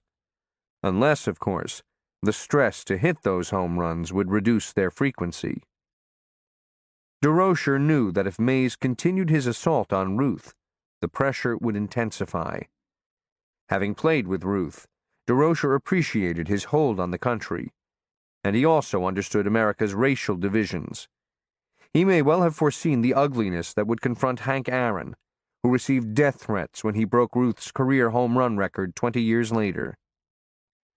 DeRocher protected Willie like a father, and he concluded that Willie was better off gunning for a batting crown than toppling the Babe. The Giants had several near collapses, but they proved resilient. After they lost 6 in a row at the end of July, their lead was down to 2 games, but they won 7 out of their next 8. On August 15th, after losing 3 to the Dodgers, they were in first by only half a game, but they peeled off 7 straight wins. On August 29th, the Giants were in first by only 1.5 games, but 4 straight wins returned them to a comfortable margin. Mays's excessive deference, particularly in his youth, to white authority, may not have sat well with every African American, but he was still embraced by the black community. That was evident on August 8th, when the Amsterdam News, a black newspaper in New York, sponsored Willie Mays Day at the Polo Grounds. This was already Mays's second day, though his first in New York. It began with a parade through Harlem and ended with a ceremony on the field, with Mays telling the crowd, "All my life I've been dreaming and living for a day like this." He received plenty of goodies, a television, an air conditioner, jewelry, some cash, and, from a real estate agent, a plot of land in New Jersey. The ballpark ushers chipped in for a new portable record player. His teammates gave him a record cutter, which he could use to make his own acetate recordings. The sexy Rheingold girls, named for the beer, gave him some luggage. The Grace Del Marco models, wearing very tiny baseball uniforms, paraded with a sign, "Willie is our boy." The Chesterfield cover girl smiled sweetly. Black dignitaries were also on the field, all of whom were pleased to be seen with the man of the hour. There was a state senator, the borough president of Manhattan, some Broadway figures, and a newspaper columnist. Also in the gathering was Thurgood Marshall, a future Associate Justice of the Supreme Court, who at the time was a celebrated NAACP lawyer. He had represented the plaintiffs in Brown v. Board of Education, and less than 3 months earlier had won the case. In a group photograph at the Polo Grounds, Marshall, tall and strapping, wearing a dark suit and a serious expression, stands right next to the smiling Mays. The other men all have their arms at their sides, but Marshall's right hand is draped tightly across Mays's shoulder. Willie Mays knew nothing of Thurgood Marshall, but Thurgood Marshall knew all about Willie Mays. The Giants won the pennant on September 20th, the last Monday of the season, at Ebbets Field, and finished the season at 97-57, 5 games ahead of the Dodgers. In the clubhouse, amid the popping champagne corks and sprays of beer, Mays told a reporter, "I had a big lucky year, not a real good year, but you gotta have luck in this game." Mays's regular season, however, wasn't over. He'd had 3 hits in the clinching game, and now, for the first time, was in the batting lead. He had missed only 3 games and needed a rest, but with 2 Giants and a Dodger, Mays, Mueller, and Snyder, vying for the title, all hovering in the 340s, DeRocher thought it only fair that Mays and Mueller remain in the lineup for the remaining 6 games. The competition for Mays was partly for bragging rights. He began the year as New York's 3rd best center fielder. Mantle was having his best season of his young career, hitting .300, 27 homers, 102 RBIs. But it was easily exceeded by Mays's. Snyder was having a superb year and finished with 40 homers, 130 RBIs, and a .647 slugging percentage. If Snyder won the batting title, he could also claim the center field crown. For Don Mueller, the competition with Mays was far more personal.